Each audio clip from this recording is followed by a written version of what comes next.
I am 18 years old, more than 5 feet tall, and I like freedom. I want to find a Taoist partner with whom I have a deep connection with immortals. I am 32 years old. My road to cultivation is long. I long to find a mature and steady male cultivator to accompany me for the rest of my life. Although I am a weak woman, I prefer strong men. I hope to be protected by an extraordinary cultivator. I heard that cultivators have great magical powers. I am willing to be a concubine and serve you. My lord, I have been doing business for many years and have a little money. I hope to build a love nest with you and have children around us. In the misty Lingxiao city, in front of the flower pavilion, a group of women dressed in gorgeous clothes and with exquisite makeup stood by the railing on the second floor with affectionate eyes and frequently sent glances to the cultivators coming and going. The charm between their glances made the young cultivators who were just starting to cultivate the immortals look sideways and their hearts sway. This is a world dominated by immortals. Once you embark on the path of immortal cultivation, you will be like a carp leaping over the dragon gate, instantly transcending the mundane world. Even the most ordinary immortals can have a long life and enjoy endless wealth and respect. Becoming an immortal means mastering the right to choose love, attracting countless mortal women to flock to it, and willing to throw themselves into the fire. A group of beautiful women are trying to disturb our Tao hearts. These mortal women don't even consider themselves, but want to climb up to our generation of immortals. That's right, we have spiritual roots and are determined to pursue the path of immortality. How can we indulge in such love affairs? Only by focusing on the Tao can we achieve immortality. Although the male immortals passing by could not hide their heartbeats in their eyes, they still gritted their teeth, forcibly suppressed their inner desires, and hurried away from the flower pavilion. They knew that once they fell into the gentleness of these women, they might be doomed and their road to immortal cultivation would be ruined. So this is the world of immortal cultivation. Not far away, an 18-year-old boy watched all this quietly, his eyes full of novelty and amazement. His name is Su Bai, and he's a time traveler. Originally, he lived a comfortable life as an otaku in the modern world, with no worries about food and clothing, watching anime and playing games in his spare time, and living a carefree life. However, during a mountain climbing trip, he accidentally fell off a cliff. When he opened his eyes again, he came to this world of immortal cultivation and possessed the body of a boy with the same name and surname as him. Su Bai's life after crossing over was quite rough. The original owner's parents were both immortal cultivators in the late stage of Qi training, but unfortunately died in a ruins exploration, leaving him alone. What's worse is that he only has a 9th grade spiritual root, and his immortal cultivation aptitude is mediocre. So far, he has only been a first-level Qi training cultivator. In this world of immortal cultivation, where strength is respected and the strong prey on the weak, it is not easy to survive in Lingxiao City, where scattered cultivators gather. If you are not careful, you may become a prey to others. Fortunately, the original owner's parents bought a house in Lingxiao City before they died, so that he had a place to live. Otherwise, with his current cultivation, he would have been driven out of the city and wandered in the wilderness. Looking at those beautiful women, Su Bai's heart was moved, but he could only enjoy them. The family had long been penniless, and even the next meal was a problem. So how could they have the mind to think about these romantic things? Thinking of this, Su Bai quickened his pace, hurriedly left the Fanhua pavilion, and walked towards his own house. "Oh, nephew, you are finally back. What do you think about what I told you last time?" As soon as he arrived at the door of his house, a middle-aged man with a rat-like face came up to him with a smile on his face. "Uncle Lee, forget it. This house is the only thing my parents left me, and I really can't bear to sell it." Su Bai recognized this man at a glance. His name is Li Fu, and he was an old acquaintance of the original owner's parents. However, since the death of the original owner's parents, Li Fu's attitude has changed 180 degrees.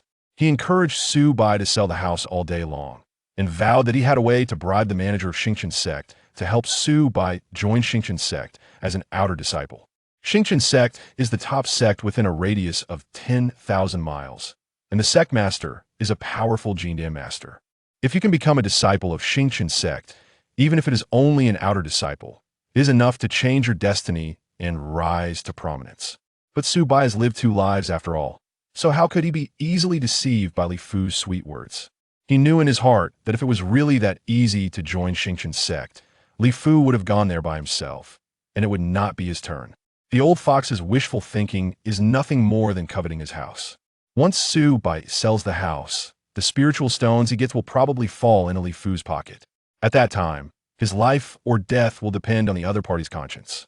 Hey, nephew, you have to think clearly. This is once-in-a-lifetime opportunity. If you miss it, you will never have it again. With your spiritual root qualifications, if you rely on your own practice alone, you may not be able to build a foundation in this life. But if you enter the Xingqian sect, there may be a glimmer of hope and touch the threshold of immortality. Li Fu still did not give up and continued to persuade. Uncle Li, I appreciate your kindness, but I don't have any extravagant hopes for the road to immortality. Now I'm the only child of the Su family. My ancestors have been the only son for several generations. My parents hope that I can live in peace and continue the bloodline of the Su family. As for the practice, I think it's better to let it go. Su Bai waved his hand and politely rejected Li Fu's proposal. He didn't want to get entangled with Li Fu anymore, so he turned around and walked into the house. In fact, Su Bai was not afraid of Li Fu attacking him. Lingxiao City, as a famous city of casual cultivators, has stood in the world for more than 100 years. Behind it, there is a senior in the foundation building period who maintains the order in the city. Many casual cultivators check and balance each other here. Anyone who dares to act recklessly in the city will be discovered by law enforcers and end up dead. Li Fu's face turned pale and blue. Although he was very angry, he didn't dare to act rashly. He could only watch Su Bai enter the house. Li Fu, it seems that your nephew doesn't trust you very much. Otherwise, I will help you deal with him. At this time, a burly middle-aged cultivator with a face full of flesh came out from the dark, with a fierce light flashing in his eyes, and he was not a good person at first glance. Shut up. You dare to do it in Lingxiao City? Li Fu's face suddenly changed when he heard it, and he glared at the other party fiercely. The middle-aged cultivator was speechless for a moment. Indeed, although he was cruel and ruthless, he did not dare to act recklessly in Lingxiao City. He still wanted to break through the foundation one day, but he didn't want to risk his life because of a young boy. What kind of waves can a little kid who is in the first level of Qi training cause? He is just a 9th grade spiritual root. He can break through to the 6th level of Qi training before the age of 50. Even if he is lucky, in the short term, he can't threaten us at all. Li Fu sneered, and a trace of greed flashed in his eyes. This house is worth thousands of spirit stones. If I can get it, I may be able to break through to the 8th level of Qi training in a short time, or even the 9th level. I didn't expect you to be so cruel. Aren't his parents your friends? The middle-aged cultivator asked with a strange smile. Friends? We are just acquaintances. In this world of immortal cultivation, there are many people who abandon their wives and children in pursuit of immortality. What am I? Li Fu said with disdain. We can't do it in Lingxiao City. We have to think of a way to lure this guy out of the city. When the time comes, we can get rid of him without anyone noticing, and this house will belong to us. After saying that, the two smiled at each other and left quietly. Chapter 2. The obsession Gu within the confines of the courtyard. Su Bai wore a grave expression, though he could not overhear the conversation between Li Fu and the middle-aged cultivator outside. He was all too aware of the malice harbored by a former friend of his parents. Perhaps due to his identity as a transmigrator, his soul's power was exceptionally robust, allowing him to keenly discern the moral inclinations of others. Even the slightest hint of malevolence did not escape his notice, and thus, he held no trust for Li Fu whatsoever. However, the malevolence emanating from a 7th-layer Qi-refining cultivator was truly daunting, akin to a thorn pricking at his back.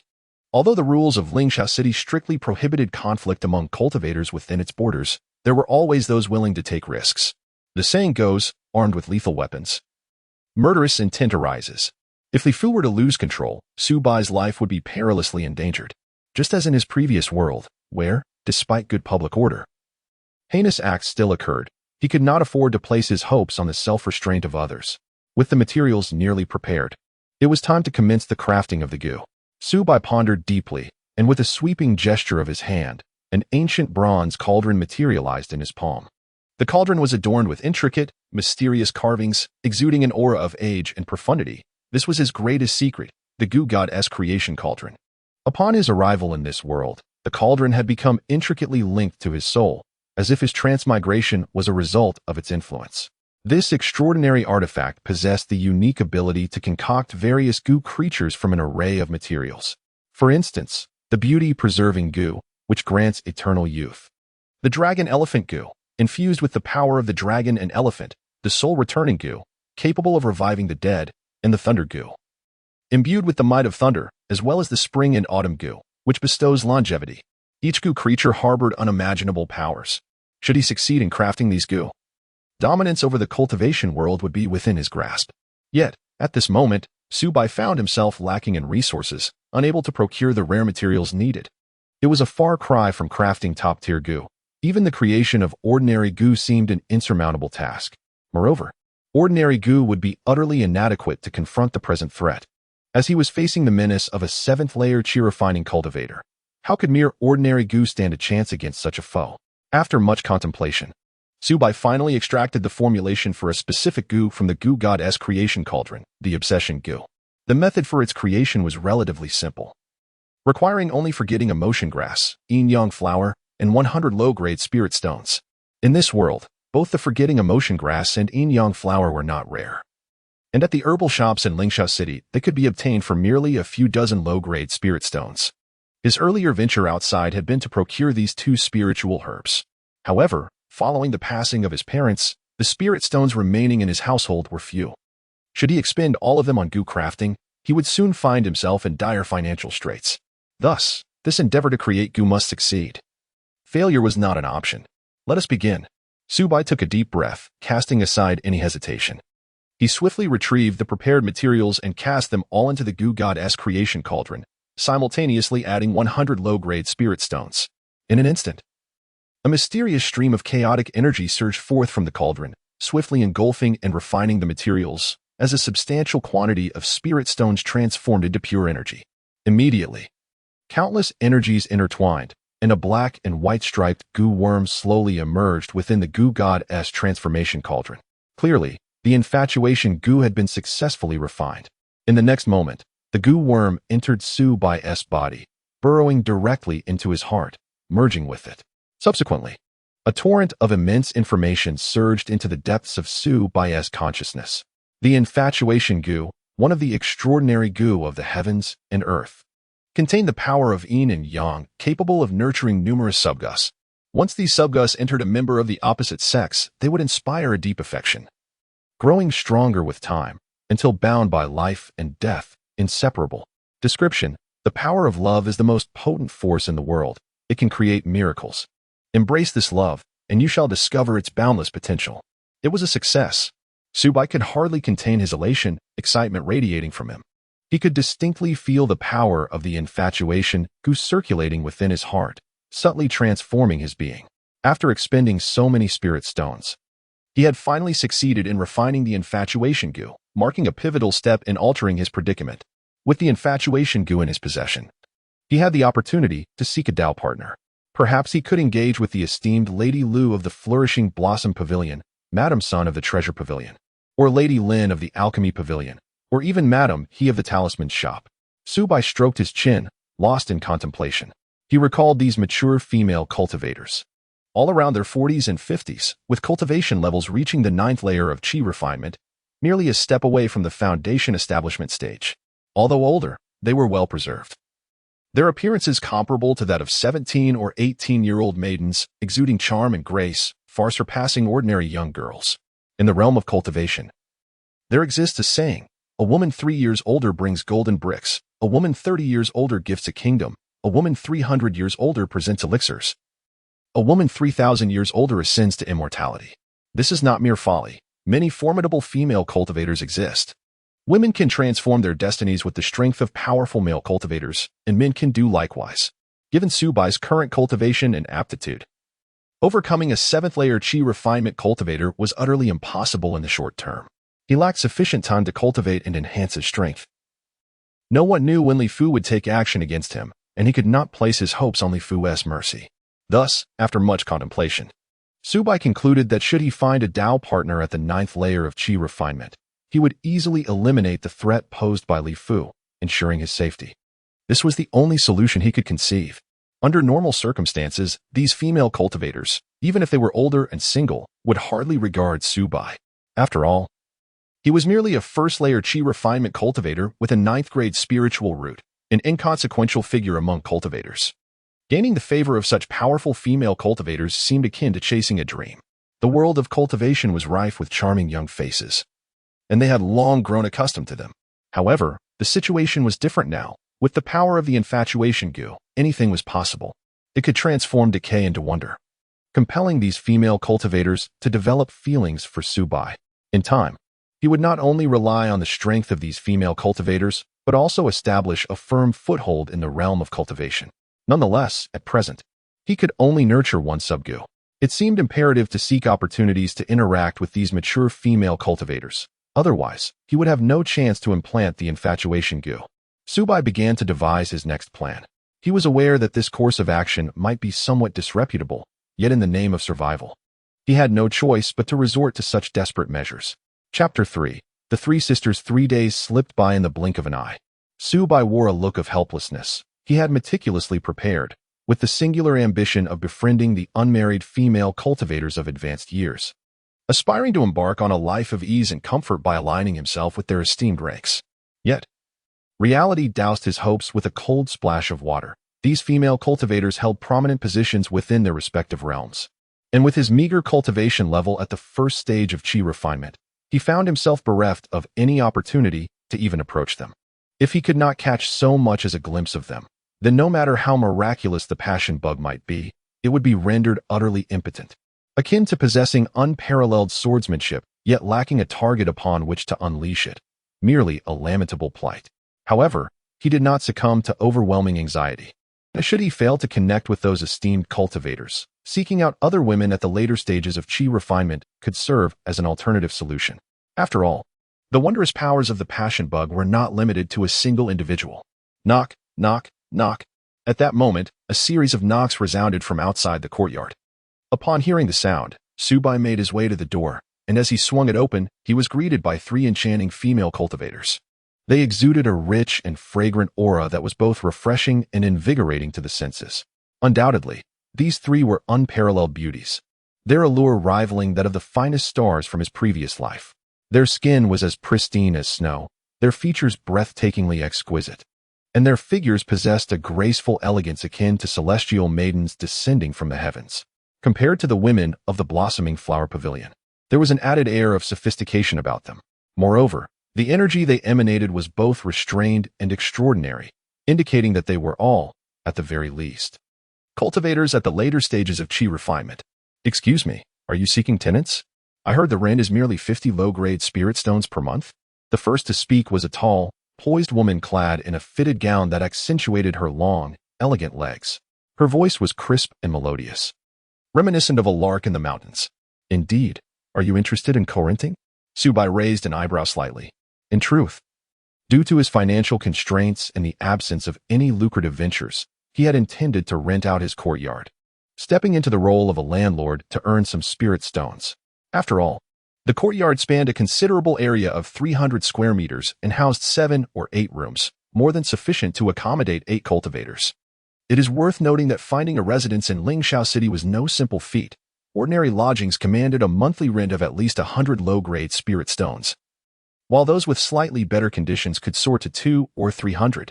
Thus, his offer of 50 low-grade spirit stones was exceptionally cost-effective. As fate would have it, Subai's parents had possessed foresight, purchasing this property before the prices in Lingxiao City skyrocketed, providing him with a sanctuary in this bustling city. Otherwise, given his current circumstances, he might have been cast out onto the streets. Yes, we sisters have traveled from afar and wish to stay in Lingxiao City for a while.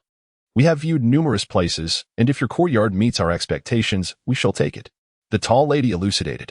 At that moment, the 3 female cultivators were engaged in a subtle exchange through their consciousness. Sister G, what do you think of this courtyard? To be honest, it is rather impressive. 50 low-grade spirit stones per month is half the market price. While we are not lacking in spirit stones, it is prudent to save where we can. Indeed, the owner of this courtyard, as rumored, is merely a practitioner at the first layer of Qi refinement, posing no threat to us. Should he dare to harbor any ill intentions, we could easily dispose of him. Although cohabiting with a man may present certain inconveniences, we anticipate that our stay in Lingxiao City will not be prolonged. If we can find an opportunity to break through to the foundation establishment stage, we shall depart. Precisely. If the courtyard meets our expectations, we should proceed to rent it directly. The three female cultivators engaged in hushed discussions, offering their assessments of the situation. Meanwhile, Subai scrutinized them. It must be said, in terms of physique and beauty, these three female cultivators surpassed the women of the flower pavilion, exuding an air of refined elegance. However, his primary concern lay with their strength. It was evident that the leader, a tall and graceful woman, had reached the 9th layer of chi refinement. Although she employed a technique to conceal her aura, Subai, with his formidable spiritual perception, discerned her true level. The other two female cultivators, while slightly inferior, were nonetheless at least of the 7th layer of chi refinement. A thought crossed Subai's mind. Perhaps he could employ the infatuation Gu on them. In doing so, he would secure the backing of late-stage chi refinement practitioners. After all, he had previously lacked the opportunity to approach those noble ladies, and now, with late-stage female cultivators presenting themselves, this was a fortuitous chance that should not be missed. With this in mind, Subai hesitated no longer. He focused his intent, and the offspring of the infatuation Gu, formless and transparent, silently emerged from him. In the blink of an eye, it stealthily entered the tall woman's body, unnoticed. This exemplifies the remarkable nature of the infatuation Gu. Capable of infiltrating the human body without a trace, bypassing any defenses, its mysteries being boundless.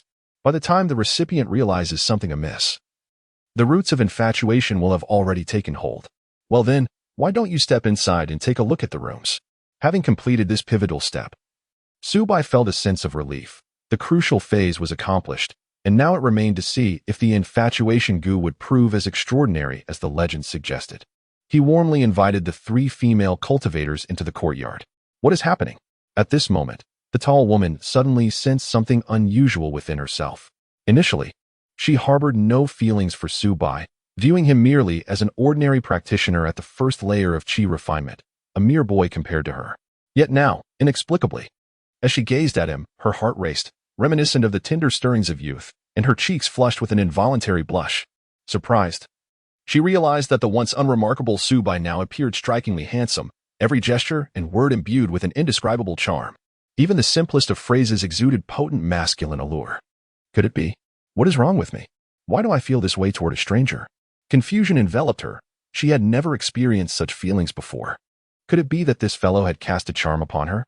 But that was evidently impossible, with her cultivation at the 9th layer of chi refinement.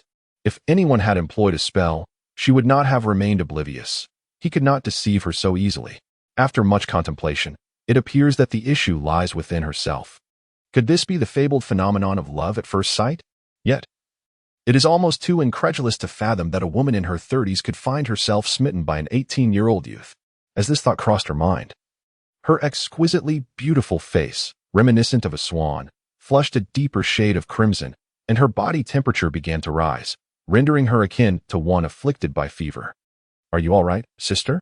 The two young maidens beside her, noticing the unusual behavior of the long-legged beauty, inquired with curiosity. "No, it's nothing.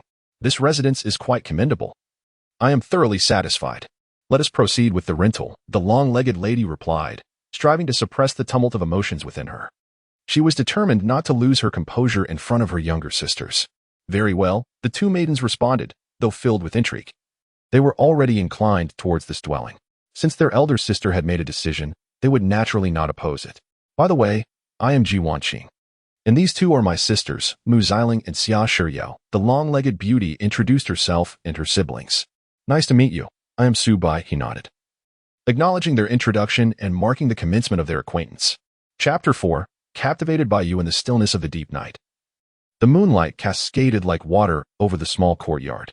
Subai sat cross-legged in his chamber, diligently practicing the Gu Jing, a remarkable technique he had gleaned from the Gu God Transformation Cauldron.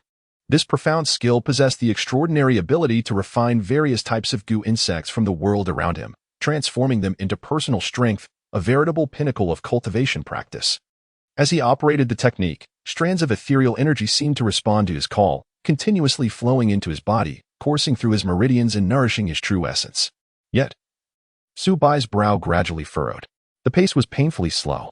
After completing 108 cycles of this practice, he slowly opened his eyes and ceased his meditative state. A sense of helplessness washed over him at this rate of cultivation. Breaking through to the second layer of Qi refinement would be an impossible feat without 2 to 3 years of arduous effort. The root of the issue lay in his lackluster aptitude, as he possessed merely a 9th grade spiritual root. In the realm of cultivation, the quality of one's spiritual root dictated both the starting point and the speed of one's progress. Spiritual roots were classified from 9th grade, the lowest, to 1st grade, the highest. Roots from 9th to 7th grades were deemed inferior, 6th to 4th grades were considered moderate, and 3rd to 1st grades were regarded as superior. Prestigious sects like the Starry Sky sect had a minimum requirement of moderate spiritual roots for disciples. Those with inferior roots often found themselves as rogue cultivators, struggling to survive in the challenging world of cultivation, seldom catching the eye of major sections. Beyond the 1st grade spiritual root existed the celestial spiritual root. Cultivators endowed with celestial roots were like darlings of the cultivation world, with major sects eagerly extending invitations. As such, cultivators could easily establish their foundation and even aspire to break into the golden core realm. However, geniuses with celestial roots were exceedingly rare, and in his time in this world, Subai had yet to encounter one. Alas, persisting in such arduous training seemed futile for any significant breakthrough. With a deep sigh, Subai felt a profound sense of resignation. He acutely understood the hardships faced by cultivators of mediocre talent. Every advancement required tremendous time and effort, and some might spend their entire lives struggling to break through the 9th layer of Qi refinement, let alone establish a foundation, unless aided by rare herbs or precious elixirs. The prospect of rapidly enhancing one's cultivation was nothing short of a fanciful dream. It was no wonder the original owner of this body had lost interest in cultivation. The lack of visible progress would dishearten anyone. Rising to his feet, Subai resolved to take a stroll to alleviate the turmoil within his heart. Sudayu. A melodious voice greeted him as he stepped into the courtyard.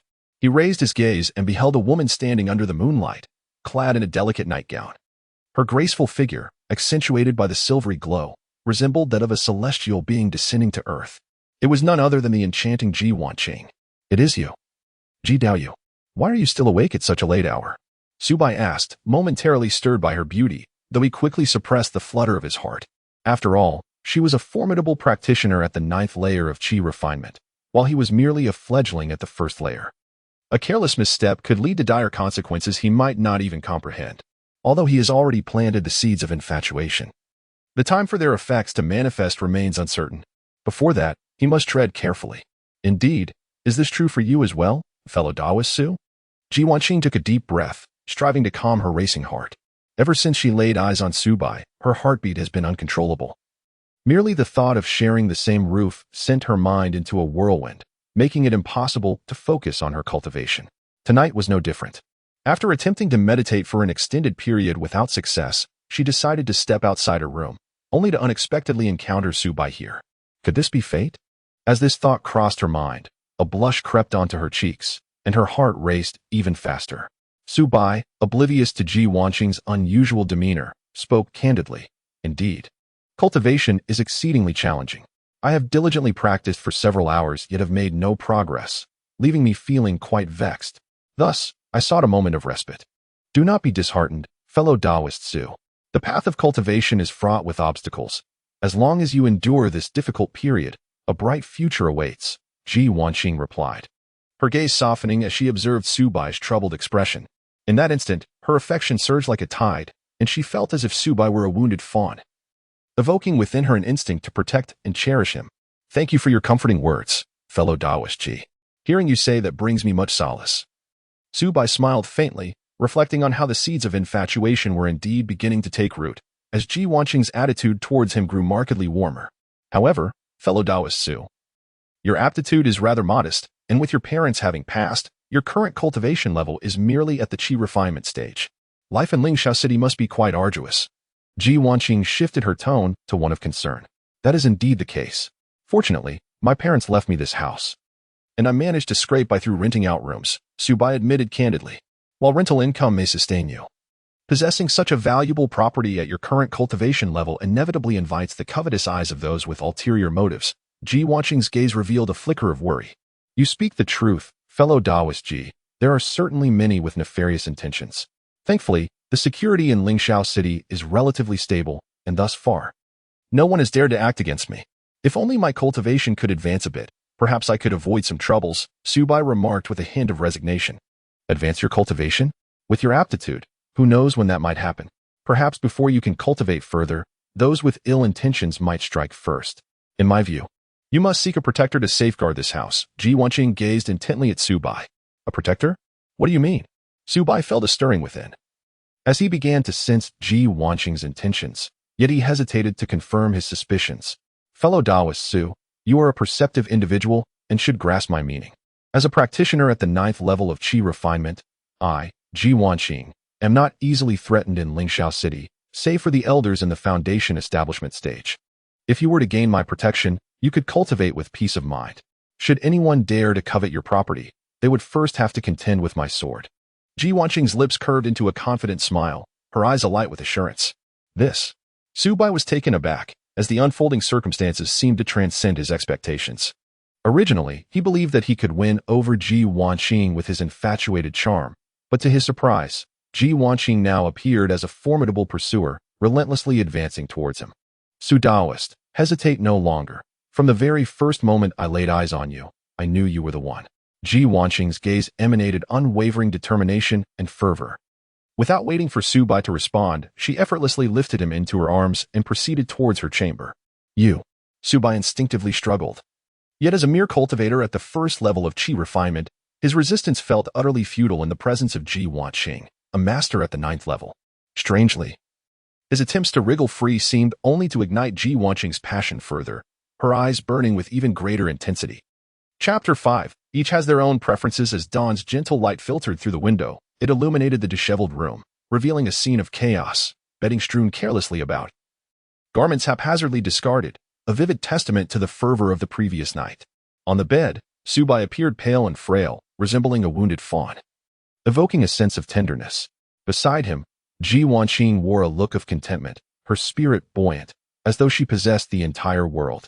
In an instant, Subai's consciousness was flooded with a message. Last night, he and his partner had ascended Wushan together 8 times, their hearts intertwined, their affections deepening. He had gained a degree of experience in talismanic arts, and his innate spiritual quality had seen a notable enhancement, drawing upon his partner's primordial energy. His cultivation had successfully surged to the 2nd level of Qi refinement. As the message concluded, Subai felt a powerful surge of true essence coursing through his veins. A formidable force that instantaneously opened up a meridian, amplifying his strength several-fold. What would typically require 2 to 3 years of arduous effort to achieve at the 2nd level of Qi refinement had now been effortlessly attained overnight, saving him considerable time in his cultivation, a boon beyond imagination. Wait, experience in talismanic arts? Enhanced spiritual quality? Could this be the concealed power of the infatuation Gu? A mixture of astonishment and joy washed over Subai as he hastily sought to unravel the mysteries of the infatuation Gu. He soon discovered that its effects extended far beyond merely captivating female cultivators. During mutual cultivation with a partner, the deeper the love, the greater the benefits. Not only could one elevate their cultivation, gaining the other's experience, but one could also optimize their spiritual roots, a truly extraordinary phenomenon. Of course, such advantages were mutual. The female partner could also reap rewards from him. However, given Subai's current lower cultivation level, he was naturally the greater beneficiary. If this is the case, then the more partners I have, the faster my cultivation will progress, Subai mused, instantly contemplating the advanced applications of the infatuation Gu. He had long been troubled by how to enhance his spiritual roots, but now it seemed apparent. As long as he had enough partners, his spiritual quality could ascend rapidly. From the 9th grade to the 8th, 7th, and perhaps even to the 1st grade would not be out of reach. If he could truly attain a heavenly spiritual root, the path to immortality would be remarkably smooth. My dear, do not worry. I shall take full responsibility for you, Ji Wanqing declared, embracing Subai tightly, her eyes brimming with love. Tomorrow, we shall hold a grand wedding, so that everyone knows you are mine. What? Subai's lips twitched slightly. Feeling that their roles had completely reversed, he had unwittingly become the submissive party in this passionate affair. Despite having utilized the infatuation Gu to win her affection and reap the benefits, he now found himself somewhat flustered by Ji Wanqing's fervent enthusiasm. Nevertheless, a sense of delight bubbled within him, for after marriage, they could engage in mutual cultivation openly, which would greatly aid his progress. In the realm of cultivation, A cultivator's wedding was not as cumbersome as that of mortals. There were no tedious registration procedures. A simple banquet, accompanied by the blessings of friends, sufficed to formalize their bond as partners. Since you have not objected, let us consider it settled. Rest well, you were quite exhausted last night. Ji Wanqing gently caressed Su Bai's cheek, then swiftly rose to dress, stepping lightly out of the room.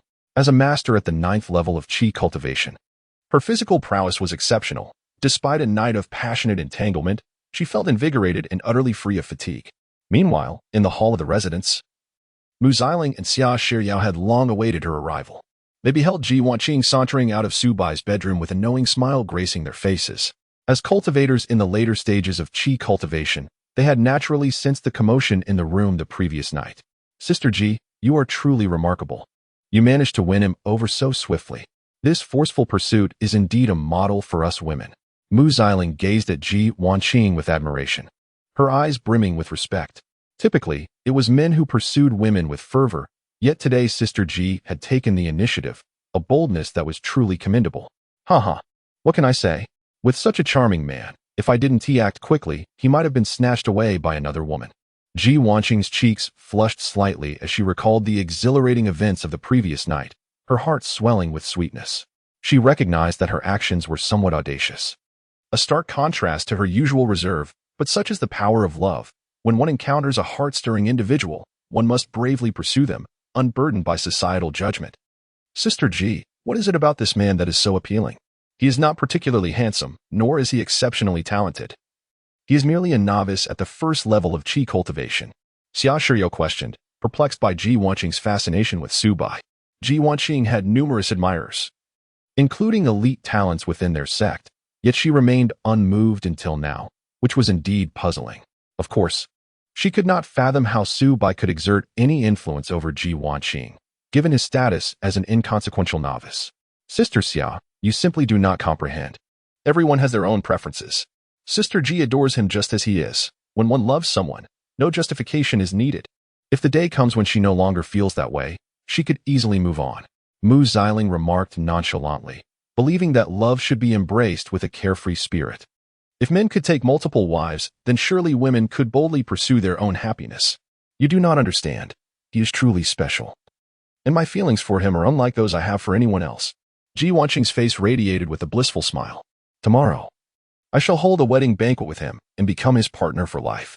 After all, my parents are no longer with me, and I need not concern myself with others' opinions. Love is what matters, and that is the life a cultivator ought to lead. Indeed, Sister Ji. Mu Xiling's eyes sparkled with envy and admiration as she looked at Ji Wanqing. This was the elder sister she had always revered, bold in love, decisive and unrestrained. To choose to marry upon their first meeting exemplified the very essence of a cultivator's spirit. Cultivators, after all, should break free from the shackles of the mundane world, pursuing their desires freely. If one cannot even chase after love without constraint, then what significance does cultivation hold? Chapter 6. My dear nephew, exercise caution the following day. Su Bai busied himself with distributing wedding invitations to the neighbors nearby, though his relationships with them were not particularly deep. The familiarity bred from years of acquaintance made it reasonable to invite them to his wedding banquet. Moreover, having witnessed his growth, they all gladly accepted the invitation, cherishing the bond they shared. In fact, Su Bai also extended an invitation to Li Fu. While he was well aware of Li Fu's ulterior motives, he maintained a facade of camaraderie, hoping that this wedding would convey to Li Fu that he now had formidable support and should abandon any misguided notions. My dear nephew, what is this all about? Why the sudden decision to marry? And your betrothed is a cultivator at the 9th level of Qi refinement? Li Fu was utterly stunned by the news. In his understanding, the chasm between a 9th level female cultivator and a 1st level novice was insurmountable. At first, he thought it was merely a jest. Uncle Li, this is all fate. A few days ago, she came to rent a room from me, and we instantly clicked, feeling an undeniable connection, which led us to decide to become partners in the way. Sometimes, the bonds of fate are truly wondrous, Su Bai replied, his face aglow with joy, clearly immersed in bliss. My dear nephew, you must be cautious. Li Fu urged anxiously, his voice filled with concern. That female cultivator, having reached the 9th level, is likely older than your parents. It is evident that she seeks to take advantage of you. You are still young, with boundless potential. How can you allow yourself to be ensnared by such an older woman? You cannot possibly handle her. Furthermore, You have only just met, and she is already eager to marry you. There must be some hidden agenda here. It could very well be a wolf in sheep's clothing. Li Fu was in a state of turmoil, acutely aware that if Su Bai truly married this female cultivator, his ambitions concerning that valuable property would be utterly dashed. Faced with the intimidation of a ninth-level cultivator, he felt entirely powerless. He could scarcely fathom how events had spiraled to this point. In his view, the female cultivator was not genuinely interested in Su Bai himself. Rather, like him, she coveted the exquisite property, which made her intentions all the more treacherous. Uncle, you are overthinking this. I am merely an unremarkable novice. What ill intentions could she possibly harbor against me? Our bond is as strong as gold. Please do not dissuade me any further. If you wish, you may stay to enjoy a cup of celebratory wine. If it is inconvenient, I will not insist. Su Bai feigned a love-struck demeanor, while inwardly he found amusement in the situation. You. Li Fu's face flushed with anger, nearly bursting with frustration. Despite his sincere attempts to counsel Su Bai, it appeared his words fell on deaf ears, an utter lack of appreciation for his good intentions. Yet, he found himself powerless to intervene, as he was not Su Bai's elder and had no standing to impose his will on the marriage. With a heavy heart, he could only storm away, choosing to avoid the matter entirely. Brotherly, it seems your plans have completely unraveled. Who could have anticipated the arrival of such a beautiful female cultivator? I had warned you to act swiftly, but you hesitated, and now, alas, someone else has seized the opportunity. A brawny middle-aged man appeared beside Li Fu at an indeterminate moment. This individual was one of Li Fu's dubious companions. Fully aware of Li Fu's ambitions, and now he wore a mocking expression, reveling in Li Fu's distress. That fool is utterly ridiculous. Li Fu, enraged, erupted in a fit of fury, hurling invectives. He failed to consider how a stunning female cultivator at the 9th level of Qi refinement could ever be interested in him. He genuinely believed himself to possess extraordinary charm, absurdly claiming a meeting of minds. How laughable. That woman was undoubtedly drawn to the prospect of his property, despite my well-meaning advice. He remained obstinately infatuated, blinded by love, and would inevitably meet his demise at her hands. Li Fu was consumed by regret, his insides twisted in remorse. Had he foreseen such an interference, he would have pursued Su Bai long ago. Yet now, it was too late, with that female cultivator guarding Su Bai. He found himself utterly powerless to act. The woman was indeed formidable, possessing exquisite beauty and high cultivation. It was astonishing that she would deign to associate with a mere fledgling. The middle-aged man mused, recalling the bride's breathtaking appearance, tall and graceful, exuding an extraordinary aura. Had she hailed from a prestigious lineage, she might have been revered as a celestial maiden or a saintly figure. Yet, she willingly chose to marry a relatively obscure cultivator like Su Bai, which was perplexing, even knowing that there might be ulterior motives at play. He could not help but feel a deep-seated envy, wondering why Su Bai could claim such beauty while he could only watch helplessly. That woman must have engaged in numerous such dealings to reach her current level of cultivation. It was likely that her beauty had ensnared many male cultivators, siphoning their wealth. I have encountered enough ruthless women like her. In their relentless pursuit of cultivation resources, they would resort to any means necessary, unrepentant in their actions. Li Fu harbored a profound wariness towards Ji Wanqing. As a rogue cultivator who had navigated the treacherous realm of cultivation for many years, he had witnessed too many black widows of her ilk. These women adeptly exploited their advantages to gain the trust of male cultivators, draining them of everything they had. Countless male cultivators had fallen victim to their schemes. Consequently, he had developed an immunity to the allure of beauty. In his heart, the pursuit of immortality was paramount, and no woman could sway his resolve. TSK, it seems your noble nephew is doomed, destined to be drained of his very essence. What are your plans now? The middle-aged man inquired with a smirk. What else can I do? I must concede defeat. She is a master at the 9th level of Qi refinement, far beyond my capabilities. Li Fu's expression was one of resignation, etched with bitterness, although he was also a cultivator of the 7th level. The disparity between them was as vast as the chasm between heaven and earth. Should a confrontation arise, she could dispatch him with a single strike. Are you truly willing to surrender so easily? The middle-aged man appeared taken aback. If one does not sever the connection, chaos ensues. I have reached my current level of cultivation through caution and prudence, relying on my 7th grade spiritual root. There is no need to recklessly clash with a powerful cultivator over this matter. I shall seek another opportunity in the future. Li Fu sighed deeply. He was inherently a timid soul, and faced with an opponent of such overwhelming strength, he had no choice but to retreat. Chapter 7. Extraordinary talent in that aspect. Meanwhile, Ji Wanqing noticed the commotion nearby. My dear, was that person just now the Li Fu you mentioned earlier? Ji Wanqing subtly communicated through her spiritual sense. Indeed, it was he, Su Bai replied candidly. He was once a friend of my father, but after my parents passed away, he has been intent on coercing me to sell our house. Had it not been for Lingxiao City, I fear I would have fallen victim to his sinister schemes long ago.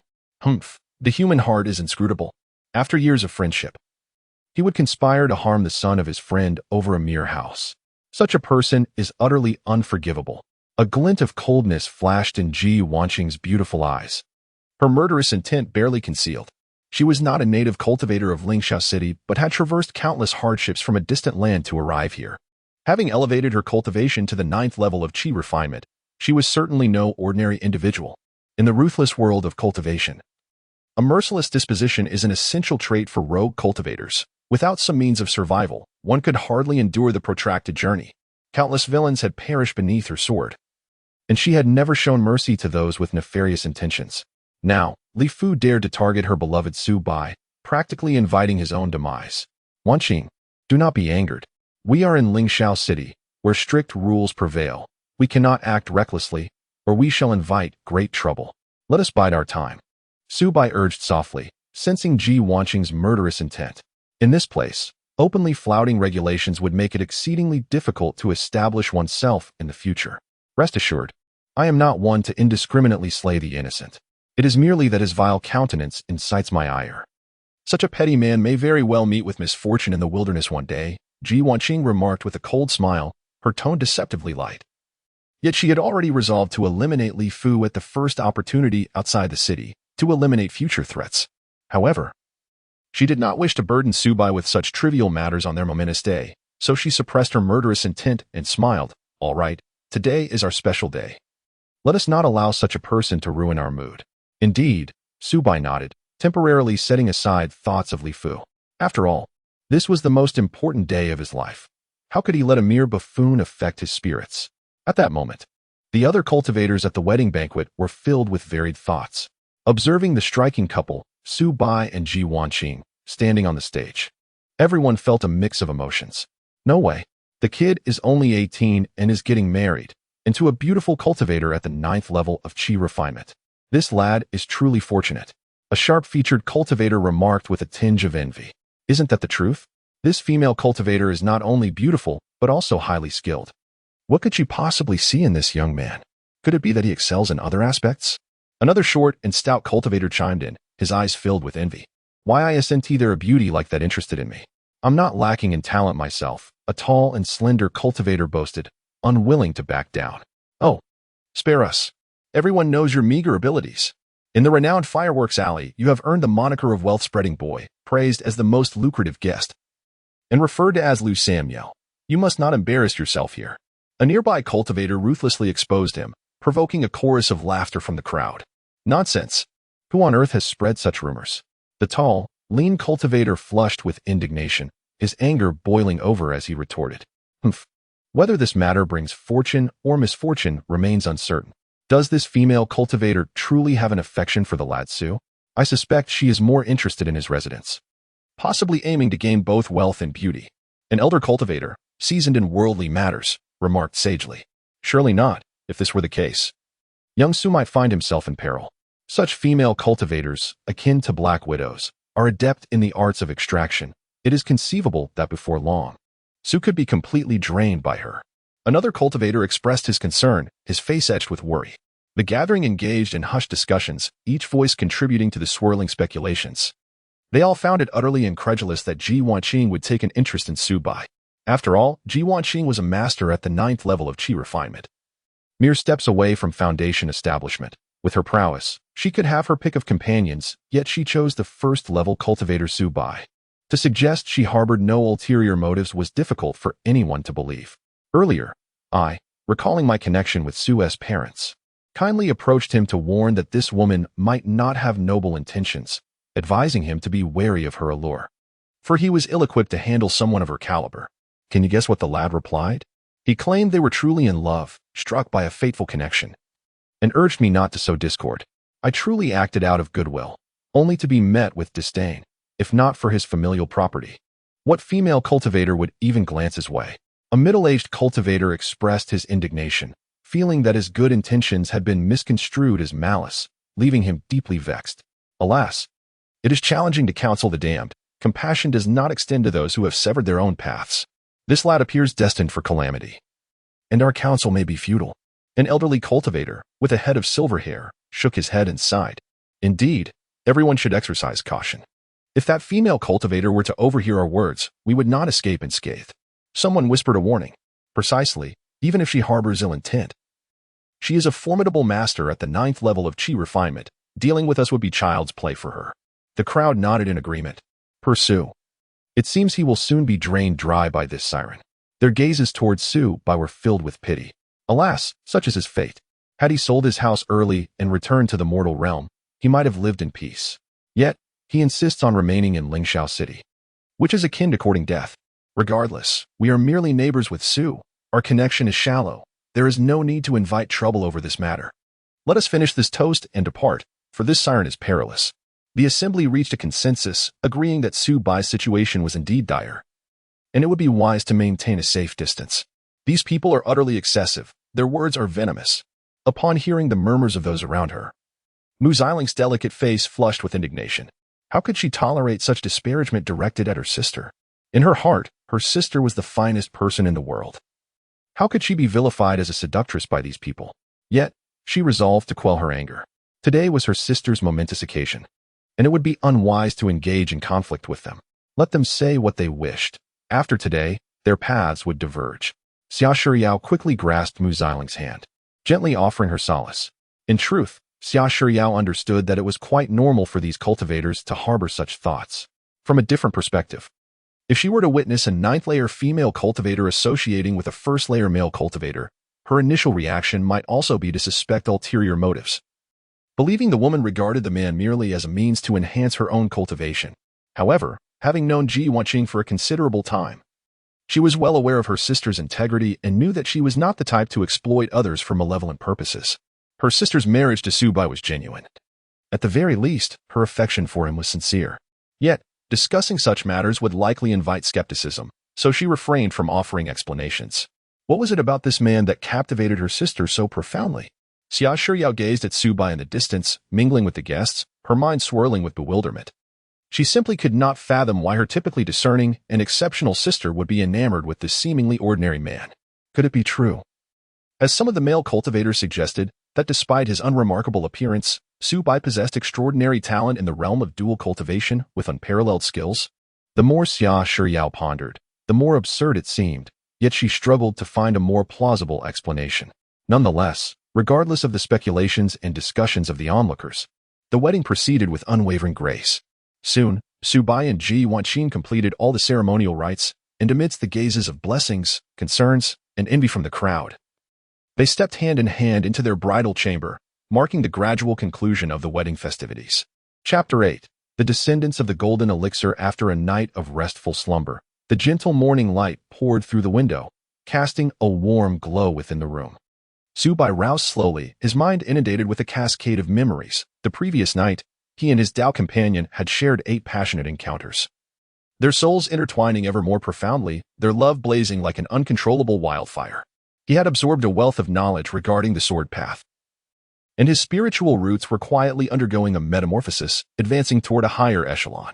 Thanks to his partner's formidable essence, Su-Bai's cultivation surged forth like bamboo shoots in spring, experiencing a remarkable elevation. He felt the essence within him swell like a tumultuous tide, surging with vigor. In the past, to achieve such a level of essence through arduous self-cultivation would have required months of tireless effort, and even then, the outcome was uncertain. Yet now, merely through one night of dual cultivation, he had achieved a qualitative leap in his martial prowess. At this rate, advancing to the 3rd layer of chi refinement no longer seemed a distant dream. The crux of this transformation was undoubtedly his companion, Ji Wanqing.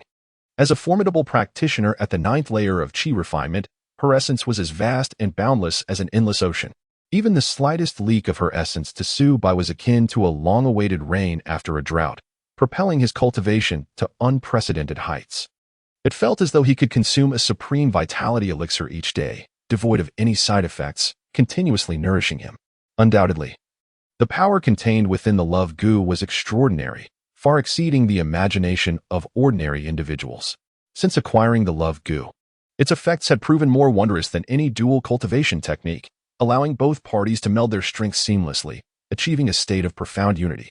What truly astonished Su Bai was the influx of vast knowledge about the sword path flooding into his consciousness, illuminating his understanding of the sword arts like brilliant stars.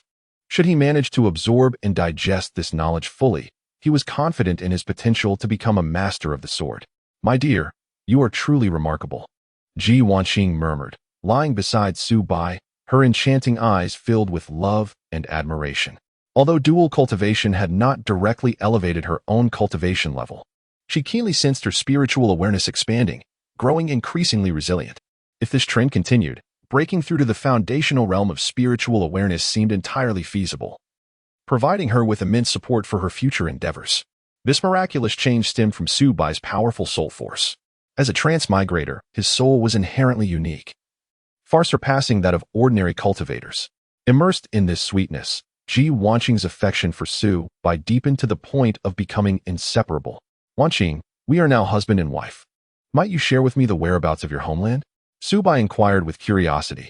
He yearned to learn everything about his beloved, for they had embarked on this journey together, and sharing their pasts was the foundation of their profound bond. "I hail from the Ji family in Yunzhou." Ji Wanqing sighed softly, her voice filled with nostalgia. The Ji family was once a dominant golden elixir clan, but alas, our family's glory could not endure. After the passing of our esteemed ancestor, the emergence of new golden core cultivators was delayed, leading to a gradual decline in the family's strength, which attracted the covetous eyes of rival factions. On a tempestuous night, the Ji family fell victim to a surprise attack by the Yi family, another golden core lineage that had long coveted the Ji family's heritage and resources.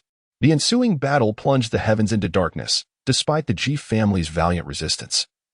They were ultimately outnumbered, resulting in their downfall. Fortunately, the family had anticipated such an eventuality and had dispersed its members in advance. As a direct descendant, I embarked on a path of escape under my parents' protection. However, the Yi family was relentless in their pursuit. One by one, my relatives and kin fell, and my parents perished during our flight, leaving me utterly alone. In a desperate bid to evade the Yi family's relentless chase, I became a wanderer, forsaking my homeland. Through countless hardships and perils, I endured the trials of wind and rain, facing numerous bandit encounters and dire circumstances. Thankfully, fortune smiled upon me, granting me some opportunities, allowing my cultivation to rise to the 9th level of Qi training. Su Bai listened with rapt attention, astonished by the tumultuous history of Ji Wanqing. Compared to his own background, hers was of noble descent yet marred by profound tribulations. The Yi family, possessing formidable golden core cultivators, was a colossal power, their strength unfathomable, perhaps rivaling the esteemed celestial star sect in the vicinity. Should the Yi family discover that Ji Wanqing still lived, relentless pursuit would undoubtedly follow. "Do not fret, dear one," Ji Wanqing reassured softly, discerning Su Bai's concerns. "I was never a core figure in my family. The Yi family may not remember me. Moreover, it has been 20 years since the Ji family was annihilated. Time has a way of softening all wounds, and it is likely they have long since forgotten me." At 35 years of age, Ji Wanqing reflected on the calamity that befell her family when she was but 15. "Do you seek vengeance?" Su Bai inquired gently. "Of course." A glimmer of resolve flickered in Ji Wanqing's eyes, soon replaced by tranquility. "Yet, I understand that blind vengeance is merely a path to self-destruction. Unless I can ascend to the realm of a golden core cultivator, this hatred must remain buried deep within my heart. I cannot act impulsively. I must be responsible for myself and the souls of my fallen kin." Years of fleeing had rendered Ji Wanqing mature and rational. Though she harbored a profound hatred for the Yi family, she recognized that without sufficient strength, revenge was but a distant aspiration. Thus, her foremost goal was to elevate her own cultivation. "Why not join the Celestial Star sect?" Su Bai proposed. "With your talent and 5th-grade spiritual root, you would be regarded as a prodigy there. Showcasing your gifts would surely facilitate your admission." Su Bai, aware of Ji Wanqing's exceptional potential, believed that joining the Celestial Star sect could significantly aid her in her cultivation journey. "The Ji family's lineage is deeply rooted, and we lack for cultivation techniques. Joining the Celestial Star sect would inevitably expose my methods and identity. Their vast influence and extensive networks could lead to the revelation of the G family's past. Even from a foreign Yun prefecture, I do not wish to take such risks. Though being a loose cultivator is fraught with difficulties, it allows for freedom, which better suits my current circumstances, Ji Wanqing patiently articulated. I see, Subai replied, pondering the implications. And what of your two sisters, Mu Xiling and Xia Shiao? How did you come to know them? This is their privacy. Ji Wanqing smiled, her eyes brimming with tenderness. I long to share it with you, but it remains their secret. Perhaps, in the future, they may choose to reveal it to you themselves. For now, I must ask you to allow me to keep it confidential. Subai nodded in understanding, though a tinge of regret lingered in his heart. He recognized that everyone possesses their own secrets, which need not be forced into the open. Perhaps when the love spell gives rise to new offspring, he will uncover the origins of their stories. Chapter 9. Dream Solgu, my dear. Here are 3 bottles of gathering essence pills and 3 bottles of cultivating essence pills, perfectly suited for your current cultivation. With a smile illuminating her delicate features, Ji Wanqing gracefully retrieved several vials of elixirs from her storage ring and gently offered them to Subai. Upon seeing these precious pills, Subai's eyes sparkled with excitement. The gathering essence pills are coveted by practitioners at the initial stage of Qi cultivation, each vial holding considerable value, worth no less than 100 low-grade spirit stones. The cultivating essence pills are even more critical for those in the later stages of Qi cultivation seeking to break through their bottlenecks. Each vial valued at 500 low-grade spirit stones, making them exceedingly rare. In the past, despite being practitioners at the later stages of Qi cultivation, his parents had been exceedingly frugal with such elixirs, reluctant to part with their resources. Yet now, Ji Wanqing had generously presented several vials, allowing Subai to truly feel that he had married a genuine heiress. With her by his side, not only was he accompanied by a gentle and beautiful woman, but he also found himself free from worries about sustenance, with a promising future of abundant cultivation resources assured. It was evident that as a formidable practitioner at the 9th layer of Qi cultivation, her wealth and resources were far beyond his imagination. Wanqing, I cannot thank you enough. Once I achieve great success in my cultivation and become a foundation establishment practitioner, or even a golden core expert, I shall seek justice for you and uproot the Yi family, Subai declared earnestly as he accepted the elixirs. Deep down, he understood the arduous journey that lay ahead to reach such heights, and the fate of the Yi family was uncertain.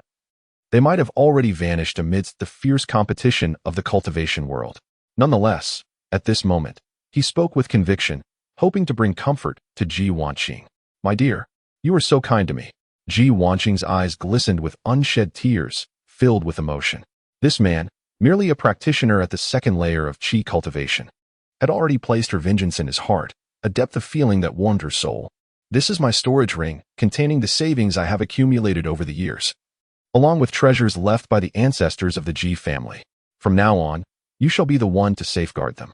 According to our Ji family's customs, a wife's assets are entrusted to her husband after marriage. I only require enough for my daily expenses, Ji Wanqing declared, preparing to hand the storage ring to Subai. Subai felt a surge of disbelief. He had merely been speaking whimsically, yet the impact was astounding, prompting Ji Wanqing to willingly offer her entire fortune. This was a storage ring belonging to a practitioner at the 9th layer of Qi cultivation. It likely concealed countless rare treasures, perhaps even materials pivotal for crafting Gu insects. While he appreciated Ji Wanqing's protection, Subai knew that true strength lay in his own cultivation. He urgently needed to refine more formidable Gu insects to enhance his combat capabilities, for only then could he attain genuine security. Ahem, Wanqing. Perhaps you should retain custody of the storage ring for now. My cultivation is still quite shallow, and I have no use for such wealth at the moment. However, I do require some rare materials to assist in my training. Let me see if there are any suitable ones within. If necessary, I will come to you. Subai replied, feigning nonchalance. Of course, my dear. Ji Wanqing gazed at Subai, her eyes brimming with love and trust. If it were another man, faced with such immense wealth, he would likely have eagerly scooped it all up by now. Yet, his beloved remains so composed, treating riches as mere refuse, which only strengthens her conviction that she has not misjudged his character. Subai took the storage ring, and upon probing its contents with his consciousness, he was instantly astounded by the dazzling array of items within.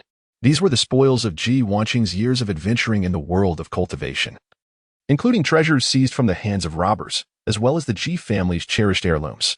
Just one item taken to market could fetch a handsome price. A cursory estimation revealed that the wealth contained within the storage ring amounted to no less than several tens of thousands of inferior spirit stones, reflecting on his previous life. Where his parents, also late-stage chi refiners, had never amassed more than 1,000 inferior spirit stones, the contrast underscored Ji Wanqing's considerable affluence. Even an average foundation establishment cultivator would likely pale in comparison to her. At that moment, a crisp notification chimed in Su Bai's mind. A message from the Gu God Transformation Cauldron. Material suitable for refining Gu insects detected. Dream flower. Would the host like to commence the refinement? Material suitable for refining Gu insects? Dream flower? Su Bai's heart leapt with joy as he hurriedly searched through the storage ring. Soon, his gaze fixated on a flower radiating a mysterious purple glow. Surrounding it was a faint mist, seemingly entwined with countless restless souls, its essence pulsating with formidable mental energy, clearly an extraordinary specimen. So this is it. The primary material for crafting the Dream Soul Gu. Su Bai realized in an instant. The Dream Soul Gu was one of the Gu insects he had long coveted. This particular Gu possessed extraordinary capabilities, able to conjure realistic illusions that confound the minds of adversaries, while also unleashing soul attacks that directly harm the enemy's spirit. Furthermore, it boasted remarkable perception abilities, capable of detecting the movements of foes within a certain radius and even conducting soul searches to extract vital information. Should he successfully refine the Dream Soul Gu, Su Bai's strength would undergo a qualitative leap, allowing him to contend against formidable opponents with confidence. Moreover, his own soul power far exceeded that of ordinary individuals. If harmonized with the Dream Soul Gu, the resulting potency would be unimaginable. However, the Dream Flower is exceedingly rare. A unique spiritual plant valued at over 1,000 inferior spirit stones. Until now, Su Bai had lamented his financial constraints, rendering him unable to procure it. And he had never encountered it in the markets of Lingxiao City. To his astonishment, he now found it within Ji Wanqing's storage ring, truly a delightful surprise. As the saying goes, one often finds fortune when least expected. Wanqing, I wish to obtain this dream flower, and I also need 300 inferior spirit stones. Su Bai said candidly, gazing at Ji Wanqing. Of course, my dear. But may I ask, what do you intend to do with this dream flower? Ji Wanqing inquired, genuinely curious. She was not concerned about the flower's value. In her heart, everything she possessed belonged to Su Bai, and she simply wished to understand her beloved's purpose for the flower. It's because my cultivation technique is rather unique, and it requires this spiritual plant to assist in my practice, Su Bai patiently explained. Very well, she replied. Ji Wanqing gently nodded her head. In truth, she had longed to impart the Ji family's ancestral technique, the Purple Thunder Radiance Golden Formula, to Su Bai. This was an unparalleled top-tier technique of the Golden Core level, exceedingly precious, and its dissemination would undoubtedly stir up a considerable uproar. However, Su Bai appeared to show little interest in it, which only deepened Ji Wanqing's conviction that her beloved harbored a significant secret, perhaps even possessing a legacy more formidable than her own family's technique. She had no intention of probing into Su Bai's mysteries. To her, the more exceptional her partner, the better. What woman does not wish for her husband to achieve greatness? Chapter 10. The Young Lady of the Yellow Flower in the Blink of an Eye. A month has swiftly passed. During this time, Su Bai and his companion, Ji Wanqing, have engaged in nightly dual cultivation, typically practicing together 7 times each day, which has proven immensely beneficial for both. Undoubtedly, this has accelerated his cultivation progress, continuously augmenting the true essence within him. In just a few more days, he is highly likely to ascend to the 3rd level of chi refinement.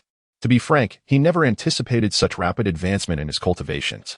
This is attributable not only to the benefits of dual cultivation, but also to the assistance of medicinal pills, which have saved him a considerable amount of training time. However, for Su Bai, the most significant achievement lies in his ability to forge the Dream Soul Gu using the power of the Gu God Cauldron. This Gu, resembling a transparent butterfly, melds seamlessly with his soul, silent and formless. With the power of the Dream Soul Gu, he can effortlessly conjure a vivid illusion within a 100-meter radius around him. Often, his enemies remain entirely unaware as they are drawn into this illusion, losing their sense of self. More crucially, the Dream Soul Gu has endowed him with a perception akin to that of a foundation establishment cultivator, allowing him to easily sense all movements within a radius of several hundred meters. Even if an enemy attempts a stealthy attack, he will detect it in an instant. Without question, the emergence of the Dream Soul Gu has significantly enhanced his combat prowess. Even when faced with cultivators at the 4th or 5th levels of chi refinement, he remains unyielding, capable of effortlessly turning the tide against them. Nevertheless, he refrains from recklessly engaging in battle with other cultivators. Ultimately, his aim is to elevate his cultivation, attain higher realms, prolong his life, and pursue the path of immortality. My dear, I can't go on any longer. It's truly too much. Jiwanqing murmured softly after another fervent night, her voice reminiscent of a spring warbler, melodious yet tinged with fatigue. Completely spent, she gazed at Subai with admiration. After a night of exertion, she had finally conceded. Wanqing, are you truly planning to leave the city? Subai asked with concern, embracing the enchanting lady. After resting within the city for a month, Jiwanqing intended to venture outside to hunt magical beasts and seek spiritual herbs. It is worth noting that the reason Lingxiao City has become a haven for wandering cultivators is its proximity to the Misty Mountain Range, which stretches for hundreds of thousands of miles and harbors at least 10,000 towering peaks. Within this mountainous expanse, countless magical beasts thrive, and a wealth of spiritual herbs flourishes, rich in spiritual energy. Thus, many cultivators are drawn to enter the Misty Mountain Range in search of opportunities. However, the Misty Mountain Range is fraught with peril, concealing numerous formidable magical beasts, and within its depths may lurk many unscrupulous bandits. A moment's carelessness could lead to demise. His parents, for instance, had ventured into the Misty Mountain Range in search of treasure, only to meet a tragic end. It can be said that countless cultivators perish each year within this treacherous terrain. Indeed, I cannot remain idle at home, consuming resources without action. While I still possess a considerable number of spirit stones, they will eventually run out. Therefore, I must take the risk and venture forth to earn more spirit stones. Jiwanqing comforted. You need not worry about my safety. I am a cultivator at the 9th level of Qi refinement, a swordsman. And with the assistance of my 2 younger sisters, I shall undoubtedly emerge unscathed. She expressed that to progress on her path of cultivation, it was essential to venture beyond the city. Remaining within its confines would lead to stagnation and the eventual depletion of all resources. Very well, I understand, Subai nodded, fully comprehending Jiwanqing's sentiments. While cultivators at the 9th level of Qi refinement have numerous avenues for earning, the wealth required is equally substantial. Without delving into the depths of the Cloud Mist Mountains to hunt magical beasts, how could one amass spirit stones? The multitude of spirit stones possessed by Jiwanqing did not materialize out of thin air. They were earned through countless adventures. Thus, he had no justification to hinder her. It seemed imperative to devise a means of generating income within Lingxiao City, thereby obviating the need for perilous excursions into the Cloud Mist Mountains. A glimmer of inspiration crossed Subai's eyes. He simply could not bear the thought of his enchanting partner risking herself in the treacherous mountains. Therefore, he must discover a reliable method for earning money. Only then could his partner avoid venturing into the wilderness.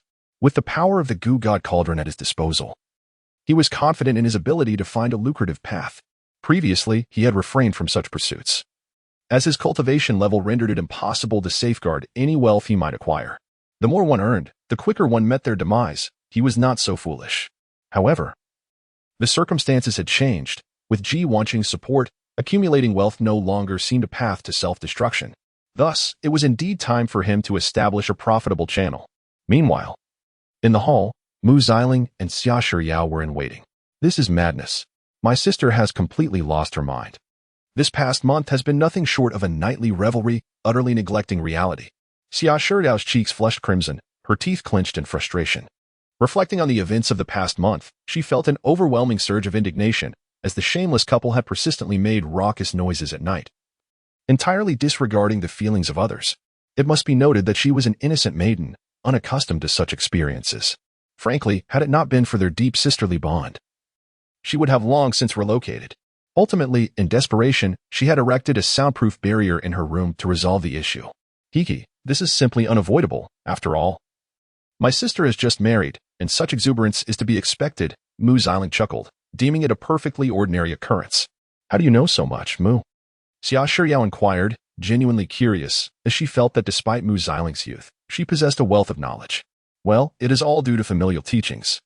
How could I not know, with a father who is quite the man himself, having taken in countless concubines? Mu Xiling replied with resigned amusement. What? Upon hearing this, Xia Shiyao's mouth twitched at a loss for words. It seemed that Mu Xiling's family background was quite intricate, which explained her profound understanding. Ahem, what are you two discussing? At that moment, the impeccably dressed Jiwanqing emerged from her chamber, a faint blush still adorning her delicate face. as she gazed upon her two younger sisters. A sense of trepidation stirred within her. "Sister, we were just discussing that it is nearly time to depart," Mu Xiling said with a cheerful smile, effortlessly shifting the subject. "Indeed, the individual you instructed us to monitor has also left the city, providing us with the perfect opportunity to resolve this matter once and for all. I have already marked him. No matter where he attempts to flee, it will be futile," Xia Shiyao promptly added. "Is that so? Splendid. That fellow has managed to evade us for an entire month. He must possess a remarkable fate. Let us be on our way." Ji Wanqing's beautiful eyes glimmered with a profound intent to kill. Chapter 11. Eradicating future threats outside Lingxiao City, in the depths of the Yunwu mountain range. Li Fu and 3 nearby wandering cultivators materialized amidst the fog-laden peaks. All 4 were practitioners at the 7th level of Qi refinement, possessing a modicum of self-defense amidst the treacherous terrain of the mountain range. "Are you certain you have discovered a century-old spiritual herb, the crimson flame flower?" Li Fu could not restrain his curiosity and inquired. "Absolutely," replied Zheng Chang, a shrewd-looking middle-aged cultivator, nodding emphatically. "Why would I deceive you? We have been acquaintances for many years. Previously, I was pursued by beasts of the mountain and, in my haste, stumbled into a valley where I chanced upon the century-old crimson flame flower. Unfortunately, it is guarded by several first-tier demonic beasts, and I am no match for them. Hence, I sought your assistance. You are well aware of the value of a century-old spiritual herb. Just this single flower could fetch at least 1,000 low-grade spirit stones.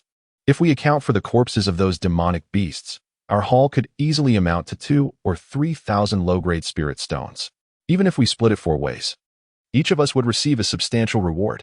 Zheng Chang spoke with utmost sincerity, thumping his chest to assure the truth of his words, swearing there was not a hint of falsehood. "Very well. If this proves true, your rewards shall be plentiful," Li Fu replied, his initial doubts easing somewhat. Though Zheng Chang often acted rather recklessly, he was unlikely to lie. They were well acquainted, and Li Fu trusted that Zheng Chang would not deceive him. Li Fu contemplated the prospect of success. If all went well, he could amass several hundred low-grade spirit stones.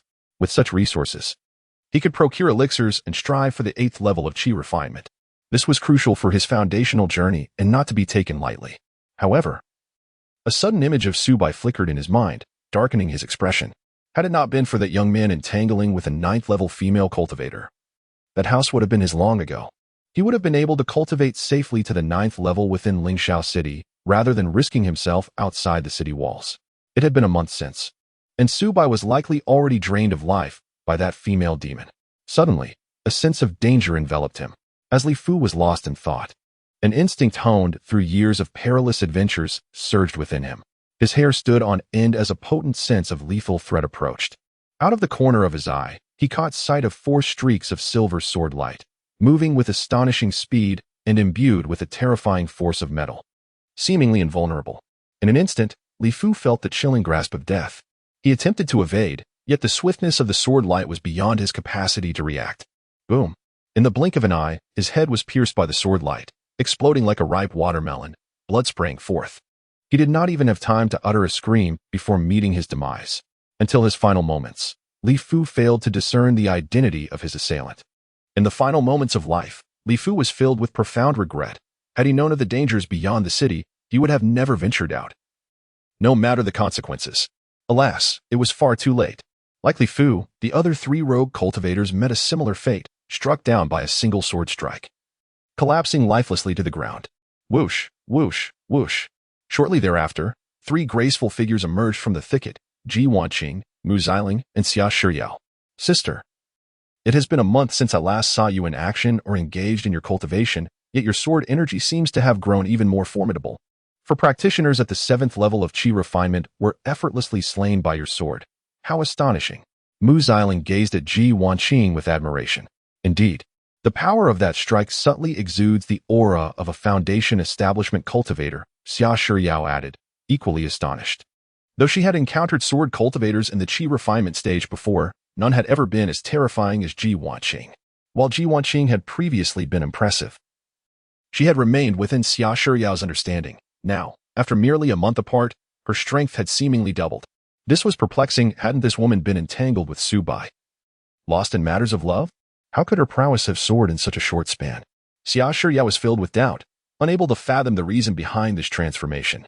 "I am uncertain myself," Since I have been with my husband, I have felt a significant enhancement in my spiritual power, even giving rise to a sense of consciousness akin to foundation establishment, Ji Wanqing replied, a sweet smile gracing her lips. Perhaps this is why my swordsmanship has experienced such remarkable advancement. I have now attained the realm of perceiving the autumn breeze before the cicadas. Recalling the sweet moments shared with Su Bai over the past month, Ji Wanqing's cheeks flushed, her heart brimming with sweetness and shyness.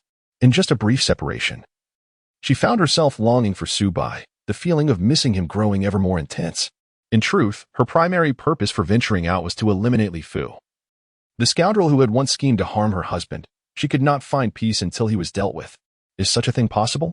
Xia Shiyao exclaimed, her eyes wide with disbelief. Could it be that dual cultivation truly allowed for such rapid enhancement in strength? Or was there something extraordinary about Su Bai that enabled Ji Wanqing's remarkable breakthrough? If it were the latter, Su Bai's value would be immeasurable. Xia Shiyao fell into deep contemplation. Very well, let us continue our expedition into the Cloud and Fog Mountain Range, gather more spiritual herbs, and return to Ling Shao City swiftly. Ji Wanqing was eager to return to Su Bai, even if only after a brief separation. She felt as though she were afflicted by lovesickness, unbearable in its intensity. Xia Shiyao sighed resignedly, deftly collecting the storage bags left behind by Li Fu and the other cultivators. As for their corpses, they would soon be devoured by the beasts of the Cloud and Fog Mountain Range, where such bloodshed was merely commonplace, and no one would take it to heart. Meanwhile, Su Bai stepped out of his home. Having secluded himself for a month, he now felt an overwhelming urge to move. More importantly, he intended to visit nearby shops in search of materials necessary for crafting Gu insects. Su Bai, you were still alive? As soon as he left, a startled exclamation echoed from the neighbor's residence. The speaker, a middle-aged cultivator named Wang Yuan, was a low-grade first-tier alchemist with a cultivation level of the 6th layer of qi refinement, aged 45. He had been a long-time neighbor of the Su family. Alive? Why would I not be? Su Bai's lips twitched slightly as he cast a bewildered glance at Wang Yuan, filled with confusion over the question. Cough, cough. It's a misunderstanding, purely a misunderstanding. I thought you hadn't stepped out for a month because something unfortunate had befallen you. Wang Yuan's face flushed crimson in an instant, and he forced a laugh, hurriedly trying to mask his awkwardness. In truth, he had long assumed that Su Bai's prolonged absence was due to being drained by that female fiend. After a month without a glimpse of him, he believed the body would have surely turned cold. Therefore, when he beheld Su Bai suddenly appearing before him, he thought he was witnessing a resurrection. Even suspecting that the young man's vengeful spirit had returned to confront that female demon, who could have anticipated that this lad was not only alive but also appeared remarkably vigorous and radiant? It was indeed astonishing. Chapter 12. The Celestial Sect explores the mine accidents? You are the one who might encounter an accident. How could anything happen to me while I am safely at home? Su Bai retorted irritably. Ahem, it's a misunderstanding, truly a misunderstanding. Look at my clumsy words. Please don't take it to heart. Wang Yuan quickly apologized with a forced smile. By the way, what are your plans for today? His face flushed with embarrassment, realizing his blunder. I'm just going to buy a few things. Su Bai, uninterested in further conversation, turned on his heel and departed. As Su Bai left the street, the neighbors seemed to emerge in droves, each casting doubtful glances at his retreating figure. Could it be? Su Bai is still alive. Was he supposed to be drained by that enchantress? One exclaimed, astonishment etched on his face. In his mind, Su Bai should have already succumbed by now. He never anticipated that the youth would still appear so vigorous. Had he not witnessed it with his own eyes, he would have never believed it. How peculiar. Could that female cultivator not have aimed to drain him, but rather to take him as a partner? Impossible. How could a young man of such low cultivation attract the attention of such a beautiful and formidable female cultivator? What a ridiculous notion. I can't believe it either. Yet the evidence stands before us. This lad not only appears unharmed but seems to have improved his cultivation. All a facade, don't be deceived by that enchantress's tricks. Perhaps she deemed Su Bai's cultivation insufficient and intends to fatten him up before making her move. This is plausible. If he were merely at the first level of qi refinement, draining him would yield little benefit. It would be wiser to wait until his cultivation increases for a greater harvest. The crowd buzzed with speculation. They staunchly refused to believe that the alluring female cultivator had genuinely taken a liking to Su Bai, concluding instead that she must be scheming to bolster him before her ultimate plunder. Otherwise, the entire situation remained inexplicable. Before long, Su Bai navigated his way to the treasure pavilion in Lingxiao City with ease. This establishment not only offered various pills, but also a wide array of medicinal herbs. The proprietor, Manager Qian, had known Su Bai's parents for over a decade. Ah, young Su has arrived. Are you here to purchase some pills today? Manager Qian inquired with a warm smile. Not exactly. I am in search of some spiritual herbs, specifically a decade-old jiaoshi grass. Do you have any in stock? Su Bai stated his request plainly. His need for jiaoshi grass stemmed from its role as a primary ingredient in the concoction of the jiaochong gu, a special insect he aimed to cultivate to earn spirit stones. The jiaochong gu is a unique insect that thrives on alcohol, possessing an extraordinary affinity for it. Even the most ordinary of beverages can transform into a miraculous spiritual liquor under the influence of the jiaochong gu. Consider this. A single jug of ordinary first-tier spiritual liquor is valued at no less than 40 or 50 low-grade spirit stones, surpassing the cost of typical medicinal pills. This is due to the fact that spiritual liquor contains fewer impurities compared to pills and can refine the internal spiritual energy, making it highly sought after by cultivators. Regrettably, the difficulty of producing spiritual liquor is immense, and its scarcity perpetually outstrips demand. Thus, even with spirit stones in hand, acquiring it is not guaranteed.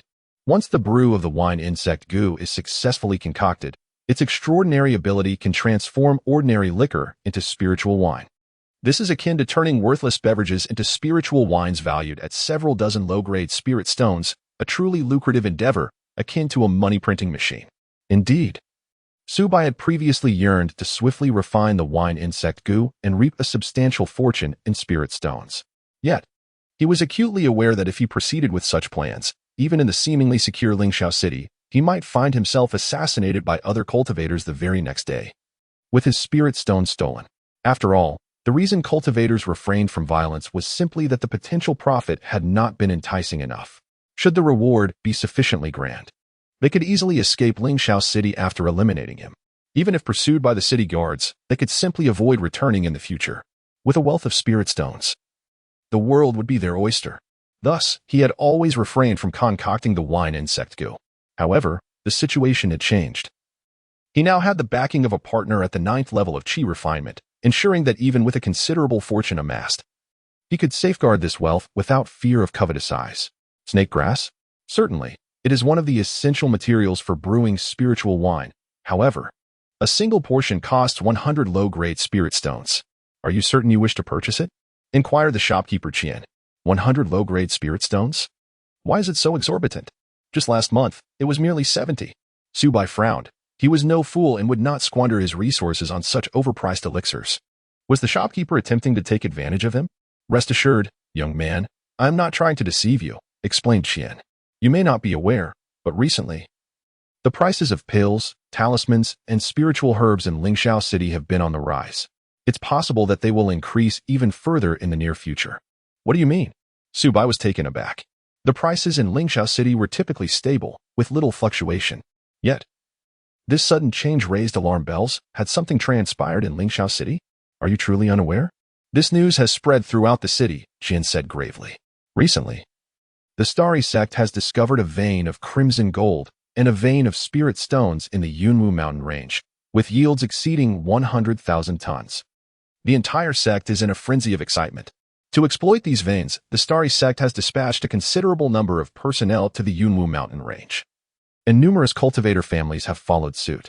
Given the complex terrain of the Yunwu mountains, perpetually shrouded in mist and teeming with ferocious beasts, the development poses significant challenges. Hence, the Starry Sect has invited many cultivators to join in the endeavor. It is precisely due to this influx of outsiders into Lingxiao City that you may have noticed a marked decline in public safety. Incidents of murder and robbery have become alarmingly frequent. Such occurrences were unheard of in the past, but now, with so many outsiders, the enforcement team in Lingxiao City is overwhelmed. Even if they wish to intervene, these foreign cultivators are ruthless, and many are likely backed by foundational families, leaving the enforcement team with little choice but to turn a blind eye to these unlawful acts. What? Su Bai was astonished. He had not anticipated such a dramatic transformation in Lingxiao City within a mere month. For the past month, he has been entirely immersed in a haven of tenderness, remaining at home and scarcely aware of the events transpiring in the outside world. Little did he expect that within such a brief span of time, Lingxiao City would descend into such turmoil. It is no wonder that he has sensed an increase in the number of cultivators on the streets, each emanating an aura of malevolence. Chapter 13. The Power of the Dream Soul Gu. Undoubtedly, in the days to come, Lingxiao City will become a focal point for cultivators from all walks of life, for it stands as the sole city for practitioners surrounding the misty forest. Boasting a geographically advantageous position, the Xingqian sect, in its quest to fully exploit the resources of the misty forest, is bound to lure numerous cultivators with generous rewards, compelling them to vanquish the beast lurking within the woods and to forge new paths. Consequently, the prices of various commodities in Lingxiao City, such as elixirs, talismans, spiritual plants, provisions, and magical artifacts, are destined to soar. It is foreseeable that Lingxiao City will no longer enjoy its previous tranquility and may very well devolve into a hotbed of conflict. Given this situation, it is likely that the price of gathering spirit wine will also rise, presenting an opportunity for significant profit. Subai stroked his chin, contemplating this matter deeply. With this thought in mind, he hesitated no longer. Despite the increasing prices of spiritual plants, he resolved to procure the necessary materials. Ultimately, he expended 300 low-grade spirit stones to acquire ingredients such as the purple leaf orchid for brewing wine insects. Following this, he visited various shops to amass a considerable supply of spiritual grains and meats, recognizing that with several new mouths to feed at home, sufficient provisions were essential. Moreover, in light of the current tumultuous circumstances, he deemed it prudent to limit his outings and stockpile food in advance. Fortunately, the Gu God Cauldron he carried with him possessed an immense storage capacity, exceeding several thousand cubic meters, akin to a vast warehouse, eliminating any concerns regarding space constraints. What is happening? After completing these tasks, Subai keenly sensed that someone was secretly observing him. This awareness was attributed to the newly refined Dream Soul Gu, which endowed him with formidable perceptive abilities, allowing him to discern changes in his surroundings with precision, comparable to the spiritual awareness of a Foundation establishment cultivator. Despite the covert efforts of those who lurked in the shadows, they remained oblivious to his heightened perception. 3 cultivators are watching me, Subai silently assessed, identifying one as a 5th-level Qi refinement practitioner, while the other 2 were 4th level. Has Lingxiao City descended into such chaos? To dare launch an attack on me in broad daylight? A chill ran down Subai's spine. He had not anticipated that the once orderly Lingxiao City would succumb to such disorder due to the influx of outside cultivators. These intruders, accustomed to unbridled behavior elsewhere, engaged in arson, murder, and plunder without restraint, and it seemed only natural that a mere 2nd-level Qi refinement cultivator like himself had drawn their attention. However, Subai remained unfazed. Following the successful refinement of the Dream Soul Gu, his spiritual power had significantly amplified. Although he was merely at the 2nd level of Qi refinement, the strength of his soul was on par with that of late-stage Qi refinement practitioners. With the aid of the Dream Soul Gu, he possessed the capability to contend with cultivators at the 5th or even 6th level of Qi refinement. A swift resolution is imperative, Subai resolved internally, while outwardly maintaining an air of nonchalance as he feigned ignorance and turned toward a secluded alleyway. At that moment, not far away, 3 cultivators were fixated on Subai.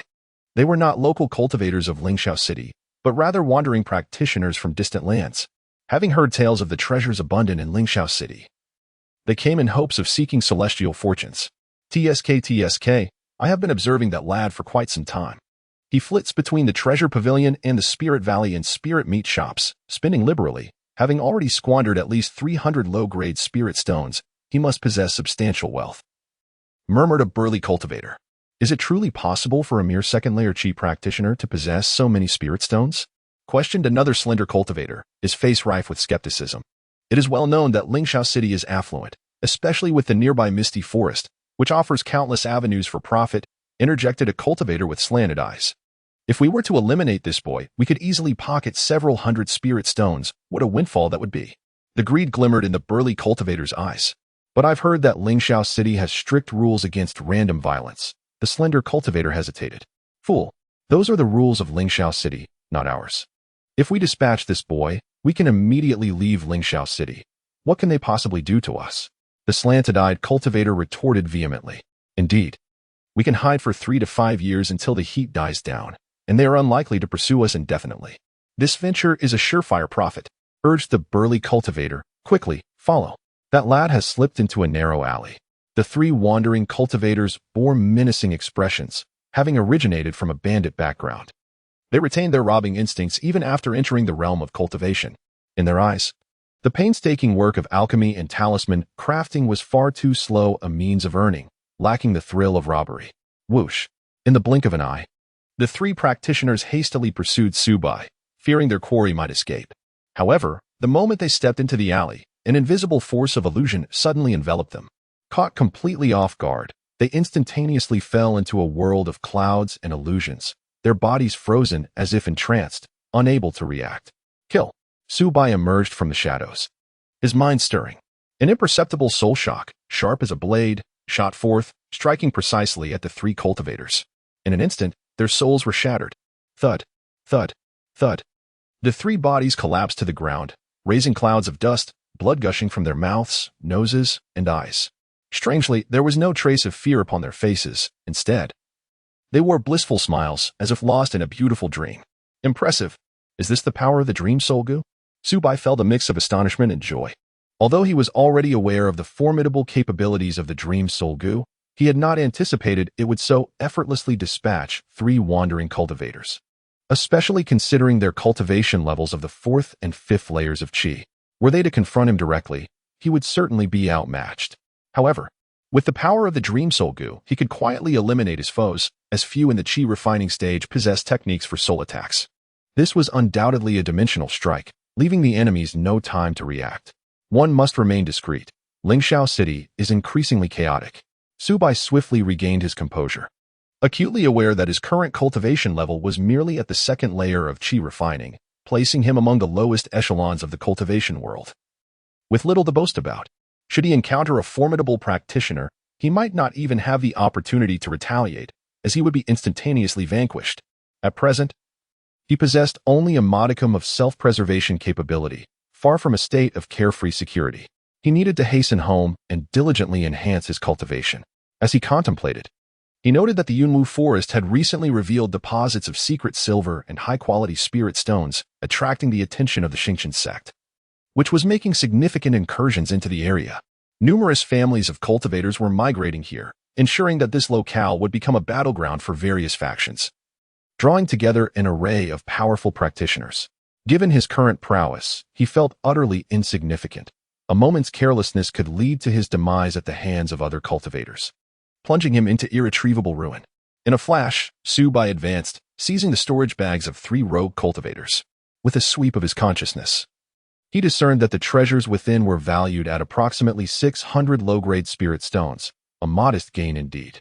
He then hurriedly made his way back to his home. Chapter 14. The Wineworm Curse. Upon returning home, Subai's taut nerves finally relaxed, and he exhaled deeply. The outside world was fraught with peril. Those external cultivators lurked like ravenous wolves, poised to pounce at any moment, posing a lethal threat. In contrast, home was undoubtedly the safest haven. For this abode was equipped with a first-tier defensive formation, serving as a robust barrier. Any ordinary cultivator attempting to intrude would undoubtedly pay a grievous price. After calming his emotions, Subai hesitated not a moment and promptly placed all the materials into the Gu God Transformation Cauldron. In an instant, the cauldron radiated brilliance, accompanied by a cacophony of sounds as the materials were swiftly decomposed, refined, and subsequently melded together. As a plethora of spirit stones burned away, a plump dark golden worm materialized within the vessel, writhing contentedly. Soon after, a stream of mysterious information wafted into his consciousness like a wisp of smoke. The Wineworm Curse, one of the extraordinary creatures of heaven and earth, thrived in wine, exhibiting remarkable abilities. It could transmute the mundane into the extraordinary, transforming ordinary wine into spirit wine and even elevating first-tier spirit wine to higher levels. The spirit wine refined by the Wineworm Curse boasted myriad effects, significantly enhancing the true essence of Qi practitioners and effectively tempering their physiques, drawing countless individuals towards it. Upon absorbing this information, a radiant joy illuminated Subai's face. Although the Wineworm Curse possessed no combat prowess, it was undoubtedly an exceptional tool for generating wealth. With its aid, an endless supply of spirit wine could be produced. It was no exaggeration to assert that this spirit wine was akin to a mountain of spirit stones. With this thought in mind, he unhesitatingly retrieved a jar of ordinary wine from his belongings. This was part of the supplies he had procured earlier, totaling 20 jars, specifically intended for the creation of spirit wine. Gurgle, gurgle. The wine worm curse seemed to catch the scent of the wine, instantly becoming exhilarated. Akin to a famished beast that dove into the jar, drinking voraciously as if it were a die-hard alcoholic.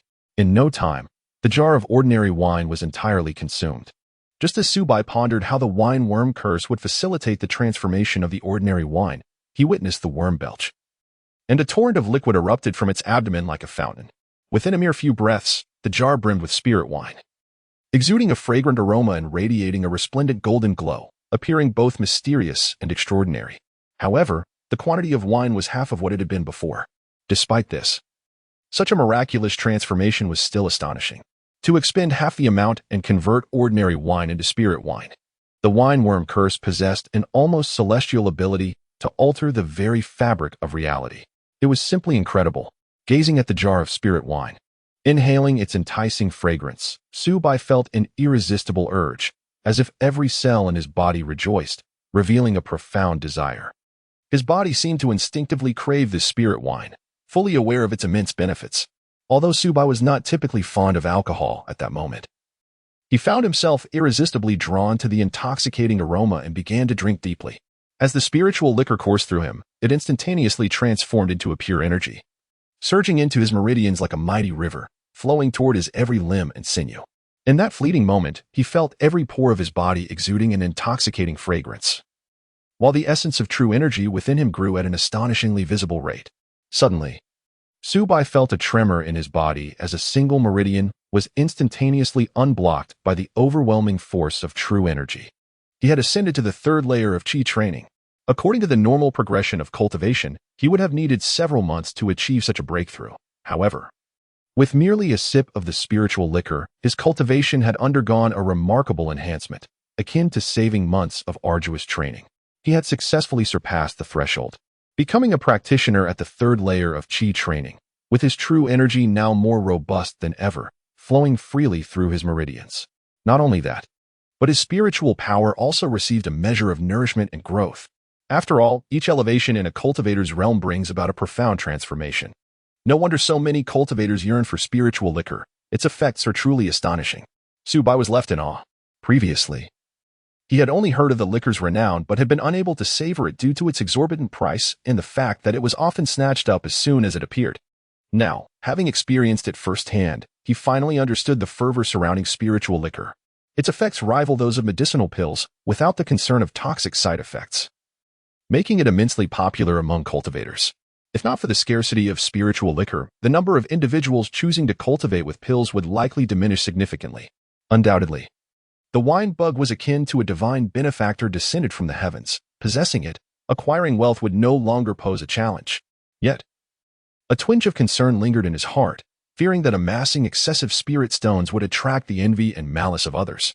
As night deepened, Ji Wanqing, Mu Xiling, and Xia Shiyao returned from their day out, all bearing expressions of fatigue, evidently having endured a fierce battle, with a faint scent of blood lingering on them.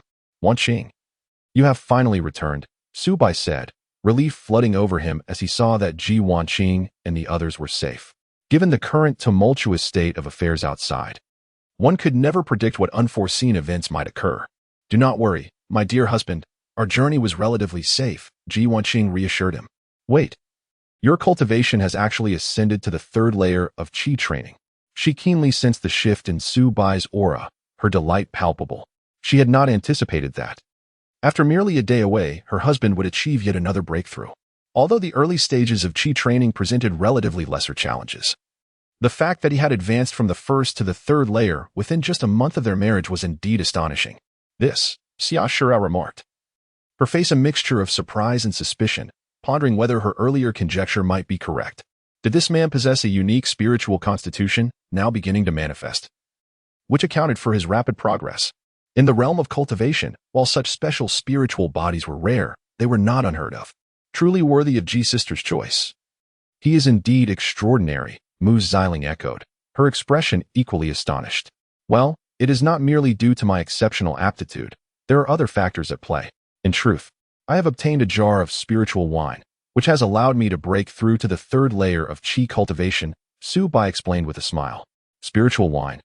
Did you acquire it from elsewhere? Ji Wanqing inquired with curiosity.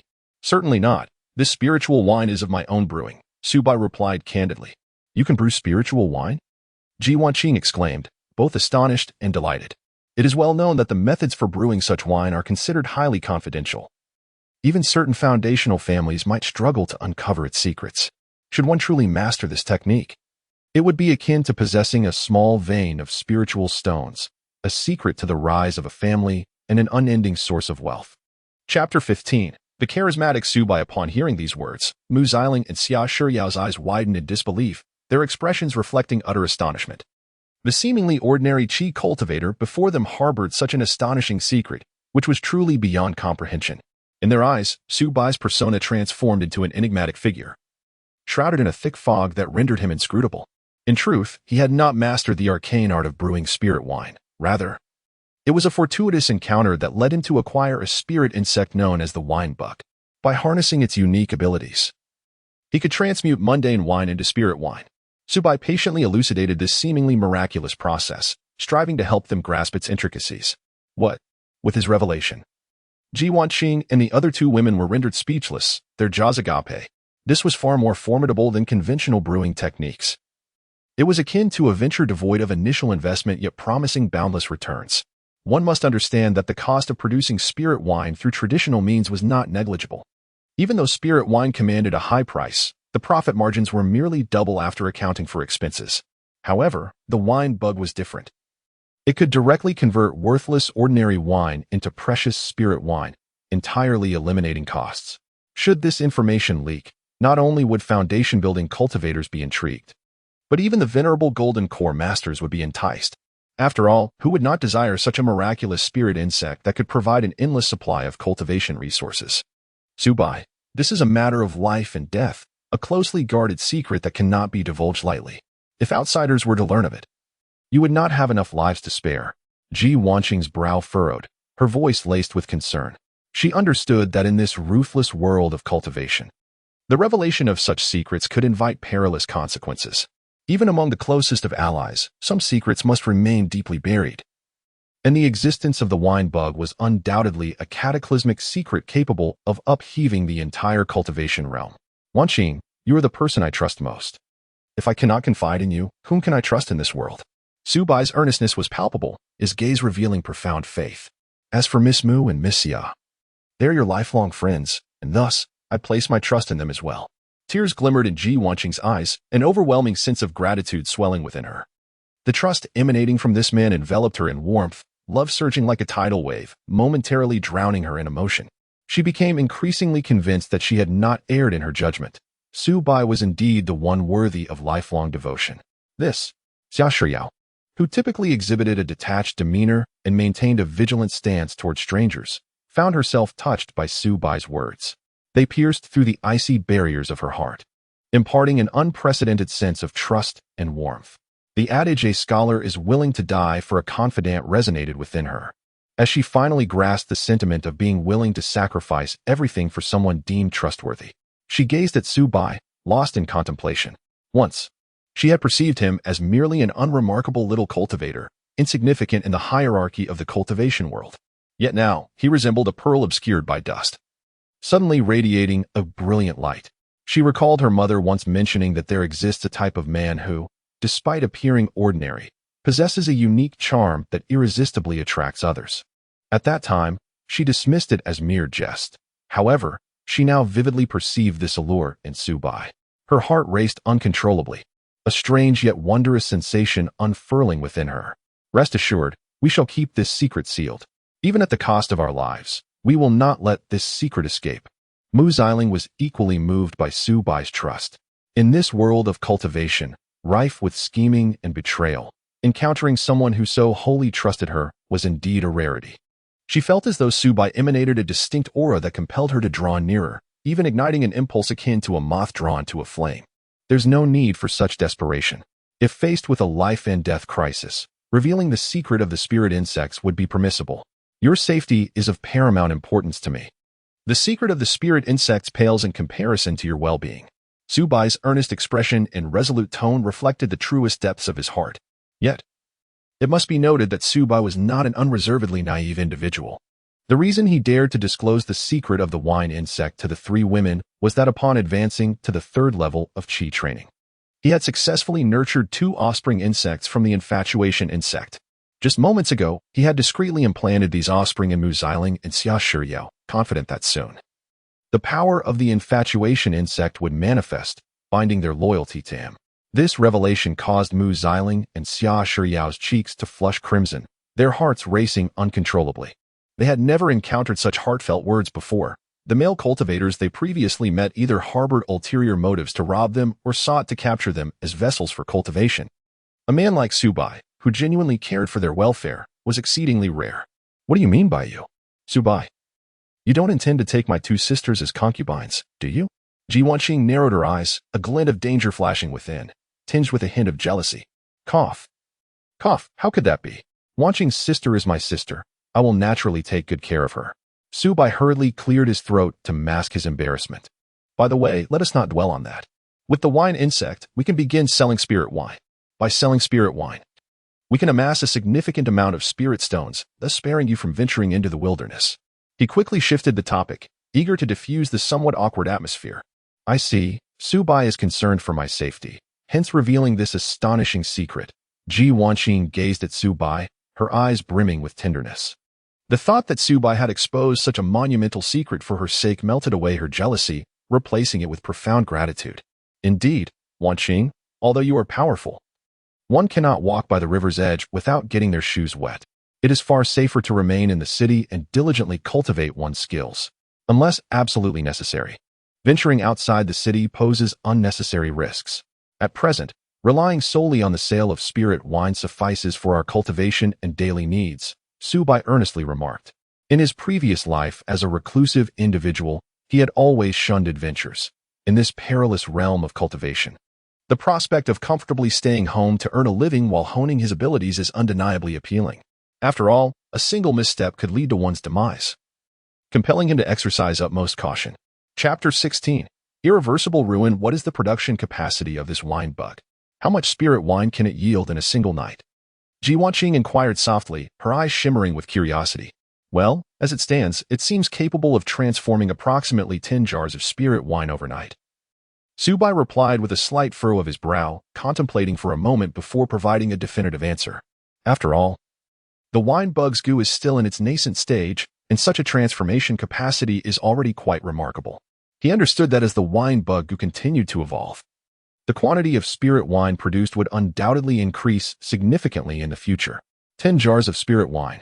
Mu Xiling's eyes widened in disbelief, her voice involuntarily rising a pitch. Each jar of spirit wine can typically be divided into 10 flasks, with each flask fetching 50 low-grade spirit stones. Thus, 1 jar is worth 500 low-grade spirit stones. If the wine bug goo can convert 10 jars in a single night, that means a profit of 5,000 low-grade spirit stones overnight. This is simply outrageous. She was astounded, her face a canvas of shock. As a cultivator at the late stage of Qi refinement, Mu Xiling was acutely aware of the arduousness of earning money. In the past, she had ventured out on perilous quests, hunting beasts, and on fortunate days, she might return with a few hundred low-grade spirit stones, which was already considered a bountiful reward. More often than not, she returned empty-handed, facing immense risks each time. A moment's carelessness could cost her life in the wilderness. Yet now, relying solely on the wine bug goo, she could earn 5,000 low-grade spirit stones in a single night. This speed of profit was astonishing beyond imagination. No wonder it is said that the secret to spirit wine can elevate a cultivator's family to prominence. The profits are indeed staggering. Earning 5,000 low-grade spirit stones a day translates to 150,000 a month. Mu Xiling marveled, her eyes alight with astonishment. She increasingly felt that the wine bug goo was akin to an inexhaustible vein of spirit stones. Unlike true mines, as long as the wine bug goo has life left in it, it can ceaselessly produce spirit wine, generating wealth. Should this secret come to the attention of other cultivation families or sects, it would likely incite a frenzied scramble. Factions would stop at nothing to seize the wine bug goo. At this thought, Mu Xiling shivered, acutely aware of the immense value and hidden dangers of the wine bug goo. The allure of such profit is indeed too tempting. If it were to be leaked, our demise would be inevitable. Perhaps even foundation-building cultivators would come after us. Therefore, we must exercise utmost caution. Ji Wanqing's expression turned grave, her tone sober as she asserted. With our current cultivation, Earning 5,000 low-grade spirit stones a month is sufficient and within reasonable bounds. Exceeding this amount would be too perilous. After a brief contemplation, she decisively resolved to sell only 10 jars of spirit wine each month. She understood well that while wealth is desirable, one must also have life to enjoy it. Excessive ostentation would only invite disaster. As you wish, Wanqing. Subai nodded without hesitation, fully endorsing Ji Wanqing's decision. He knew well that while spirit stones are vital, the priority is to ensure they can be preserved. If one lacks the strength to safeguard wealth, then no amount of spirit stones will do other than serve as a garment for others. Given his current cultivation, several thousand low-grade spirit stones each month suffices for his daily training. It would be prudent to consider accumulating more wealth once his cultivation has improved. Thank you for your understanding, Subai. Our current strength is still quite feeble. Should we ascend to the foundation establishment stage? We could openly sell spirit wine without fear of covetous eyes. Ji Wanqing sighed softly, expressing her sentiments. In this brutal realm of cultivation, as a loose cultivator without a formidable background, one must tread carefully, like walking on thin ice. A single misstep could lead to irreparable consequences. No worries. As long as you refrain from venturing into the wilderness during this period, it will be fine. I've heard that the Starry sect has sent a large number of cultivators into the misty forest, and it has become a chaotic battleground, rife with slaughter and conflict, rendering it exceedingly perilous. With the income from spirit wine, you need not risk your lives hunting magical beasts anymore, Subai said earnestly, his tone imbued with sincerity. Yes, we won't take risks for the time being, Ji Wanqing replied, gazing at Subai with tender eyes filled with warmth and gratitude. Hearing this, Mu Xiling and Xia Shiyao felt a wave of emotion. Having been loose cultivators for quite some time, they had faced countless hardships. Yet this was the first time they encountered a man so concerned for their safety. Hu Wunti desire an easy fortune and a stable life. In the past, to obtain resources for cultivation, they had to delve into perilous situations repeatedly, battling magical beasts and rogue cultivators. Now, with the assistance of the wine worm, they could remain in Lingxiao City, focusing on their cultivation without the worry of spirit stone shortages, a life they had once dreamed of. 6 months later, in the blink of an eye, Lingxiao City was enveloped in winter's embrace as heavy snow fell, draping the entire city in a silvery shroud, resembling a pristine fairy tale realm. However, the biting cold left many cultivators shivering, for even with protective spiritual energy, it was difficult to withstand the bone-chilling temperatures. Subai remained at home, diligently cultivating alongside his partner, Ji Wanqing. Last night, they had shared an intimate connection 7 times, their bond strengthening with each encounter, deepening the love between them, allowing him to grasp more of the essence of the sword path. His cultivation experienced significant advancement, bringing him one step closer to a breakthrough. His spiritual root quality was elevated, successfully ascending to the 8th tier. Yet another night of dual cultivation led Subai to feel a sudden tremor within his body, as a mysterious and warm energy surged from the infatuation worm, merging with his spiritual root. In an instant, his spiritual root underwent a monumental transformation. He distinctly sensed his spiritual root elevate from the 9th to the 8th tier. This was undeniably an astonishing metamorphosis. In the realm of cultivation, enhancing one's spiritual root quality is a coveted dream for countless cultivators, yet one that remains elusive. Many expend their entire lives seeking various means to alter their spiritual root quality, only to find themselves thwarted. Yet Subai, within merely half a year of dual cultivation with his partner, achieved the remarkable leap from the 9th to the 8th tier, an almost unbelievable feat should this news spread. It would undoubtedly provoke a tremendous uproar in the world of cultivation, astonishing countless individuals. Is this truly the marvel of the 8th tier spiritual root? Subai closed his eyes, attentively sensing the transformations within his body. He distinctly perceived that his absorption rate of the natural spiritual energy from the heavens and earth had accelerated by 1/3. And his comprehension had also improved. In comparison to the 9th-tier spiritual root, he now felt as though he had emerged from darkness into the light, rendering his path of cultivation considerably smoother. In the realm of cultivators, the 9th-tier spiritual root is exceedingly rare. Those possessing it often progress at a sluggish pace, akin to traversing through thorns, a journey fraught with hardship, and are frequently regarded as dullards on the path of cultivation. However, now that Subai had ascended to the 8th-tier spiritual root, he may still appear ordinary among many gifted cultivators. Yet he had at least stepped into the ranks of average practitioners, bidding farewell to the label of a fool. With this thought, Subai felt an overwhelming sense of elation. This was merely the beginning. He believed that as long as he continued to cultivate alongside Gu God, there remained ample potential for further enhancement of his spiritual roots. Perhaps in the future, he could attain the realms of the 7-tier, 6-tier, or even the 1-tier spiritual roots. Should this come to pass, he would undoubtedly rise to become a figure of envy within the realm of cultivation. Chapter 17. The surge in material prices. Although there has been a significant enhancement in his cultivation, Su-Bai is yet to transcend to the 4th level of Qi refinement. With a furrowed brow, he thoughtfully rubbed his chin. After 6 months of diligent practice, supplemented by medicinal pills, the true essence within him has escalated rapidly, reaching the pinnacle of the 3rd level of Qi refinement. However, transitioning from the 3rd to the 4th level, while seemingly a minor step, represents a formidable barrier that is difficult to overcome. Typically, an ordinary cultivator requires 4 to 5 years to break through this constraint. Nevertheless, since ascending to an 8th grade spiritual root, Su-Bai has distinctly sensed a remarkable acceleration in his cultivation pace. He is confident that, given his current aptitude, he might achieve the 4th level of Qi refinement in just a few months. Upon successful breakthrough, he would enter the ranks of mid-level Qi refiners.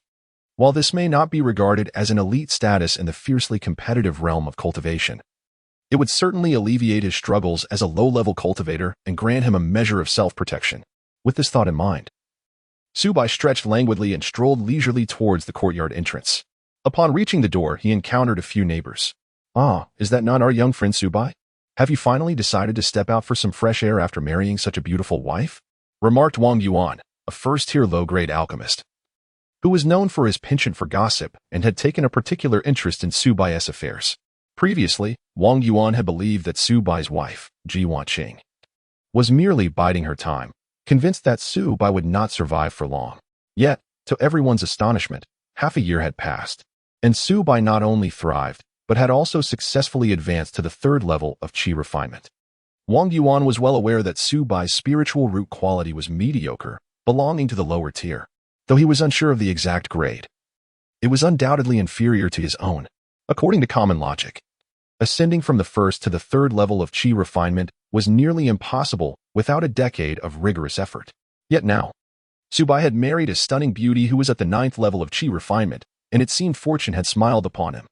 Wang Yuan speculated that it must be this enchanting female cultivator who had provided Su-Bai with an abundance of precious medicinal pills, facilitating his meteoric rise within such a short span. Reflecting on Su-Bai's childhood, sheltered by parents who were late-stage Qi refiners and thus free from worries, and his later fortune of receiving favor from a powerful female cultivator, Wang Yuan's heart seethed with envy. He felt an overwhelming sense of injustice, questioning why Su-Bai was graced with such luck while he could only watch from the sidelines. "Uncle Wang, you jest. My reluctance to venture outside is simply due to my inadequate cultivation. I must remain home, diligently honing my skills. With my current level, I feel utterly unprepared to face the world," Su-Bai replied with a smile, maintaining an air of calmness, neither servile nor arrogant. "Oh, your choice to seclude yourself for rigorous training is indeed wise. You may not be aware, but the outside world has become chaotic. Half a year ago, fellow cultivator Li Fu and others were slain in the Yunwu mountain range, and it is said that the assailants were a gang of ruthless bandits," Wang Yuan said, his expression grave, letting out a slight sigh filled with sentiment. Li Fu was a formidable practitioner at the 7th level of Qi refinement, with a promising future ahead. Perhaps even the hope of foundation establishment. Who would have anticipated that fate would be so cruel, leading to his tragic demise at the hands of bandits? Is it true? Li Fu has fallen? Is this news reliable? Upon hearing the news, Su-Bai was taken aback. For the past 6 months, he had devoted himself entirely to his cultivation, paying little attention to the affairs of the outside world, particularly the news regarding Li Fu. After all, with Ji Wanqing, Mu Xiling, and Xia Shiyao, 3 formidable cultivators in the late stages of Qi refinement, by his side, Li Fu, no matter how audacious he might be, would not dare to provoke him again. Yet, unexpectedly, before he could take any action, the grim tidings of Li Fu's demise reached him. The once formidable adversary suddenly vanished, and Su-Bai felt an immense sense of relief. With such a threat eliminated, he no longer needed to expend energy dealing with him. Indeed, this news has long spread throughout our neighborhood, Wang Yuan stated with certainty, his tone somber. It is said that some cultivators ventured deep into the Cloud Mist mountain range and discovered the bodies of Li Fu and his companions, their deaths gruesome and unrecognizable. Clearly the work of ferocious beasts or ruthless bandits. Have they found the perpetrators then? Su Bai inquired curiously. How could they possibly? Wang Yuan sighed, shaking his head in despair. You do not understand the current situation. The Xingqian sect is heavily investing in the development of the Cloud Mist Mountain Range, leading numerous cultivators into its depths, among whom are many rogue cultivators and scions of powerful clans. These individuals are accustomed to rampant lawlessness elsewhere, with many notorious for their banditry. Any one of them could be the culprit. Such massacres occur almost daily in the Cloud Mist Mountain Range, and it is beyond management. Moreover, since Li Fu perished deep within the mountains, he has been largely overlooked. At this point, Wang Yuan leaned closer to Su Bai, lowering his voice conspiratorially. I have also heard a rumor that during the development of the Qi gene or vein, the Xingqian sect was attacked by a second-tier beast. This creature was terrifyingly powerful, resulting in the deaths of numerous cultivators on the spot, and even a Foundation establishment elder suffered severe injuries while fleeing, leading to a chaotic retreat of many cultivators. Has a second-tier beast truly emerged? Is the Xingqian sect considering abandoning the development? Su Bai exclaimed, astonished. It is well known that the strength of a second-tier beast rivals that of a Foundation establishment cultivator, making it exceedingly formidable, with little chance of survival for ordinary cultivators who encounter it. Abandon? Absolutely not. Wang Yuan quickly gestured dismissively. The Qi gene or vein and the high-quality spirit stone veins within the Cloud Mist Mountain Range are treasures of immeasurable worth. If successfully developed, the strength of the Xingqian sect would be significantly enhanced. They would never relinquish such an opportunity easily. Upon learning of the second-tier beast, the Xingqian sect dispatched several Foundation establishment elders and even increased the rewards, offering 5 Foundation establishment pills. Those who make significant contributions during the development process will have the chance to receive a Foundation establishment pill. Once this news spread, countless cultivators were stirred, eager to accompany the Xingqian sect into the Cloud Mist Mountain Range. Foundation establishment pills? Upon hearing this phrase, Su Bai's pupils constricted sharply. He was acutely aware of the rarity of Foundation establishment pills. For rogue cultivators, acquiring one not only required a vast expenditure of spirit stones, but, more crucially, even with sufficient wealth, finding a channel to purchase them was far from guaranteed. Securing a single Foundation establishment pill was akin to possessing the key to the realm of Foundation establishment, opening the door to the hope of becoming a formidable cultivator. It is hardly surprising that numerous rogue cultivators are driven by such fervor, risking their very lives to accompany the starry sect into the misty mountains. Consequently, the prices of elixirs, talismans, magical artifacts, and spiritual grains in Misty Cloud City have surged dramatically. A multitude of rogue cultivators are hoarding resources, preparing to venture into the misty mountains for a chance at fortune. Wang Yuan let out a resigned sigh. The cost of living in Misty Cloud City has become utterly exorbitant, having at least doubled compared to before. Even the rent has risen significantly, prompting countless rogue cultivators to seek residence within the city. After all, the dangers lurking outside are perilous, with the constant threat of being ambushed by marauding cultivators. Only within the city's walls can one find a semblance of security. Chapter 18. Cannon fodder, by the way, Su Bai. Have you considered accompanying the Starry Sect to explore the Yunwu mountain range and perhaps test your luck? Wang Yuan gazed at Su Bai with eager anticipation, a spark of excitement glimmering in his eyes. Oh, is there a considerable number of people planning to go? Su Bai raised an eyebrow, curiosity flickering in his gaze as he replied with interest. You must be aware of our neighbor, Chen, who is a master at the 8th level of Qi cultivation. He has resolutely decided to join the Starry Sect in their venture to the Yunwu mountain range, given his aptitude with spiritual roots. Without the generous rewards from the Starry Sect, the prospect of establishing a foundation in this lifetime would be exceedingly difficult. If fortune smiles upon him this time, achieving great merit and earning the sect's rewards, even if he cannot directly establish a foundation, ascending to the 9th level of Qi cultivation would be all but guaranteed. Wang Yuan elaborated, his face brimming with envy. However, the Yunwu mountain range is fraught with peril. Is it truly worth risking such dangers? Su Bai furrowed his brow lightly, a hint of concern evident in his expression. He understood that the Starry Sect would not offer such enticing rewards without ulterior motives. After all, there is no gain without risk. The likelihood is that the Starry Sect intends to utilize these wandering cultivators as cannon fodder to confront the myriad dangers within the mountain range, leading to a considerable mortality rate among those who accompany the sect. What you may not realize is that the Starry Sect is making a significant investment this time. To explore the Yunwu mountain range, they have dispatched 3 foundational elders and brought along over 100 elite disciples at the Qi cultivation stage. Their ambition is unmistakable. If my cultivation level were sufficient, I would have joined them without hesitation, Wang Yuan said, his face filled with longing.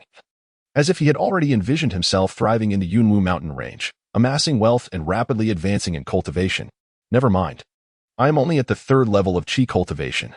Even if I went, I would gain little and would be better off remaining at home to cultivate in peace. If I run low on elixirs, I can simply ask Wanner for some, Subai said, waving his hand lightly, a relaxed expression on his face. Currently, he earns a stable income of 5,000 low-grade spiritual stones each month through the sale of spirit wine, which ensures he lacks for nothing in terms of cultivation resources. Furthermore, he values his life and would rather not expose himself to danger for uncertain rewards. Upon hearing this, Wang Yuan could not help but twitch his lips, feeling an overwhelming sense of jealousy. He thought to himself, why does he not possess such good fortune? Finding a wealthy and powerful partner? Subai seems to have fallen into a nest of blessings. No wonder he is unwilling to risk an adventure in the Yunwu mountain range. If only he could effortlessly procure cultivation resources from his partner like Subai does. Who would be foolish enough to toil outside? Just then, a soft voice called out, "Husband." 3 graceful female cultivators entered the room, Ji Wanqing, Mu Xiling, and Xia Shiyao. They had just returned from selling spirit wine and had taken the opportunity to procure some elixirs, materials, spiritual meat, and grains. In the present day, Lingxiao City is a chaotic Lang, teeming with itinerant cultivators. For Subai, a mere practitioner at the 3rd level of Qi refinement, venturing out alone is fraught with peril. In contrast, Ji Wanqing and her companions, being adept masters at the late stage of Qi refinement, are not easily trifled with by the average individual. Welcome back. Come in, Subai exclaimed with a beaming smile, hastily opening the door to usher the 3 women inside. Humph, how vexing. Wang Yuan felt a profound sense of discontent upon witnessing this scene. At over 40 years of age, he remained solitary, lacking even a partner, and was relegated to seeking fleeting pleasures in the brothels, where he spent a considerable amount of spirit stones. In stark contrast, Subai, so youthful, enjoyed the company of such beautiful and formidable female cultivators, living a life full of flavor. It was truly disheartening to compare one's circumstances with others. As Wang Yuan sank deeper into his gloom, he stormed back to his room, slamming the door with a resounding thud, preferring to retreat from sight. Within the room, Subai, Ji Wanqing, Mu Xiling, and Xia Shiyao sat together. How did the spirit wine sales go? Subai inquired with genuine concern. Absolutely splendid, Ji Wanqing replied, her lips curling into a confident smile. Given the soaring prices in Lingxiao City, where everything has become exorbitantly costly, the price of spirit wine has also surged, now reaching 100 low-grade spirit stones per pot. We sold 100 pots with ease, earning over 10,000 low-grade spirit stones. The speed at which we are profiting is so swift that it feels surreal, as if I am dreaming. She reflected on the arduous times of her past, when earning spirit stones required braving the elements and risking life and limb. Little did she anticipate that now, with Subai's concoction of spirit wine, mere trade in such beverages could yield immense profits, transforming her life dramatically. Rest assured, we are acutely aware of the substantial sum of spirit stones involved. Thus, we only collaborate with major taverns and refrain from selling to ordinary itinerant cultivators. Those taverns have a significant demand and can purchase dozens of pots at once. Furthermore, when we sell the wine, we alter our appearances, ensuring that even if they attempt to trace our identities, they would find themselves at a complete loss. Mu Xiling and Xia Shiyao added swiftly. Having navigated the cultivation world for many years, they understood the wisdom in concealing one's wealth. If they attracted the attention of ill-intentioned individuals, it could spell disaster. Hence, they have remained exceedingly cautious, meticulously guarding their true identities and the origins of their riches. However, troubles have not entirely eluded them. Lately, I have sensed that the tavern owners are beginning to harbor suspicions about us, Ji Wanqing stated, her expression turning serious, a hint of concern lacing her tone. As her spiritual power grew stronger, she became increasingly attuned to the emotions and hostilities of those around her. Initially, the tavern owners may not have given it much thought, but as time passed, the incessant influx of low-priced spirit wine would inevitably raise questions, leading them to ponder the source of the spirit wine. If that is the case, we must temporarily halt the sales of spirit wine. No amount of spirit stones is worth compromising your safety. We cannot allow you to fall into danger, Subai declared with unwavering resolve. his gaze reflecting deep concern for the three women. This is a perilous signal. No caution is excessive. In this survival of the fittest realm of cultivation, once one becomes the target of another, the consequences are utterly unimaginable. Chapter 19. Refining the new Gu indeed. I also believe that the spirit stones we have currently acquired are sufficient for our cultivation for the time being. No matter how many spirit stones one possesses, if they cannot be transformed into personal strength, they lose their significance. Ji Wanqing nodded in agreement. In truth, she had long contemplated pausing the sale of spirit wine. After all, the influx of spirit wine into the market has raised suspicions among numerous cultivators. Spirit wine has always been exceedingly rare, and in the past, it was impossible to circulate freely in the market. Yet now, even ordinary cultivators can procure it with ease. Of course, for the moment, these are merely preliminary suspicions. Fortunately, the Xingqian sect is fully engaged in the development of the Yunwu mountain range, directing all cultivators' attention there, leaving little time for anyone to delve into the matter of spirit wine. Indeed, even if we do not sell the spirit wine, we have more than enough for our own enjoyment. The efficacy of spirit wine in enhancing cultivation far surpasses that of ordinary elixirs, Mu Xiling remarked with a sigh. Over the past 6 months of consuming spirit wine, she has felt a remarkable surge in her cultivation, now standing on the brink of breaking through from the 7th to the 8th level of qi refinement, a feat that would normally take 4 to 5 years of diligent practice to achieve. This clearly illustrates the significant role spirit wine plays in her advancement, which explains why those cultivating families are eager to monopolize its sale. This time, we have procured enough spirit rice and spirit meat to last at least 6 months, so we need not worry about our food supply in the near term. In 6 months, this matter should settle down, and the tavern owners will likely cease their scrutiny of us, Xia Shiyao calmly stated. She, too, believed that a sales pause of at least half a year was necessary to allow the storm to pass. I am deeply grateful to you all. Without your support, I could not enjoy such a tranquil life now, Subai expressed with heartfelt appreciation. My husband, you are too courteous. This is merely my duty, Ji Wanqing replied, gazing affectionately at Subai. As time flowed on, she found her love for him growing ever deeper, naturally wishing to preserve their peaceful existence from external disturbances. Indeed, brother-in-law, you should focus on your cultivation and not concern yourself with these matters. Mu Xiling and Xia Shiyao chimed in, their cheeks slightly flushed, their hearts involuntarily racing. Even a simple compliment seemed capable of bringing them prolonged joy. Though Su Bai is their sister's husband, they ought not to harbor any improper thoughts, and coveting their brother-in-law is not in accordance with moral propriety. Yet, for some reason, they found it difficult to suppress their inner feelings. As the night deepened and tranquility enveloped the surroundings, Ji Wanqing, needing to concentrate on her cultivation, retreated to the adjacent quiet chamber. After all, even as partners, it was not feasible to engage in dual cultivation every night, especially since Ji Wanqing was in a pivotal phase of her journey. Having reached the 9th level of qi refinement, she was now fully focused on breaking through to the perfected realm of qi refinement. Upon successfully ascending to this stage, she would have the opportunity to strive for the foundation establishment stage. And if she were to become a foundation establishment cultivator, not only would her cultivation significantly improve, but her lifespan would also extend, allowing her to live at least until the age of 250, truly embarking on the path of immortality. Unlike practitioners in the qi refinement stage, who can only extend their lifespan to a maximum of 150 years through any means, it appears that I must concoct a new type of gu worm. At this moment, Subai gently stroked his chin, lost in contemplation. He was acutely aware that the business of selling spiritual wine could easily attract the envy of other cultivators. A moment's carelessness could result in exposing his whereabouts. Therefore, he must devise a strategy to mitigate this lurking threat, ensuring that should he be targeted, he would not find himself in peril.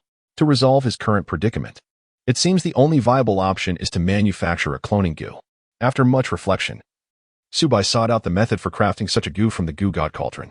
Once successful, he would possess his own doppelganger. Thus, he could dispatch this clone to sell spiritual wine, ensuring that even in the face of danger, the only loss would be that of the clone. This undoubtedly would minimize the risks associated with his trade. In fact, for the past 6 months, he had been gathering the necessary materials for the cloning gu. And now he finally had everything prepared.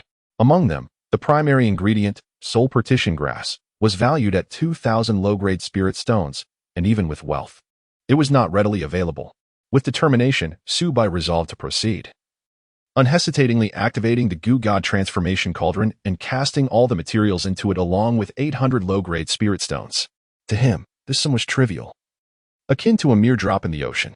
In an instant, a cacophony of sounds erupted as all the materials melted away, and subsequently, a gray goo worm slowly emerged.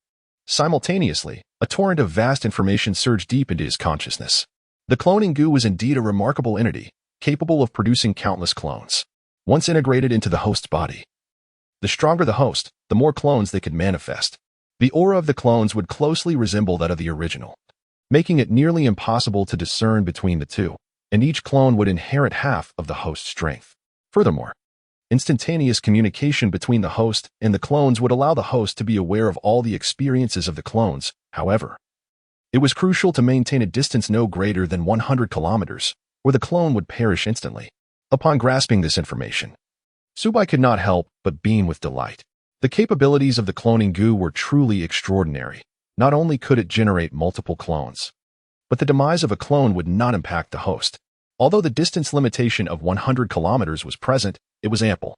This meant he could effectively send the cloning goo to various perilous locations to scout on his behalf. Initially, he could only condense 3 clones, yet as his cultivation progressed, this number would surely increase. Nevertheless, even 3 clones were more than sufficient for him. He could disperse these 3 clones throughout the various corners of Misty Cloud City, simultaneously selling spiritual wine and amassing a substantial fortune in spirit stones. Even if enemies discovered him and a clone was slain, the host would remain unharmed. It could be said that this was an exceedingly powerful means of self-preservation with extensive applications. With the cloning goo at his disposal, he could send clones to the market to procure various supplies or even sell spiritual wine. Subai was filled with exhilaration. To be candid, previously, his lack of cultivation had made him hesitant to venture far from home, fearing he might attract the attention of other rogue cultivators, jeopardizing his life. However, with the assistance of his clones, such concerns were now alleviated. The doppelganger can effortlessly substitute for him in the marketplace, procuring various supplies and materials. Even in the face of peril, the loss of a mere manifestation is of little consequence. Chapter 20, The New Tao Companion, Mu Xiling. Time flies. And in the blink of an eye, another day has passed. In the deep of night, the outside world is enveloped in tranquility, with silence reigning supreme. My dear, I am truly sorry, but I have my monthly cycle, and I fear I cannot accompany you tonight, Ji Wanqing said apologetically, her eyes filled with remorse. It is quite all right, Wanqing, do not dwell on it. Subai gently waved his hand, his tone soft as he endeavored to soothe Ji Wanqing's feelings. Although he had grown accustomed to enhancing their bond and cultivation through their nightly dual cultivation, he found no significant issue with having a rare moment of respite. This simply cannot be. As your wife, it is my duty to attend to you. Perhaps you should take a concubine, so that during my inconvenient times, someone else can care for you, Ji Wanqing unexpectedly suggested, shocking Subai. What? Subai's eyes widened in astonishment.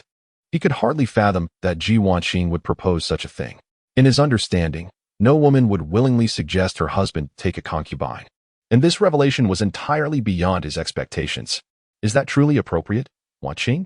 Subai hesitated, swallowing hard, at a loss for how to respond. My dear, I know you love me, but it is indeed my fault for not being able to serve you. In this realm of cultivation, it is unrealistic to expect a promising cultivator to remain devoted to only one woman throughout their life. Moreover, I have already begun seeking a suitable candidate for your concubine. Ji Wanqing stated earnestly, her gaze resolute. This left Subai utterly speechless. He could not help but reflect on the perplexing perspectives of the cultivation world. Not only had his Tao companion suggested taking a concubine, but she had also already identified a candidate. His heart was a tumult of emotions. Unsure of how to articulate his thoughts, he could only sigh at how uniquely Ji Wanqing viewed the world. Ahem, in that case, who have you chosen? Subai inquired with curiosity. What of my sister, Mu Xiling? We have known each other for many years. She possesses a gentle disposition, exceptional beauty, and a graceful figure. Furthermore, we are familiar with one another, so she would have no reservations in caring for you, Ji Wanqing replied with a slight smile, a glimmer of mischief in her eyes. But would she be willing? Subai blinked, confusion etched across his face. Of course she would. I spoke with her today, and without hesitation, she agreed. It appears your charm has already captivated Sister Xiling, allowing her to consent without a second thought, Ji Wanqing teased with a playful smile. At that moment, With a soft click, Mu Xiling gently pushed the door open and stepped inside, her cheeks flushed red. She lowered her head, unable to meet Su Bai's gaze, shy as a ripened apple. Very well, you two enjoy your time together. I shall not intrude. Ji Wanqing smiled and turned to leave, leaving only Su Bai and Mu Xiling in the room. Time slipped away unnoticed, and soon, the dawn's lights spilled into the chamber. At that moment, a mysterious sensation surged into the depths of Su Bai's consciousness, filled with contentment. Last night, he had engaged in dual cultivation with his Dao companion, Mu Xiling, 7 times, fostering a deep emotional connection and tender affection. He had grasped a greater essence of the talismanic arts and gained valuable experience therein. The enhancement of my spiritual root aptitude has reached new heights. Absorbing the primal yin energy from the other party has allowed me to break through and successfully ascend to the 4th level of qi refinement. In an instant, I felt a surge of formidable power coursing through my body, shattering my previous limitations and unlocking a new meridian. My true essence surged dramatically, more than doubling my previous strength. Undoubtedly, reaching the 4th level of qi refinement signifies my official entry into the mid-tier of this realm, bidding farewell to the ranks of weaker cultivators. In Lingxiao City, such cultivation is sufficient to liberate me from the shackles of the lower echelons. I could distinctly sense the abundant true essence flowing vigorously within my meridians, saturating my entire being with overwhelming strength. The transition from the early to the mid-level of qi refinement is not merely a physical enhancement. It also entails a significant amplification of true essence. With this newfound power, I am capable of effortlessly defeating 4 or 5 cultivators at the 3rd level of qi refinement. I never anticipated such a rapid advancement to the 4th level. My heart swelled with joy and excitement radiated from my face. Based on my prior assessments, a typical journey from the 3rd to the 4th level would require several years of diligent practice. Even with an 8th grade spiritual root, such a feat would not be easily achieved. Yet, with the assistance of Mu Xiling's primal yin energy, I have remarkably transcended my limitations, achieving a qualitative leap in my cultivation. Congratulations on your ascension to the 4th level of qi refinement, becoming a mid-tier cultivator, Mu Xiling exclaimed, her eyes sparkling with delight as she sensed the shift in my aura. This is all thanks to you, Xiling. Without your help, I could not have broken through so swiftly. I expressed my heartfelt gratitude towards her. Oh no, it is your exceptional talent and profound accumulation that have brought you here. I have merely contributed a fraction of support, which is hardly worth mentioning, Mu Xiling replied. Her cheeks flushed, yet her heart brimmed with sweetness at receiving my praise. But do you truly wish to be my concubine? I worry that it may be a burden for you, I asked with genuine concern, my gaze filled with tenderness. It is not a burden at all, my lord. In fact, I feel incredibly fortunate. For someone of my background, marrying you is the greatest blessing of my life. She lifted her head, her large, watery eyes gazing affectionately at me. Your background? Speaking of which, I have yet to learn about your past, I inquired. My curiosity piqued about her history. There is nothing to conceal about my origins. I hail from the Mu family, located 1,000 miles from Lingxiao City, a foundational family. I am the daughter of a concubine within the Mu family. Though born as a concubine-esque child, I possess a spiritual root and have received adequate cultivation resources from my family. However, who could have foreseen that on the year of my coming of age at 18, my family suddenly decided to marry me off to the patriarch of another foundational family, the Lu family. This patriarch, a foundational cultivator, is over 200 years old and nearing his end. I naturally have no desire to plunge into this inferno. However, as the daughter of a concubine, I find myself utterly powerless to resist my family's decisions. In my moment of despair, my elder sister Wanqing appeared like a beacon of hope. She rescued me and led me away from the Mu family. Despite the Mu family's fury, they could do nothing to me thereafter. Since that fateful moment, I have accompanied Sister Wanqing through the tumultuous realms of cultivation. Thus, she is my savior, bestowing upon me the gift of rebirth. Mu Xiling succinctly recounted her experiences. At the age of 29, she possesses the aptitude of a 6th grade spiritual root and is a first-tier high-grade talisman master, a true prodigy in the realm of talisman arts. Chapter 21. A turmoil of chaos. The Mu family? They actually coerced you into marrying a dying old man? A flicker of indignation flashed in Su Bai's eyes as he clenched his fists, his voice brimming with rage and resentment. Regardless of being born from a concubine, are we not all human? Why should the legitimate offspring be held in such high esteem while those from secondary unions are deemed inferior? Such logic is utterly nonsensical. If they dare to bully my beloved partner, even a foundational family must pay the price. The tides of fortune shift every 30 years. Do not underestimate the youth and poverty. Once I attain the golden core stage, I shall ensure that the Mu and Lu families deeply regret their actions and bear the heavy consequences for their deeds. Subai vowed passionately, painting a vivid picture of a promising future for Mu Xiling. My dear husband, you were so kind to me, Mu Xiling said, her eyes glistening with tears as she gazed at Subai, a wave of warmth surging within her. She understood that Subai's ambition to become a golden core practitioner would not be an easy feat, requiring a lengthy journey and relentless effort. Yet, the sincerity of his intentions filled her heart with unparalleled warmth and satisfaction. At that moment, her affection for Subai deepened, continuously blossoming within her. What are you saying? Treating one's partner well is only natural, Subai replied, gazing tenderly at Mu Xiling, his eyes filled with gentleness and resolve. In his view, Mu Xiling was not only exceptionally beautiful, but also possessed a generous spirit. Such a woman was worthy of his lifelong devotion. My husband, hold me a little longer, Mu Xiling said, her cheeks flushed with a rosy hue as she shyly looked at Subai, her gaze suffused with longing. How could Subai resist such a request? A tide of affection surged within him as he drew Mu Xiling tightly into his embrace. Not far away, Xia Shiyao concealed herself in her room, her face flushed with embarrassment. She had heard the sounds emanating from Subai's chamber, and for reasons unknown, an unnameable anger welled up inside her. Sister Ji, how can you allow that man to take a concubine, especially one as dear as Sister Xiling? This is utterly outrageous.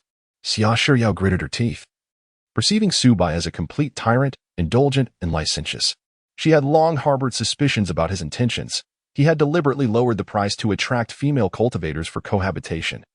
Perhaps from the very beginning, he aimed to profit from both love and wealth. To her dismay, this scoundrel had indeed succeeded, now reveling in the company of two. It's quite all right, Shiyao. This is a decision I have consented to. I am currently at a crucial juncture in breaking through to the foundation establishment stage. I cannot expect my husband to endure forever. Rather than allowing him to indulge with others, it is better that he enjoys such privileges with someone close to him. And besides, Sister Xiling has not objected. She is quite pleased, Ji Wanqing explained with a smile. What? A wave of intense jealousy surged within Xia Shiyao as she thought sourly. If he must favor other women, why not favor me instead? Why should Sister Xiling have the privilege of becoming his concubine first? Yet, she would not admit defeat verbally. Sister Ji, I still believe we should exercise caution. Having set this precedent, it is quite possible that the fellow may continue to take concubines, ultimately bringing home a multitude of women, resulting in a tumultuous household. He has only reached the 4th stage of Qi cultivation yet has already begun to take concubines. What might happen if he advances to the later stages of Qi cultivation or even establishes a foundation? Would he not end up with a harem? This is indeed a dilemma, dear Sister Shiyao. Perhaps you could assist me by marrying him? This way, he might settle down and refrain from frivolous pursuits. And we could strengthen our familial ties. Ji Wanqing suggested with a beaming smile. No, I would never. Who would marry such a fickle-minded rogue? Xia Shidao's cheeks flushed crimson, her heart racing as she nearly uttered an agreement, but instinctively refused. She was unwilling to acknowledge her true feelings, finding it utterly shameless to voice such thoughts. Ji Wanqing understood that Xia Shiyao was not genuinely opposed. If she truly despised Subai, she would have displayed her disdain long ago, rather than exhibiting such bashful demeanor. Ji Wanqing recognized that Subai's allure was too potent, ensnaring both of her sisters unwittingly. Yet, she also understood that Xia Shiyao needed time to come to terms with it all. Blissful moments always seemed to pass swiftly, and before long, a month had elapsed. Mu Xiling swiftly adapted to her role as a concubine, moving into Subai's chamber to reside with him. Meanwhile, Xia Shiyao pretended that nothing had transpired, spending her days diligently cultivating in her own quarters, seemingly on the verge of advancing to the 9th level of Qi cultivation. Subai, too, did not slacken his efforts, dedicating himself to intensive training at home. Although his spiritual root had ascended to the 8th grade, it still remained inferior. While he had made progress, it was not exceptionally remarkable, and his cultivation speed remained comparatively slow. However, thanks to the dual cultivation with his 2 companions and the aid of spiritual wine, his advancement was progressing satisfactorily, steadily moving towards the 5th level of Qi cultivation. For an ordinary practitioner at the 4th level, his cultivation speed was already quite remarkable.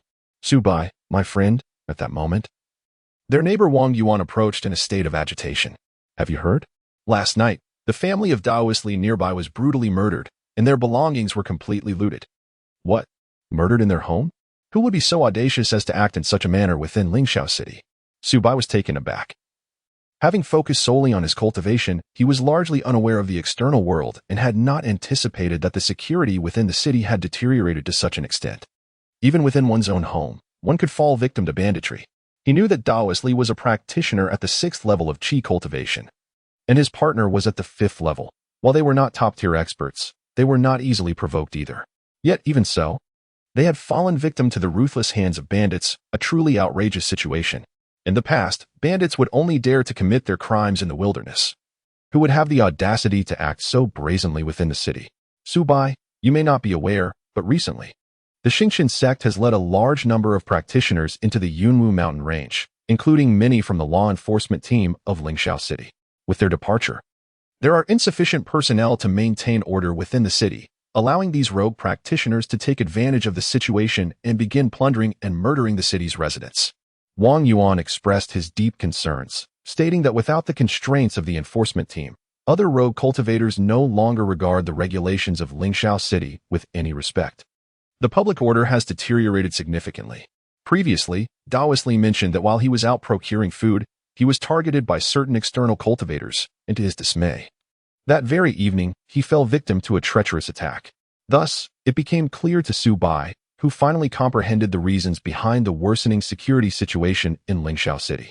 A substantial number of cultivators had departed from the city, venturing deep into the mist-shrouded mountains, resulting in an insufficient force to maintain order within the city. Observing this predicament, some rogue cultivators from outside harbored malicious intentions and commenced robbing those without backing within the city, instilling fear and anxiety among the populace, leaving everyone in a state of trepidation. Chapter 22. The fox borrowing the tiger's might. What is it that you wish to discuss with me? Su Bai inquired. Observing Wang Yuan with a clear understanding that this neighbor seldom approached without a purpose, Wang Yuan, with an obsequious smile, began, I am aware that your companion, the esteemed Ji Wanqing, is a practitioner at the 9th level of qi cultivation, and that you are also residing with 2 other late-stage practitioners. Despite the audacity of those who would rob, they would think twice before provoking 3 late-stage cultivators. Therefore, we, your neighbors, have conferred and wish to temporarily dwell near your abode. Should any bandits dare to intrude, we would be able to support one another. He candidly expressed his intentions, representing the collective concern of the neighborhood. After all, Ji Wanqing was the most formidable cultivator on this street, while the majority of the other practitioners were at the mid-stage of qi cultivation, creating a significant disparity in strength. Rest assured, we will not impose for long. Nearly a month at most. Once the practitioners return from the Yunwu mountain range, the peace of Lingxiao City will surely be restored, Wang Yuan hastily added, anxious that Su Bai might decline. Very well, you may reside near my home, but I cannot guarantee your safety. Su Bai contemplated for a moment before conceding. He understood that even if he refused, the neighbors would find a way to encroach upon his space. It was better to extend a hand of goodwill. Furthermore, it was evident that they sought to leverage the presence of late-stage cultivators to deter any external threats. Thank you ever so much, Su Xiaoyu, Wang Yuan exclaimed, elated, his heart brimming with gratitude. Previously, he had presumed that Zhou Sui's marriage to a mature female cultivator would render him little more than a vessel for her to exploit. Yet now, Su Bai was not only safe but had also made remarkable advancements in his cultivation, prompting Wang Yuan to seek him out personally. The unpredictable nature of life often defied expectations. Had someone suggested a year prior that he would find himself imploring this once inconspicuous youth, he would have dismissed the notion outright. Enough, I must return to my cultivation, Su Bai declared, signaling the end of the visit. Wang Yuan promptly took his leave, and the neighboring cultivators who had been lurking nearby gathered eagerly, inquiring about the outcome. Did Su Bai agree? One of the practitioners asked, barely able to contain his anticipation. He has consented to offer his protection, though he does not guarantee our safety, Wang Yuan replied. That is sufficient. United, we mid-stage practitioners, bolstered by the deterrence of late-stage cultivators, will ensure that those bandits think twice before daring to challenge us. Upon hearing these words, the surrounding cultivators exhaled in relief. Their anxieties alleviated. They are acutely aware that sometimes a mere title is sufficient to intimidate numerous bandits. These bandits are not fools. They are cowards who prey on the weak. When faced with formidable resistance, they risk being countered and losing their lives. After all, everyone seeks longevity. And who would willingly risk so much to commit murder and seize treasures? If one were to fail in their attempt, the consequences would be dire. Thus, bandits carefully weigh the pros and cons before taking action, seldom daring to gamble recklessly. It is truly fortunate that our young friend Su Bai has been instrumental in this matter. I have always believed he was exceptional from a young age, destined for greatness. Indeed, although his cultivation may not be the pinnacle, his discerning eye for women is remarkable. Who could have imagined that a late-stage Qi practitioner would be so devoted to him, even going so far as to offer her affection? It is astonishing, indeed. Su Bai's fortuitous circumstances are enviable. I have heard that there are also 2 late-stage female practitioners residing in Su Bai's home. Could it be that he has won their hearts as well? Unthinkable. That would be far too extravagant. Even a toad aspiring to court a swan should not be so greedy. Managing 1 swan is already impressive, let alone 3. Regardless, we must express our heartfelt gratitude to Su Bai. Without him, we would have faced grave danger. Alas, who could have foreseen the dire state of affairs in Lingxiao City?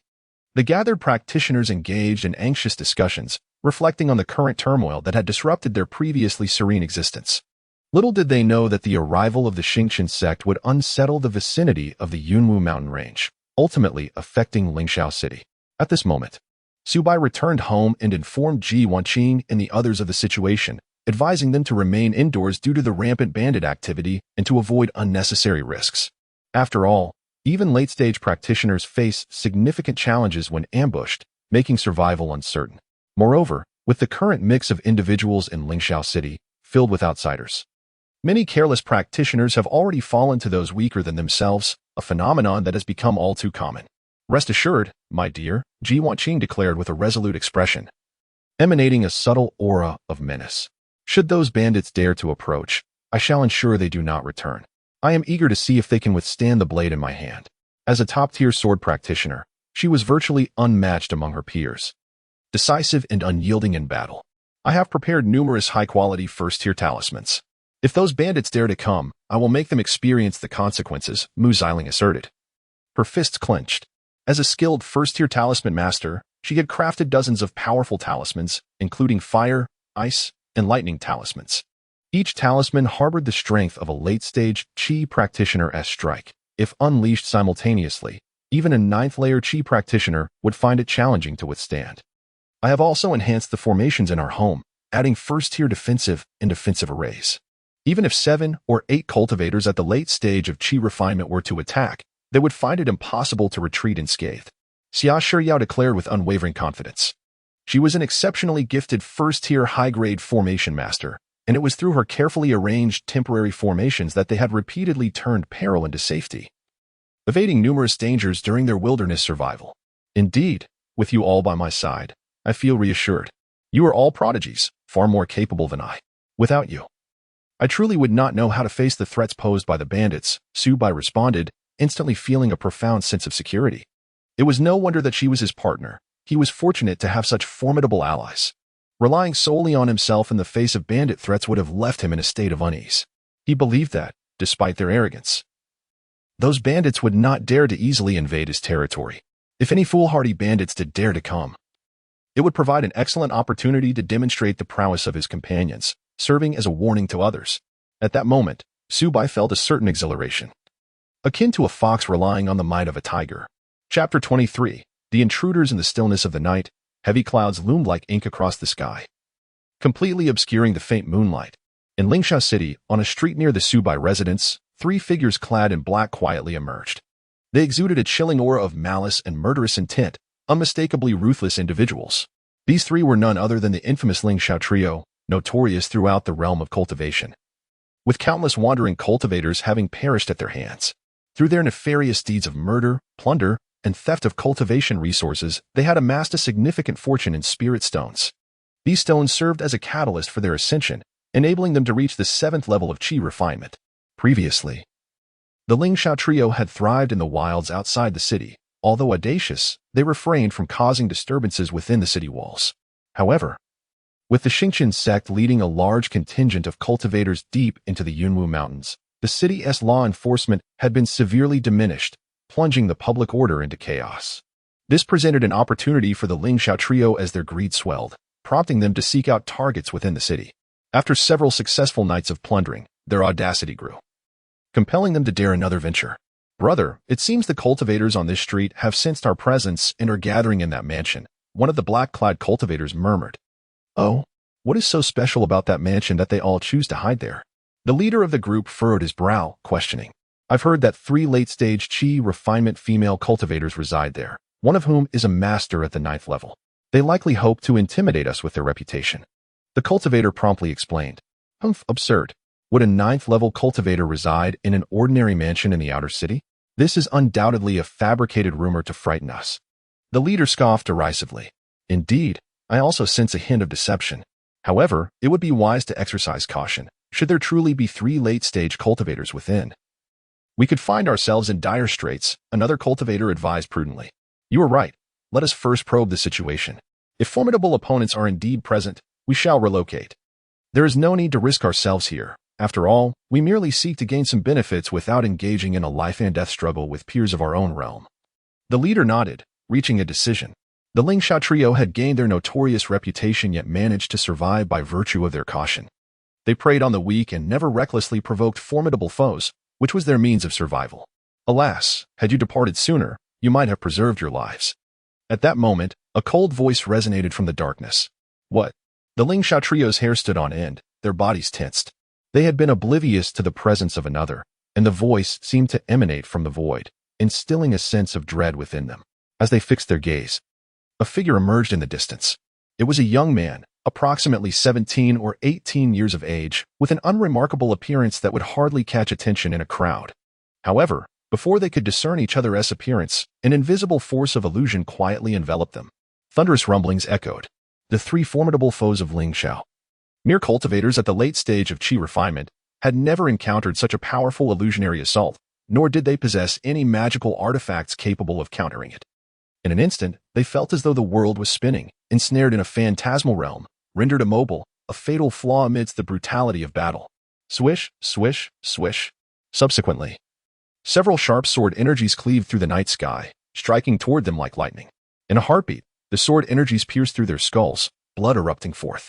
The 3 Ling Xiao foes widened their eyes, filled with terror and unwillingness, only to be engulfed in darkness as they lost consciousness, collapsing heavily to the ground, blood spreading beneath them. The assailant was Su Bai, though this was not his true self, but rather a doppelganger formed from his spirit worm. This doppelganger was initially intended for monitoring the surrounding environment and providing warnings of danger. Unexpectedly, it effortlessly dispatched 3 Qi refinement level 7 cultivators on its first strike, leaving Su Bai quite astonished. Is this the power of the dream soul worm? Indeed formidable. Su Bai marveled internally. Since his elevation to the 4th stage of Qi refinement, both his true essence and soul power had experienced tremendous enhancement, particularly his soul power, which had progressed remarkably. The combination of the dream soul worm with his soul power yielded powerful results, enabling him to instantaneously vanquish opponents at the 7th level of Qi refinement. For cultivators in the Qi refinement stage, soul power is an exceedingly profound domain, seldom approached or mastered by many. Consequently, the Ling Xiao trio, caught completely off guard, fell victim to Su Bai's doppelganger with ease. To withstand an assault of soul power, one must at least reach the foundation establishment stage. For only at this level do cultivators develop spiritual consciousness, thereby acquiring some degree of resistance. Alternatively, possessing magical artifacts capable of defending against soul attacks is essential. Yet such artifacts are exceedingly rare and immensely valuable, unattainable by ordinary wandering cultivators. Now, with the aid of the dream soul worm, I possess the capability to challenge cultivators at the 7th level of Qi refinement, even to contend with those at the 8th level. Of course, a direct confrontation may prove challenging. However, in a clandestine ambush, I am confident I can eliminate them one by one. Su Bai contemplated, feeling content with his choices. In his past life, he was merely a helpless recluse, unskilled in close combat, and aware that engaging in such battles carried significant risk, where a single misstep could lead to demise. In contrast, ranged attacks suit him far better. The Dream Soul Worm, as a means of long-range offense, allows him to defeat adversaries from a safe distance, remaining unscathed. Su Bai understood well that placing himself in peril was unwise. The formidable might of the Dream Soul Worm enables him, a Qi refinement level 4 cultivator, to challenge high-level opponents, showcasing the unparalleled strength of the Spirit Worm Cauldron, which far surpasses that of ordinary wandering cultivators. Withdraw. Upon this realization, the doppelganger Subai swiftly rummaged through the storage bags of the three fiends of Lingxiao, leaving no stone unturned, yet he had no time to examine the contents. He hastily departed, having heard footsteps approaching from afar, as if someone had come to investigate the disturbance.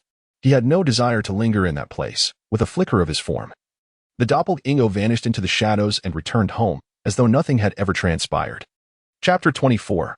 Overjoyed, the tranquility of the deep night was abruptly shattered as Subai concluded a session of dual cultivation with his two stunning companions. A cascade of messages from his clone caused an involuntary smile of joy to grace his face. He had just learned that his clone had successfully vanquished the three formidable foes of Lingxiao and, in the process, acquired all their treasures. What delighted him even more was that through this battle, he had gained a clear understanding of his own level of power. To dispatch three cultivators at the 7th level of Qi refinement so effortlessly was a revelation. It appeared that with his current combat prowess, he could now safeguard himself within Lingxiao City. Subai mused excitedly to himself, reflecting on the time when he first traversed into this world. He was engulfed by fear and anxiety, constantly wary of any formidable cultivator who might suddenly strike, erasing him without a trace, leaving him no chance to plead his case. In this ruthless world, where the strong prey upon the weak, those of lower cultivation had no voice and no assurance of survival. However, the situation had changed dramatically. His cultivation had risen to the 4th level of Qi refinement, and with the formidable power of the Dream Soul Gu, he was capable of annihilating 7th level Qi refinement cultivators. Such combat strength was indeed unparalleled among his peers. Should word of this spread, it would undoubtedly create quite a stir in Lingxiao City. At last, he possessed a semblance of security. Although he had always enjoyed the protection of his two partners, ensuring his safety, he understood that true reliability stemmed from his own formidable strength. Yet, he cautioned himself against arrogance. He was still merely a 4th level Qi refinement cultivator, a minor character in the grand scheme of the cultivation world. Not to mention the possibility of being truly invincible during the Qi refinement stage, even if he achieved that. There existed foundation establishment cultivators and even higher-tier golden core realms. Should he inadvertently provoke such powerful beings, he might not even grasp how he met his demise. With this thought, Subai gradually regained his composure, the excitement in his heart waning. His current level of cultivation was still insufficient. In this perilous realm of cultivation, he lacked the capital to be boastful. Many cultivators had met their end due to momentary carelessness and arrogance. Even disciples from prestigious sects could perish under the ambush of other cultivators, and even the most gifted prodigies, before they matured, were merely vulnerable lambs. Nonetheless, the abilities of the clone Gu proved to be extraordinarily practical. His main body could cultivate peacefully at home, while the clone roamed freely outside. Even if the clone perished, it could be reconstituted at any time without affecting the main body. When combined with the power of the Dream Soul Gu, it was a combination that seemed invincible. Subai stroked his chin, pondering deeply. Through this battle, he gained a profound understanding of the cultivation of Gu spirits. He realized that the synergy between different Gu was paramount. A clever combination could often yield results far exceeding expectations, producing a miraculous power where 1 + 1 equaled more than 2. "My dear, why do you appear so joyous?" Ji Wanqing and Mu Xiling noticed the change in Subai's expression and curiously inquired. "Oh, it's nothing. I have merely come to some realizations. To celebrate. Let us indulge once more," Subai replied nonchalantly. "Ah?" Ji Wanqing and Mu Xiling's cheeks flushed crimson, internally chiding, "This husband of ours possesses an abundance of vigor, resembling an indefatigable bull." As the night slipped away unnoticed, dawn broke, heralded by a cacophony from outside, where a throng of neighbors and cultivators had gathered. Subai, Ji Wanqing, Mu Xiling, and Xia Shiyao were roused from their slumber by the commotion. "Have you heard? Last night, the three fiends of Lingxiao came to our vicinity and met their demise here," someone spoke mysteriously. "What? The three fiends of Lingxiao? Those infamous bandits? I've heard they are masters at the late Qi refinement stage, notorious for their bloodshed, leaving countless cultivators in their wake. Who could possess such power to slay them? It remains unclear. No one knows who the perpetrator is. It is said that the three fiends had no chance to react before being dealt with by a mysterious individual. It is truly terrifying. Indeed, as the saying goes, the heavens have eyes, and nothing escapes their scrutiny. These three bandits have committed numerous atrocities. Perhaps they were responsible for the demise of Daoist Li and his family, and now they face retribution. Could it be that a cultivator from our street was involved? Unlikely. The only ones capable of confronting the three fiends are those few late-stage female cultivators. However, I stayed awake all night and witnessed no unusual activity from the neighboring residences. If it wasn't those three female cultivators, then who could it be? How peculiar. I suspect it might be a case of black eating black. Those bandits must have concealed numerous treasures. If they could rob us, surely others would target them as well. That makes sense. The wealth on those bandits is bound to be substantial.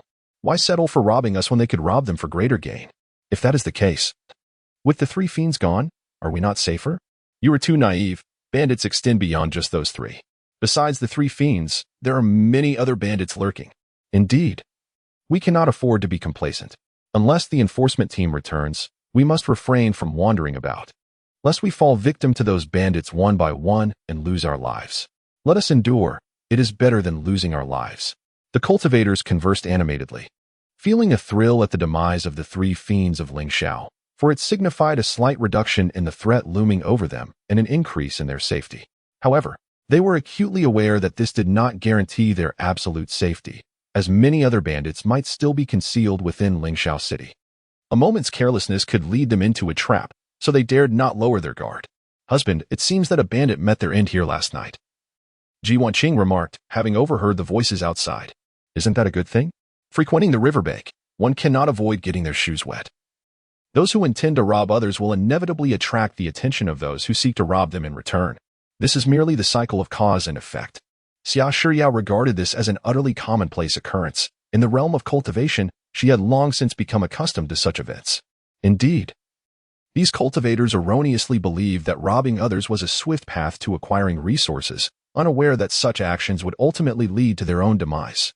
Perhaps they might achieve success and considerable gains in their initial attempts, but should they encounter a formidable opponent even once, it would spell their end. Walking this crooked path would eventually lead them to ruin, as Su Bai deeply resonated with this sentiment. He continually reminded himself to avoid straying onto such a misguided path. If one becomes accustomed to obtaining resources through plunder, retribution will inevitably follow, and they may not even comprehend how their demise came to be. It is far better to trade spiritual wine and talismans in Lingxiao City, as it allows for the acquisition of spirit stones without the peril of risk, Mu Xiling reflected. She felt that these past few months had been the most stable and joyous of her life. Free from the hardships of wandering and the fear of being killed for treasure, by remaining at home, she could earn spirit stones peacefully and enhance her cultivation, making such a life truly delightful.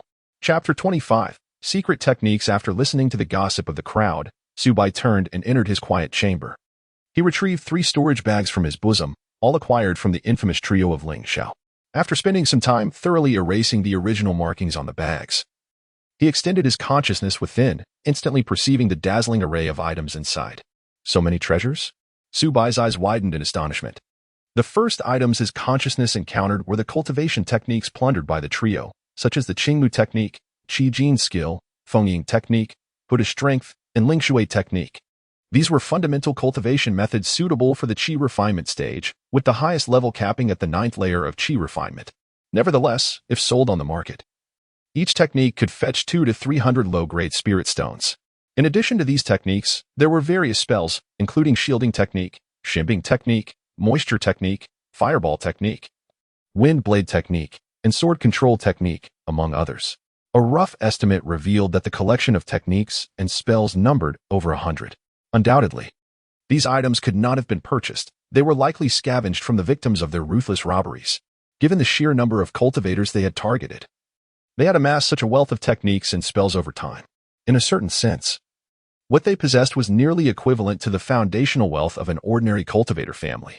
If they sold all these techniques and spells, their worth would easily reach several thousand low-grade spirit stones, possibly even exceeding 10,000, a fortune beyond measure. With these fundamental techniques, one could indeed establish a typical cultivator family. To Su Bai's surprise, there were also a considerable number of elixirs and spirit stones. He continued to explore the storage bags and discovered 18 vials of dragon blood elixir, each worth 500 low-grade spirit stones, amounting to a staggering 9,000 low-grade spirit stones just from these elixirs. Additionally, there were gathering Qi pills, detoxification pills, and essence cultivation pills, which collectively were worth several thousand low-grade spirit stones. though the quantity of spirit stones was relatively modest, totaling only a few hundred. It could be surmised that they had likely exchanged most of their spirit stones for elixirs. Even so, these findings illuminated the immense wealth of the Ling Xiao trio. As mere cultivators at the 7th layer of qi refinement, it was virtually impossible for them to possess such a vast amount of spirit stones and elixirs, with typical wealth amounting to only a few thousand low-grade spirit stones. Yet, the combined wealth of these three individuals reached an astonishing 20 to 30,000 low-grade spirit stones. One could only imagine the multitude of rogue cultivators they had slain and the heinous acts they had committed for profit, deserving of the most severe punishment, as even 1,000 cuts would be a mere justice for their crimes.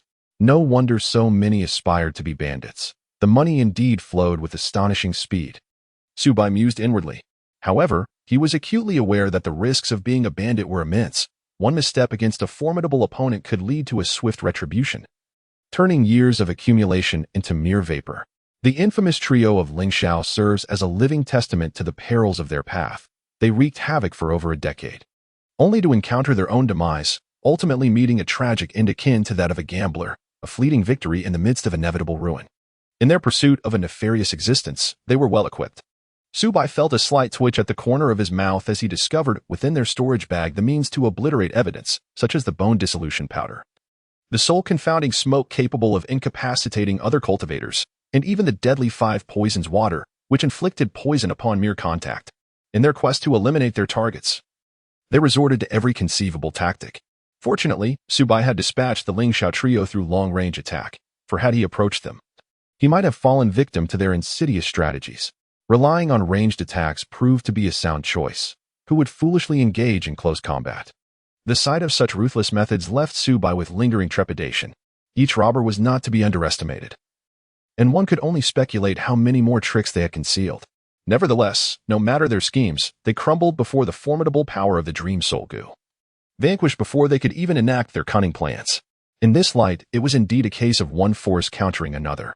However, the most valuable possession was undoubtedly the tome that captured Su Bai's attention. Its cover bore the title Illusory Demon Transformation Technique, a clear indication of its status as a premier demonic auxiliary art. Upon careful study, he discovered that this technique afforded the practitioner the ability to alter their physique and appearance. Mastery at advanced levels would even allow one to conceal their cultivation realm and alter their very presence, transforming into an entirely different persona. How had the Ling Xiao trio evaded death at the hands of other cultivators for so long? Beyond their caution, this demonic technique played a pivotal role in their survival. Once mere nameless rogue cultivators, they stumbled upon the remnants of a long-gone demonic practitioner's lair, from which they acquired the illusory demon transformation technique. With this art, they could metamorphose into various forms and disguise their aura, enabling them to brazenly enter the city of Ling Xiao, undetected despite being wanted. Had Su Bai not intervened personally to eliminate them, they would likely have continued their malevolence for many more years. If I can master this technique, paired with the cloning Gu, I would possess incredible power. My clones could assume the guise of others to peddle spirit wine, leaving no trace of my whereabouts. Su Bai's eyes gleamed with excitement, feeling as though he had received divine favor in acquiring this technique, his fortune exceedingly bright. Without a moment's hesitation, he commenced his attempts to cultivate this art. 3 hours passed. Curse it! What manner of flawed technique is this? Why can I not grasp it? Su Bai clenched his fists, seething with frustration. Although he had acquired this technique, he discovered that no matter how hard he tried, he could not make any progress. It was evident that mastering this skill was no simple feat in the past. Even the infamous 3 fiends of Ling Xiao had spent 10 arduous years merely to grasp the basics. To think that he could master it in a short span was nothing short of a delusion. It seemed that he was ultimately not a genius, but merely an ordinary individual. Su Bai felt a sense of despondency.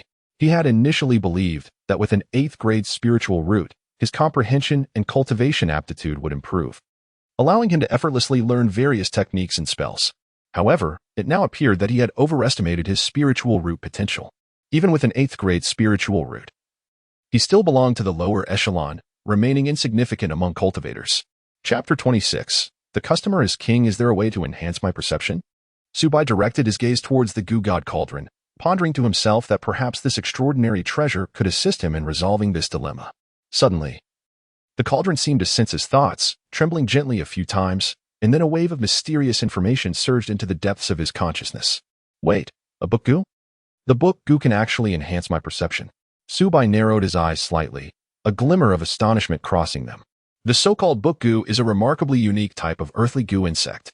It feeds on books, capable of devouring numerous tomes and transmission jade slips. Once it consumes these texts, it can instantaneously record the content within them, retaining it with perfect recall. As the number of books devoured increases, it resembles a vast library. With a memory capacity that is nearly limitless, the more it consumes, the more powerful it becomes. Moreover, the book Gu aids its host in comprehending the contents of the books, functioning like a diligent training assistant that effectively enhances the host's perception, accelerating the understanding and absorption of knowledge. Such a wondrous Gu insect exists in the world? It must be refined. Subai was filled with excitement.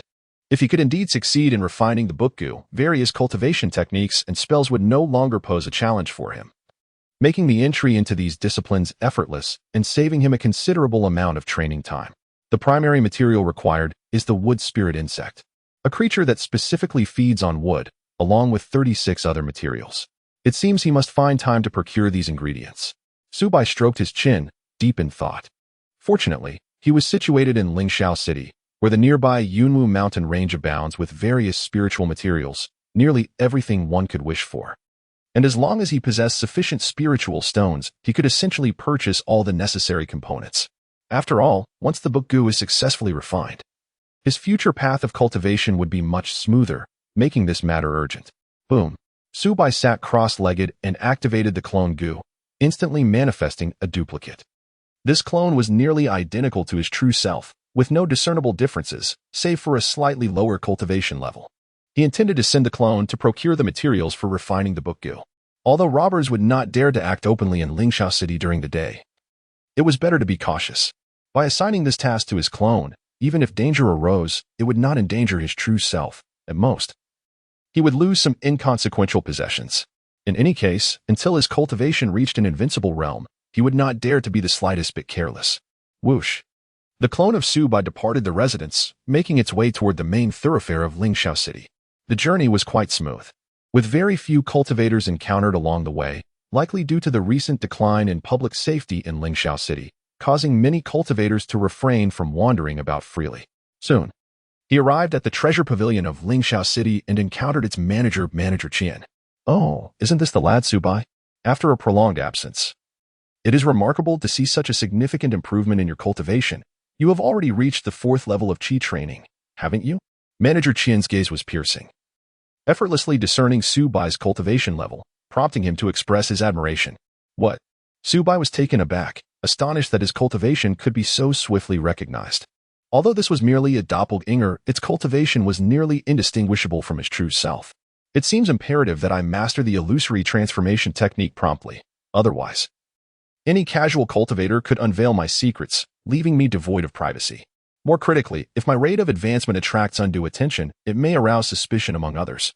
While my partner is aware of my circumstances, those with ulterior motives might entertain thoughts of murder and treasure theft, potentially leading to dire consequences for me. Your praise is unwarranted. My progress is entirely due to my partner's assistance. Without her support, my cultivation could not have advanced this swiftly, Subai replied with a smile, attributing the credit to his companion. Partner? Manager Qian suddenly comprehended, recalling that Subai's companion was a cultivator at the 9th level of Qi training. With such a formidable ally, coupled with the expenditure of substantial elixirs, ascending to the 4th level in a short span was indeed feasible, albeit at the cost of considerable spirit stones. At this realization, a wave of envy surged within Manager Qian. This seemingly unremarkable young man had caught the favor of a late-stage female cultivator. What extraordinary fortune must he possess? What could possibly be the reason behind this? Could it be that he possesses some unique charm that captivates female cultivators? Nevertheless, Manager Qian maintained a facade of composure. Oh, I see. What brings you here today? What do you wish to purchase? He inquired. I seek a type of wood spirit insect, specifically one that consumes timber. Do you have any? Subai asked directly. Wood spirit insect? You mean the wood spirit aphid, correct? It is one of the primary materials for crafting the wood spirit elixir. I happen to have some in stock, but it will cost you 500 low-grade spirit stones. Manager Qian contemplated briefly before stating the price. I'll take it, Subai replied without hesitation. A mere 500 low-grade spirit stones was insignificant to him. As long as he could concoct the book curse, it would be well worth it. It appears that young Su Bai has truly prospered, casually parting with such an amount of spirit stones, Manager Qian thought, feeling a twinge of envy. He could hardly believe that Su Bai had earned all these spirit stones himself. They must have come from his late-stage cultivator partner. What means did this young man employ to win her favor so thoroughly that she would part with such a fortune? Had he known that living off a partner could be so effortless, he might have considered it himself, but alas, his age and appearance would likely deter any female cultivator. No, I am utterly destitute. I truly have no spirit stones left, Su Bai modestly asserted. By the way, in addition to the wood spirit aphid, I require some other materials. Please sell them to me as well. Su Bai continued, listing additional items he wished to procure. Upon hearing this, the shopkeeper Qian and the attendants of the Danyao pavilion were consumed by envy, their eyes ablaze with jealousy. Just how wealthy could this individual be? He claimed to be destitute, yet was poised to purchase such a plethora of spiritual materials. Undoubtedly, the funds must have been bestowed upon him by that female cultivator of the late Qi refining stage. Otherwise, how could Su Bai have amassed such an abundance of spirit stones?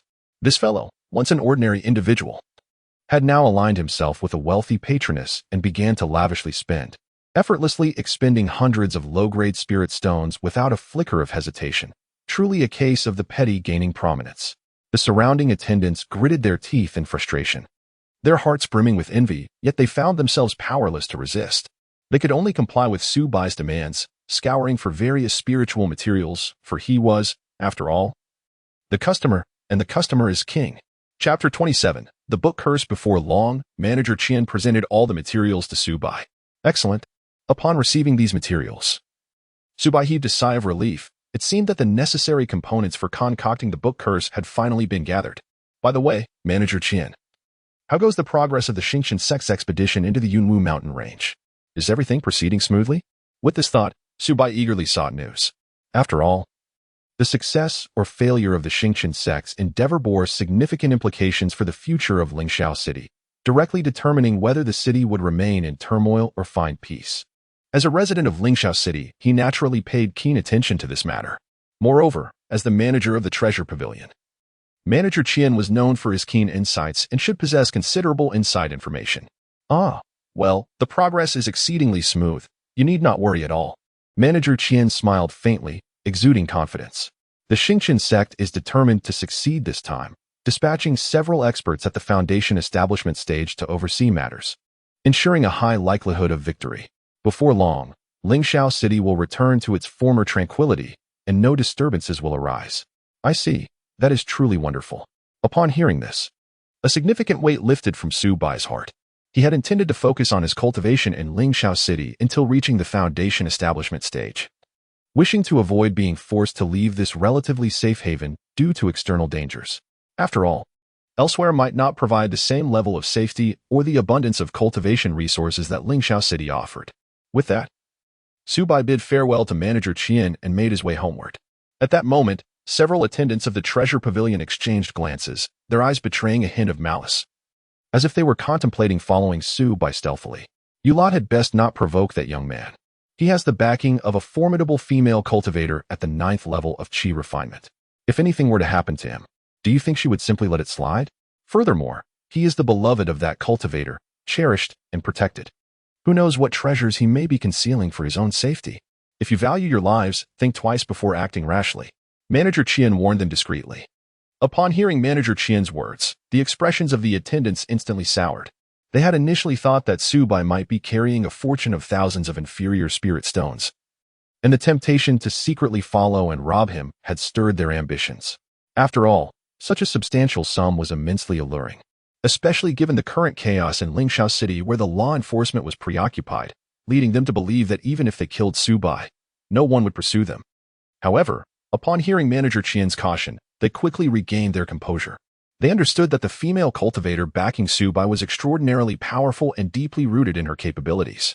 Even if they were to act, they might not gain the upper hand and could very well end up losing their lives. Manager, you jest. We are upstanding individuals.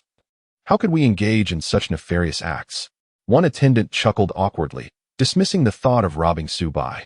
It was not that he lacked the desire for wealth. Rather, he doubted his own success and sensed that Manager Qian was intent on protecting Su Bai, which made him even more cautious about acting impulsively. That is good to hear. With a gentle smile, the shopkeeper offered no further words. Having known Subai for many years, he felt it was only right to provide a few words of caution. At that moment, Subai's doppelganger returned home unscathed, having encountered no attacks from other cultivators along the way. He promptly delivered all the materials to his original self.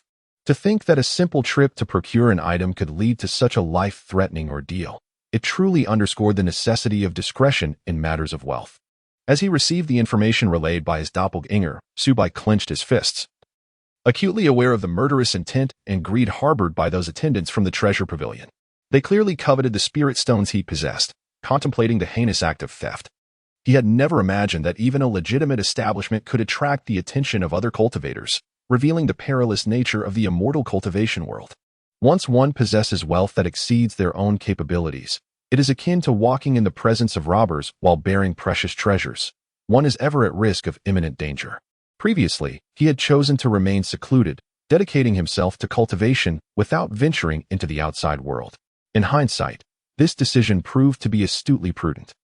As a mere first-tier chi cultivator at the time, had he revealed the substantial amount of spirit stones he owned, he would have likely fallen victim to the envy and malice of other cultivators long before now. Even attendants in reputable shops, when tempted by profit, could swiftly transform into ruthless brigands. Such occurrences bear no moral weight in the eyes of cultivators. Of course, with his current level of cultivation, had those attendants dared to act, it would undoubtedly have been their demise. From this perspective, one must ponder who truly possesses the misfortune. His current strength remained insufficient. He must hasten to elevate his cultivation, ideally reaching the late stages of chi refinement or even the foundational stage, thus gaining adequate means for self-preservation. This thought ignited a profound sense of urgency within Subai. With a decisive motion, he cast all the materials into the Gu God Cauldron, subsequently igniting over 1,000 low-grade spirit stones to catalyze the cauldron's refinement process, transforming the materials into chaotic energy. Time passed, and amidst the melting and merging of countless materials, a mysterious white goo worm emerged, adorned with intricate and enigmatic runes. Boom! In the next instant, the white goo worm burrowed deep into his brain, merging with his consciousness, and an influx of information flooded into his awareness. This was the book Gu, a celestial wonder that thrived on consuming texts. It relished devouring various books and legacy jade slips. Anything it ingested would be etched into its memory, never to be forgotten. Should it consume all the tomes in the world, it would become the most colossal library, encapsulating all knowledge. Possessing it would equate to holding the most invaluable treasure on earth. Success. Now, it was time to test the efficacy of this book Gu. Overcome with exhilaration at the sight of the goo worm, Subai wasted no time in retrieving the illusory demon transformation technique manual from his possession. With a sharp crunch, the white goo worm swiftly emerged, as if it had caught a whiff of an unparalleled delicacy, and in an instant, it lunged toward the secret text, devouring it entirely in mere moments. What? In that fleeting instant, Subai felt a jolt within, as the essence of the illusory transformation technique surged into his mind. Each character vividly etched in his consciousness, reaching an extraordinary level of retention. Even more astonishing was the grayish aura emanating from the bookworm, which flowed into the depths of his awareness. At that moment, he distinctly sensed a qualitative leap in his comprehension, as if he had transformed from an ordinary individual into a prodigious genius in the blink of an eye. The techniques he had struggled to grasp for an extensive period now became effortlessly clear, as if he had been cultivating this art for 2 decades.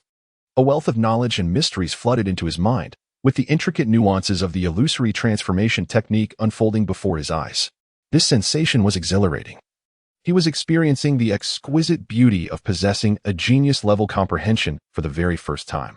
Without the goo worm's assistance, he would have required at least a decade to even begin to grasp this profound technique.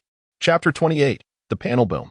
In an instant, Subai felt a jolt reverberate through his mind, as if a mysterious force had detonated deep within his consciousness. Suddenly, a virtual panel, radiating a gentle glow, materialized before him, visible only to his eyes. Host: Subai, cultivation level, Chi refinement stage 4, progress 35. Lifespan: 18, 120 years. Talent: 8 rank spiritual root, 25. Swordsmanship: first order middle grade, 55. Runes: first order lower grade, 84. Illusory transformation technique: beginner, 30. A series of information unfolded clearly before Subai. Is this the power of the book Gu? Subai's eyes widened in disbelief, fixating on the virtual panel, his face a canvas of astonishment. He instantly recognized that this was indeed one of the unique and wondrous abilities of the book Gu. It could quantify the various skills possessed by the host, allowing for a direct and precise understanding of one's own strength. In this world of cultivation, all previous cultivators had only been able to vaguely sense their abilities, unable to ascertain them with certainty. Yet, the book Gu could present the host's capabilities in a data format, undoubtedly providing cultivators with a clearer self-awareness. The classification of these abilities was also distinctly outlined, encompassing levels such as beginner, proficient, mastery, minor accomplishment, major accomplishment, grandmaster, and transformation. The higher the level, the greater the power that could be wielded. To think my swordsmanship has reached the first order middle grade, and my runes are at the first order lower grade? When did I acquire these skills? I seem to recall not having studied them in depth. Oh, right. It was during our dual cultivation that I absorbed knowledge from my partner. Unbeknownst to me, I have mastered so many skills. That gray stream of energy must be for enhancing comprehension. This is yet another ability of the book Gu. The more precious and numerous the books consumed, the greater the insight gained. Subai stroked his chin, realizing this was the first time he had such a clear understanding of his capabilities. Clearly, he was no longer the lowly cultivator he once was. At this moment, Subai deeply appreciated the formidable nature of the book Gu. In a sense, the book Gu could be deemed the most comprehensive auxiliary Gu worm. It resembled an omnipotent repository of knowledge, capable of learning diverse skills through the consumption of various texts. For instance, when it devoured books on runes, it could swiftly master rune knowledge. When it consumed texts on techniques, it could effortlessly learn various methods. And when it ingested alchemical literature, it could excel in alchemical practices. Moreover, during the process of consuming books, the book Gu could absorb the unique aura lingering within them and transform it into insight, allowing the host to dramatically enhance their comprehension in a short time, achieving photographic memory and the ability to draw parallels, thereby exponentially increasing learning efficiency by dozens or even hundreds of times. This also implies that he must ceaselessly seek out various precious tomes for the bookworm, thereby facilitating its rapid growth, which in turn allows him to acquire a wealth of knowledge and skills. How astonishing it is to discover such a miraculous creature. With the bookworm at his disposal, he no longer needs to toil endlessly in his cultivation. Simply allowing it to devour books will enable him to absorb the corresponding knowledge. Subai was overwhelmed with excitement. Undoubtedly, the emergence of the bookworm significantly enhanced his learning capabilities. In this realm of cultivation, for an ordinary person, mastering a single skill often requires decades or even centuries of arduous effort, a truly grueling and heart-wrenching endeavor. Yet now, Subai merely needs to let the bookworm consume pertinent texts, effortlessly acquiring knowledge, achieving an unprecedented leap in learning efficiency. While other cultivators typically focus on a single discipline, he has the opportunity to master 100 arts, becoming a polymathic genius. As long as he collects a sufficient number of books, he could transform into the living encyclopedia of the cultivation world. With this thought in mind, Subai, without a hint of hesitation, promptly presented the vast array of books and jade slips he had obtained from the three formidable foes of Ling, Xiao to the bookworm. Crunch, crunch. The bookworm, sensing the aroma of the texts, was filled with exuberance, as if it had encountered an exquisite delicacy, and swiftly lunged at the volumes. In the blink of an eye, one book after another vanished into its belly. Subai could distinctly feel a torrent of knowledge surging into the depths of his consciousness, as if these insights had long been inscribed upon his very soul, or as though he had been immersed in their study for decades.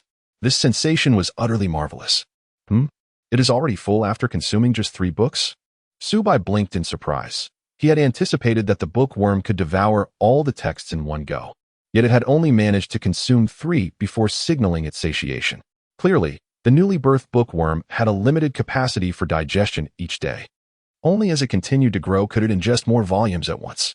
However, Subai felt this was sufficient, as he was not pressed for time. Allowing the bookworm to gradually consume the remaining texts was perfectly acceptable. He also noticed that after devouring 3 books, the bookworm had accumulated a portion of gray aura. He could utilize this aura to enhance his comprehension, thereby improving his own skills. It could be used to elevate the illusory transformation technique, aiming at least for a minor proficiency. Subai narrowed his eyes, contemplating this strategy. According to the records in the tome, once the illusory transformation technique reaches the entry level, it can deceive ordinary chi refiners at the proficient level. Even late-stage Qi refiners find it challenging to detect. At the mastery level, foundation establishment cultivators cannot discern its flaws. And if it were to reach the level of a grandmaster or transcendence, even the most powerful cultivators would be unable to perceive his true condition. Within the demonic sects, this is an exceptionally elite auxiliary technique, created by a formidable demon master for the cultivation of spies. Once successfully cultivated, disciples of the demonic path can masquerade as righteous sect members and infiltrate the orthodox orders. Thus, Subai was fervently eager to enhance this particular cultivation technique.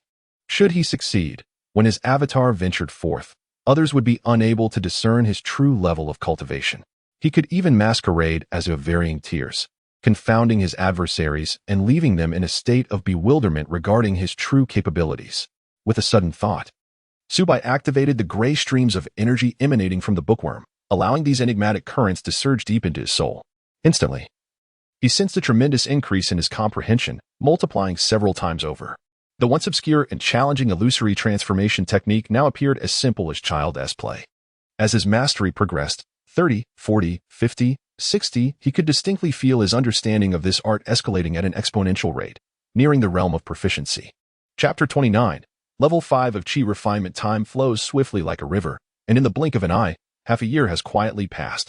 During this period, Subai's life has been both bustling and fulfilling, with each day following a nearly identical trajectory: cultivation, engaging in dual cultivation with his partners, followed by more cultivation, and then more dual cultivation, in a relentless cycle that occupies every corner of his existence, leaving no room for respite.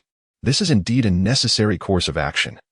For in this world of immortal cultivation, it starkly contrasts with the previous life filled with a myriad of diverse and colorful recreational activities. As night descends and the surroundings are enveloped in tranquility, the options for activities become lamentably scarce. However, Subai does not find daily cultivation tiresome. On the contrary, he is invigorated, akin to a diligent scholar lost in the vast ocean of knowledge. This state of being is largely attributed to the remarkable power of the book Gu, which enables Subai to witness his progress clearly each day and delineates a distinct path forward. Consequently, rather than perceiving cultivation as monotonous, he derives endless joy from it. Moreover, given the ever-present dangers in the world of cultivation, he is continually motivated to grow stronger. If one were to toil in vain without seeing any progress, feelings of frustration would inevitably arise. In truth, many low-tier cultivators abandon their path due to prolonged encounters with failure. Boom. On this day, after yet another session of dual cultivation, Subai embraced his two partners and leisurely activated the virtual panel visible only to him. Host, Subai. Cultivation level, Qi refinement level 4, progress 99. Lifespan, 19, 120 years. Talent, grade 8 spiritual root, 55 swordsmanship. First level high quality, 35 runes. First level medium quality, 44 illusionary transformation technique. Proficient, 25 fireball technique. Proficient, 55 wind blade technique. Beginner, golden light technique. Beginner, ice technique. Beginner, moistening technique. Beginner, infatuation Gu, first level high quality. Dream soul Gu, first level high quality. Wine bug Gu, first level medium quality. Clone Gu, first level medium quality. Book Gu, first level medium quality. As his gaze fell upon the clearly delineated data on the panel, Subai's heart was instantly filled with elation.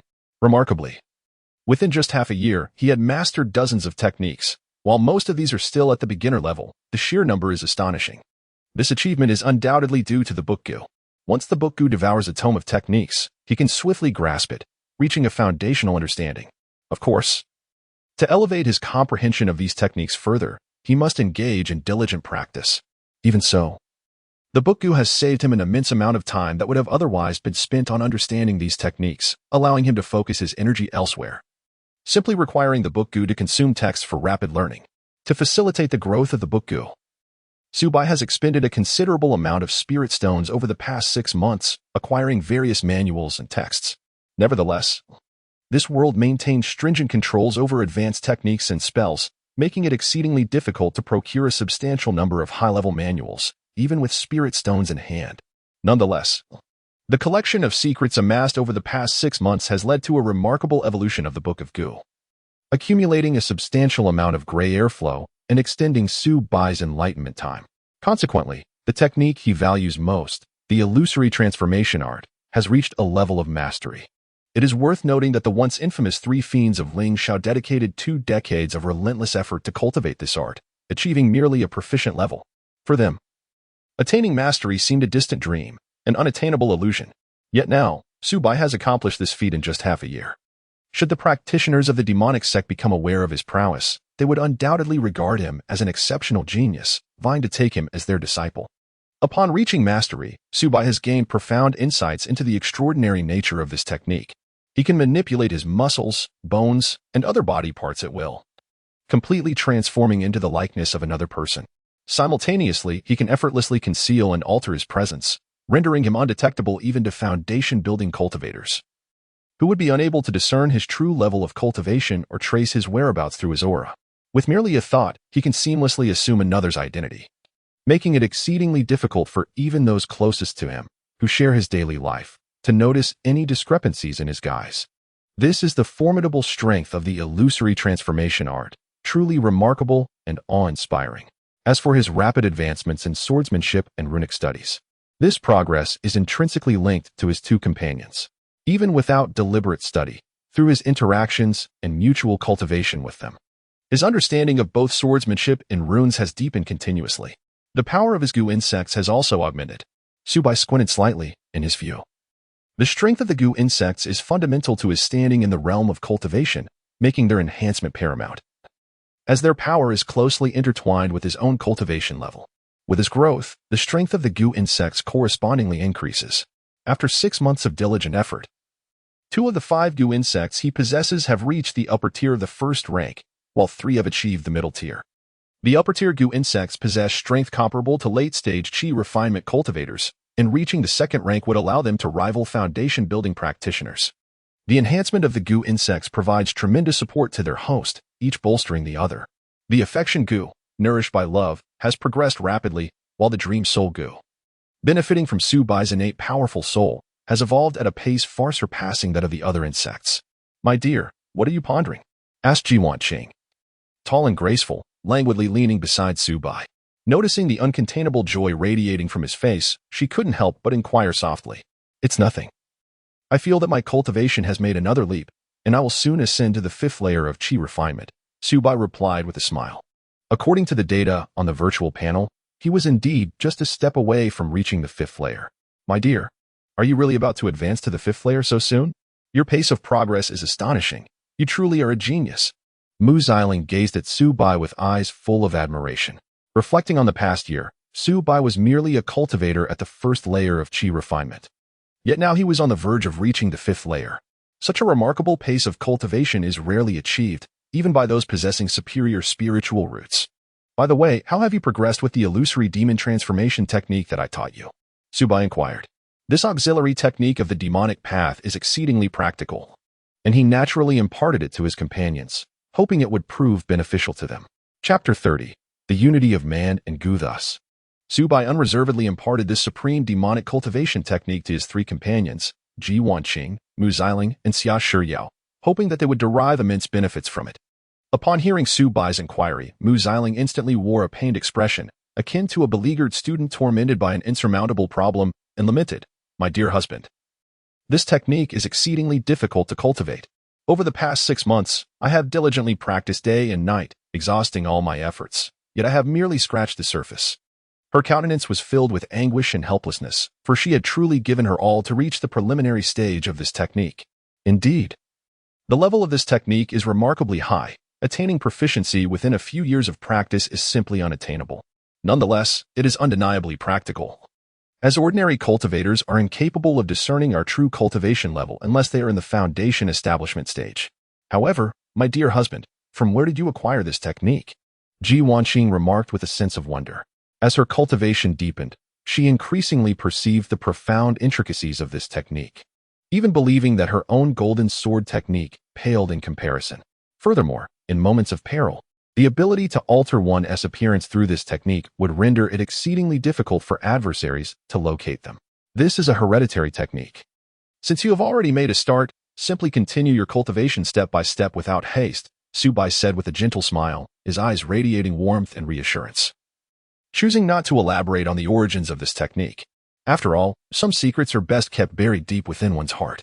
A few days later, in the quiet chamber, after several days of arduous cultivation, Subai sensed that the true essence within him was steadily ascending, nearing the limits of the fourth layer of qi refinement.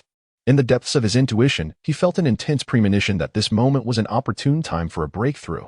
As the saying goes, opportunity must not be missed. With a flourish, Subai seized a flask of spiritual wine and, without hesitation, tilted his head back to drink deeply. The wine flowed down his throat like a rushing torrent, filling his belly with warmth. In his estimation, the effects of spiritual wine surpassed those of pills. Devoid of the hidden dangers of pill toxicity, the immense energy contained within a flask of spiritual wine was sufficient to assist him in transcending this critical bottleneck. As the wine settled within him, a pure and rich spiritual energy surged forth like a tumultuous flood, instantly enveloping his entire being and swiftly permeating his limbs and vital organs. Subai immediately activated the Gu Immortal Sutra, cautiously guiding this spiritual energy to circulate within him, completing one cycle after another. The 5 diverse Gu insects, affection Gu, dream soul Gu, wine bug, clone Gu, and book Gu, rested like loyal sentinels in vital areas such as his heart, brain, and stomach. They ravenously inhaled and exhaled the spiritual energy of the universe, each insect serving as a miniature reservoir of energy, continuously absorbing power and augmenting their own strength.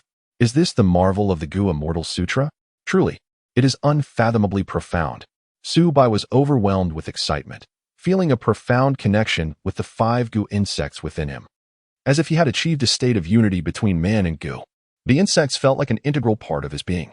In this moment, he gained a deeper understanding of the power of the Gu Immortal technique. This practice not only allowed him to control and manipulate the Gu insects, but also to merge with them, making their cultivation equivalent to his own. The more Gu he mastered, the stronger he became, and he could rapidly enhance his own cultivation by harnessing their power. While ordinary cultivators could only store their true essence within their meridians and dantian, he, through the Gu Immortal technique, could contain his true essence and spiritual energy within the bodies of the Gu insects. Each Gu insect served as a dantian, empowering him with a level of true essence far exceeding that of his peers, elevating him to an entirely different plane. As Subai delved deeper into the Gu Immortal technique, the 5 Gu insects formed a flawless system of spiritual energy circulation, with a vast amount of qi circulating within him, significantly amplifying his aura. After completing 108 cycles, the spiritual energy within him reached its zenith. In an instant, Subai felt a powerful resonance between his soul and body, as an immense surge of spiritual energy broke through his internal bottleneck, opening a new meridian. Everything progressed smoothly, without significant obstacles. He had reached the 5th level of qi refinement. After 6 months of diligent practice, supplemented by spiritual liquor, Subai finally broke through his limitations, elevating his cultivation to the 5th level of qi refinement. At this moment, he distinctly sensed that the true essence within him had increased by 1/3. Simultaneously, his muscles, meridians, bones, skin, and internal organs were refined to a new height by the potent spiritual energy. Upon advancing to the 5th level of qi refinement, Subai's power more than doubled, with an immense flow of true essence circulating within him, causing his aura to ascend continuously, and powerful forces cracking the ground beneath him like a spider's web. He had succeeded. Subai opened his eyes, a radiant joy illuminating his face.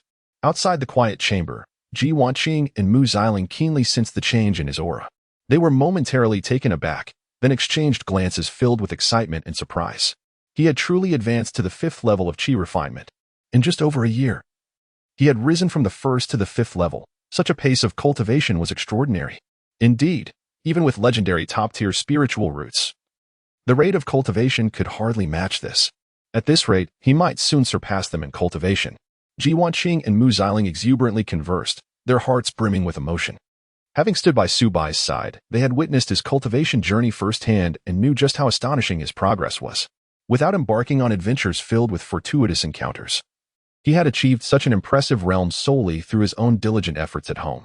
Should this matter be disclosed, it is uncertain how many cultivators would be left utterly astounded, were it not for their own eyes witnessing the event. They would scarcely believe such an extraordinary occurrence could exist in the world.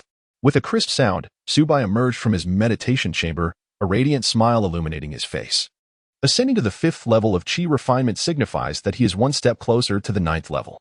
Reflecting on the past, His parents strive for the 5th level of Qi refinement only in their 40s, while he himself has achieved this at the tender age of 19. Even within a prestigious sect like the Starry Sect, attaining the 5th level of Qi refinement at such a youthful age is sufficient to qualify him as an inner disciple. And it would not be an exaggeration to consider him for the status of a true disciple. Chapter 31. The contract of the previous dynasty. Naturally, Xia Shiyao, residing next door, heard the commotion. Her delicate face flushed crimson as she tossed and turned in bed, unable to find sleep, her heart ablaze with indignation. These individuals, perpetually engaging in such acts, did they possess no sense of shame? Xia Shiyao gritted her teeth in anger. She endured her emotions, meditating throughout the night, striving to quell the boiling blood coursing through her veins. Otherwise, she felt she might succumb to her inner impulses and wish to join them.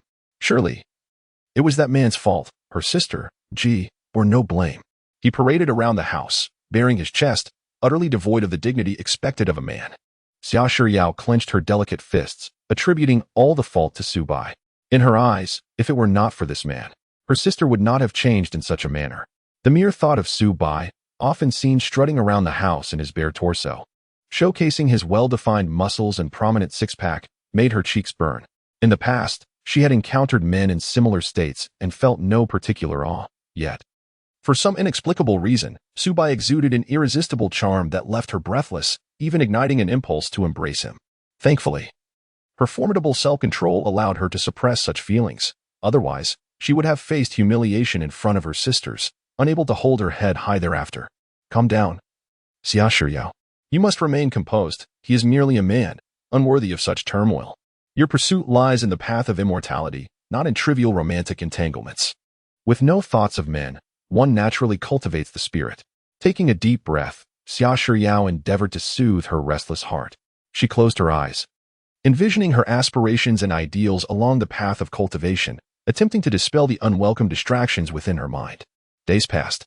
Although he had successfully advanced to the 5th level of Qi refinement, Su Bai harbored no desire to venture out into the world, remaining diligently at home, wholly dedicated to his arduous training. He understood well that he was but a novice cultivator in the Qi refinement stage, occupying the lowest tier in the vast and perilous realm of cultivation, rife with formidable adversaries. To venture forth recklessly would be akin to a feeble lamb wandering into a jungle teeming with wolves and tigers, where death could strike at any moment. Suddenly, a violent tremor shook the entirety of Lingxiao City, and all cultivators within felt the overwhelming surge of spiritual energy. Shortly thereafter, a colossal flying vessel hovered above the city, and numerous cultivators descended from it, landing amidst the crowd.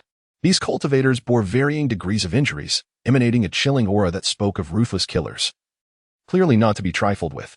What was happening? Witnessing this scene, Su Bai instinctively felt a wave of unease wash over him. He could no longer remain seated and began to inquire about the unfolding events, eager to grasp the truth of the matter. It wasn't long before he learned pertinent details from his neighbor, Wang Yuan. This is the celestial vessel of the Starry Sect. It is said that they have successfully established a passage to the Misty Mountains and have slain several second-tier demon beasts that had occupied the Crimson Gold Mine. Among these cultivators are disciples of the Starry Sect, as well as family members of the sect's followers. Wang Yuan, his expression grave, relayed the intelligence he had gathered. Have they successfully opened up the Crimson Gold Vein? Is that not a fortuitous development? Shouldn't Lingxiao City return to tranquility? Why do you appear so troubled? Su Bai inquired, his brow furrowed in confusion. Things are not as straightforward as they seem. Wang Yuan shook his head and sighed. It is rumored that the city lord, Yi Hongxian, has decided to cede Lingxiao City to the Starry Sect. From this point forward, Lingxiao City will no longer be a sanctuary for rogue cultivators, but will instead align itself with the Starry Sect. What? Su Bai's expression shifted dramatically. He had never anticipated such a turn of events. Yi Hongxian, the city lord of Lingxiao, was a formidable expert in the foundation establishment stage. It was precisely due to his leadership that Lingxiao City had thrived for a century. Yet now, he was willing to hand over the city to the Starry Sect. Akin to relinquishing a lifetime of dedication, it was utterly incomprehensible, undoubtedly shrouded in undisclosed circumstances. Of course, Su Bai was not particularly concerned with the motives behind the city lord's actions, as such high-level matters felt distant to him. What weighed heavily on his mind was the kind of policies the Starry Sect would implement upon taking control of Lingxiao City. For that was the real challenge faced by cultivators of their standing. With the Starry Sect's ascendance, all regulations would inevitably shift. First and foremost, the properties we previously purchased in Lingxiao City would lose their validity. We would no longer possess any ownership rights to our homes. From now on, all cultivators entering Lingxiao City would be compelled to rent accommodations, incurring exorbitant monthly fees. Failure to comply would result in expulsion from the city. Wang Yuan spoke with a somber tone. How can this be? We purchased these homes, securing lifelong ownership. The starry sect can simply take our properties with a word? Subai clenched his fists, rage surging within him. He had anticipated that the starry sect's dominion would bring changes, but he never imagined that overnight his property rights would be stripped away so effortlessly. There was no recourse. The starry sect was immensely powerful, and as mere rogue cultivators, they were powerless to resist. Even if they seized their homes, acceptance was their only option, for they lacked the strength to oppose such actions. Wang Yuan's face was etched with resignation, before overwhelming might. They could only endure this unjust treatment in silence. Subai's heart sank. He finally grasped why cultivators were generally reluctant to purchase homes. The uncertainties were far too great. Once the ruling power of a city shifted, prior contracts would become void. Agreements from previous regimes would not be recognized by the new authorities. Subai's parents had been fortunate enough to acquire a residence in Lingxiao City at a low price years ago, and for a century, the city had remained stable without any change in power dynamics. However, circumstances have changed. The city lord, Yi Hongxian, has stepped down, and the Xingqian sect has taken residence. This shift in power has rendered his property rights void and no longer recognized. What should we do now? Subai inquired anxiously. There are only two options. One is to obediently pay the rent in exchange for the right to reside in Lingxiao City. The other is to leave Lingxiao City and seek a livelihood elsewhere, Wang Yuan replied. In truth, their choices are rather limited. After departing Lingxiao City, it is uncertain whether they would find a better life in another place. They may even encounter more severe exploitation. In comparison, the current situation in Lingxiao City is relatively favorable. Chapter 32. Chives. Upon receiving this news, Subai returned home, burdened with heavy thoughts. At that moment, Ji Wanqing, Mu Xiling, and Xia Shiyao had also returned from their inquiries, as they were practitioners in the late stage of qi refinement and moved within a higher echelon, enabling them to acquire more information. My dear husband, the situation is indeed quite precarious. Lingxiao City has completely changed hands, and the Xingqian sect has decided to establish its presence here. The former city lord, Yi Hongxian, is nearing the end of his lifespan. Considering the future of his family, he has no choice but to ally himself with the Xingqian sect. Becoming a guest elder, Ji Wanqing revealed the intelligence she had gathered. Hearing this, Subai instantly comprehended Yi Hongxuan's reasoning behind such a decision. With no hope of breaking through to the golden core stage and his lifespan dwindling once he passes, the Yi family would lose their ability to protect themselves. Surrounding practitioners would undoubtedly eye the Yi family's resources and assets like ravenous wolves, ready to divide them among themselves. To safeguard the Yi family, a powerful ally was essential. Within a radius of 10,000 miles, there was no more suitable choice than the Xingqian sect, especially since they intended to exploit the Yunwu Mountains for their rich deposits of golden ore and spirit stones, with Lingxiao City serving as one of their crucial strongholds. The collaboration between the two parties was indeed a perfect match, and Subai understood why Yi Hongxian was willing to relinquish control of Lingxiao City. Does this mean the Xingqian sect truly intends to reclaim ownership of all properties within the city? Subai clenched his fists. Indeed, Ji Wanqing nodded. The Xingqian sect essentially does not recognize any prior ownership rights, whether for houses or shops. All must pay rent to the sect. Furthermore, it is reported that they plan to significantly raise the rent. For instance, the apartment we currently reside in will require a payment of at least 200 low-grade spirit stones each month. What? Subai's expression shifted, realizing that 200 low-grade spirit stones was no trivial sum.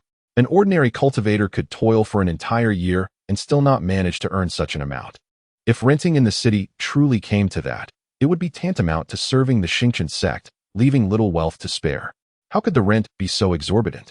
Is the Xingqian sect attempting to drive away all loose cultivators? Subai furrowed his brow. No, the Xingqian sect is not that foolish. In reality, they aim to compel loose cultivators to mine for them, Ji Wanqing elucidated. Although the Xingqian sect has established a route to the golden ore deposits, extracting the ore requires substantial manpower. However, long-term exposure to the golden ore would erode a cultivator's foundation and deplete their lifespan. Naturally, the sect's disciples are reluctant to undertake such labor. Yet, mining is essential, So their focus has shifted to us, the loose cultivators, offering a wage of 100 low-grade spirit stones per month, while allowing each miner to reside in the city rent-free. The Xingqian sect is truly ruthless. Do they not fear scaring away all the loose cultivators? Subai tightened his fist, his gaze profound. It is evident that this is the blatant scheme of the Starry sect, employing exorbitant rents to compel wandering cultivators to mine on their behalf. Those who refuse to toil in the mines must vacate Lingxiao City and seek their fortunes elsewhere. They remain unperturbed, for the numbers of wandering cultivators are overwhelming. Ji Wanqing shook her head, having heard that cultivators from other regions, upon learning of the situation in Lingxiao City, were hastily making their way here.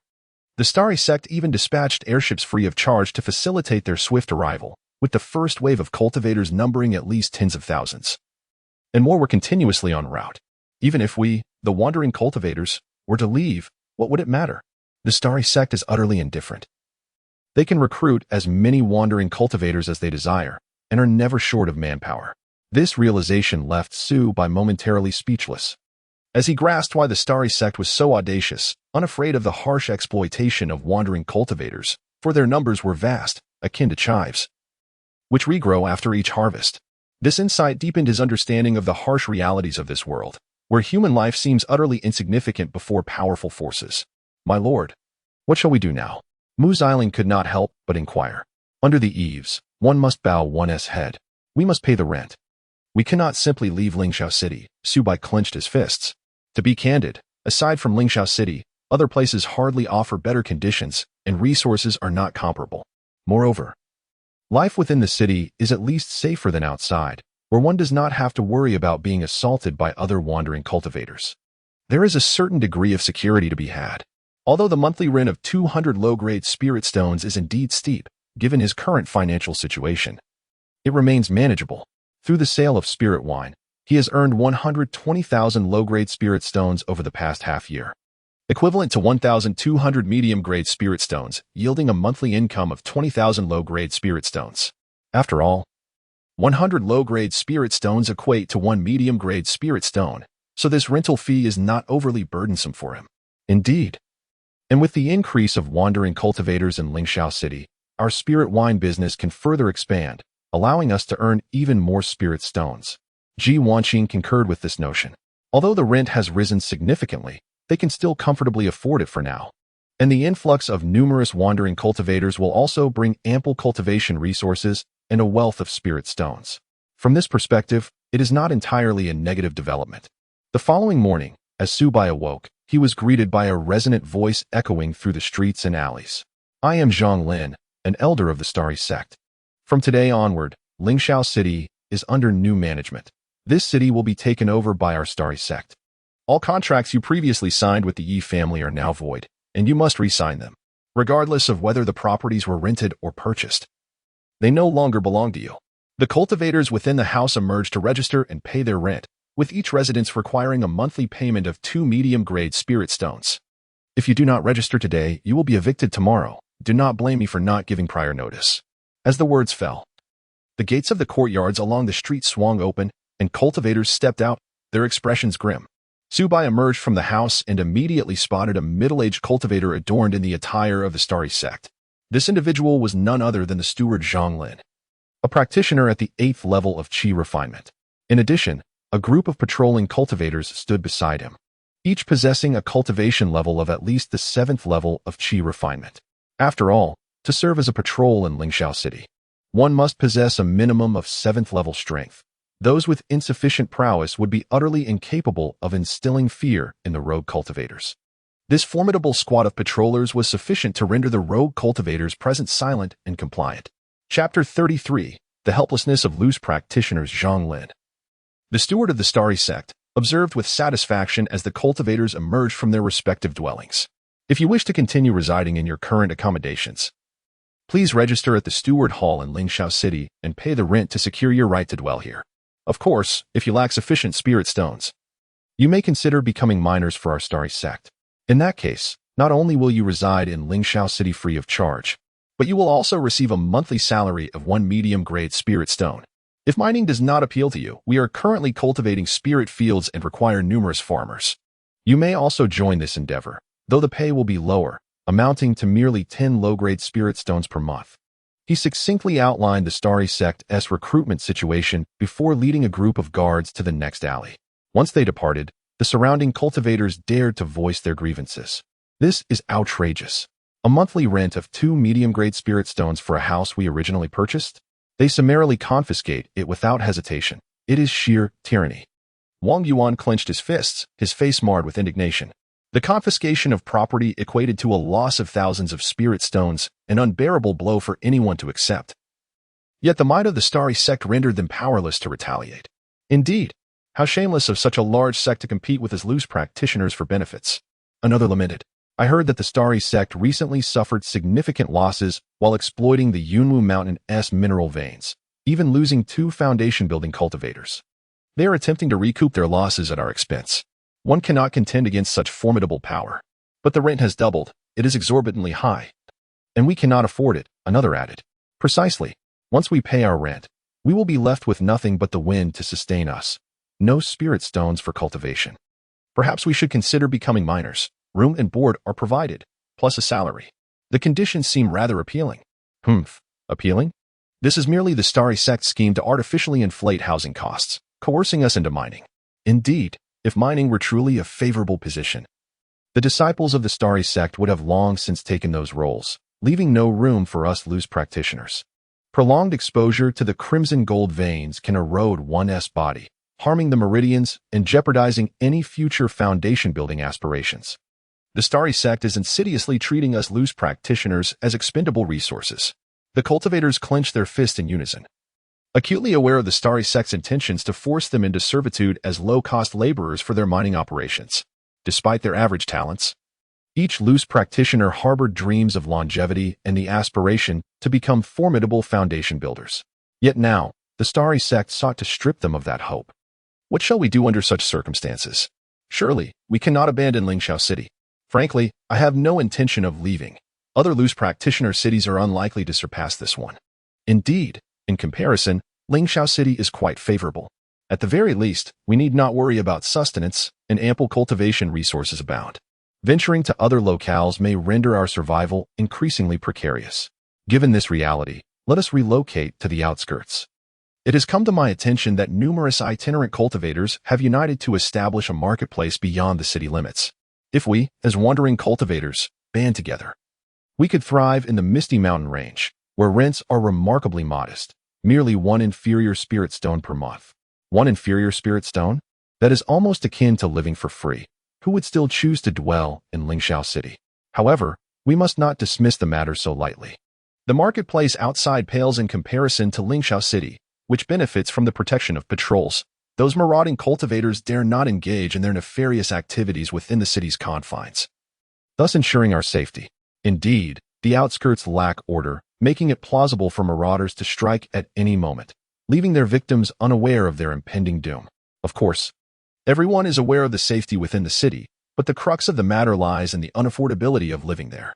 With rents reaching 2 medium spirit stones per month, one could easily invest those stones in alchemical pills to enhance their cultivation instead. While Lingxiao City may boast grandeur, it offers no refuge for us. The city has transformed from its former haven for wandering cultivators. We can scarcely afford a corner to call our own. As a multitude of wandering cultivators voiced their grievances, their faces etched with helplessness, some financially strapped practitioners began to pack their belongings in preparation for a move to the marketplace outside the city, given the comparatively low rents there, while the costs within the city remain exorbitantly high. At that moment, Subai observed some familiar neighbors preparing to leave Lingxiao City. These cultivators possessed scant spirit stones, rendering them incapable of meeting the exorbitant rental demands, and thus they had no choice but to seek residence in the marketplace outside. After all, most cultivators live paycheck to paycheck, opting to spend their modest stones on alchemical pills to enhance their prowess. In contrast, Su Bai's situation was considerably more favorable. He was well endowed with spirit stones. Consequently, he made his way to the city's administrative hall to pay 6 months' rent, parting with 12 medium spirit stones. Curse the Starry Sect. You shall eventually pay for this, Su Bai muttered through gritted teeth, his fist clenched. To have his home seized without cause and still be burdened with exorbitant rent was an affront that anyone would find intolerable. He resolved never to purchase property again, recognizing that in this world, ownership rights offer no guarantee. Nevertheless, he was not impulsive and would not recklessly confront the Starry Sect, a powerful golden core-level sect.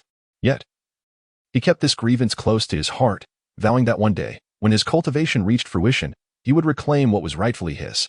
For the moment, he could only endure, as he was but a mere fifth-layer Qi practitioner, insignificant in the grand scheme. Uncle Wang, where do you intend to go? Upon returning home, Subai noticed his neighbor, Wang Yuan, seemingly preparing his belongings. Ah, I plan to become a miner. I expect to depart shortly, Wang Yuan replied with resignation. Become a miner? Subai exclaimed in surprise. But Uncle Wang, are you not an alchemist? Shouldn't you avoid that path? Besides, working long-term in the crimson gold mines would likely extinguish any hope of establishing your foundation. He had not anticipated Wang Yuan would make such a choice. Alas, though I am merely a first-tier alchemist, my skills are confined to the creation of ordinary elixirs. In my pursuit of alchemical mastery, I have squandered my entire fortune, rendering me incapable of affording the rent here. Wang Yuan's face bore an expression of utter helplessness. Furthermore, the outskirts of the city, teeming with rogue cultivators, present a perilous environment. An alchemist of my caliber would certainly be viewed as an enticing target. After much contemplation, I believe it would be wiser to join the Starry Sect as a miner. This arrangement not only grants me free accommodation in Lingxiao City, but also provides a commendable monthly income. Admittedly, the infusion of golden energy into one's body does entail certain side effects, yet it is preferable to being slain by marauding cultivators. Moreover, these side effects can indeed be mitigated, albeit at the cost of numerous spirit stones. In truth, I am not alone in this decision. Many of my neighbors have also opted to become miners, entering into contracts with the Starry Sect to toil in their mines. Such is the reality we face. With a heavy sigh, he expressed his resignation. This illustrates the plight of wandering cultivators, who wouldn't wish to escape the oppression of sects. Yet, reality compels them to make such choices. Chapter 34. Foundation Establishment Pill in the blink of an eye. Several days had passed. During this brief period, Lingxiao City underwent significant transformation. Many cultivators, unable to afford the exorbitant rents, relocated to the outskirts, leaving behind numerous vacant dwellings within the city. Nonetheless, a considerable influx of external cultivators surged in, predominantly those at the later stages of Qi refinement, as only such adept practitioners could bear the heavy financial burden of the rents. This ebb and flow of individuals rendered Lingxiao City increasingly vibrant yet chaotic, as these newcomers, accustomed to their freedom outside, clashed with the lax regulations imposed by the Xingqian sect, leading to frequent bloody altercations among cultivators. My lord, I heard that several cultivators at the 7th level of Qi refinement perished on the main thoroughfare yesterday. Ji Wanqing revealed the information she had gathered. What happened? Subai inquired with curiosity. It seems it was over a vial of elixir, Ji Wanqing replied, her brow slightly furrowed. The treasure pavilion stock was already dwindling and regrettably, only one vial of Huanglong pill remained. Both factions of cultivators were determined to obtain it, leading to escalating disputes that ultimately culminated in violence. Several lost their lives in this brutal confrontation. The scene was horrendous, only quelled when the patrol squad passed by. Otherwise, there would have likely been even more casualties. What? Upon hearing this, Subai was taken aback. To think that lives were lost merely for a single vial of elixir was astonishingly impulsive. He realized that Lingxiao City was indeed in a tumultuous state, with a return to tranquility unlikely in the near future. Yet, the underlying circumstances were far from simple. In fact, the two parties had harbored long-standing grievances, reportedly stemming from two rival cultivator families with years of enmity. Mu Xiling remarked. Although they were both brought to Lingxiao City by the Xingqian sect, the animosity between these two families remains unresolved, further exacerbated by the various conflicts of interest arising from the development of the Yunwu mountain range. Thus, while the surface conflict appeared to be ignited over a vial of elixir, it merely served as a catalyst. Even without this incident, disputes would have arisen over other matters. Cultivator families. Subai narrowed his eyes slightly, having anticipated this scenario. The Xingqian sect had summoned numerous cultivator families from various regions for the Yunwu mountain range's development, which inherently contained numerous conflicts among them. In a place like the Yunwu mountain range, where regulations were scant, it was exceedingly difficult to attribute responsibility in the event of fatalities, intensifying their internal strife. However, in the struggle for dominance, it was the ordinary scattered cultivators who bore the brunt. Subai felt a deep sense of helplessness. This was the tragedy of the week. The conflicts among the powerful, even if merely reverberations, could inflict substantial losses upon them. Only by becoming a powerful being could one navigate the world of cultivation with true freedom. 1. Do you have any means to acquire the Foundation Establishment Pill and subsequently break through to become a Foundation Establishment Cultivator? Subai inquired. If Gu Qing could attain the status of a Foundation Establishment Cultivator, her strength would increase exponentially, alleviating concerns over the current turmoil. A formidable Foundation Establishment expert could found a lineage lasting a century, even within a grand sect like the Starry Sect. Such an individual could attain the esteemed position of a guest elder, wielding considerable influence and authority. Thus, if Gu Qing could successfully become a Foundation Establishment Cultivator, many challenges would naturally be resolved. My dear, there are 3 formidable hurdles to Foundation Establishment, Gu Qing replied with a serious expression. The first hurdle is the Qi and blood barrier. When a cultivator reaches the 9th level of Qi refinement, they must possess abundant Qi and blood, and their body must be in peak condition to attempt Foundation Establishment. Otherwise, failure is inevitable. Why does the success rate of Foundation Establishment significantly decline after the age of 60? It is because, past this age, the body's Qi and blood rapidly diminish, leading to a higher likelihood of failure. The second hurdle is the vitality barrier. A Qi refinement cultivator must harbor true essence within. Upon reaching the 9th level, the true essence must be full to condense into liquid form and convert into magical power. Should the cultivator practice inferior techniques that result in poor quality true essence or insufficient density, they will be unable to achieve completeness in their true essence, thereby failing to convert it into magical power, leading to inevitable failure in Foundation Establishment. The third hurdle is the spiritual awareness barrier. Ordinary Qi refinement cultivators possess spiritual awareness, which can only be utilized for introspection, accessing storage bags, or examining inheritance jade slips. It cannot be projected outward. To ascend to a Foundation Establishment Cultivator, one must undergo a transformation of their spiritual awareness into Foundation Establishment spiritual awareness, allowing it to extend outward for dozens of yards, significantly enhancing combat prowess. To successfully establish a foundation, one must conquer all 3 barriers, otherwise, failure is guaranteed. At this point, she paused, her cheeks slightly flushed as she gazed at Subai. The third hurdle is the most challenging, for enhancing the power of spiritual awareness necessitates top-tier soul techniques, which are exceedingly rare and typically found only in elite sections. Ordinary cultivator families cannot possibly acquire them. As for the rare items that enhance spiritual awareness, they are worth their weight in gold, coveted even by Foundation Establishment cultivators, far beyond the reach of those in the Qi refinement stage. However, due to our dual cultivation, my spiritual awareness has been steadily increasing and has already reached the level of Foundation Establishment spiritual awareness, allowing it to extend outward for dozens of yards. Thus, I have effectively passed the third hurdle. Recalling the moments shared with Subai during their dual cultivation, her face reddened further, the sweetness and shyness of those memories indescribable. Indeed, I too feel that my spiritual awareness has been growing rapidly. I estimate that with another year of cultivation, I too shall reach the level of Foundation Establishment spiritual awareness, enabling me to surpass the third hurdle. Mu Xiling nodded in agreement. She shared the same sentiment, particularly during her union with Subai, where the acceleration of her spiritual awareness surpassed that of any enhancing item. Consequently, her cultivation level had risen swiftly to the 8th level of Qi refinement. Really, upon hearing this, Xia Shiyao's eyes widened in astonishment. Although she was aware that dual cultivation could benefit both parties, she had not anticipated such significant advantages.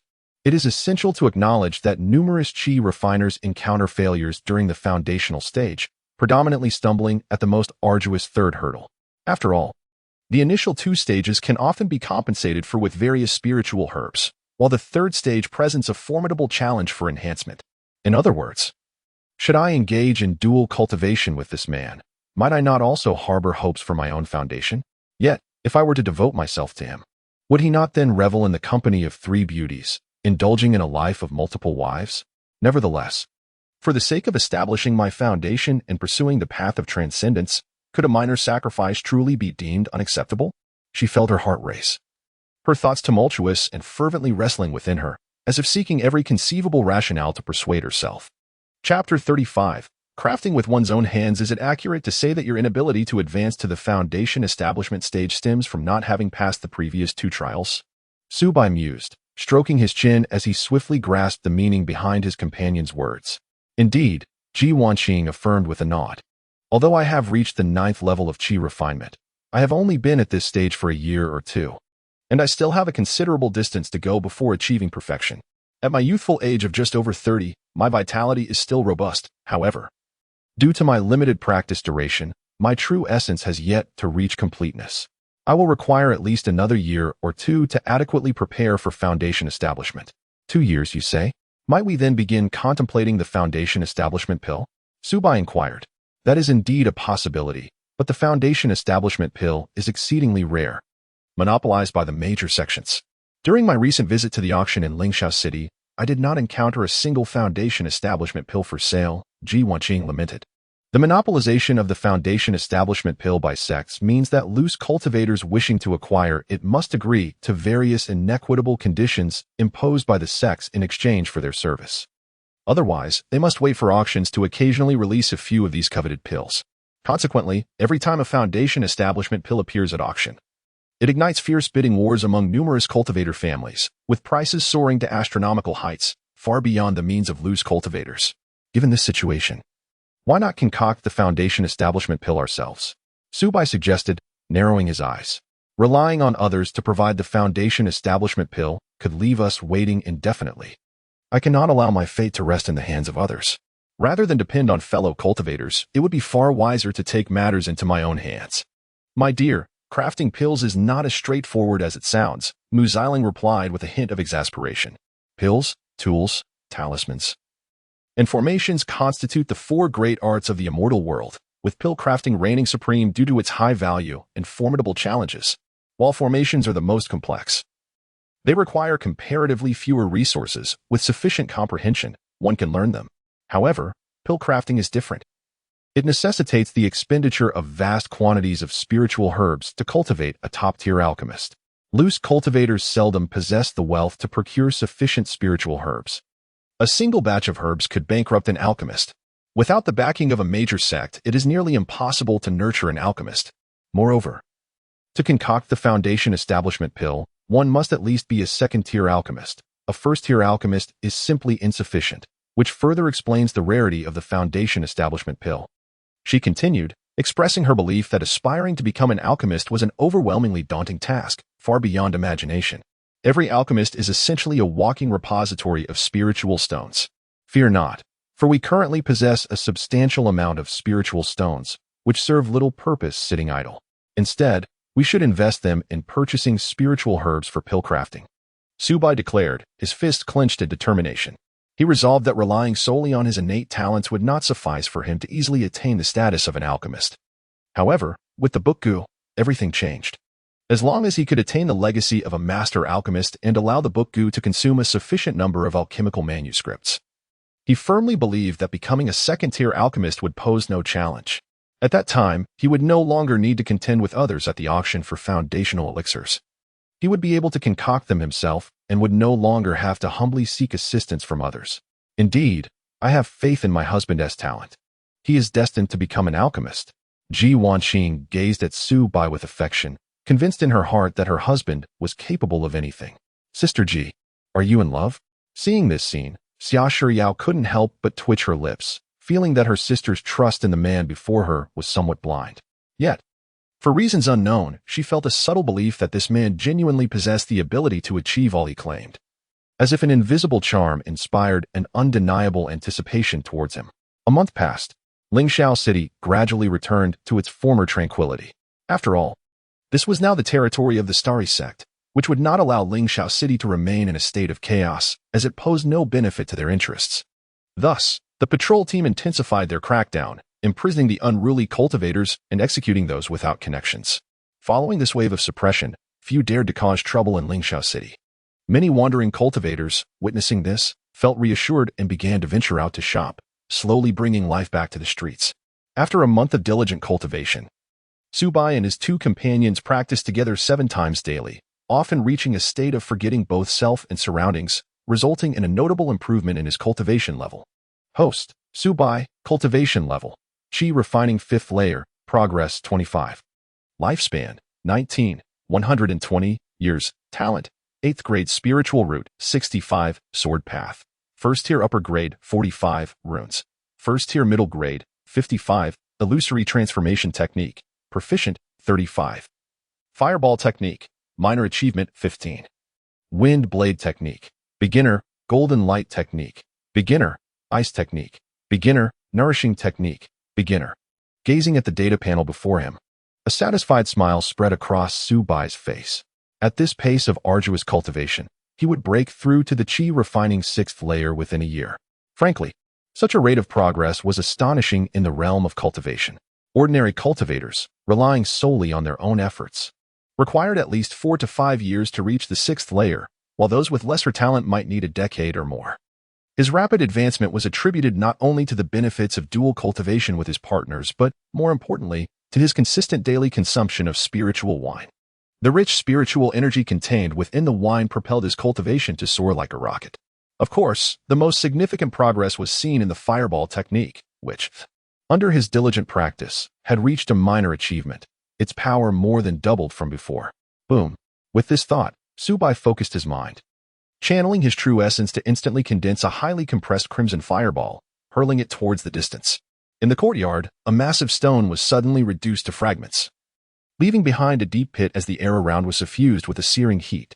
It is evident that the force of this strike rivaled that of a full-powered attack from a practitioner at the 6th level of Qi refinement, capable of severely injuring even those at the 7th level, a truly terrifying display of power. Such fireball techniques could be unleashed in dozens, resembling a barrage of artillery. Typically, a practitioner at the 5th level of Qi refinement would exhaust their inner energy after casting the fireball technique 4 or 5 times. However, Subai was different. Having cultivated the Gu immortal scripture, each of his Gu worms functioned as a reservoir of Qi. With 5 Gu worms, he possessed the equivalent of 5 reservoirs of Qi. Consequently, the potency of his inner energy was 6 times that of his peers at the same level. Should a practitioner of equal rank engage him in battle, they would likely be obliterated by his fireball technique, reduced to mere ashes. Chapter 36. Ruibao Studio Indeed. A satisfied expression graced Subai's face. The introductory fireball technique was hardly impressive. Its sluggish speed and feeble power could at most singe tree bark, easily evaded by martial arts experts. As for the proficient level of the fireball technique, while its speed was slightly enhanced compared to the introductory level and its power augmented, it remained inconsequential. A typical Qi refining practitioner could effortlessly deflect it with a defensive technique akin to a sturdy shield. However, the mastery level of the fireball technique was a different matter entirely. Upon reaching this tier, it could easily pierce through an opponent's protective techniques. Its speed more than doubled. Even the most agile Qi refining practitioners would find it challenging to evade such a sudden onslaught. The small success level of the fireball technique was even more formidable. Its speed akin to a bullet, with its power multiplied several times. Once it struck an adversary, it could instantly obliterate their protective techniques, reducing their body to ashes. Nonetheless, for an ordinary Qi refining practitioner, achieving the small success level of the fireball technique would require 5 to 6 decades of relentless training, an endeavor nearly impossible without immense dedication. Yet, through the aid of a mystical tome, Subai had elevated his fireball technique to this level in a remarkably short span of time, igniting his excitement. This was the essence of being a true cultivator, relying on mystical arts for ranged assaults. Engaging in hand-to-hand combat with foes was merely the act of a brute. Clenching his fists in exhilaration, Subai felt empowered by this formidable attack technique. If he were to encounter an adversary, he would surely demonstrate the might of the fireball technique. Sir, we are running low on spiritual meat, and our spiritual rice is nearly depleted, came the gentle voice of Ji Wanqing, who approached with light steps. She informed Subai that after more than a month of daily consumption, their food reserves were nearly exhausted and urgently needed replenishing. I see. I shall procure some, Subai replied, raising an eyebrow. He had also intended to purchase a legacy of alchemy, as he genuinely aspired to become an alchemist. In the future, if he wished to advance to the foundation establishment realm, he would no longer need to rely on others' foundation establishment pills. If he could concoct his own, there would be no need to risk contention at auctions. Frankly, he had heard numerous tales of misfortune. Some individuals, even if fortunate enough to secure a foundation establishment pill at an auction, were often ambushed by nefarious enemies on their return journey, ultimately losing both their lives and wealth. Possessing the means to acquire a foundation establishment pill did not guarantee survival to consume it, a truly disheartening reality. In light of this, it would be wiser to forge his own. Should he succeed, no one would be aware that he possessed a foundation establishment pill, allowing him to quietly advance to the status of a foundation establishment cultivator, thus avoiding unnecessary troubles. However, dear husband, although the outside world seems somewhat tranquil, undercurrents still surge. Your cultivation is not yet sufficient, and venturing out could be perilous. Allow me to go instead, Ji Wanqing said, her face etched with concern. Wanner, have you forgotten? I possess a technique for creating avatars. I can send an avatar out while my true self remains at home, ensuring my safety, Su Bai replied with a gentle smile. Indeed, I nearly overlooked that my husband possesses the art of the doppelganger. By sending forth a clone, one can ensure absolute safety. At this, Ji Wanqing nodded in satisfaction. She recalled her husband's ability to create doppelgangers, which allowed them to navigate Lingxiao City without reservation, even should danger arise. The only loss would be the clone, while the original self remains unscathed. Ever since the advent of these doppelgangers, the household's provisions have predominantly been acquired by her husband's clones. They could focus on diligent cultivation at home, free from the perils of venturing outside. Before long, Su Bai conjured a doppelganger, which stealthily departed the residence, unnoticed by anyone. Concurrently, this clone employed the illusory transformation technique, morphing into a burly man with a bushy beard, standing nearly 2 meters tall, altering its aura to ensure that no one could link the doppelganger back to the original. Upon entering the streets of Lingxiao City, Su Bai was immediately enveloped by a palpable atmosphere of hostility. Numerous unfamiliar cultivators seemed to cast sinister glances at passers-by. It felt akin to stepping into a den of thieves. Was it not said that the security in Lingxiao City had stabilized? Squinting his eyes, Su Bai utilized his formidable spiritual perception to discern the malice emanating from the surrounding cultivators, akin to caged beasts poised to reveal their fangs at any moment.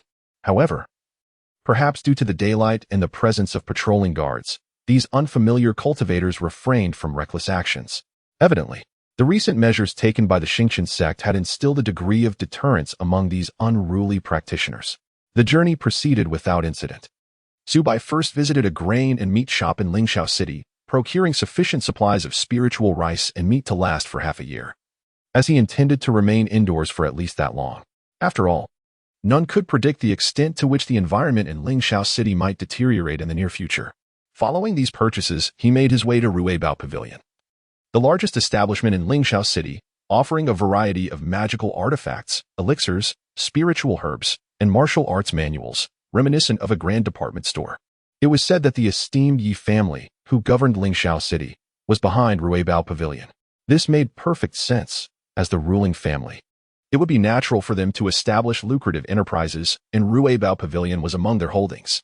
Su Bai chose Ruibao Pavilion for its impeccable reputation, having never been associated with scandal since its inception, making it a favored destination for many independent cultivators seeking treasures. Hence, Su Bai sought to acquire a legacy of alchemy from Ruibao Pavilion. Esteemed friend, what may I assist you with today? Upon entering Ruibao Pavilion, an elderly man clad in black, with keen eyes, regarded Su Bai with interest. He was Yi Ming, the steward of Ruibao Pavilion and one of the elders of the Yi family, responsible for overseeing the establishment's operations. His discerning gaze immediately recognized the strength of his customer. Is there a legacy of alchemy available here? Su Bai inquired directly, bypassing any formalities. A legacy of alchemy? At these words, the steward Yi Ming's eyes sparkled with intrigue. Indeed, we possess a complete legacy of a first-tier alchemist, though it is priced quite steeply. Is there really a distinction in the ranks of alchemical inheritance? Su Bai raised an eyebrow. It seems my friend is not well versed in the profession of alchemists. The shopkeeper, Yi Ming, explained with a smile. A first-tier alchemical inheritance can only enable a cultivator to become a first-tier alchemist, while inheritances of the second tier and above can elevate one to the status of a second-tier alchemist. The issue lies in the fact that such precious inheritances are typically possessed only by grand sects like the Starry sect. Humble establishments like ours do not have them. Even if we did possess them, other cultivators would be unable to afford them, and we would not part with them easily. As for the first-tier alchemical inheritance, it is more widely disseminated and many alchemists possess it. Thus, its confidentiality is not as stringent. Nevertheless, its price remains substantial, requiring at least 5,000 low-grade spirit stones. He stated a figure. Chapter 37. The Yi family's robbery of the alchemy master, 5,000 inferior spirit stones? Upon hearing this price, Subai could not help but furrow his brow, pondering privately that this cost was indeed rather exorbitant. Frankly speaking, for a lineage of alchemy that is relatively well known in the realm of cultivation, a normal price would typically range from 3,000 to 4,000 inferior spirit stones. After all, not every cultivator possesses the fortune or capability to become an alchemist, which occasionally results in the lineage facing the awkward situation of being overlooked and unsold. However, at this moment, Subai found himself with no better means to acquire the alchemist's heritage, despite the price exceeding his expectations. He could only reluctantly acquiesce after weighing his options. At this juncture, the shopkeeper, Yiming, seemed to sense Subai's hesitation and spoke up. Perhaps you find this inheritance rather costly, but I assure you that our first-tier alchemist lineage at Ruibao Pavilion is indeed the most comprehensive, guaranteeing you value for your investment. Should you seek it elsewhere? The price may be lower, yet it is likely to come with numerous deficiencies. Oh, is that so? Bring it forth for me to examine. If it is truly as you claim, I shall purchase it. Subai raised an eyebrow. Rest assured, our Ruibao Pavilion boasts an excellent reputation in Lingxiao City. We have always upheld fairness and honesty, and would never deceive a fellow cultivator, the shopkeeper declared, patting his chest, before instructing his subordinate to fetch a jade slip. Subai received the jade slip and, upon probing it with his spiritual sense, discovered that only partial content was visible, with most being obscured by restrictions. This seemed to be a precautionary measure by Ruibao Pavilion, wary of other cultivators absconding with the knowledge contained within the slip. Nevertheless, as the shopkeeper had asserted, this alchemist inheritance appeared remarkably intact. Even without prior exposure to such lineage, Subai could discern this fact. It seems you have not misled me, in that case. I shall take this first-tier alchemist inheritance, Subai declared without hesitation. Haha, my friend, you are indeed forthright. I presume you wish to embark on the path of an alchemist. In that case, you will undoubtedly require a magical artifact, an alchemy furnace, which we offer for merely 3,000 inferior spirit stones. Besides the furnace, our shop also has a variety of alchemical formulas at reasonable prices that can be sold to you, should you wish to practice. You may also purchase some spiritual herbs from our store, the shopkeeper Yiming promoted with a beaming smile. What? Upon hearing this, Subai's expression shifted dramatically. It dawned on him why alchemists were so scarce in Lingxiao City. While not entirely rare, they were indeed exceedingly uncommon. To embark on this journey, one would already need to expend upwards of 10,000 inferior spirit stones before even entering the field. If not for cultivators of considerable wealth, who could afford to pursue the path of an alchemist, it was likely that ordinary cultivators would be reduced to destitution before even beginning their journey. No wonder alchemy, talismans, artifacts, and formations are ranked as the four major arts of cultivation, with alchemy being held in the highest regard. It is an occupation that demands a significant financial investment. Utterly outrageous. However, having chosen this path, no matter how arduous it may be, one must persevere. Thus, Subai expended 12,000 low-grade spirit stones to procure a first-tier low-grade magical artifact, a pill furnace, a first-tier alchemist inheritance, 5 spirit herbs, and several ordinary pill formulas. Fortunately, he had amassed over 100,000 low-grade spirit stones from the sale of spirit wine. Otherwise, he could not have afforded these items. Once his purchases were complete, Subai swiftly departed from Ruibao's studio without uttering a word. However, Subai's actions did not go unnoticed by the patrons of Ruibao's studio. The shopkeeper remarked, "That young man actually spent more than 10,000 low-grade spirit stones on a first-tier alchemist inheritance? Where could he have acquired such wealth?" A member of the Yi family expressed his astonishment. To him, Subai appeared to be a veritable tycoon, far wealthier than himself. If I am not mistaken, this fellow must be a rogue cultivator who serendipitously stumbled upon a fortune, hence his extravagant spending. The shopkeeper, Yiming, felt a chill in his gaze. A rogue cultivator? How can you be certain of that, shopkeeper? The Yi family disciple queried, puzzled. Fool. If he were a disciple of a sect or a member of a family, he would not need to purchase a first-tier alchemist inheritance. It would be readily available to him without the need for spirit stones. Only rogue cultivators, lacking such inheritance, would be compelled to expend considerable sums for the knowledge. Yiming explained tersely. I see. If we were to ambush this rogue cultivator, would that not yield us a handsome profit? Upon hearing this, the Yi family disciple's eyes gleamed with avarice.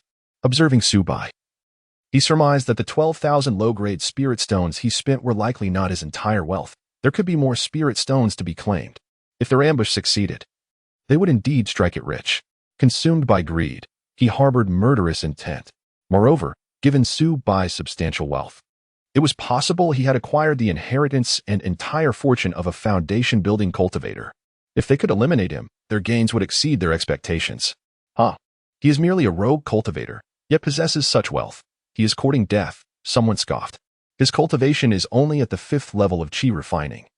Hardly worthy of mention. You all must follow closely. Find a few experts at the 7th and 8th levels of chi refining. And wait for this fellow to be isolated before we strike, killing him and seizing his treasures. This time, I shall claim both the spirit stones and the goods. The shopkeeper Yuming clenched his fists. Initially, he had no intention of resorting to murder for wealth.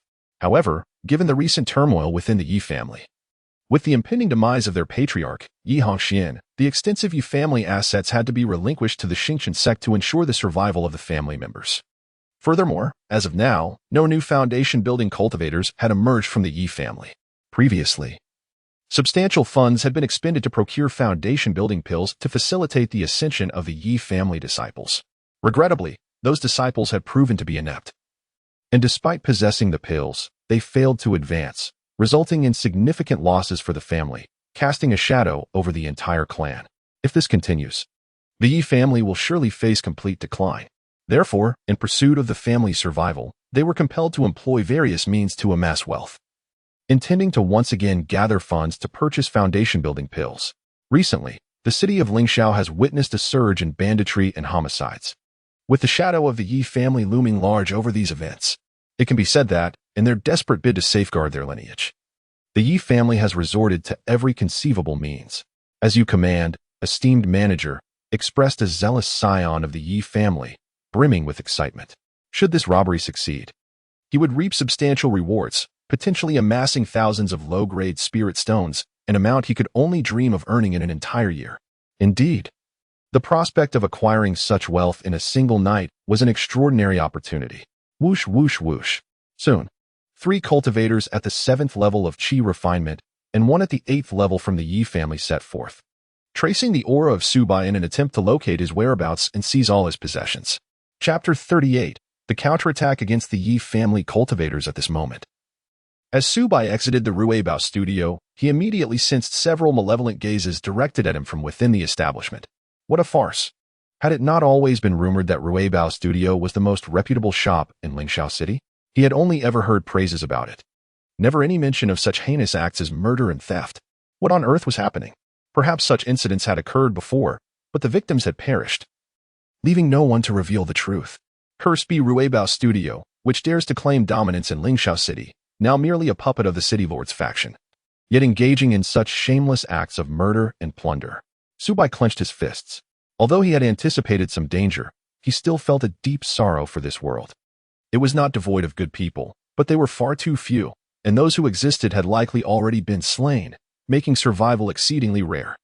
His previous caution had proven to be exceedingly wise. Exposing his possession of a substantial amount of low-grade spirit stones without sufficient strength was undoubtedly a path to self-destruction. Now, having spent merely over 10,000 low-grade spirit stones, he had attracted the ire of those who would bring about his demise.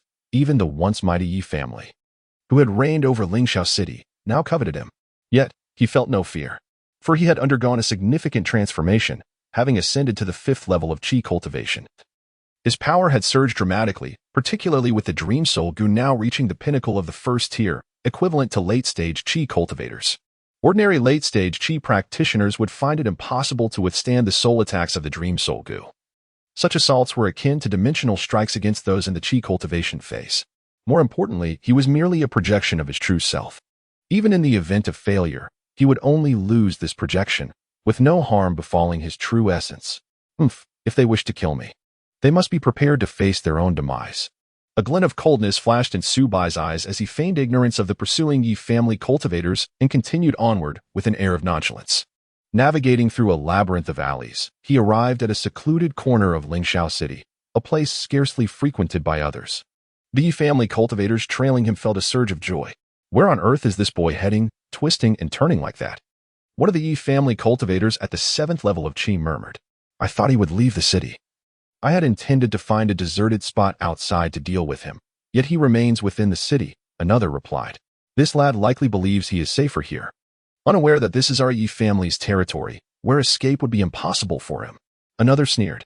Heh, this rogue must possess some grand secret. Perhaps he has obtained the legacy of a foundation-building cultivator, or else how could he suddenly produce such a wealth of spirit stones? If there is a secret, we shall uncover it by capturing this boy and employing rigorous interrogation. There is no need for idle speculation. How delightful it is that he foolishly ventured into such a secluded place, where no one is nearby. Seizing the opportunity, let us take this young man down. I am eager to uncover the secrets he harbors. The trio of cultivators from the Yi family, boasting the 7th layer of Qi training, alongside one at the 8th layer, exhibited fierce gazes, and without a moment's hesitation, they intended to unleash their abilities upon Subai. In an instant, a subtle wave of spiritual energy reverberated through the air, expanding swiftly to envelop the area within 100 meters. What? The 4 Yi family cultivators were momentarily taken aback, astonished to find themselves immobilized as if ensnared by a binding technique, trapped within an illusion. They remained oblivious to the moment they fell under its spell. Like statues, they stood, their eyes vacant, and saliva uncontrollably dripped from the corners of their mouths, as if they were witnessing their deepest desires within a dream. Completely submerged in that illusory bliss, unable to extricate themselves. This exemplifies one of the Dream Soul Gu's abilities, dream infiltration. Once this skill is employed, it silently draws enemies within the vicinity into a dreamscape, rendering them utterly unaware as they descend into an endless illusion, vulnerable to manipulation. The potency of the first-tier premium Dream Soul Gu indeed proved formidable. At that moment, the voice of Subai's doppelganger materialized before the Yi family cultivators, expressing admiration for the Dream Soul Gu's power. For ordinary cultivators at the late stage of Qi training, this presented an overwhelming advantage. Those without soul defensive artifacts stood virtually powerless, left to be slaughtered. With a mere thought, Subai plunged these Yi family cultivators into the dream realm, stripping them of any capacity for resistance. Death.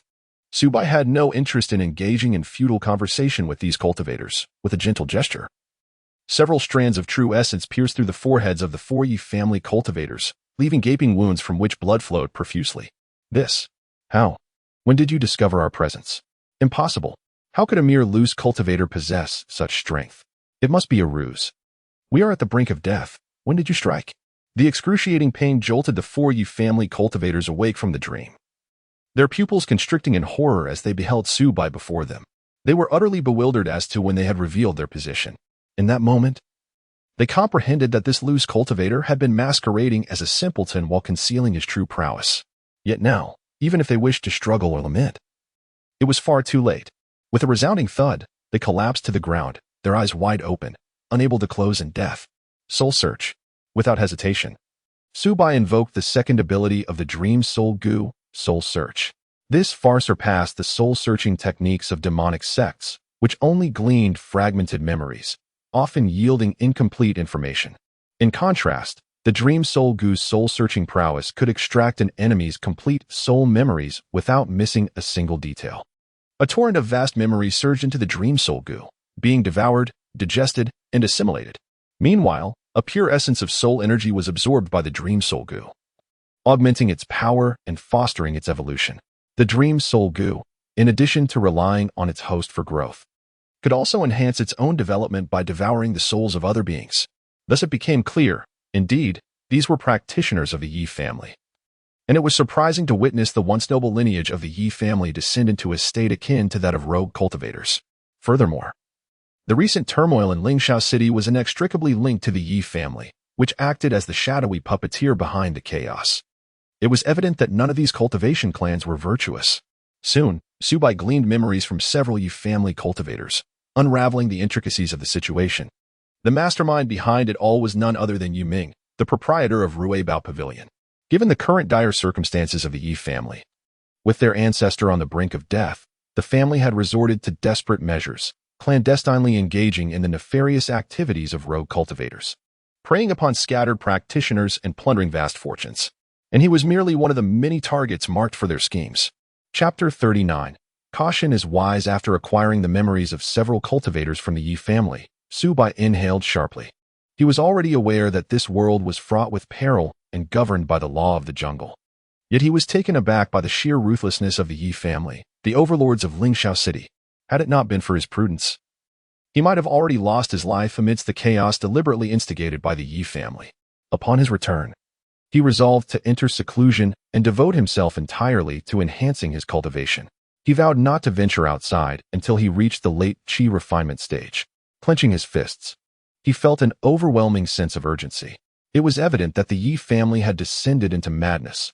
Once their patriarch passed away, the entire clan could face annihilation. The splendor the Yi family once enjoyed could swiftly turn into despair following the death of their ancestor.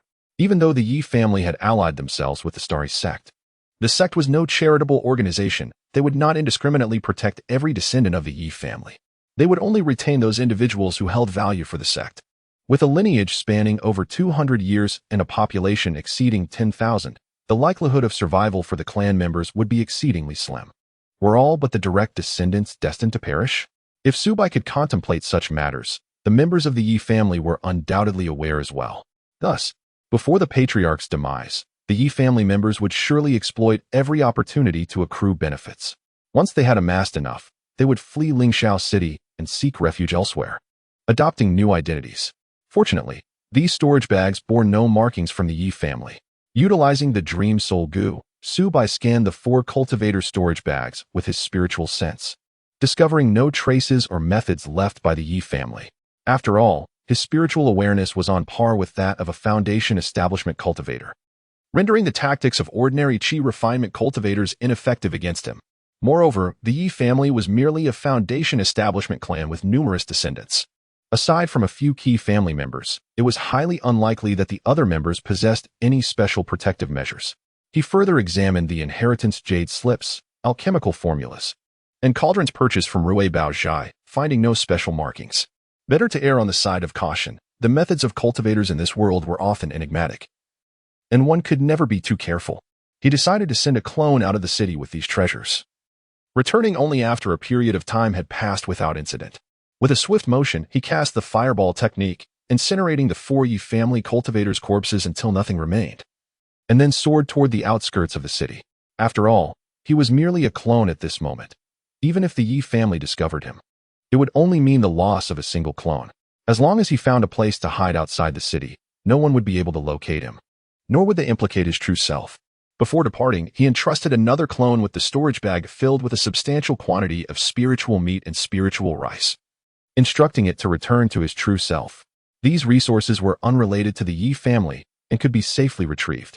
In truth, Subai was capable of nurturing 5 clones in total. 1 clone was tasked with surveillance, another with procurement, 1 with extraction, while the remaining 2 stood by in readiness. Several hours later, the proprietor of Ruibao Studio, Yiming, bore a countenance marred by unease. As time elapsed, his expression grew increasingly somber, now resembling the bottom of a blackened pot, his heart rife with trepidation. At such a late hour, why had they not returned? Could it be that they had met their demise? Clenching his fists, Yiming pondered the situation. Under normal circumstances, it should be a simple task for 4 late-stage Qi refinement cultivators to eliminate a mere 5th-layer Qi refinement practitioner, requiring little time or effort. Yet, several hours had passed with no word from his subordinates. Clearly, their prospects appeared grim. It seemed he had underestimated that rogue cultivator. That individual was certainly not a mere 5th-layer Qi refinement practitioner. He was at least in the late stages of Qi refinement, or perhaps even a 9th-layer master.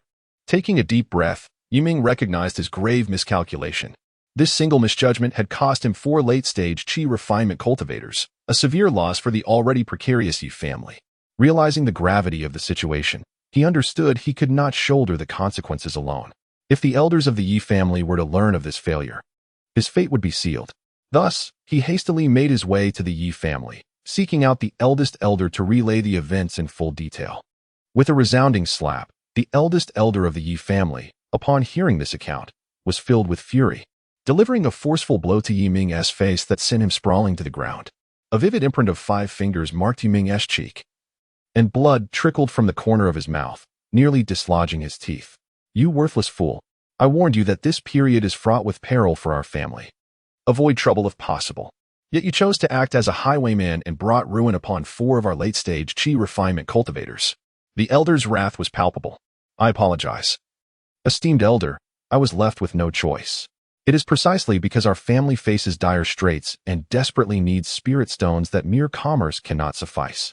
I sought to become a highwayman with the intention of securing additional spirit stones to purchase a foundation establishment pill for our family, hoping to nurture another foundation establishment cultivator.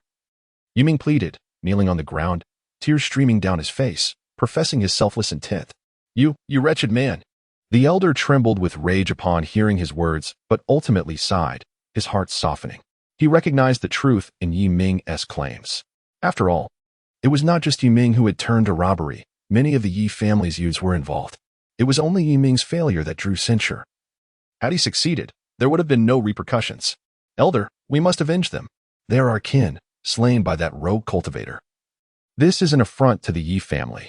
I will ensure that rogue pays with his life. Moreover, I have tampered with the inheritance jade slip, leaving a unique scent. By employing a tracking insect, we can pursue and capture that rogue cultivator, Yiming declared, his eyes ablaze with vengeful fury. Silence. This matter ends here. Do not pursue that rogue any further, the elder commanded, raising his hand. Why? The shopkeeper, Yiming, was utterly astonished. He had never anticipated that the Yi family would relinquish their pursuit of the murderer. This was in stark contrast to the family's traditionally domineering demeanor. Fool, do you not comprehend? Since that rogue cultivator was able to effortlessly slay 4 late-stage qi condensation practitioners from the Yi family, his cultivation must be at least at the 9th layer of qi condensation, unless several practitioners of the same level from the Yi family are dispatched. We stand no chance against him, and we might even face a counterattack, the elder of the Yi family remarked, his expression grave. Yet, to simply let him go was an unbearable pill to swallow. Yiming, filled with resentment, felt his eyes welling with tears, his fist clenched tightly, the knuckles turning pale from the pressure.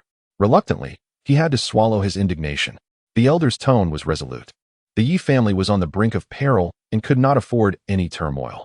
With the ancestral figure nearing death and the stance of the Starry Sky sect remaining ambiguous, provoking new enemies at this juncture was tantamount to courting disaster.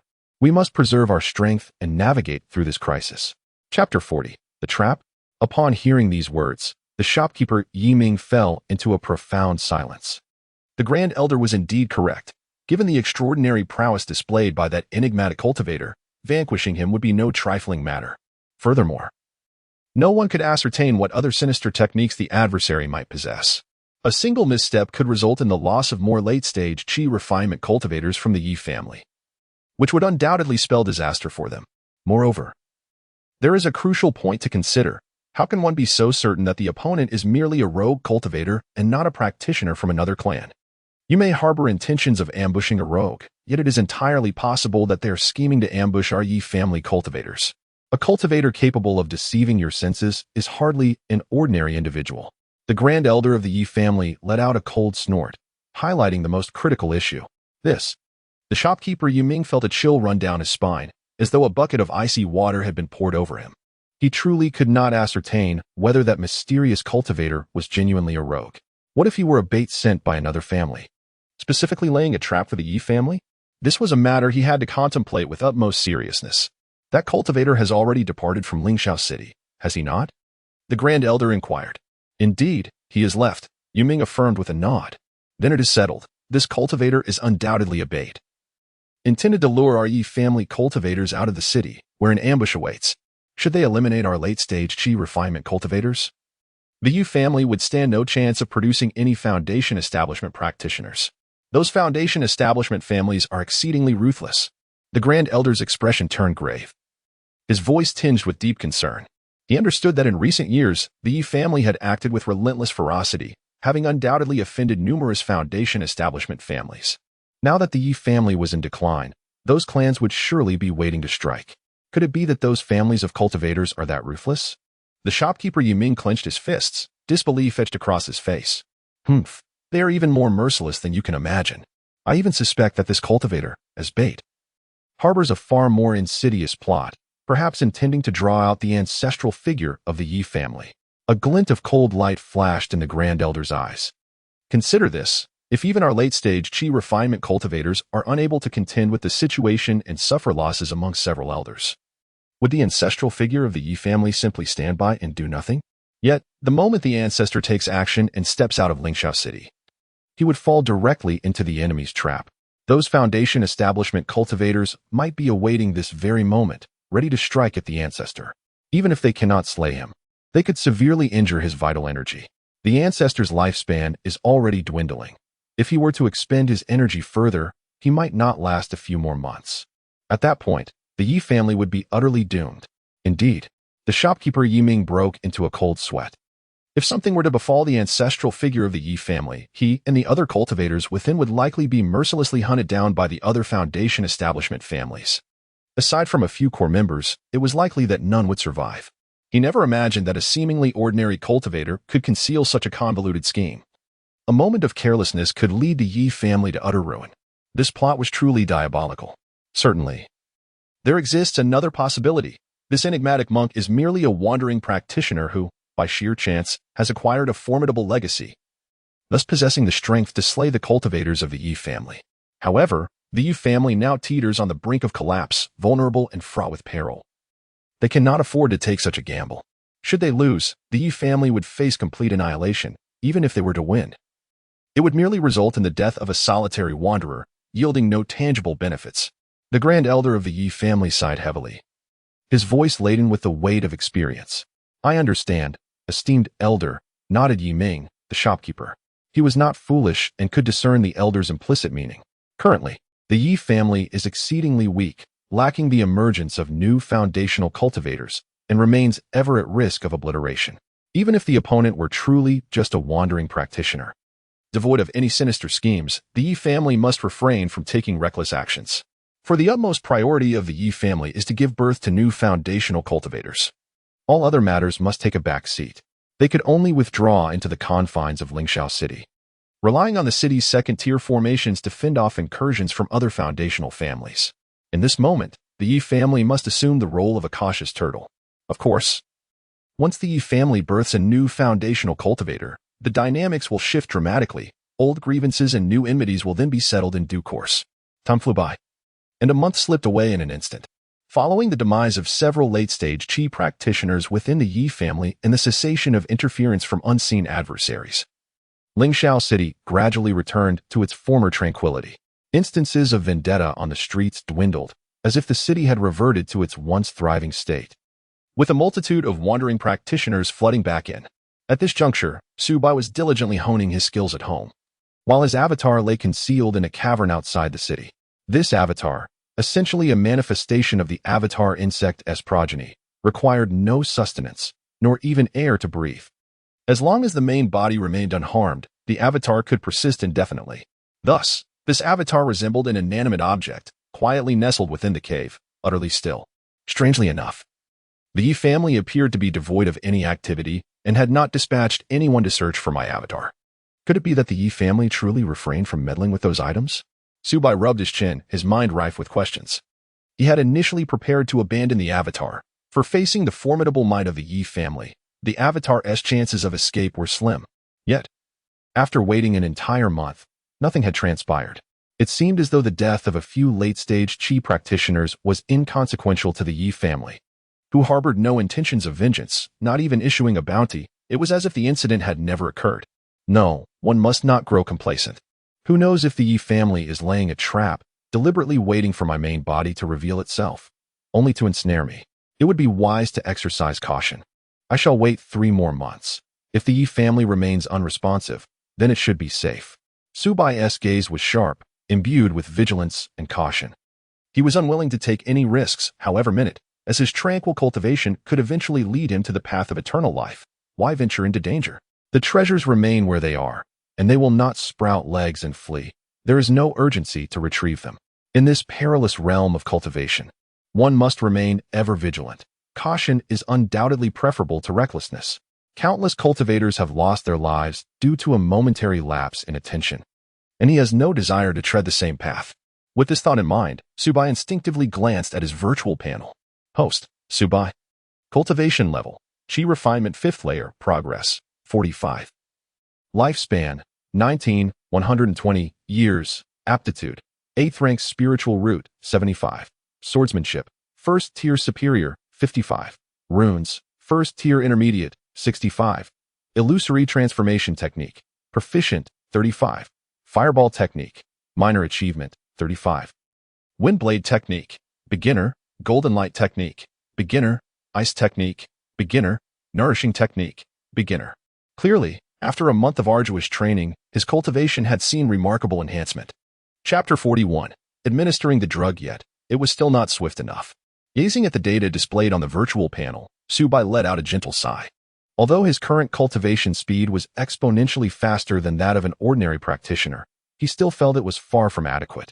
By delving into the memories of several practitioners from the Yi family, he learned that a significant upheaval was imminent in Lingxiao City.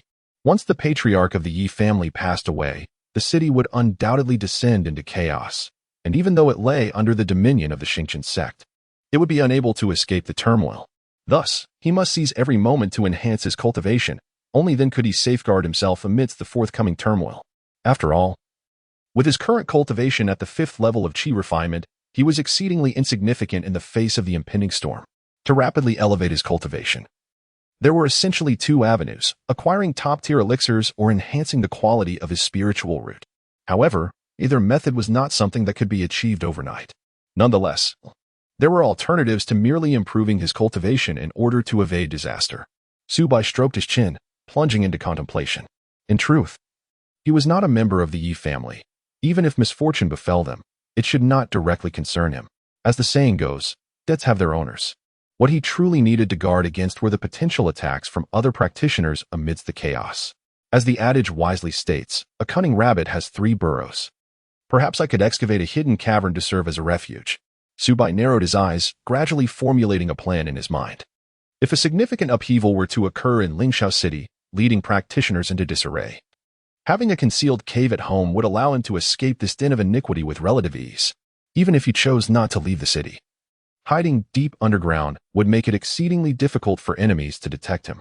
He could stockpile provisions sufficient for a year or more and emerge only once the turmoil had subsided. He meticulously considered the feasibility of this plan. However, digging a cavern was no simple task. If he were to rely solely on his bare hands, he could not fathom how long it would take to complete. It was likely that before he even made significant progress, Lingxiao City would already be in a state of chaos. Perhaps he could concoct a type of insect adept at burrowing, allowing it to assist in the excavation of the cave, thus sparing himself from the laborious and time-consuming task. What are you pondering, my lord? At that moment, in the room, Ji Wanqing and Mu Xiling regarded Subai with curious expressions. They had noticed that their husband had been frequently lost in thought lately, and they were unsure what occupied his mind. Nevertheless, they found his contemplative demeanor to possess a unique charm. I am contemplating how to expedite my cultivation, Subai replied, blinking his eyes and speaking earnestly. After all, they were an old couple, and there was no need for him to hold back. Indeed, without the aid of dual cultivation, his progress with an 8th grade spiritual root would be dishearteningly slow. Fortunately, in due course, he would advance to a 7th grade spiritual root, at which point his speed of cultivation should increase somewhat. Increase the frequency? My lord, are you certain you can manage it? Ji Wanqing and Mu Xiling exchanged knowing smiles, their eyes glinting with playful mockery as they provocatively gazed at Subai. Nonsense! How can a man say he can't? Subai feigned anger and lunged toward them. Women, sometimes, need to be taught a lesson. Otherwise, they might truly believe they lack capability. As night fell, the next morning dawned. Subai emerged from his chamber, invigorated, with 2 women still slumbering behind him.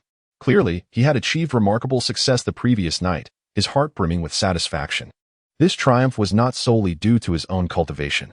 The passion Gu had played a significant role as well. Once the powers of the passion Gu were activated, the harmonious blend of yin and yang during their mutual cultivation invigorated him, making him increasingly formidable. Thus, his 2 partners were naturally no match for him. Simultaneously, his cultivation continued to advance steadily. The morning air was refreshingly crisp. Stepping into the courtyard, Subai gazed at the warm sun overhead, stretching luxuriously, feeling utterly at ease. He couldn't help but muse how wonderful it would be if Lingxiao City could remain this peaceful and harmonious, allowing him to cultivate without a care in the world. Alas, the world does not bend to one's desires. Suddenly, a shrill scream pierced the tranquility from Xia Shiyao's room. What is happening? What occurred? Subai was taken aback, his figure flashing as he swiftly made his way to her chamber, forcefully pushing the door open. With a loud whoosh, as the door swung wide, a thick wave of pink mist rushed forth. Subai, caught off guard, inhaled deeply, immediately feeling a wave of dizziness wash over him. Before his eyes stood Xia Shiryao. Her expression mischievous, her beautiful eyes sparkling with a sense of triumph. What? What have you done to me? Subai stammered, bewildered. He sensed that the pink mist was not poisonous and detected no malice from Xia Shiryao, yet he could not fathom why she would ensnare him in such a manner. Don't worry, brother-in-law, this is not some toxic gas, but the infamous Yihuan San, renowned for its special effects on the intimacy between men and women. Xia Shiryao's lips curled into a teasing smile as she regarded Subai. You actually administered this to me? What are you planning? Subai was momentarily stunned. He had only ever heard of men drugging women. Never had he witnessed a woman drugging a man, especially one as gentle as Xia Shiryao. Brother-in-law, you can't blame me. Your charm is simply too great. I knew this was wrong, as you are my sister's man, and as a sister, I should not harbor such thoughts. Yet, I have endured this torment day and night, and it has affected my cultivation, nearly leading me astray. Therefore, today, I must have you. As Xia Shiryao spoke, she gently grasped Subai's chin, tilting it slightly upward, her gaze radiating an irresistible assertiveness. You must be out of your mind. Upon hearing those words, Subai found himself in a state of utter panic. He was a man who could proudly indulge in a life of ease, so how could he possibly be at the mercy of a woman? He turned to escape. But before he could take a single step, he felt an overwhelming weakness enveloping him. His legs buckled, and he collapsed to the ground, utterly immobilized. Brother-in-law, don't even think about fleeing. I invested a considerable sum to acquire this potion, and its effects are immediate. Do not even entertain the notion of calling for help. This place is fortified with a soundproof barrier.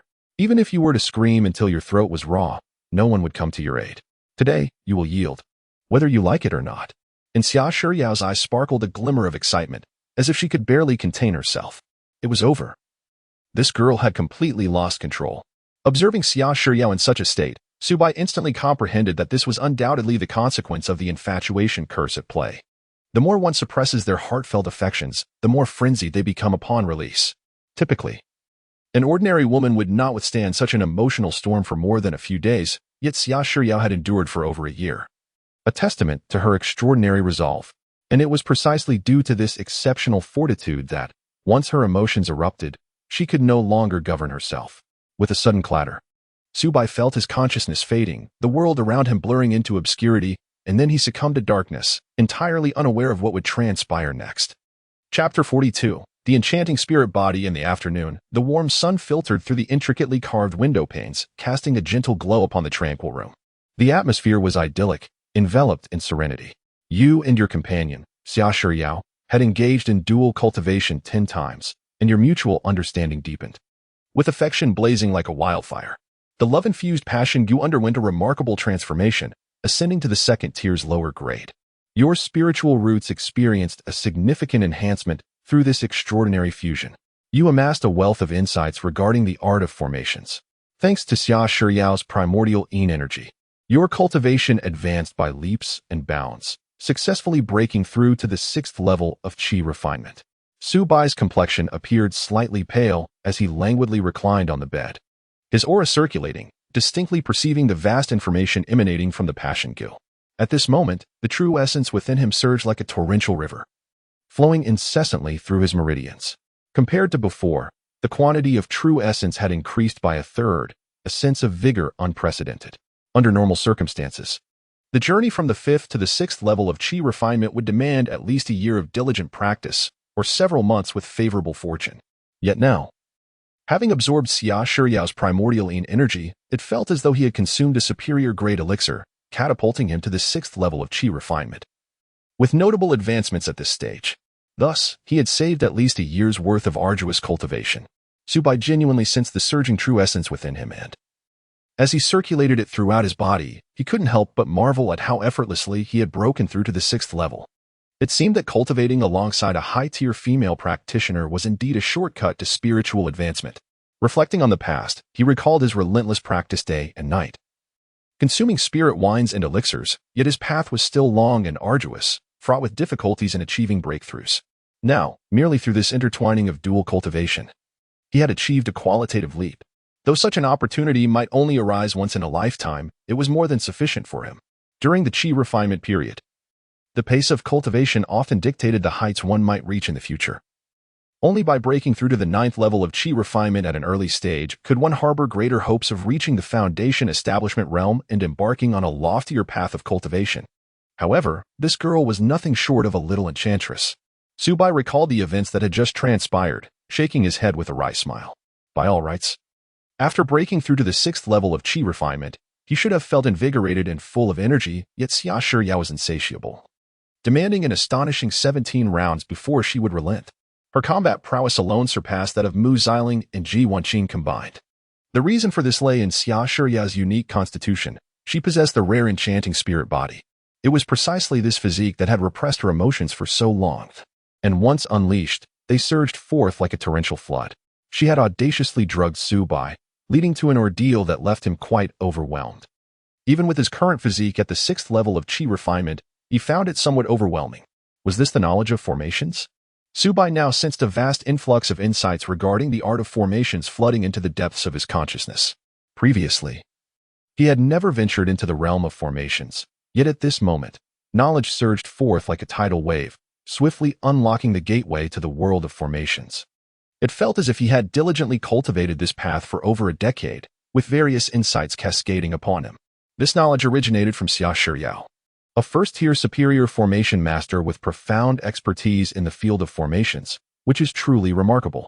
Under ordinary circumstances, for a typical chi refining stage cultivator to enter the domain of formations is akin to scaling a daunting peak, achievable only by those with extraordinary talent and exceptional comprehension. Among the 4 esteemed arts of the cultivation world, alchemy, weapon forging, talisman crafting, and formations, though ranked 4th, hold significant importance. Virtually every clan, city, and sect requires the protection of formations. However, the path of formations resembles a towering mountain, with entry being exceedingly difficult and mastery even more so. Unlike alchemy, where with sufficient spirit stones and resources one can gradually learn and experiment, in the realm of formations, ignorance equates to an insurmountable barrier. No amount of spiritual herbs or elixirs can offer assistance, and wealth alone cannot unlock its doors. This is precisely why, despite its significance, the field of formations often deters many aspirants, leaving but a handful of cultivators capable of becoming formation masters. Thus, it is evident that Xia Shiyao's comprehension far surpasses that of ordinary individuals, having achieved the status of a first-tier superior formation master even as a chi refining stage cultivator. Were she to dwell within a sect, she would undoubtedly be a highly regarded inner disciple. Indeed, after attaining your presence, the obstacles in my heart have dissipated, and my cultivation has smoothly advanced to the 9th level of chi refining. Yet, I never anticipated that our mutual cultivation would yield such benefits, allowing my prowess to progress even further. Do you possess a unique spiritual physique that elevates the cultivation of any woman who unites with you? No wonder Sister and Mu have been by your side all day. It appears there is a hidden secret to this. At this moment, Xia Shiyao felt invigorated, as if she had been reborn, her energy surging to the point where she could almost pierce the heavens. The true essence within her had formed a flawless cycle, marking her as a powerful figure at the 9th level of chi refining. She was filled with astonishment. Initially, as an 8th level chi refining cultivator, she anticipated a grueling 5 to 6 years of arduous training to break through to the 9th level. Yet, after her union with Subai, the obstacles in her heart vanished instantaneously, and her bottleneck was effortlessly surpassed. It seemed as though a mysterious force surged within her, facilitating this remarkable leap and saving her years of painstaking effort. Moreover, she had made significant strides at the 9th level of chi refining, experiencing abundant gains. Had she known this would be the outcome, she would have sought to align with Subai much sooner. Fortunately, she had come to this realization, albeit not too late. She gazed at Subai with deep affection, her beautiful eyes reflecting a profound love. What do you intend to do? Upon witnessing Xia Shiyao's gaze, Subai couldn't help but shiver, a chill running through him. He was utterly exhausted and could no longer endure further exertion. After all, it is said that there are only overworked oxen, not exhausted fields. The ancients did not deceive him. Brother-in-law, do not fear. We have ample time ahead, and I will cherish you well. However, you surely would not wish for your sister to discover today's events. If she were to find out, she would undoubtedly erupt in fury, leaving you in a precarious situation. Xia Shiyao smiled slyly, resembling a mischievous little sorceress. Although her constitution was unique, her vitality was not boundless. Most importantly, the desires within her had been thoroughly satiated, unlike the previous urgency she had felt. Upon hearing this, Subai's lips twitched slightly, momentarily at a loss for words. He never anticipated being threatened by a woman in such a manner. The situation was utterly inverted. It felt as though he was ensnared by her leverage, rendered passive. In any case, you ought to return promptly, lest your sister detects any inconsistencies. Brother-in-law. We must coexist harmoniously from now on. Xia Shiryao giggled, her sparkling eyes fixed intently on Subai, as if declaring that this man was now firmly within her grasp. Chapter 43. We are all family before long. Subai tidied his attire and slowly emerged from the room. His expression was a tapestry of complexity. As he reflected on the events of the morning, still finding it hard to believe, in a mere few hours, he had saved nearly a year of arduous training time, successfully breaking through to the 6th layer of Qi cultivation. Such speed was indeed beyond imagination and undoubtedly a tremendous surprise. With this joy in his heart, Subai made his way to the quiet chamber, seating himself in a meditative posture. After all, having just achieved a breakthrough, his realm was still not sufficiently stable and required some time to settle. He never anticipated reaching the 6th layer of Qi cultivation so swiftly. As he sensed the boundless true essence within him, it flowed like a lively stream, joyfully coursing through his meridians, with each cycle creating a perfect and harmonious loop. In just over a year, he had ascended from the 1st layer of Qi cultivation to the 6th layer. Such a pace in cultivation would likely rival even the famed celestial root practitioners of legend. This remarkable progress was undeniably aided by his 3 companions. Without their assistance through the power of their primordial yin, his journey, given his original 9th grade spirit root aptitude, would have been long and arduous. It was highly probable that by the age of 50 or 60, he would have been merely a small practitioner at the 4th layer of Qi cultivation, far from the height he now achieved. At this rate, he might ascend to the 9th layer of Qi cultivation before reaching 30, subsequently attempting a breakthrough into the foundation establishment stage. Once he became a foundation establishment practitioner, he would possess formidable strength, enabling him to create a safe haven for himself and his family in this perilous world of cultivation. However, the most significant gain this time was not merely the elevation of his cultivation level, but rather the advancement of the passion bug to the 2nd tier. A glimmer of excitement flickered in Subai's eyes. He could distinctly perceive that the passion bug, residing within his heart, had undergone a profound transformation compared to before. It now contained a mysterious energy, unfathomable, akin to a treasure waiting to be unearthed. After all, the potency of a 2nd-tier bug equated to the realm of a foundation establishment practitioner, although Subai's own cultivation had yet to reach the foundation establishment stage. The passion bug had taken the lead, successfully advancing ahead of him. This remarkable transformation was attributable to Xia Shiryao's fervent affection, which had been suppressed within her heart for over a year, only to erupt today in a magnificent display. This powerful love acted as a catalyst, propelling the cultivation of the passion bug to new heights. The evolution of the passion bug relied on the nourishment of emotions and love, the more intense the affection, the swifter its evolution. Upon ascending to the 2nd tier, it could now give rise to 2nd-tier offspring bugs, capable of exerting influence even over foundation establishment practitioners. Subai stroked his chin, deep in contemplation. He was acutely aware of the passion bug's formidable capabilities, although its combat prowess was not particularly outstanding. Even at the 2nd tier, its unique ability to silently influence the hearts of others was extraordinarily powerful, particularly in relation to female cultivators. The passion bug could subtly enhance their fondness for him. If one were to encounter a female cultivator at the foundation stage, would it not instantly provide a formidable ally? Subai could not help but indulge in such fanciful thoughts. However, upon regaining his composure, he ultimately relinquished this notion. In the realm of cultivation, female practitioners at the foundation stage are exceedingly rare, with the majority of such cultivators being male. After all, the path of cultivation is replete with bloodshed and peril, and men typically possess superior physical attributes and combat resolve, resulting in a higher likelihood of success in achieving foundation establishment. Naturally, should a woman succeed in reaching this stage, she would undoubtedly be an exceptional powerhouse, endowed with capabilities and wisdom that surpass her male counterparts of the same tier. Moreover, such extraordinary individuals are not easily encountered. To illustrate, within the city of Lingxiao, there has yet to be a single female cultivator at the foundation stage. Furthermore, Subai had no immediate desire to leave Lingxiao City. The outside world was fraught with unknown dangers, and none could predict what challenges awaited. It would be wiser to remain within the city, diligently honing his skills until reaching a bottleneck before contemplating future endeavors. Although he occasionally fantasized about the idyllic life of relying on others, this was predicated on absolute safety. There was no need to jeopardize oneself for a moment's whim. The second-tier love Gu had birthed a new ability, heartfelt communication, allowing real-time exchanges with one's partner regardless of distance, as well as the capacity to sense each other's safety. This was indeed a remarkably practical skill, and Subai was thoroughly pleased. It meant that even if he were to become separated from his partner due to unforeseen circumstances in the future, he could still ascertain her whereabouts through heartfelt communication and convey vital messages or gather intelligence. The enhanced capabilities of the second-tier love Gu were astonishingly powerful, far exceeding those of the first tier. As for the myriad of wondrous uses yet to be discovered, it seemed they would gradually unveil themselves through the tapestry of future experiences. As dusk fell, Subai finally emerged from his meditation chamber, having solidified his realm. At this moment, Mu Xiling and Ji Wanqing had prepared an opulent dinner, the aroma of their culinary creations wafting throughout the room.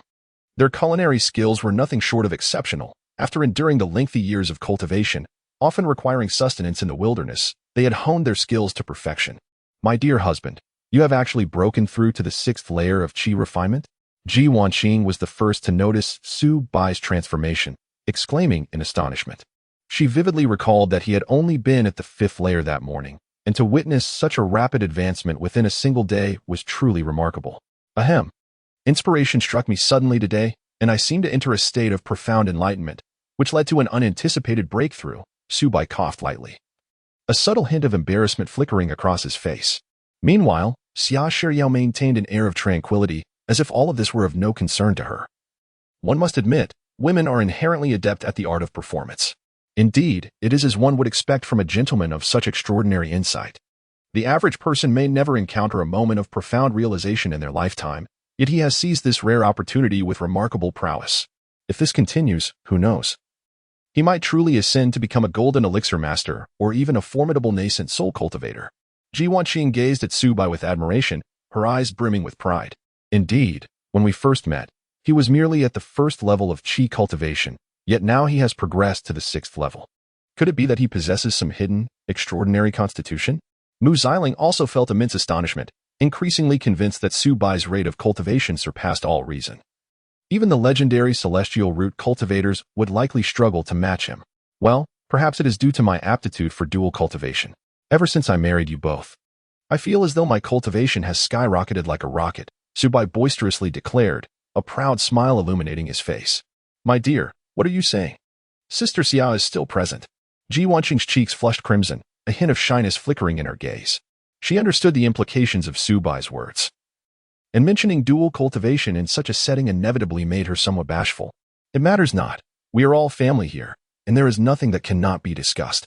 Subai nonchalantly waved his hand, exuding an air of magnanimity. Indeed, our bonds have long surpassed mere intimacy. What remains unspoken among us? What an audacious fellow. Xia Shuryao's cheeks flushed slightly as she shot a fierce glare at Subai, yet inside, her heart raced like a rabbit in a frenzy. She feigned calmness outwardly, but her inner turmoil was a tempest, constrained by the decorum of the situation, leaving her unable to voice her thoughts. Chapter 44. Is the new neighbor a demonic cultivator? After enjoying dinner, Subai was contemplating how to relax with his wives and concubines to celebrate his recent advancement to the 6th layer of qi refinement. Suddenly, a knock at the door shattered the warm atmosphere within the house. A spark of curiosity ignited within Subai, prompting him to conceal his cultivation level and suppress his aura to the 4th layer of qi refinement. Rising to his feet, he opened the courtyard door to find a male cultivator standing before him, radiating the presence of the 9th layer of qi refinement. Greetings, fellow cultivator. I am Chen Hongyu, a recent arrival in this area and a talisman master. I came to pay my respects and bring a small token of goodwill. I hope for your future guidance. The middle-aged man introduced himself with a warm smile, extending several talismans as a gesture of courtesy. Hello, I am Subai. Are you a master talisman maker? Chen Daoyu? Subai raised an eyebrow, examining the talismans in his hand, all of which were of high quality and quite valuable. The fact that they were presented as a mere introductory gift indicated the man's considerable wealth and generous spirit. Indeed, I am merely a humble practitioner of the talisman arts. Should you require any talismans in the future, feel free to seek me out. My prices are 10% below the market rate, Chen Hongyu replied with a confident smile. You jest, my friend. High-quality talismans are quite expensive. I cannot afford such luxuries. Su Bai waved his hand dismissively, feigning modesty. Ah, but you are too humble. Su Daoyu. To possess property in Lingxiao City, your wealth must be considerable. Surely, the cost of a few talismans is within your means. Qin Hongyu laughed heartily. In truth, upon seeing Su Bai, he was taken aback. In Lingxiao City, only late-stage qi refinement cultivators could afford such residences, yet Su Bai, at merely the 4th layer, must possess an extraordinary background to reside in such a place. No, it is all thanks to my partners. Without their support, I could not afford such a house. Su Bai replied sincerely, his voice filled with gratitude for his companions. At that moment, Ji Wanqing, Mu Xiling, and Xia Shiao emerged, drawn by the commotion. Their curiosity piqued about the new neighbor. Upon seeing the 3 stunningly beautiful and remarkably poised female cultivators, Qin Hongyu was momentarily speechless. He had not anticipated that this courtyard housed 3 late-stage qi refinement women, all resembling celestial beings, their grace mesmerizing. In any sect, such women would undoubtedly attract considerable attention and might even be revered as saintesses. May I inquire which of you is Su Daoyu's partner? Qin Hongyu finally regained his composure and posed the question. Oh, these 2 are my partners, Su Bai replied with a smile, gesturing toward Ji Wanqing and Mu Xiling. What? Upon hearing this, Qin Hongyu nearly dropped his jaw in astonishment. He had initially assumed Su Bai had but 1 partner, only to discover he was flanked by 2 enchanting companions. Moreover, the remaining Xia Shiao seemed to share an equally intimate bond with Su Bai, suggesting a connection that was anything but ordinary. If these female cultivators were mere mortals, it would be understandable, after all. It is not uncommon for cultivators to take multiple spouses. However, the fact that they are formidable late-stage qi refinement practitioners who willingly marry a mid-stage qi refinement youth as a concubine is nothing short of astonishing. Qin Hongyu was consumed by jealousy, nearly driven to madness, unable to fathom what allure this young man possessed that could enchant such remarkable female cultivators. Yet, being deeply astute, he quickly concealed his inner thoughts and adorned his face with a renewed smile. Truly, a pair of celestial matchings. Su, my friend, is indeed fortunate, inciting envy in all. The corners of Qin Hongyu's mouth twitched slightly as he spoke with words lacking sincerity. You flatter me, Jin Daoist. Why not step inside for a chat? Su Bai warmly invited. After all, as new neighbors, fostering a good relationship was prudent, especially since they had received such a generous gift upon their first meeting. He could not allow them to remain standing at the doorstep. No, I merely came to greet my neighbors. I have other engagements to attend to and shall visit again next time. Qin Hongyu quickly waved his hand, claiming he was preoccupied with other matters.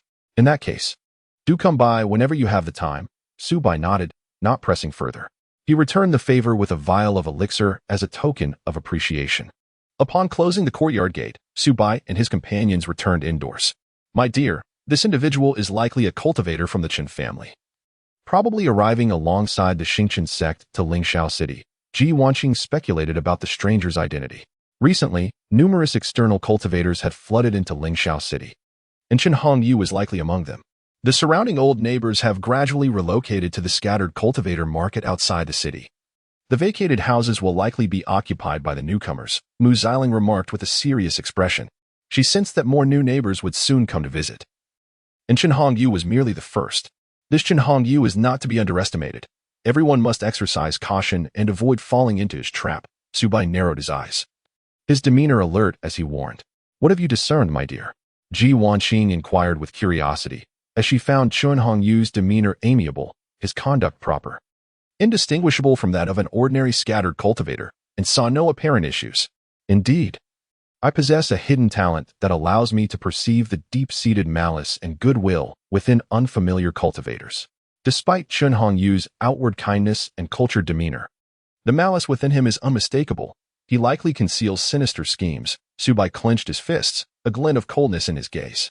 In truth, the moment he encountered Qin Hongyu, Su Bai's instincts had issued a strong warning, leading him to conclude that this individual was likely a ruthless cultivator, possibly even one practicing demonic arts. The reason Su Bai possessed such a unique ability stemmed from his formidable spiritual strength. With this power, he could keenly sense the spiritual aura of other cultivators, and the malice within ordinary cultivators could not escape his perception.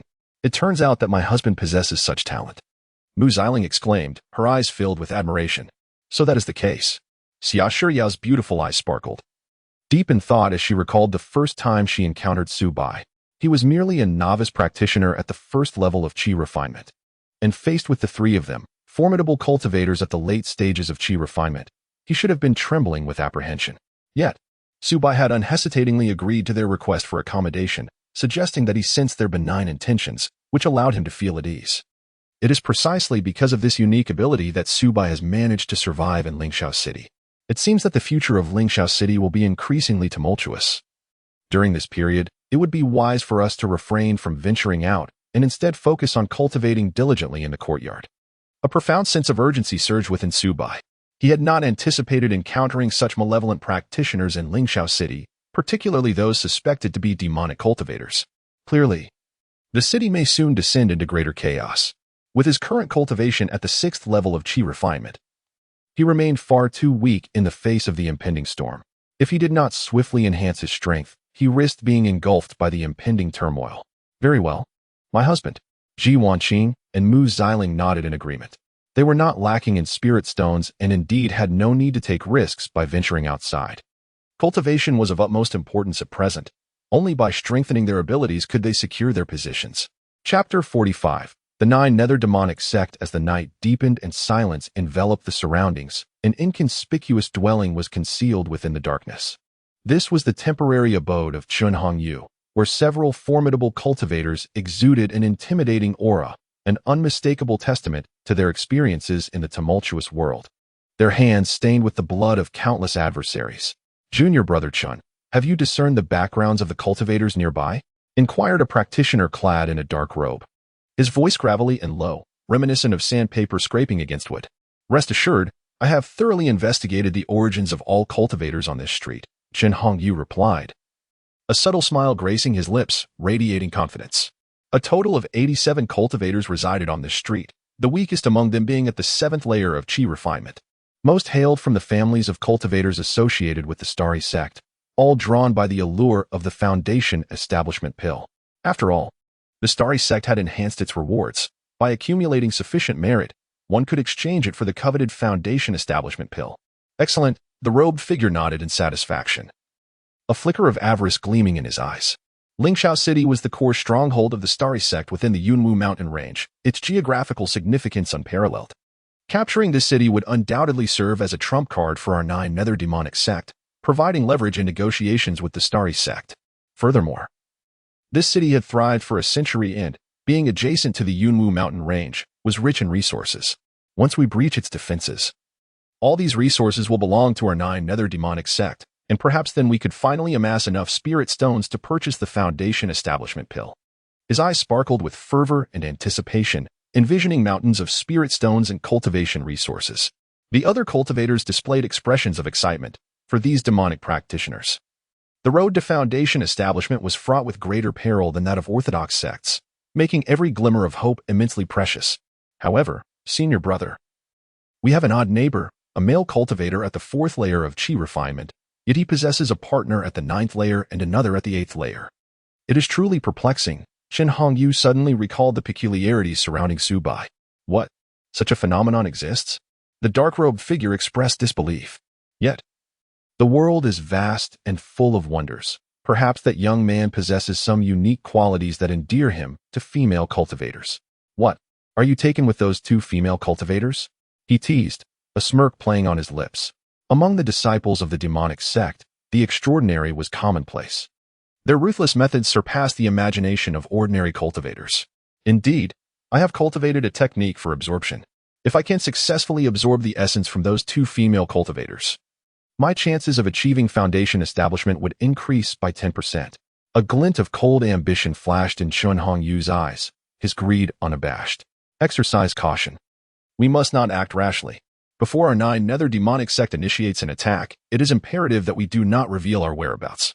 Compromising our sect's interests could lead to dire consequences, and you cannot afford the repercussions dictated by sect rules. The dark-robed figure warned sternly. Rest assured, senior brother, I fully comprehend the stakes involved. Compared to the significant matters of our sect, my personal ambitions are trivial. I will not act impulsively. Chen Hongyu promptly expressed his understanding of the gravity of the situation, fully aware that one should not sacrifice the significant for the trivial. Well, it is good that you understand, the robed figure reassured him. Once Lingxiao City falls, I assure you, I will assist in capturing those female cultivators. They will have no chance of escape. Brother, when will our sect take action? Shen Hongyu could no longer suppress his curiosity and inquired. It remains unclear at this moment. The robed figure replied, shaking his head. Our sect is still in the midst of preparations, but it should not be long. We, the 9 Nether Demon sect, cannot passively watch as the Starry sect successfully exploits the crimson gold and spirit stone veins. Should they succeed, their wealth will undoubtedly increase, potentially leading to the emergence of another golden core cultivator, which is intolerable for us. Therefore, we must thwart their plans. In truth, it is not just our 9 Nether Demon sect that is opposed to the Starry sect's growth. Several other factions also wish to see them diminished and have clandestinely provided us with considerable support. Thus, we can only bide our time, awaiting the command from our sect. Once we act in concert, we shall surely breach Lingxiao City with a single decisive strike. A ruthless glimmer flickered in Shen Hongyu's eyes, as a faint aura of demonic energy surged around him. As time swiftly passed, 3 months elapsed in the blink of an eye, and winter descended upon Lingxiao City. Outside, snowflakes danced in the air, draping the entire city in a silvery shroud, while the ground lay thickly blanketed in snow, and temperatures plummeted. Even though cultivators possess extraordinary physiques and superior resistance to the cold, they too felt the biting chill of the fierce winter winds, prompting them to reduce their outings significantly. The streets were sparsely populated, casting an unusually desolate atmosphere. Throughout these 3 months, Subai devoted himself entirely to his cultivation within the confines of his home, never stepping outside. Even when supplies were needed, he sent a clone to procure them, while his true self immersed in the pursuit of his spiritual advancement. Indeed, hard work yields rewards, and his efforts bore fruit as his cultivation progressed remarkably. In the tranquility of his meditation chamber, Subai sat cross-legged, his gaze fixed upon the virtual panel before him. Host, Subai, cultivation level, Qi refinement 6th layer, progress 35. Lifespan, 20, 120 years, talent, 8 rank spiritual root, 95 swordsmanship, 1st tier high quality 65 runes, 1st tier high quality 15 formation, 1st tier medium quality 15. Illusory transformation technique, proficient 55, fireball technique, minor accomplishment 85. Windblade technique, beginner, golden light technique, beginner, ice technique, beginner, nourishing technique, beginner. Evidently, his cultivation had advanced further, bringing him closer to the 7th layer of Qi refinement. However, the pace of progress with his 8-rank spiritual root remained agonizingly slow, relying solely on his own arduous efforts. A breakthrough to the 7th layer would require no less than 5 years, a nearly impossible feat after all. A significant bottleneck existed between the 6th and 7th layers of Qi refinement, often ensnaring ordinary cultivators for a decade or even 2. However, Subai's 8th grade spiritual root is on the verge of transformation. With continued cultivation alongside his 3 companions, there is hope for it to evolve into a 7th grade spiritual root. Once his spiritual root ascends, his cultivation speed will significantly accelerate. Indeed, having multiple companions brings its advantages, as the pace of his spiritual root's enhancement has noticeably increased. Subai stroked his chin, pondering deeply. Since the arrival of Xia Shiyao, the rate of his spiritual root's improvement has clearly accelerated. Whenever Ji Wanqing and Mu Xiling are indisposed, he engages in dual cultivation with Xia Shiyao. Alas, if this continues, my body may not withstand it. Perhaps I need to seek a body refinement technique for cultivation. Subai recalled the scenes of dual cultivation with his 3 companions, his complexion slightly paling. Even with his current physique, he increasingly feels overwhelmed. If this persists, his body may truly be drained. Therefore, enhancing his physical constitution has become a pressing concern. However, he has yet to find a suitable body refinement technique. Chapter 46, The Complete Inheritance of a First-Rank Alchemist. However, the cultivation of body tempering techniques cannot be rushed. After all, the choice of methodology is fundamental to one's practice and must not be taken lightly. This matter requires careful consideration and deliberation over the long term. Aside from his cultivation, progress in other areas has been commendable. Subai stroked his chin, lost in thought. Over the past 3 months, he has made significant advancements in skills such as runes, formations, and swordsmanship. As his proficiency reached the intermediate to advanced levels, the rate of improvement naturally slowed, which was to be expected. After all, His three companions have only achieved the advanced standard, and the experience gained from them has gradually diminished. He never anticipated that he would ascend to the realm of an intermediate first-rank formation master. A glimmer of surprise flashed in Subai's eyes as he became acutely aware of the foundational knowledge of first-rank formation surfacing within his consciousness. Knowledge that was invaluable and derived from Xia Shiyao. It must be said that formations are indeed one of the most challenging arts among the four disciplines of cultivation. To successfully arrange a formation, one must be well-versed in various formation nodes and accurately calculate the optimal placement for arrangement, which demands exceptional computational ability. While arranging a single formation may be manageable, there are times when multiple formations must be set up, further testing one's ability to calculate the integration of formation nodes. A slight miscalculation can lead to interference among different formations, resulting in failure. Without sufficient enlightenment, one cannot even approach the threshold of formations. It is akin to mathematics. Understanding is understanding, and ignorance is ignorance, making it difficult for others to assist. However, with the knowledge gained from Xia Shiyao, Subai successfully advanced to an intermediate formation master. With his current reservoir of knowledge, as long as he has sufficient materials, he can arrange standard first-rank formations, such as the Spirit Rain formation for nurturing spiritual plants, the Gathering Spirit formation for collecting spiritual energy, and the Sturdy and Practical Golden Light Defense formation, among others. Undoubtedly, the status of being an intermediate formation master is enough to attract certain sect families seeking to hire him as a guest elder, specifically for the arrangement of grand formations. After all, grand formations are an indispensable safeguard for every cultivation family. Nevertheless, among all the arts of cultivation, the role of an alchemist is paramount. Subai's gaze was resolute, filled with determination. While formations, runes, artifact refining, and swordsmanship can enhance combat effectiveness and survival capabilities, they ultimately serve as auxiliary means. Only an alchemist has the capacity to concoct elixirs that enhance cultivation, which is the key to longevity. After all, if one's cultivation cannot be elevated and lifespan extended, no matter how formidable one's combat prowess, one will eventually become mere dust after a century. Thus, in the realm of cultivation, the position of an alchemist is irreplaceable and highly esteemed.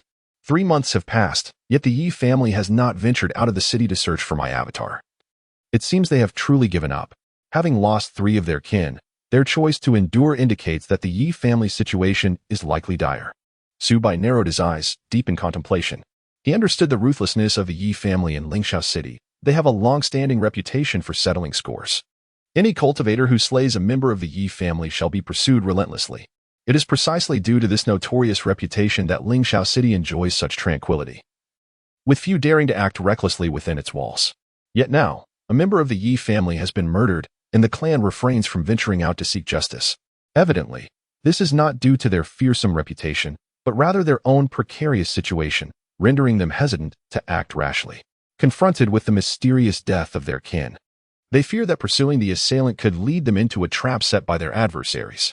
In light of this, I shall first dispatch a bookworm to devour the legacies of those alchemists. A plan began to form in Subai's mind.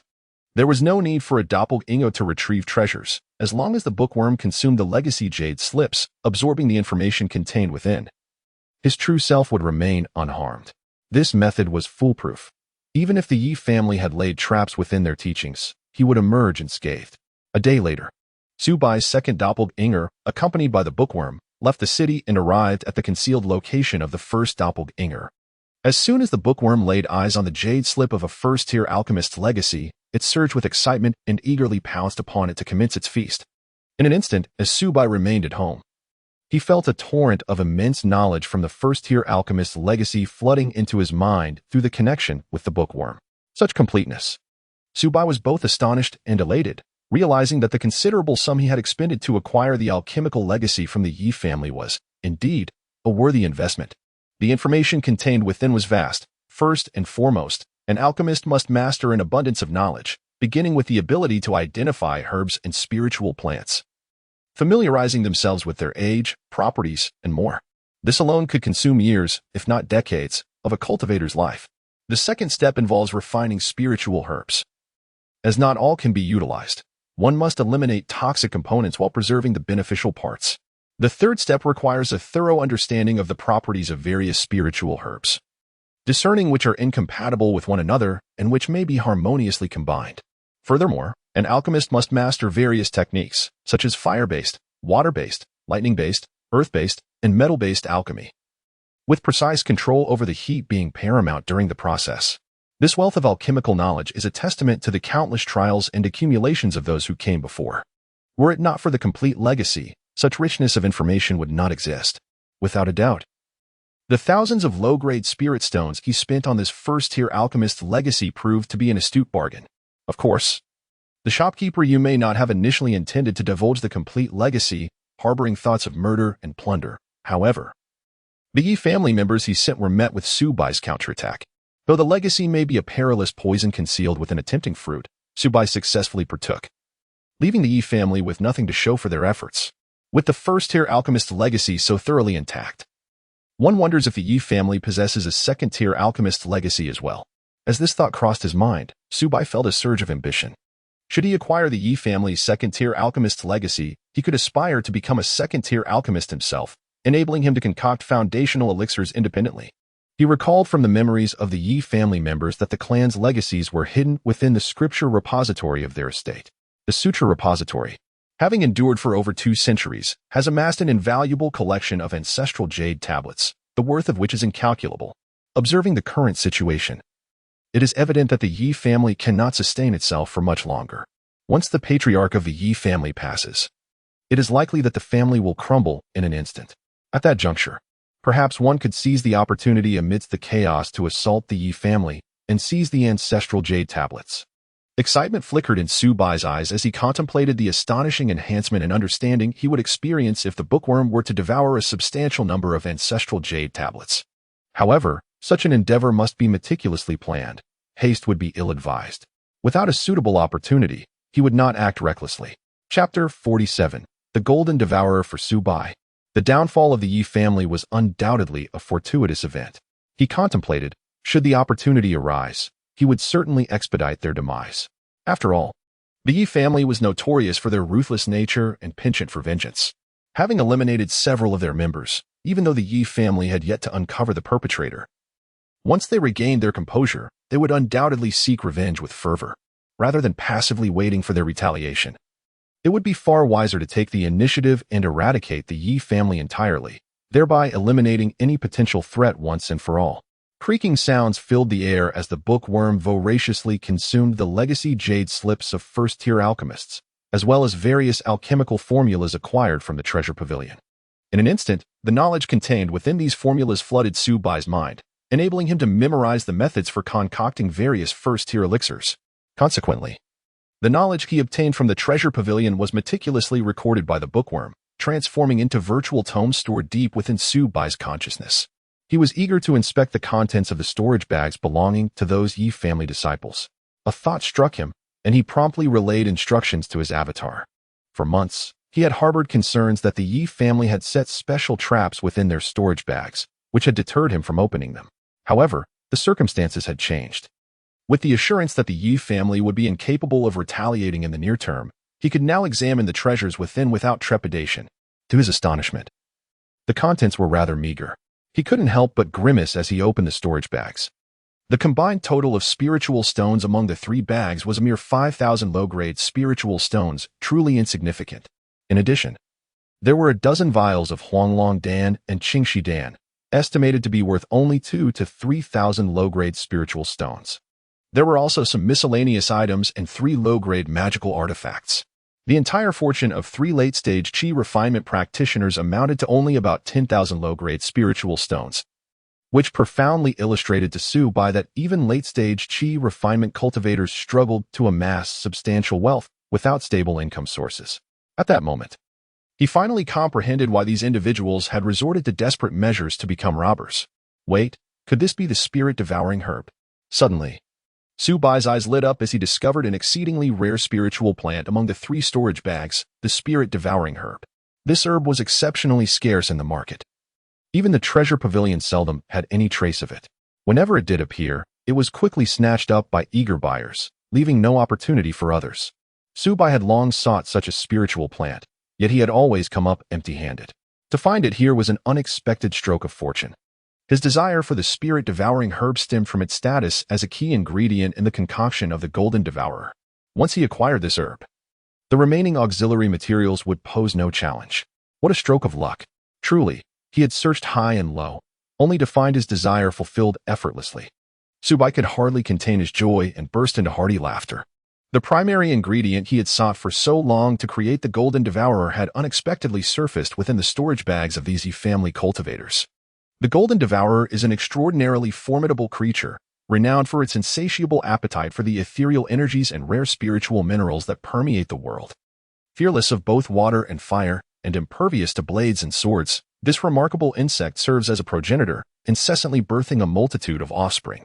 Once the progeny accumulate into the thousands, they can unleash a terrifying swarm, consuming every trace of spiritual essence and mineral in their path, leaving nothing but desolation in their wake. Even the most exalted of immortals would find themselves wary and retreat from such a menacing tide. Undoubtedly, should Subai succeed in refining the Golden Devourer, he would possess an exceedingly powerful means of confronting adversaries. The cultivation of a vast legion of these creatures, even if they remain at the first tier of power, would pose a lethal threat to foundational cultivators, their might truly terrifying. Moreover, the Golden Devourer possesses the ability to consume soil and excavate subterranean caverns. Subai had previously intended to refine this creature precisely to harness its extraordinary capabilities for the excavation of a safe and concealed underground sanctuary. Without hesitation, he commanded his avatar to swiftly retrieve the spiritual devouring grass. He refrained from utilizing any of the other treasures within the 3 storage bags. Even the alchemical furnace he had procured from the Yi family's treasure pavilion. After all, no one could ascertain whether the Yi family had concealed any lethal traps within these items. Subai remained ever vigilant in regard to the Yi family. Naturally, these treasures would not go to waste. Once the Yi family was thoroughly annihilated, he could sell them without concern, allowing them to remain undisturbed for the time being. As night descended, his second avatar successfully returned with the spiritual devouring grass and acquired the other necessary auxiliary materials. In the quiet chamber, Subai sat cross-legged, his demeanor focused and intent. He cast all the materials into the alchemical artifact, the spirit essence furnace. With a thunderous roar, the furnace erupted with powerful energy, swiftly refining the materials into a rich, dark purple, mysterious vapor. This vapor rapidly coalesced into an extraordinary insect. The insect, adorned with enigmatic purple runes, bore a striking resemblance to a scorpion, equipped with sharp pincers and a barbed tail, approximately as thick as a finger. It sported a pair of translucent purple wings on its back. A mere glance was sufficient to perceive the potent surge of spiritual energy emanating from its being, as if it contained boundless mysterious power. Success! Subai could hardly contain his exhilaration, his delight unmistakable. Simultaneously, a vast array of information surged into the depths of his consciousness. The Golden Devourer, one of the extraordinary spirit insects of the realm, possesses the ability to consume all spiritual energies and rare minerals, continuously elevating its own cultivation through this insatiable hunger. The more it devours, the swifter its advancement. It lays eggs daily, birthing a plethora of progeny. Once a swarm is formed, it blots out the sun, consuming all spiritual essence and minerals in its path. It possesses the remarkable attributes of being impervious to both water and fire, and resistant to the sharpest blades. Moreover, it can effortlessly dismantle various formations and the defenses of magical artifacts, devouring all items infused with spiritual energy. Description: nurture it with care, for in time it will instill dread even in the hearts of true immortals. Level: low-grade first order. As soon as the words left his lips, the Golden Devourer emerged gracefully from the spirit essence furnace, alighting softly in the palm of Subai's right hand, affectionately brushing against his fingers as if seeking its master's affection. Who could have imagined that this seemingly docile and adorable creature, once detached from its host and venturing into the outside world, would transform into a terrifying swarm that instills fear in all? In that moment, Subai acutely sensed a profound hunger emanating from the Golden Devourer. Feast, indulge to your heart's content. A slight smile graced Subai's lips as he promptly retrieved precious spiritual or materials and low-grade magical artifacts from his storage ring. With a creaking sound, upon detecting the essence of these items, the Golden Devourer became electrified with excitement, lunging forward like a streak of purple lightning, voraciously gnawing at its feast. The once incredibly resilient materials of the magical artifacts crumbled under the creature's sharp mandibles, yielding as easily as soft pastries, and within mere breaths, a low-grade magical artifact was completely consumed. Simultaneously, the aura of the golden devourer surged dramatically, its previously thumb-sized form expanding to twice its size, appearing increasingly formidable. This revelation left Subai wide-eyed with astonishment. He had previously underestimated the creature's terrifying appetite. The fact that a single low-grade, first-order golden devourer could so effortlessly consume a low-grade magical artifact was astounding. If he were to cultivate hundreds, or even thousands, of golden devourers, would they not be able to stride boldly among the chi refinement practitioners? Even Foundation establishment cultivators would likely struggle to withstand such a fearsome swarm. The sheer magnitude of their power was beyond imagination. Chapter 48. The superior alchemical cauldron days have passed, and the Yunlu mountain range has been enveloped in the frigid embrace of winter, with heavy snowflakes cascading gracefully from the heavens. For the cultivators, this season undoubtedly poses a formidable challenge. Particularly for those who venture deep into the forest to hunt demonic beasts, the snow has sealed the mountains, compelling the creatures to conceal themselves, making their traces elusive. Consequently, hunting has become not only perilous but often results in fruitless endeavors. However, none of this concerns Subai. He remains steadfastly ensconced within his home, devoting himself to his cultivation. At this moment, seated cross-legged, Subai channels the power of the book Gu, as wisps of dark, mysterious energy gradually flow into the depths of his soul. In an instant, his comprehension reaches new heights. An abundance of knowledge regarding first-tier alchemy surges through his mind like a tidal wave. Initially, he merely memorized this knowledge, but with the assistance of the book Gu, he has attained a far deeper understanding. It feels as though he has been immersed in the study of alchemical lore for decades, or as if his soul has entered the virtual library within the book Gu, where he continuously learns the intricacies of refining spiritual herbs and concocting elixirs. Akin to having spent years as an apprentice alchemist, mastering every facet of the craft. A first-tier intermediate alchemist. At long last, Subai opens his eyes and gazes upon his virtual panel. After several days of diligent training, he has successfully ascended to the realm of a first-tier intermediate alchemist. With the aid of the book Gu, he has absorbed the legacies contained within the first-tier alchemist jade slips and assimilated the knowledge of various formulas, achieving a comprehensive mastery of theoretical alchemical principles. Yet, there is a slight flaw. Without an alchemical cauldron, he is temporarily unable to engage in practical application. It can be said that while his theoretical knowledge is flawless, his practical experience remains non-existent. Nevertheless, Subai firmly believes that given a few opportunities for hands-on practice, he will swiftly master the techniques of alchemy. It will not be long before he is confident in advancing to a second-tier alchemist, capable of refining foundational elixirs. The power of the book Gu is truly remarkable. Subai reflects, realizing that without the book Gu's assistance, he would likely have spent many years struggling to even embark on the path of alchemy. However, now, with the book Gu having absorbed those texts and jade slips, he not only possesses the ability to independently enter the field, reaching the pinnacle of theoretical knowledge, but also harnesses its mysterious energy to enhance his comprehension and deepen his understanding of the subject. If only he had possessed the power of the book Gu in his previous life on Earth, he might have swiftly become a leading scientist, mastering all knowledge from antiquity to the present. Suddenly, a series of urgent knocks resound from the door. Subai extends his spiritual sense and is astonished to discover that his long-lost neighbor, the alchemist Wang Yuan, stands outside. Moreover, Wang Yuan appears to be in a dire state. His hair is entirely white, his face is marred by strange black markings, and he emanates a putrid aura, as if his lifespan is nearing its end. With a swift motion, Subai flashes to the entrance of the courtyard and opens the door. "Uncle Wang, what has happened to you?" Subai exclaims, taken aback by Wang Yuan's appearance. He recalled how Wang Yuan had previously accompanied the Xingqian sect to excavate the red gold mines, and to his astonishment, in just a few months of absence, Wang Yuan had transformed into this state. "Alas, dear nephew, it is all due to my unfortunate fate. A week ago, while mining in the red gold vein, I was inadvertently bitten by a black-line poison spider, succumbing to its potent venom. Now, the insidious toxin has infiltrated my meridians." Wang Yuan smiled bitterly as he recounted the tribulations he had faced over the past months. He explained that although the red gold mine was devoid of threats from other cultivators and the previously dominant second-tier beast had been eradicated, the depths of the mine still concealed terrifying poisonous insect beasts. A moment's inattention could lead to an ambush from these creatures, with the black-line poison spider being one such menace. This spider excels at lurking in the shadows, harboring a venom that, once entering a cultivator's body, gnaws at their meridians like a creeping malignancy. In time, the cultivator's true essence would continuously diminish, ultimately rendering them helpless to any remedy, awaiting a slow death. Furthermore, in the waning months of life, they would endure the relentless agony of the toxin, suffering day and night. Subai was momentarily speechless upon hearing this.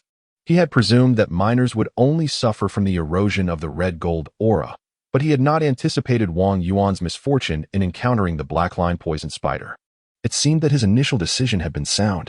Only a fool would accompany the Xingqian sect members to the mines when one could remain safely within the city. Diligently cultivating. In the wilderness, unforeseen calamities could occur. One who frequents the riverside is bound to get their feet wet. Uncle Wang, is there something you wish to discuss with me? Subai subtly sensed Wang Yuan's intention, but still inquired. I seek to exchange some spirit stones for a high-grade detoxification pill. Only such a pill can alleviate the black-line poison toxin afflicting me and preserve my life. Of course, I will not ask for spirit stones without compensation. I intend to sell you my first-tier high-grade alchemical cauldron, hoping to acquire 5,000 inferior spirit stones. Wang Yuan stated plainly. After all, a high-grade detoxification pill is exorbitantly priced, requiring at least 10,000 inferior spirit stones, equivalent to 100 middle-grade spirit stones. For an ordinary cultivator, purchasing such a pill would nearly bankrupt them. Uncle Wang, if you sell your cauldron, you will no longer be able to refine pills. Subai expressed his astonishment. He was aware that the market price for a first-tier high-grade cauldron was at least 8,000 inferior spirit stones. Yet Wang Yuan was offering it for only 5,000, a significant discount. However, as an alchemist, Wang Yuan's loss of the cauldron would equate to losing his means of livelihood, akin to a taxi driver selling their vehicle, clearly indicating a desire to pursue another path. Let it go then. With this black-line poison toxin coursing through me, even with a high-grade detoxification pill, my path to cultivation has reached its end. The hope of foundational establishment in this life is virtually extinguished. Once I am free from the poison, I plan to return to the mundane world, take several wives, raise a few children, and live an ordinary life. Wang Yuan lamented, his face etched with despair. It was evident that he had entirely relinquished his dreams of foundational establishment. Once a cultivator relinquishes their pursuit of foundation establishment and returns to the mundane world, they may indulge in a life of opulence, marrying numerous concubines and siring a multitude of offspring to perpetuate their lineage. In truth, this is a choice embraced by many solitary practitioners. Upon reaching their 40s or 50s, they come to the realization that achieving foundation establishment in this lifetime is a distant dream, rather than squandering precious time. They opt to return to the secular realm and relish the joys of familial life. Wang Yuan, initially an ambitious alchemist who believed in his potential to establish a foundation, was confronted with a harsh reality through this recent setback. He has resolved to liquidate all his possessions and return to the secular world, aspiring to lead a stable and prosperous life as a wealthy gentleman. Chapter 49. The generosity of Wang Yuan. All right, Uncle Wang, it is settled then. I shall take this alchemical cauldron. Subai pondered briefly before arriving at a resolute decision. After all, he had been troubled by the lack of a suitable cauldron. And this one before him was a top-grade, first-tier cauldron. Acquiring it would save him the trouble of searching for one to purchase and also minimize the risks associated with venturing out.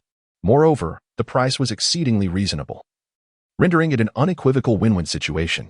How wonderful! I am truly grateful to you, my dear nephew.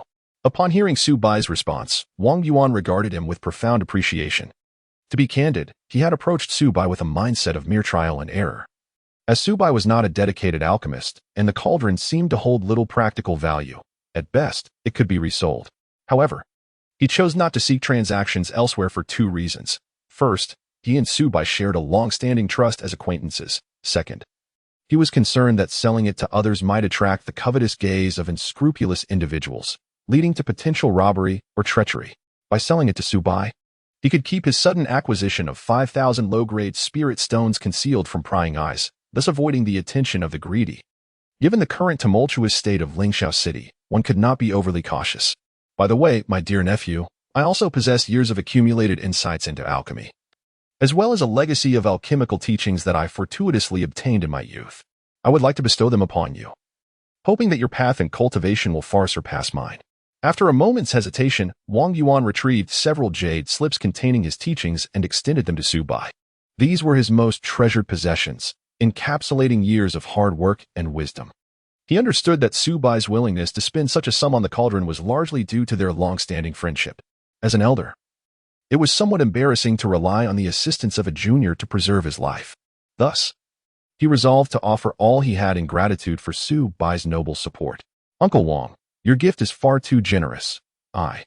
Su Bai was momentarily taken aback, his eyes brimming with astonishment. He recognized the immense value of the alchemical insights and legacy. Having witnessed numerous cultivators offer exorbitant prices for them, all of which Wang Yuan had firmly declined.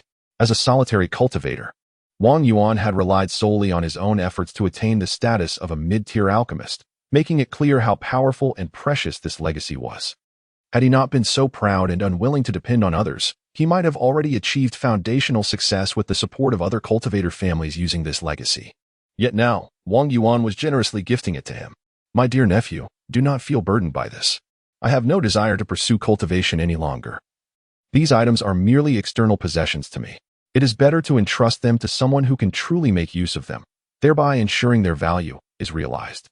Wang Yuan spoke with an air of tranquility, his tone imbued with a sense of openness and acceptance. Had it not been for his affliction, he would have never parted with this legacy for any price. However, after enduring the trials of life and death, he had gained a clear perspective on everything. In the face of mortality, what do legacy and fame truly signify? Then I shall gratefully accept your kindness, Uncle Wang. I am truly grateful to you. Su Bai solemnly accepted the jade slip of inheritance. Without hesitation, he promptly provided an additional 2,000 low-grade spirit stones, considering it the cost of acquiring this legacy. For him, with the considerable profits from selling spirit wine, the mere several thousand low-grade spirit stones were hardly a significant sum. Upon receiving the 7,000 low-grade spirit stones from Su Bai, Wang Yuan was overwhelmed with emotion, his eyes glistening with gratitude. With this sum, along with his prior savings, procuring a high-grade detoxification pill would pose no challenge. Suddenly, as if recalling something, he leaned closer to Su Bai and whispered, "Noble nephew, since you have rendered me such a tremendous favor, there are matters I feel compelled to alert you about. In my view, recent events suggest that Lingxiao City may not be particularly safe, and you ought to prepare in advance." "Lingxiao City is not safe?" Su Bai inquired, his expression sharpening, a hint of vigilance flickering in his eyes. "What do you mean by that, Uncle Wang? You spend your days within the city. Perhaps you remain unaware of the turmoil outside. Currently, the outskirts are rife with bloodshed and chaos, with rogue cultivators mysteriously meeting their demise almost every night in the scattered cultivators' marketplace." Wang Yuan's demeanor turned grave, worry etched upon his face.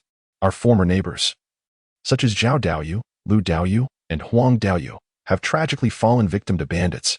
Moreover, many suspect that these perpetrators are not mere common bandits, but likely demonic cultivators." "Demonic cultivators? Is this true? Would the Xingqian sect allow such fiends to infiltrate the city?" Su Bai felt a jolt of alarm, the image of their neighbor Qian Yuxuan flashing through his mind, a sense of foreboding swelling within him. He silently rejoiced in having remained within Lingxiao City, although occasional robberies occurred inside.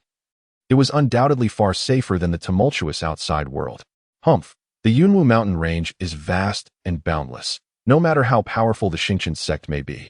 Can they truly keep all those with nefarious intentions at bay? Wang Yuan scoffed, his eyes filled with resignation. Demonic cultivators are cunning in their methods, adept at disguising themselves as ordinary rogue cultivators, seamlessly blending into the crowd. Even the experts of the Xingqian sect may not easily discern them. He paused briefly before continuing. Moreover, the incidents are not confined solely to the scattered cultivators' marketplace. Even the Qijin mine has not escaped unscathed. Numerous miners have met strange fates within the mine, rumored to be the work of demonic cultivators. Could it be that some demonic sect intends to act against the Xingqian sect? Su Bai's heart tightened as this thought raced through his mind. "I am not entirely sure of the specifics, but the likelihood is substantial," Wang Yuan stated gravely. The Xingqian sect controls a vast area, having discovered numerous spirit stone mines in recent years, resulting in a dramatic decline in the price of ordinary spirit stones in our region, while overall prices remain inflated. This has long stirred discontent among various sects, and demonic sects have long coveted this opportunity, albeit without a suitable pretext to strike until now.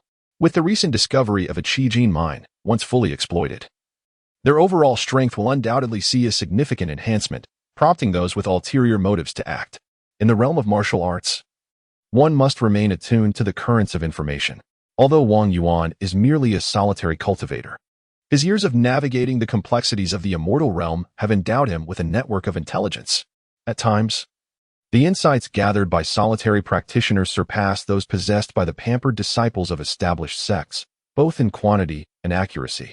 Having expressed my thoughts thus far, my dear nephew, the course of action you choose to take now rests solely upon your own judgment. Wang Yuan sighed deeply, his demeanor weary yet imbued with genuine concern. He felt he had extended every possible courtesy, for these were confidential revelations he had painstakingly uncovered. Were it not for the camaraderie built over many years as neighbors, he would never have divulged such information so readily. Uncle Wang, I comprehend your words. I am grateful for your guidance. Subai nodded thoughtfully, his understanding already crystallizing within him. Perhaps Wang Yuan's sudden decision to return to the mundane world was not solely due to the severance of his path in cultivation, but rather an instinctive response to the palpable unrest in the prevailing circumstances, a desire to seek refuge from impending turmoil. Chapter 50. Devouring Red Gold Soon. Wang Yuan hurriedly took his leave, clutching the spirit stones, his mind solely focused on acquiring the superior detoxification pills to rid himself of the lethal poison. Subai, on the other hand, turned back to his home, which was filled with warmth, yet it could not conceal the anxiety that loomed over his heart. What do you think about the words spoken by Uncle Wang?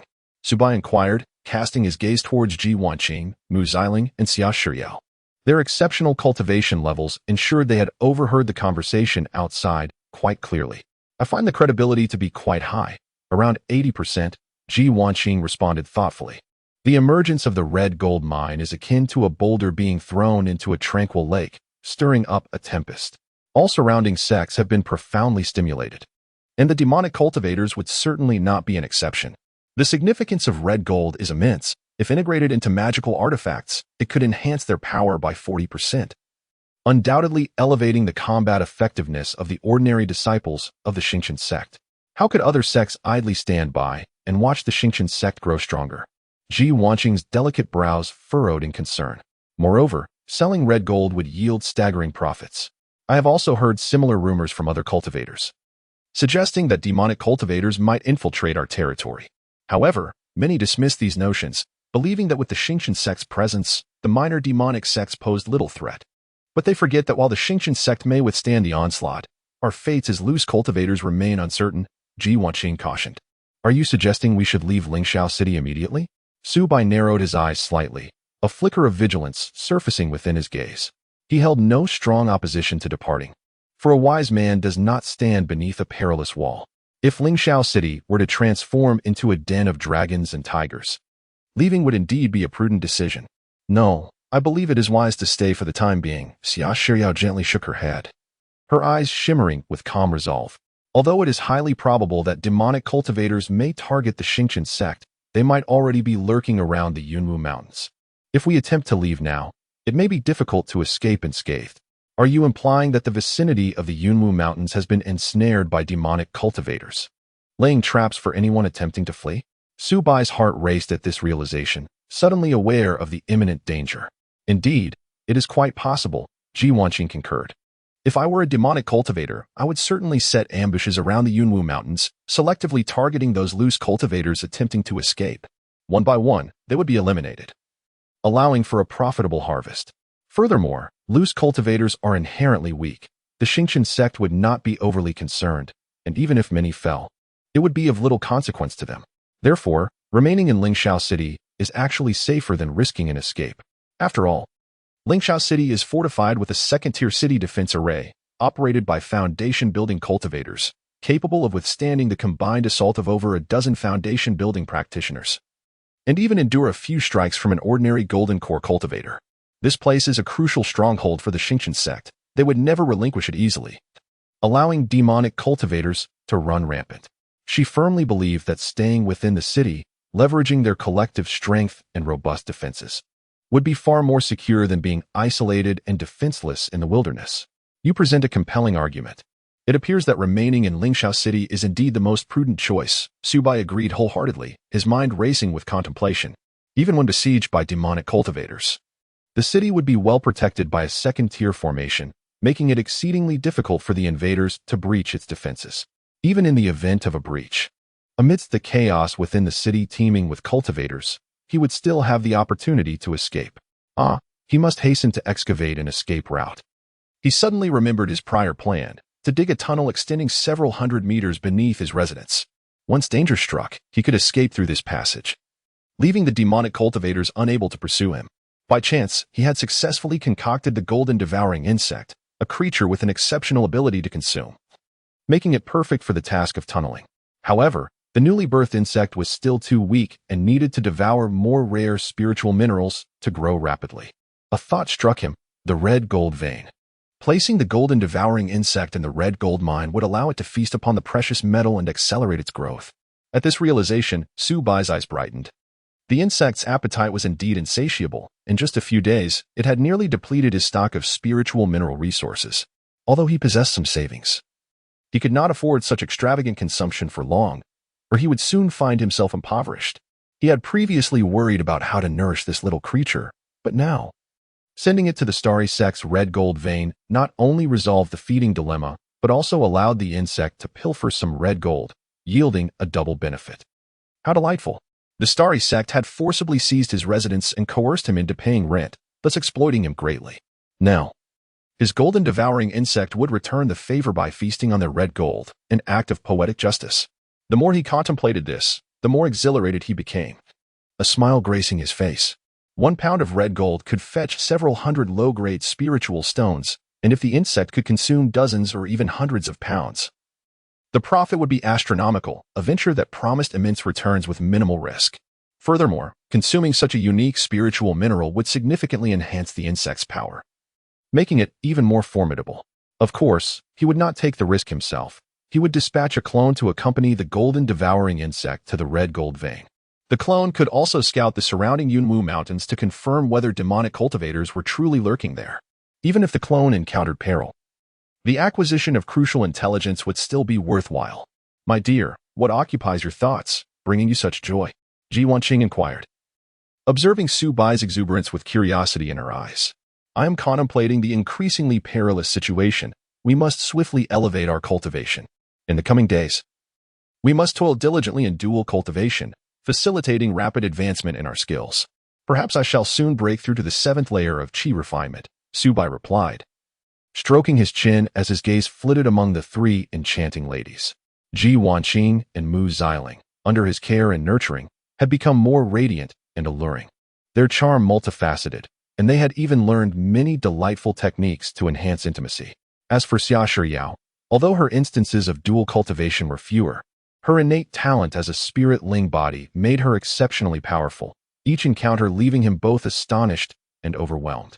"Humph, I knew you had ulterior motives.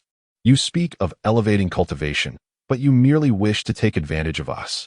Ji Wanqing and Mu Xiling's cheeks flushed as they playfully chastised him. "Humph." Xia Shiyao let out a slight hum, her eyes glinting with a mix of mockery and disdain, as if silently ridiculing Su Bai. Memories of certain nights surfaced in her mind, where this man, brimming with confidence at the start, ultimately departed with unsteady steps, breathless and weary. She couldn't help but stifle a laugh. "What?" Upon catching a glimpse of that provocative gaze, a surge of determination welled up within Su Bai, fueling a silent vow to demonstrate his prowess to her tonight. Nevertheless, he realized that he must urgently seek a body-tempering technique. If this continued, facing the enchanting Xia Shiyao would truly leave him feeling overwhelmed. Chapter 51. Encounter with a demonic cultivator. The night slipped away in an instant. Last evening, the room was filled with the intoxicating fragrance of spring, and the atmosphere was charged with intensity. Outside, the shadows of the trees swayed, seemingly dancing to the fervent ambience within. Fortunately, a soundproof barrier had been set up in advance. Otherwise, the commotion might have disturbed the neighbors, leading to an awkward situation. That unpredictable fellow. In the adjacent bedroom, Xia Shiyao heard the faint sounds drifting through the walls, her cheeks instantly tinged with a blush. A mix of exasperation and helplessness washing over her. Having roamed as a solitary cultivator for many years, she had witnessed numerous scenes of couples and their interactions, where intimacy occurred merely once or twice a week, with the remaining time devoted to rigorous cultivation or the study of alchemical arts. Unlike this man, who seemed perpetually invigorated, tirelessly engaged, akin to a relentless beast. At times, even she felt her limbs weaken, her stamina waning. Yet, unbeknownst to her, she had gradually succumbed to this whirlwind, unable to discern whether it was a blessing or a curse. Nevertheless, Compared to men who linger in brothels, he devoted himself wholeheartedly to his wives, which could be seen as a unique affection. Xia Shiyao sighed softly, resignedly activating the soundproof barrier, preferring to shield her eyes and ears from the tumult. At this moment, Subai gazed contentedly at the two beauties slumbering beside him. After a night of cultivation, he felt a significant enhancement in his abilities, far surpassing the efficiency of solitary practice. Currently, he possessed merely an 8th-grade spiritual root, and his daily progress was excruciatingly slow, akin to a snail's pace, with each step forward presenting immense difficulty. However, with the support of his partners, his cultivation ascended as if propelled by a rocket, advancing rapidly. The time had come for the golden eater worm to make its move. Subai's mind stirred as he issued a command to one of his avatars.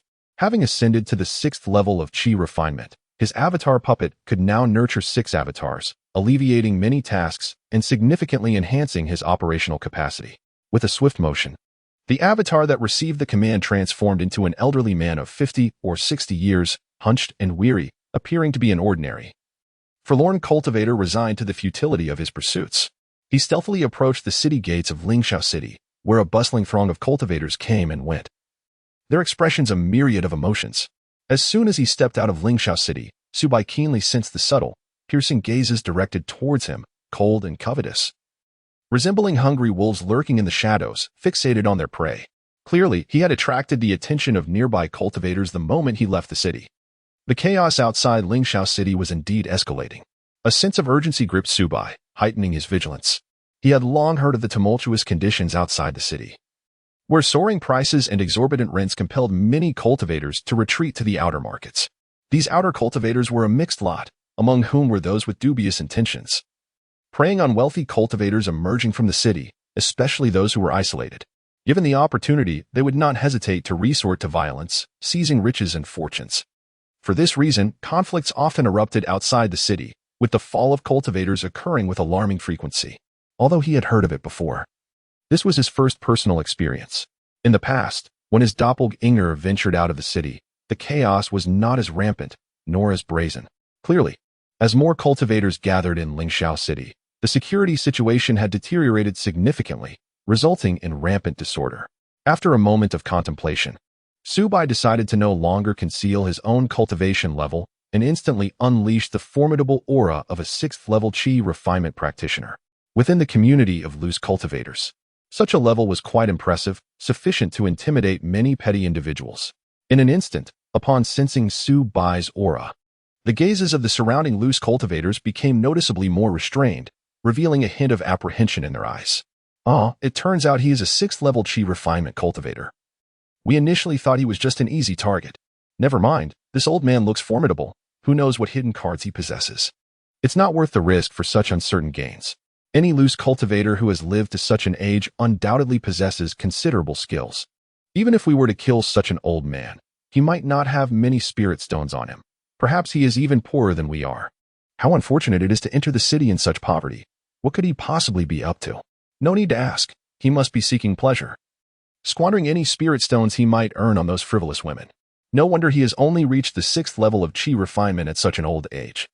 His energy is clearly exhausted on such pursuits. The surrounding loose cultivators whispered among themselves, deliberating.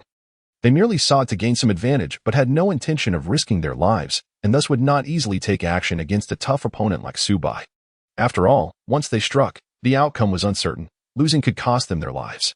Moreover, given Subai's shabby appearance, even if they were to kill him, the spoils would be meager, hardly worth the effort. It is truly vexing. The wilderness is fraught with peril, and a moment's carelessness could result in being targeted. Fortunately, I am merely a doppelganger at present.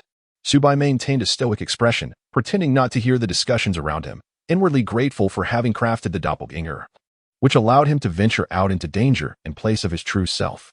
Had his real body exited the city, confronted with such a complicated and chaotic situation, even a slight misstep could lead to fatal consequences. As the saying goes, 2 fists are no match for 4 hands. These loose cultivators are numerous and possess sinister and cunning tactics, leaving no one assured of a safe return. A moment's carelessness could transform one into a cold corpse. Transforming into the guise of an old man was indeed a wise decision. Had he appeared as a young man, he would have likely been treated as an easy target long ago. Without further hesitation, Subai quickened his pace and sped towards the cloud mist mountains. The crimson gold, or vein, lay hidden within the mountains, several dozen kilometers from Lingxiao City. He had previously inquired from various sources to ascertain the precise location of the crimson gold vein. This was not confidential information, as the miners in Lingxiao City were numerous, making it difficult to keep such news entirely under wraps. After half an hour of winding travel, Subai finally distanced himself from Lingxiao City. At this moment, the surrounding mountains rose and fell, dense forests flourished, and mist enveloped the area, rendering it scarcely populated. Subai let out a long sigh of relief, finally escaping those predatory, loose cultivators. Though merely a doppelganger, he bore the crucial responsibility of delivering the devouring gold insect into the crimson gold vein, and he could not afford to falter midway, risking a complete failure. Hoping that no further unexpected events would arise, Subai took a deep breath, remaining on high alert as he advanced towards the golden or vein. Suddenly, his consciousness swept forth, and he instantly detected three cloaked figures lurking in the thicket several hundred meters away. These three individuals emanated an aura of malevolence and darkness, as if shrouded by the shadows of sin, instilling an unsettling chill. Demonic cultivators. In that fleeting moment, the thought flashed through Subai's mind. While ordinary robbers might exude a palpable bloodlust, none could compare to the sheer, unadulterated malevolence that these figures exuded. Demonic cultivators practice bizarre and nefarious techniques, their true essence suffused with demonic traits, employing cruel and brutal methods that starkly contrasted with those of ordinary practitioners, their actions characterized by a savage thirst for blood. How intriguing! A mere rogue cultivator has managed to sense our presence. It appears this old man is no ordinary foe. At that moment, the three demonic cultivators seemed to realize their cover had been blown and boldly stepped out from the foliage, unabashedly revealing themselves before Subai. Chapter 52. The Golden Dance Sect. The audacity of these three demonic cultivators stemmed entirely from their formidable prowess. Among them, two had reached the 7th level of chi refinement, while one had attained the 8th level, whereas Subai's avatar was merely at the 6th level. In their eyes, facing 3 against 1, with a distinct advantage in cultivation, defeat was utterly inconceivable. Enter the dream. In that fleeting moment, Subai decisively unleashed the capabilities of the Dream Soul Gu. Since his breakthrough to the 6th level of chi refinement, the power of the Dream Soul Gu had also advanced, its ability to induce dreams growing increasingly potent. Even a cultivator at the 9th level of chi refinement would find it difficult to resist. He had no intention of engaging in idle chatter with these demonic cultivators. He immediately resorted to his lethal technique. After all, his combat experience was limited, and a direct confrontation would spell certain doom. Only through a surprise attack could he hope to secure victory. In an instant, an invisible wave of spiritual energy surged forth from Subai, enveloping the three demonic cultivators with the force of a tempest. What is happening? The three demonic cultivators were momentarily bewildered. They had initially intended to mock this seemingly elderly cultivator, even planning to toy with him. Yet now, they felt as though their souls were being inexorably drawn into an illusory dreamscape by a formidable force. Their bodies froze in place, their gazes vacant, utterly oblivious to the events unfolding around them. Subai swiftly retrieved a low-grade flying sword from his storage ring, channeling his inner true essence to unleash a series of razor-sharp sword chi. Although he had not extensively practiced the sword arts, his dual cultivation with his partner, Ji Wanqing, had endowed him with a wealth of knowledge in swordsmanship, elevating his skill to that of a high-grade practitioner. At this moment, wielding the flying sword, he resembled a seasoned swordsman with decades of experience, exuding an aura of profound mastery. In midair, the flying sword sliced through the atmosphere, emanating a dazzling brilliance. Its trajectory cunningly elusive, akin to the horns of an antelope, difficult to predict. At that juncture, the gold-devouring insect released a surge of potent metal energy, infusing the sword chi. This infusion augmented the sword chi's might, rendering it indomitable and capable of piercing through formidable defenses, effortlessly breaching even magical artifacts. With a decisive thrust, the sword chi struck unerringly at the three demonic cultivators. Instantly, a transparent energy shield materialized around them, clearly their defensive artifacts activating at a critical moment in an attempt to withstand this lethal strike. However, before the terrifying sword chi imbued with metal energy, the energy shield shattered like fragile parchment. In the following moment, the heads of the three demonic cultivators soared into the air, blood gushing forth. Their eyes widened in horror, their pupils reflecting shock and disbelief. They could scarcely fathom that as esteemed demonic cultivators, among the elite of the later stages of Qi refinement, they could be instantly annihilated by what appeared to be an ordinary, aged loose cultivator. Incredible. Is this the power of a swordsman? Is this the might of the gold-devouring insect? Su Bai's eyes shimmered with excitement. He had long been aware of his first-tier swordsmanship prowess, yet previously lacked the opportunity to engage in real combat or to demonstrate his swordsmanship skills. However, in this encounter with 3 demonic cultivators, he wielded his swordsmanship with unparalleled mastery and exhilarating finesse. Moreover, the surprise brought by the golden-eating bug exceeded all his expectations. Not only could it serve as a formidable offensive weapon, but it also aided its host by enhancing the inherent metal energy within him. When he unleashed his sword aura, the power bestowed by the golden-eating bug could amplify his attack strength manifold, equipped with the ability to penetrate armor. Even those cultivators clad in defensive artifacts would find it arduous to withstand a strike infused with such potent metal energy, as they would be pierced in an instant. It could be said that this metal energy was the bane of highly defensive cultivators. Indeed, ambush was the true path to victory. Engaging in direct confrontation was far too perilous. When dealing with these demonic cultivators, there was no need for fairness if an ambush was possible. It should be executed without hesitation. Su Bai was exceedingly pleased with the outcome of this battle. Had he allowed the 3 demonic cultivators to strike first, no one could predict the bizarre methods they might employ. A moment of carelessness could lead to his downfall. Now, he had taken the initiative, swiftly eliminating the enemy before they had a chance to unleash their abilities, leaving them utterly obliterated. Battles among cultivators often concluded in mere moments. The outcome was rarely determined through prolonged skirmishes. It was astonishing that demonic cultivators roamed so close to Lingxiao City. Could it be that the demon sect was truly preparing to assault the starry sect? No, he needed to delve into the memories of these demonic cultivators. Soul Search. With no hesitation, Su Bai immediately activated the second ability of the Dream Soul Bug, Soul Search. His soul-searching power was far superior to that of the demonic cultivators. In an instant, the memories of the 3 demonic cultivators surged into the Dream Soul Bug like a tidal wave, vividly presenting themselves before Su Bai like scenes from a film. So it was, they were cultivators of the 9 nether demon sect. Taking a deep breath, Su Bai gleaned a wealth of crucial intelligence from the memories of these 3 demonic cultivators, just as he had previously surmised. The 9 nether demon sect indeed intended to launch an offensive against the starry sect, aiming to sabotage the Crimson Gold Vein, as they were adamant about preventing the starry sect from growing any stronger.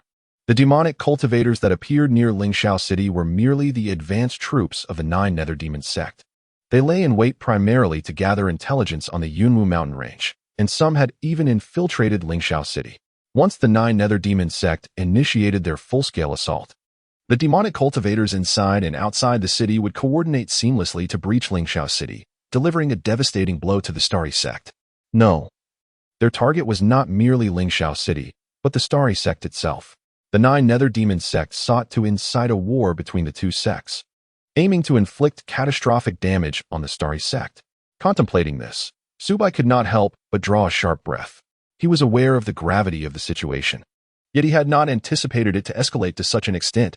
He had unwittingly become entangled in a conflict between 2 formidable golden core sects, a truly monumental affair.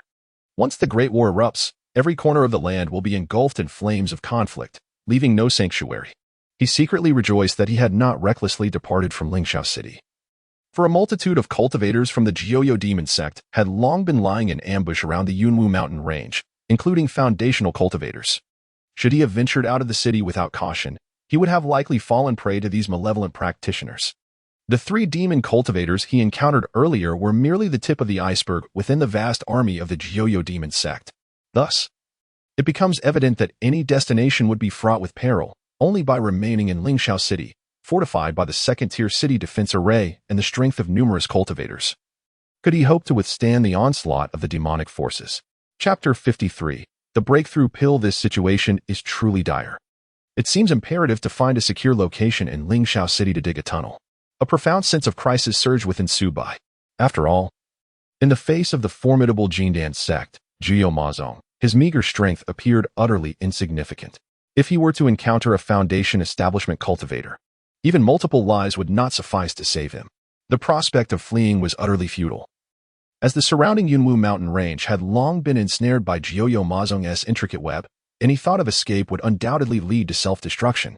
Thus, the only glimmer of hope lay in remaining in Lingxiao City. This vast metropolis could easily conceal a few individuals. Surely Jiuyou Mazong would not annihilate the entire city for the sake of capturing a handful of people. With this consideration in mind, Subai resolved to excavate a tunnel beneath Lingxiao City, ideally creating a labyrinthine passageway. Should an unforeseen crisis arise, he could stealthily escape via the tunnel, rendering others oblivious. He pondered about Uncle Wang, hoping he was safe and sound. Subai had originally intended to inform Wang Yuan of Jiuyou Mazong's nefarious schemes. Yet after obtaining the high-grade detoxification pill, Wang Yuan had vanished without a trace, leaving Subai unable to locate him.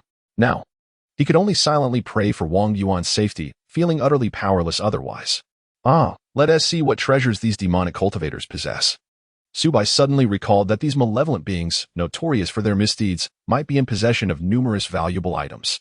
Eagerly, he opened the storage bags of the 3 demonic cultivators, revealing their contents in an instant. It must be said, these cultivators were indeed exceedingly wealthy. Each bore a staggering 150 medium-grade spiritual stones, equating to a total of 15,000 low-grade spiritual stones. One could only imagine the number of individuals they had robbed to amass such wealth. Within the storage bags, in addition to the spiritual stones, there were a dozen vials of elixirs, among which several were detoxification pills. Furthermore, there were 15 high-grade talismans, 56 medium-grade talismans, and 100 low-grade talismans. These talismans could prove immensely beneficial in critical moments. Not only that, but there were also 5 low-grade magical artifacts, 3 medium-grade magical artifacts, and 1 high-grade magical artifact, alongside a variety of poisons and toxic mists.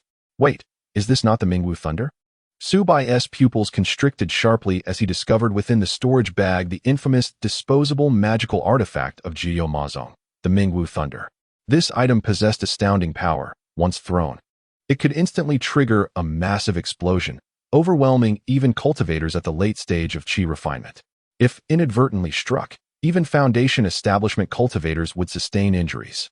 Subai silently rejoiced at his swift and decisive actions, having eliminated these 3 demonic cultivators before they could unleash their trump cards. Had he afforded them the opportunity to wield these hidden weapons, he could have found himself in peril, risking a catastrophic downfall. Could this be the breakthrough pill? Indeed, it is the breakthrough pill. Subai was so exhilarated that he nearly cried out, having discovered an exceedingly precious breakthrough pill among the elixirs. The boundary-breaking pill is of immeasurable value, equivalent to 100 mid-grade spirit stones, rivaling even the top-tier detoxification pills. More crucially, even with ample wealth, acquiring one is not guaranteed. Once this elixir is concocted, it is swiftly snatched up by other cultivators. It aids practitioners in overcoming bottlenecks in their cultivation. For a cultivator at the 6th level of qi refinement, consuming this pill significantly increases their chances of advancing to the 7th level. It is essential to note that the transition from mid-stage to late-stage qi refinement is a formidable challenge. Many cultivators find themselves stagnating at this juncture for 2 decades without progress. However, with the boundary-breaking pill, breakthroughs become considerably more attainable, rendering its worth self-evident. Previously, Subai sought to purchase a boundary-breaking pill from the pill pavilion in Lingxiao City, but each visit ended in disappointment due to stock shortages.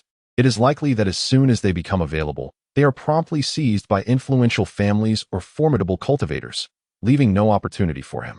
Although there are numerous treasures, regrettably, none can be directly returned to his main body.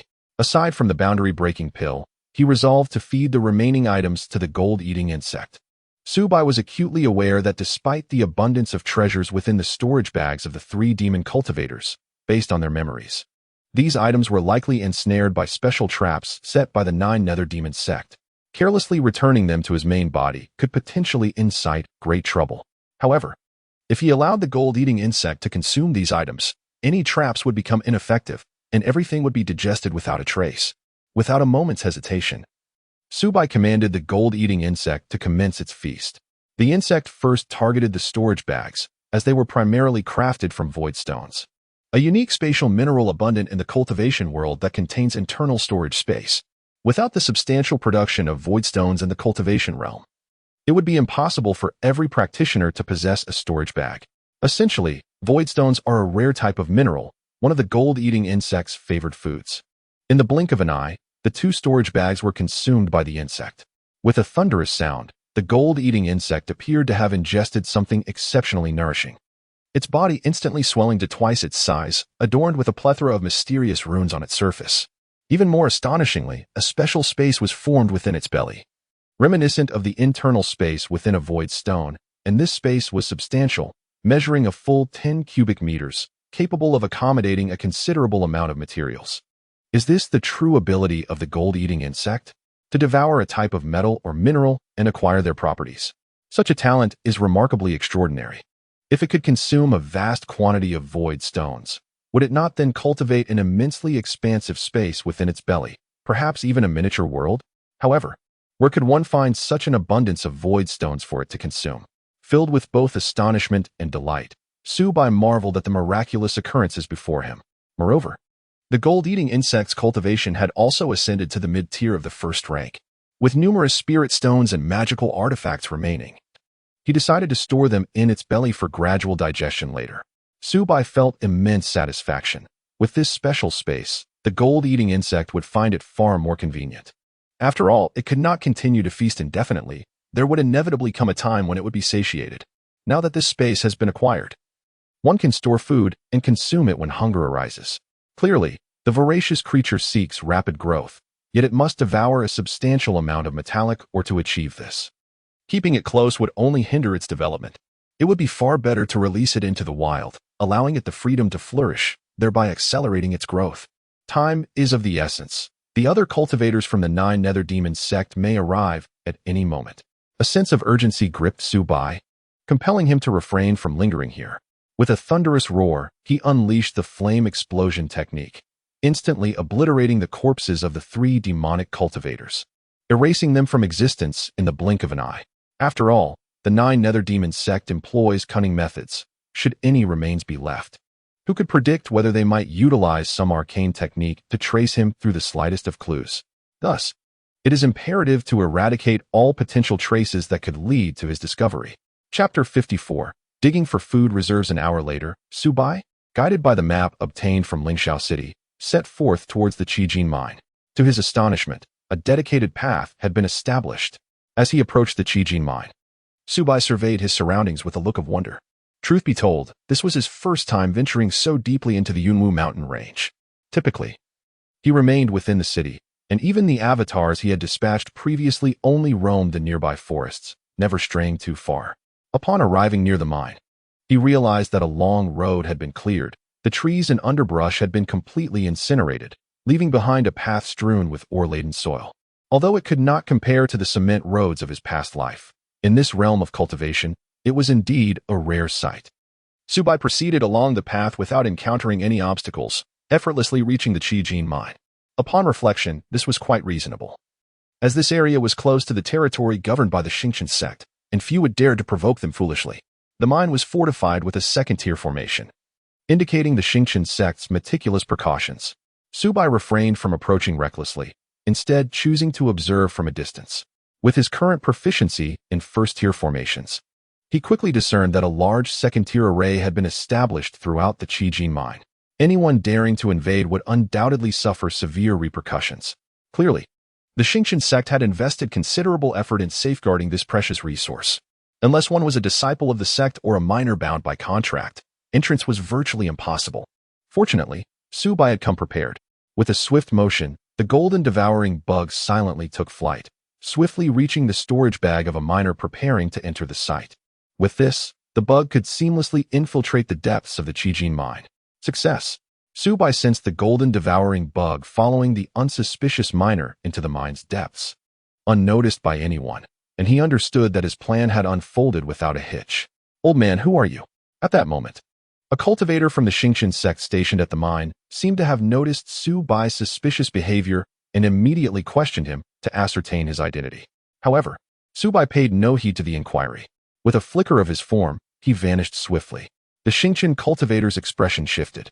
Torn between the desire to pursue and the apprehension of falling into a trap, he ultimately decided against it. Of course, this avatar did not choose to return to Lingxiao City but remained in the wilderness. It transformed back into the guise of the avatar bug, resembling a small insect, and burrowed into a large tree, subsequently falling into slumber, awaiting its master's summons. This was the remarkable aspect of the avatar bug. It could not only replicate its master's form, but also shrink into a smaller entity, becoming virtually invisible. As for the breakthrough pills, Subai intended to retrieve them in a few months. After all, his main body had yet to attain the peak of the 6th layer of chi refining, rendering them useless for the time being and potentially jeopardizing his concealment. At that moment, Subai, who remained at home, received a plethora of information transmitted from his avatar, gaining insight into the events that had just transpired. Could it be that the 9 Nether Demon sect and the Starry Sky sect are on the brink of war? If that is indeed the case, then Lingxiao City might very well become a battlefield. Subai's expression grew grave, although he was uncertain when the conflict would ignite. It was merely a matter of time. Without early strategic planning, everything would be lost once war descended. Fortunately, from the memories of the 3 demon cultivators, it appeared that even if war were to break out, it would not occur in the immediate future, at least not within the next year. This provided a timely opportunity to make appropriate preparations within that year. A glint of determination flashed in Subai's eyes. After all, once war erupts, the consumption would be immense. Even in the world of cultivation, the inexorable law that war requires substantial financial backing holds true. To launch an unprepared war would undoubtedly lead to self-destruction. The 9 Nether Demon sect, no matter how foolish, would not stoop to such depths. Once war is initiated, the prices of pills, talismans, magical artifacts, and food would inevitably soar. Especially food. While other cultivation resources may be dispensable, food is essential. If one were to dig a pit at home, one would need to stockpile provisions for at least a year, or ideally 3, 5, or even 10 years, to ensure absolute safety.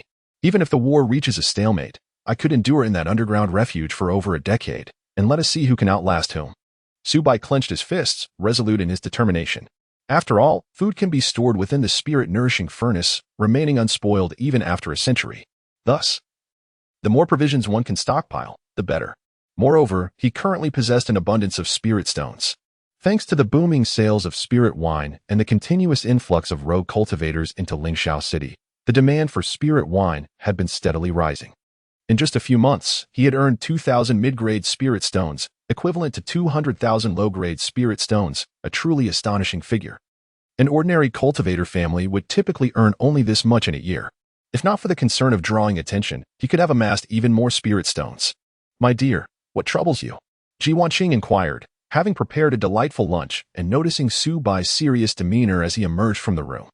"I have just received news that Lingxiao City may be under the 9 Nether Demon sect scrutiny," Subai replied candidly, revealing the intelligence he had acquired. "What?"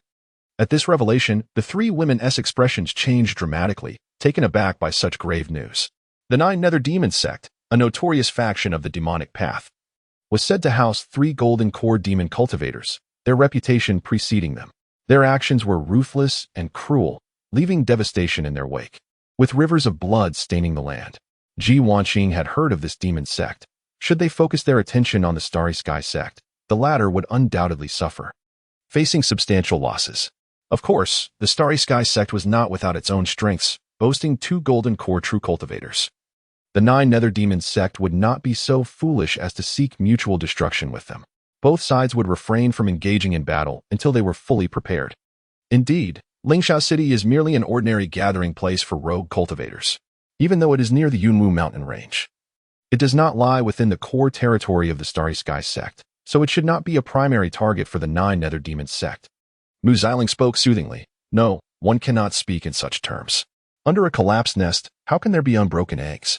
Even if the golden core cultivator does not intervene, the mere presence of Foundation establishment practitioners is sufficient to overwhelm us ordinary cultivators. Moreover, the prospect of escape is futile, as my husband has mentioned. The vicinity of the Cloud Mist Mountains is already teeming with the disciples of the 9 Nether Demon sect. Attempting to flee now would only lead us directly into their trap," Ji Wanqing remarked with a grave expression. Chapter 55, The Initiation of the Book of Gu God. "Your cultivation must be nearing the completion of the 9th level of Qi refinement, correct?" Subai pondered. "If we could procure a Foundation establishment pill, you could attempt to establish your foundation. If successful, we would have greater confidence in facing this crisis." Subai's expression was earnest, and his tone carried a hint of hope. He understood well that if Ji Wanqing became a Foundation establishment cultivator, It would be akin to providing them with a formidable shield of protection. He felt no shame in relying on the support of a partner. After all, in the world of cultivation, having a powerful backing instills a sense of assurance in one's endeavors. Thanks to your assistance, my spiritual awareness has transformed into foundation establishment consciousness, and my true essence and physical form have both reached perfection. I can indeed attempt to establish my foundation now. If I try directly, I estimate a 50% chance of success, Ji Wanqing remarked, her eyes brimming with emotion. Reflecting on her past, she realized that, according to her own cultivation progress, it would have taken her at least a decade of arduous effort to reach the peak of qi refinement and subsequently attempt foundation establishment. Yet now, after merely 2 years of dual cultivation with Subai, her progress had been astonishing, and her spiritual awareness had undergone a qualitative metamorphosis, ascending to the realm of foundation establishment consciousness, far surpassing her previous pace. No, we must not recklessly attempt foundation establishment. The risks are far too great, Subai interjected, gesturing emphatically. He had always been exceedingly cautious regarding risks. To him, a 50% chance of success was little different from gambling, without absolute certainty.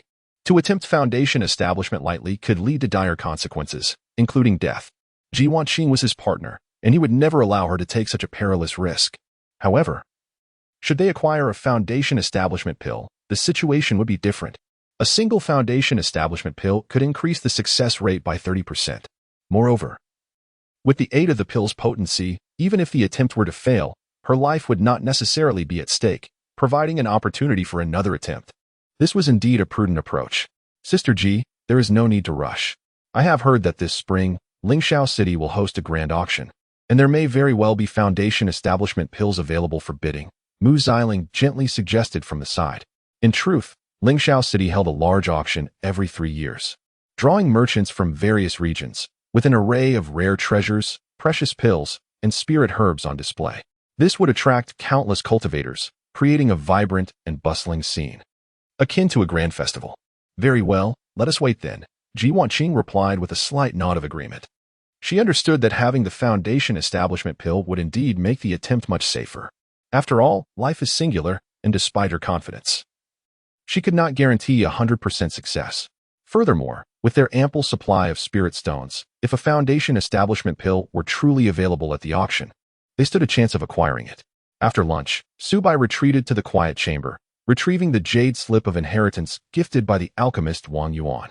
Although he already possessed a complete inheritance of a first-tier alchemist, the years of experience accumulated by Wang Yuan would undoubtedly offer him new insights. Subai did not directly examine the contents of the jade slip. Instead, he handed it over to the book Gu, allowing it to devour the information. Before long, the inheritance jade slip was consumed entirely, its knowledge assimilated within the creature.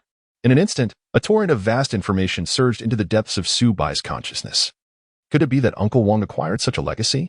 Subai's eyes widened in astonishment. Judging by Wang Yuan's alchemical inheritance, the first-tier alchemist knowledge he obtained was indeed less comprehensive than what Subai had gathered from the Yi family's treasure pavilion. However, it concealed a supreme alchemical technique, the 5 elements alchemy method, a priceless treasure. It is well known that ordinary alchemical techniques primarily revolve around fire control methods. With such techniques, an alchemist can manipulate flames to refine and purify spiritual herbs, ultimately crafting elixirs. Yet, these flames are mere mortal fire, formed from the elemental fire of the world.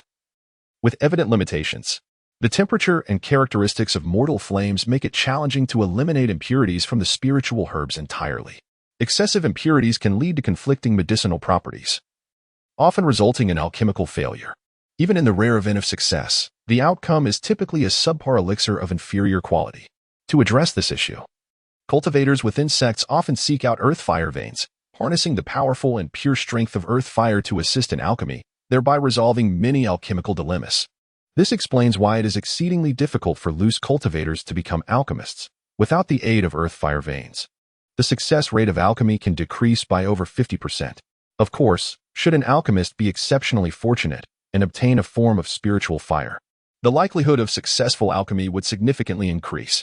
However, the rarity of spiritual fire is beyond imagination. It is a coveted resource for countless alchemists, and its emergence would inevitably incite fierce contention. The value of spiritual fire is immeasurable, primarily monopolized by the deeply rooted alchemists of major sects. leaving loose cultivators with no opportunity to partake. Yet, the five elements alchemy method acquired by Wang Yuan is distinctly innovative. It represents an unconventional path in alchemy, enabling alchemists to utilize the elemental forces of the five elements from nature for their craft, even in the absence of spiritual fire and without reliance on earth fire veins. One can still efficiently purify elixirs and eliminate impurities from spiritual herbs. The variety of spiritual herbs and their complex properties are abundant. Relying solely on flames for purification is often inadequate. At times, even if an alchemist possesses spiritual fire, they may find themselves at a loss when faced with certain unique elixirs. However, the five elements alchemy method is unfettered by such constraints. Once an alchemist successfully masters this technique, they can command the elemental forces of the five elements to refine and melt spiritual herbs, ultimately condensing them into top-tier elixirs. The power of the five elements is all-encompassing. Regardless of the complexity of a spiritual herb's properties, precise refinement and purification of medicinal efficacy can be achieved, making this method a universal alchemical technique. Truly, the complexity of this technique is staggering.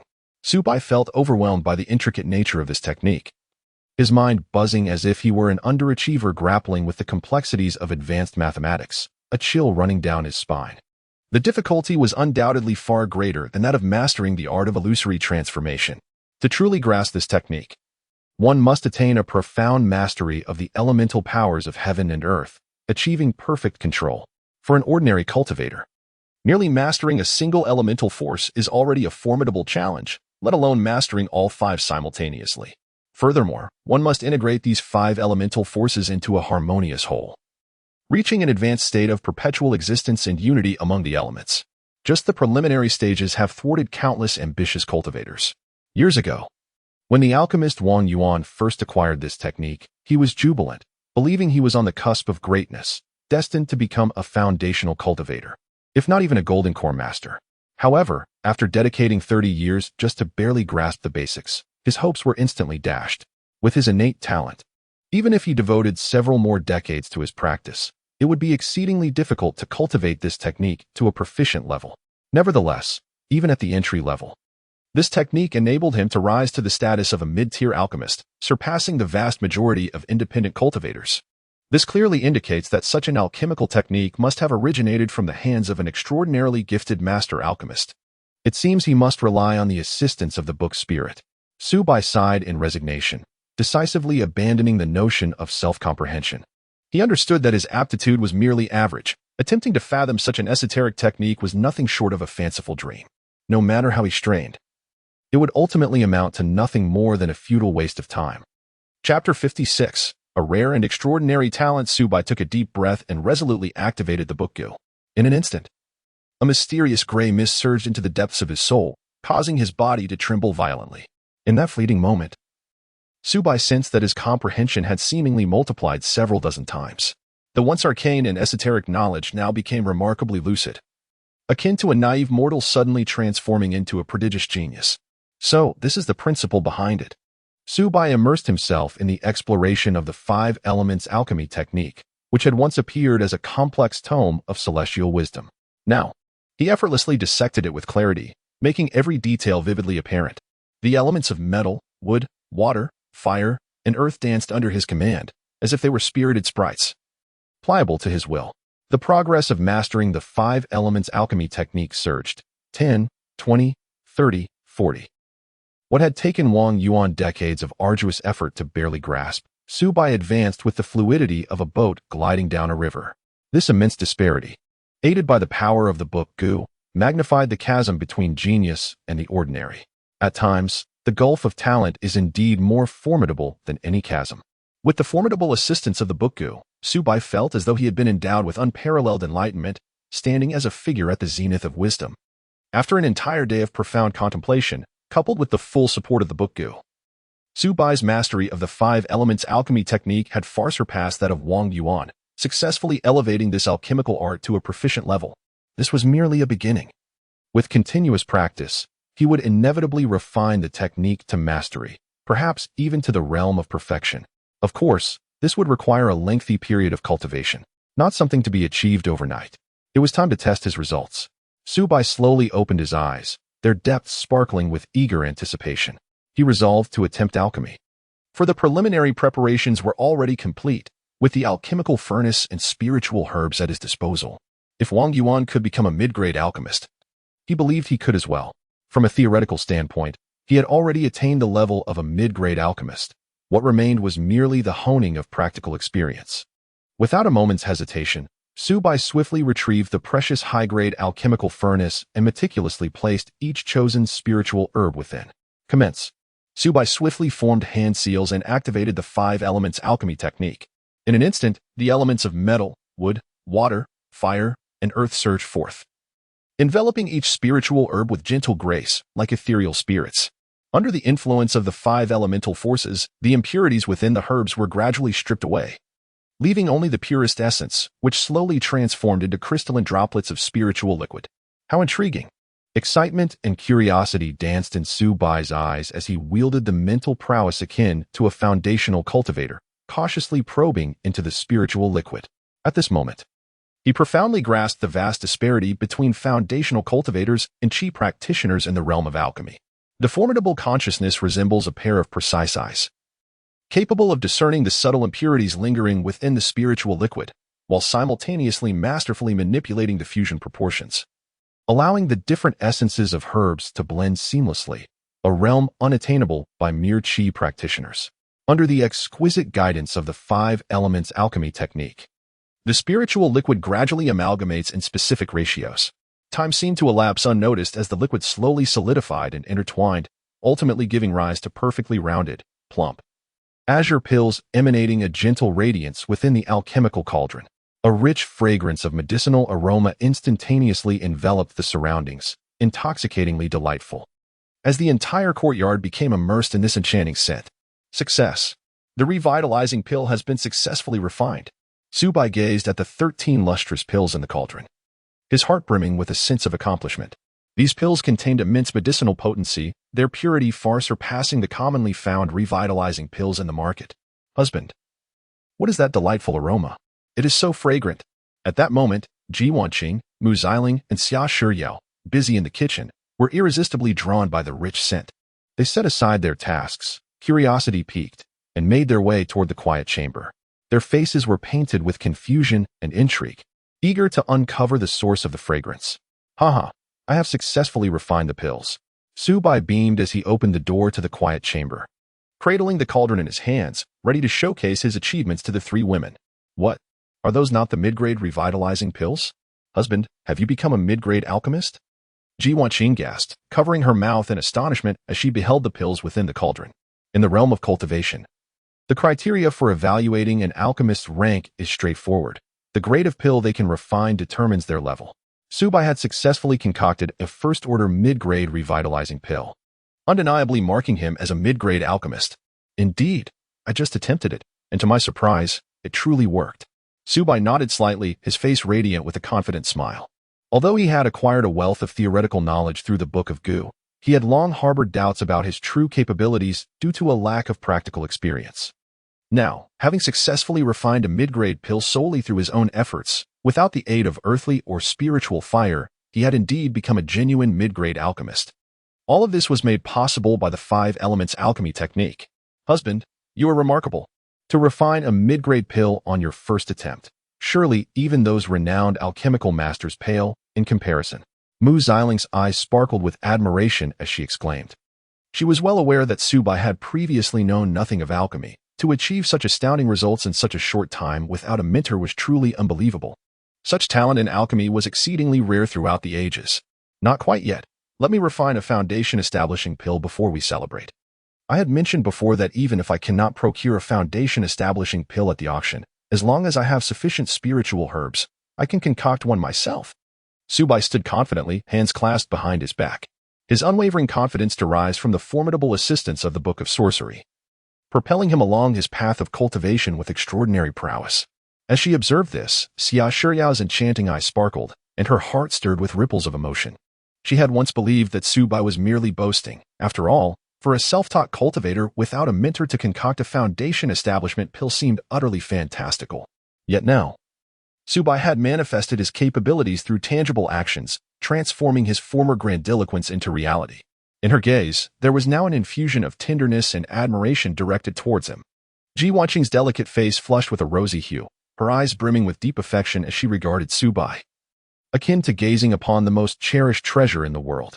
Suddenly, she dashed forward and swept him off his feet in an embrace. Wanqing, what are you? Su Bai was caught off guard by this unexpected gesture, momentarily rendered speechless. A mix of helplessness and frustration welled up within him. Why was it always he who found himself at the receiving end of such antics? Was he not a proud man deserving of dignity? However, in the face of Ji Wanqing, who was at the 9th level of qi refinement, he found himself utterly powerless to resist and could only acquiesce.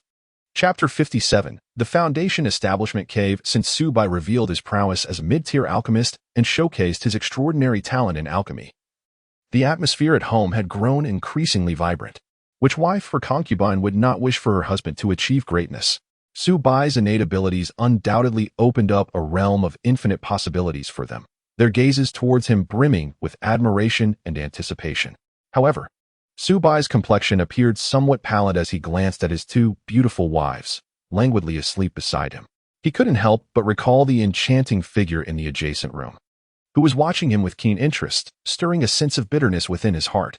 He felt utterly drained. At times, the fervor of his wives was overwhelming, and he yearned for a moment to catch his breath and rest.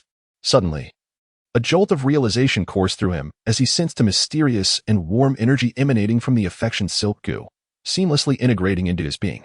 In that instant, he felt as if his body was being reshaped by a miraculous force, undergoing a profound transformation. 7th grade spiritual root. Su Bai instantly recognized the significance of this occurrence. After a period of diligent cultivation, coupled with the subtle nourishment of the affection silk Gu, his spiritual root had remarkably ascended from the 8th grade to the 7th, distinguishing him among those of inferior roots. While he still resided within the realm of lower grade roots, he had achieved the pinnacle of this category, signifying a metamorphosis from an ordinary cultivator to a budding genius among the scattered practitioners.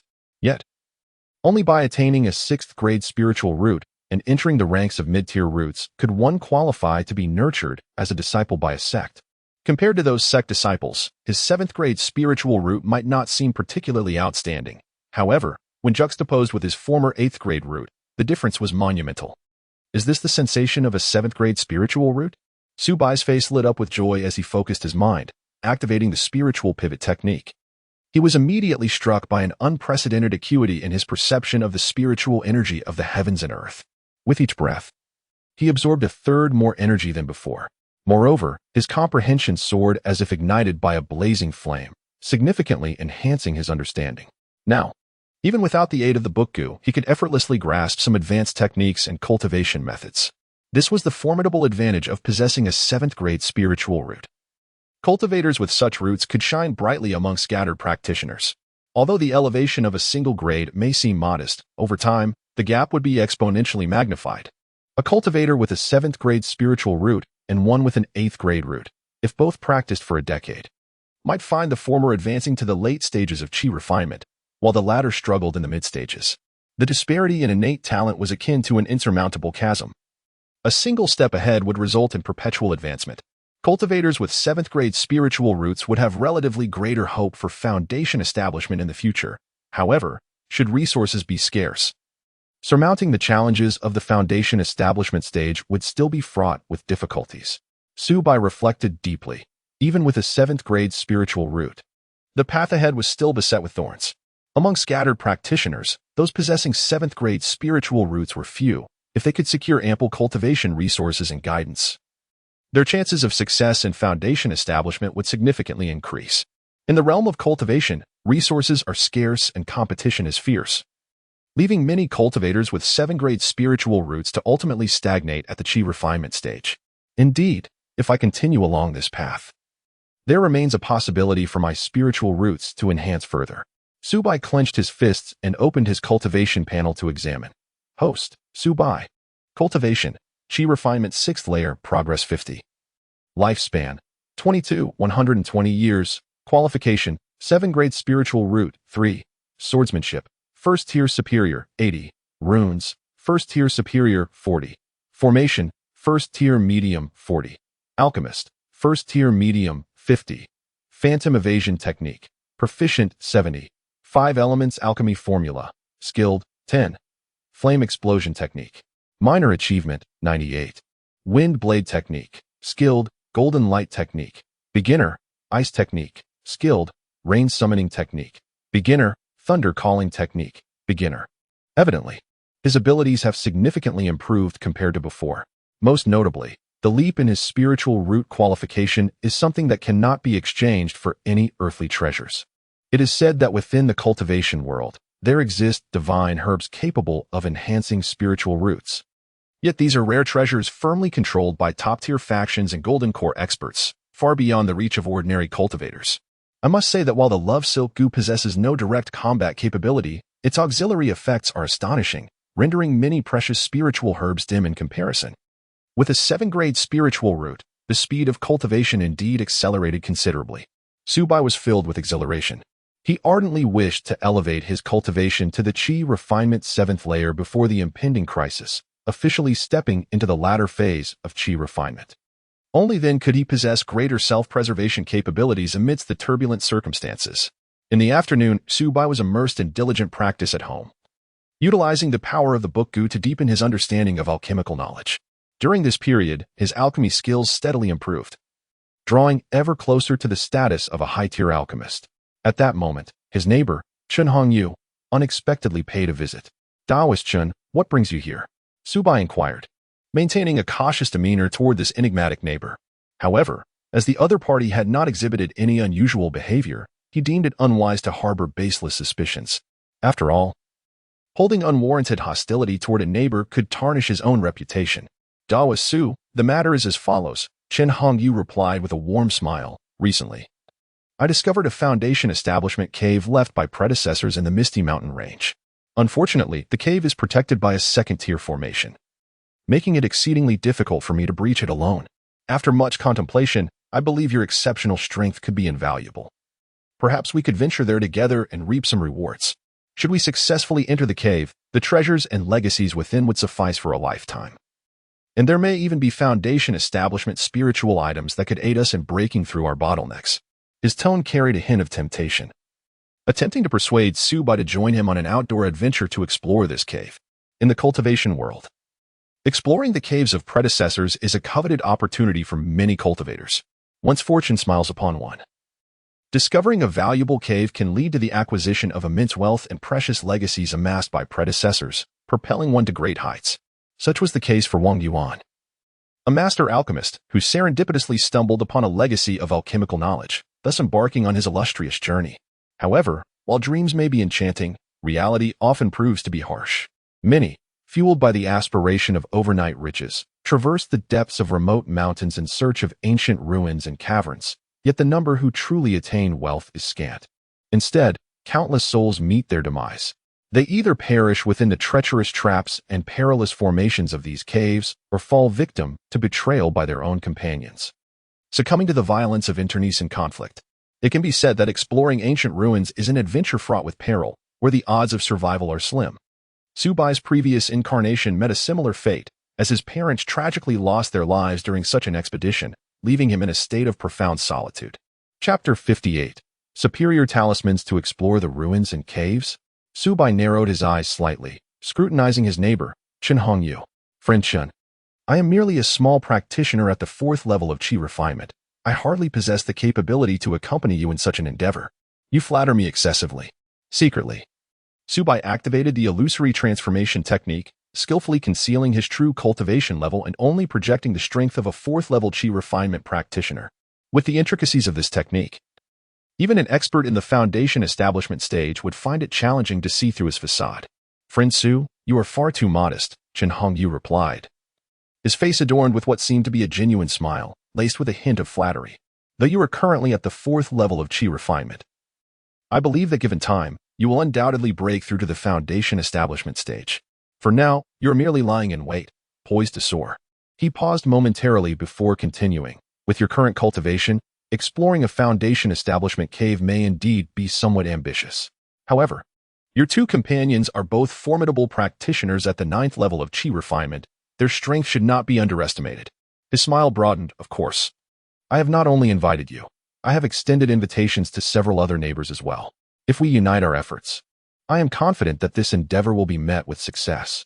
Chun Hongyu's words plainly indicated that he was primarily interested in the formidable abilities of Su Bai's companions. I see, Su Bai replied, graciously declining the offer. However, we truly have no interest in exploring the ruins and caves. I suggest you seek other capable individuals. Su Bai understood well that regardless of whether Chun Hongyu's invitation stemmed from genuine goodwill or concealed motives, he would not easily acquiesce. At present, he lacked for resources and possessed sufficient techniques, but what he truly required was time to cultivate and consolidate his skills. Why take the risk of venturing into the wilderness? Who could ascertain what fatal dangers lay within those foundation establishment caves? A moment's carelessness could lead to death, rendering years of cultivation efforts futile. Over the years, countless practitioners had ventured forth to explore the ruins and caves, yet those who returned unscathed and with rewards were exceedingly rare. The probability of success was alarmingly low. Friend Su, please do not be hasty in your refusal, Chun Hongyu urged, sensing Su Bai's resolute stance. This exploration is not as perilous as you may envision. For this endeavor, I have specially prepared 20 superior talismans, which I will distribute freely among participants. With these talismans at hand, even if we encounter second-tier demonic beasts, everyone can return safely.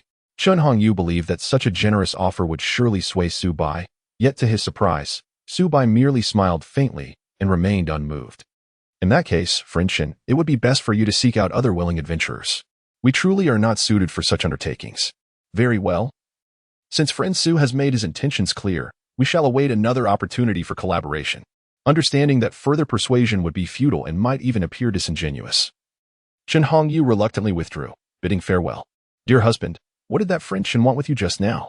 Ji Wanqing inquired curiously as Su Bai returned from outside. He expressed a desire to invite us to explore a foundational cave. Su Bai maintained a calm demeanor as he recounted the recent events in detail.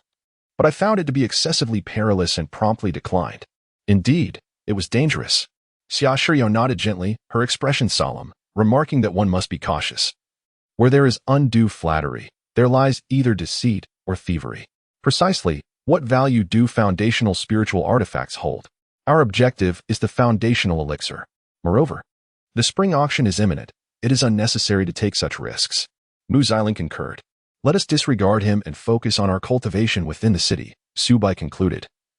Casting aside the matter and retreating to the quiet chamber, immersing himself in the profound knowledge of advanced alchemical inheritance.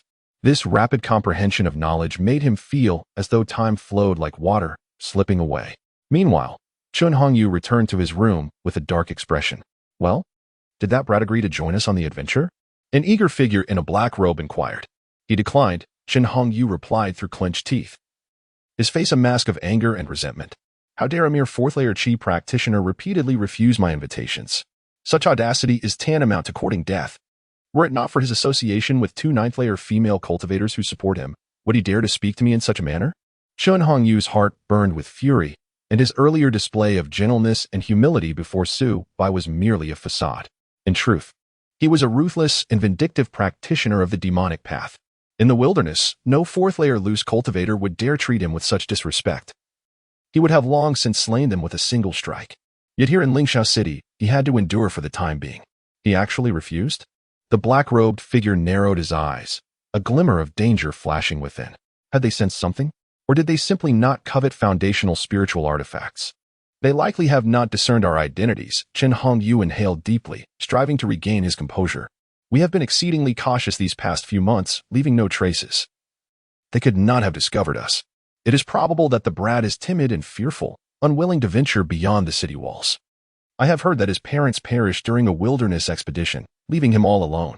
With such a cautionary tale, he would naturally be particularly wary about leaving Lingxiao City. Humph, coward. The black-robed figure scoffed disdainfully. As cultivators, we should forge ahead boldly. To cower at home, even when faced with immense opportunities, is beneath him. With his mediocre talent and unwillingness to take risks, he shall remain a lowly practitioner for life. Aspiring to elevate his cultivation? Merely a dream. Were it not for his meager tactics to win over female cultivators, he would likely still be a first-layer Qi wastrel. The black-robed figure harbored a profound disdain for those like Su Bai who relied on women, mingled with a tinge of jealousy. What shall we do now, senior brother? Chun Hongyu inquired. Forget it. Since that timid fellow is as cowardly as a mouse, there is no need to extend a forceful invitation, lest we inadvertently reveal our identities. A glimmer of malevolence flickered in the eyes of the black-robed practitioner. After all, we have invited numerous wandering cultivators this time, sufficient for us to reap substantial rewards. That young man is hiding within Lingxiao City, where we cannot take action easily, especially with 3 late-stage qi-refining female cultivators guarding him, which could easily alert him. For now, we shall let him be. Indeed, senior brother. A hint of ruthless ambition flashed in Chun Hongyu's eyes, as he was already impatient to set their nefarious plan into motion.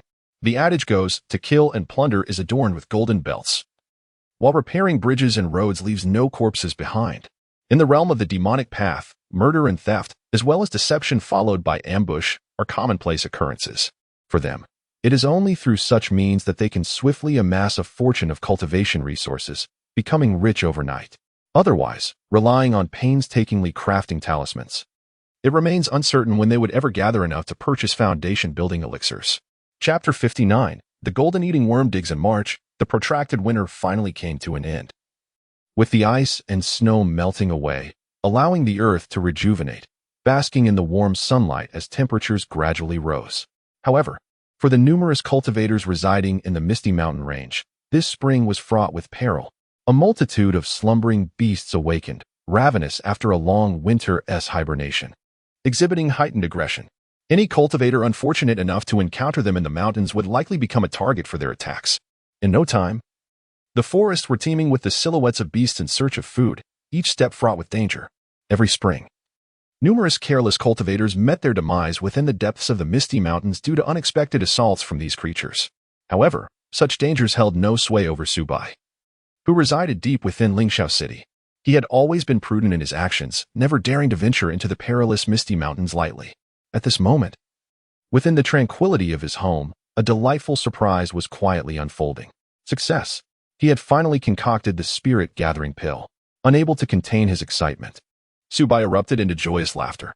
Within the alchemical furnace lay 3 plump, radiant pills, quietly resting and exuding a gentle glow, as the rich fragrance of the herbs instantly filled the room, enveloping it in an aromatic embrace. After 3 months of dedicated study and repeated alchemical attempts, Subai's skills in pill crafting had grown increasingly adept.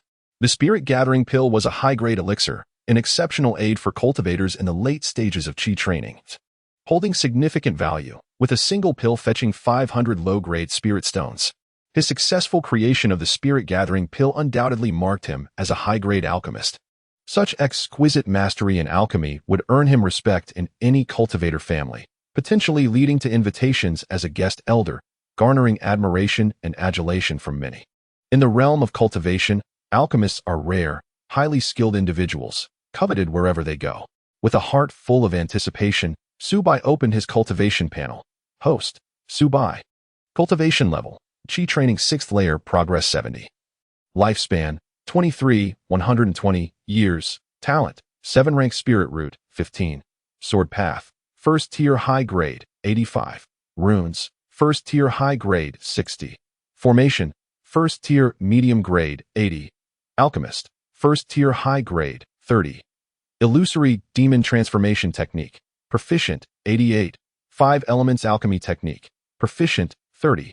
Flame explosion technique, major achievement, 30.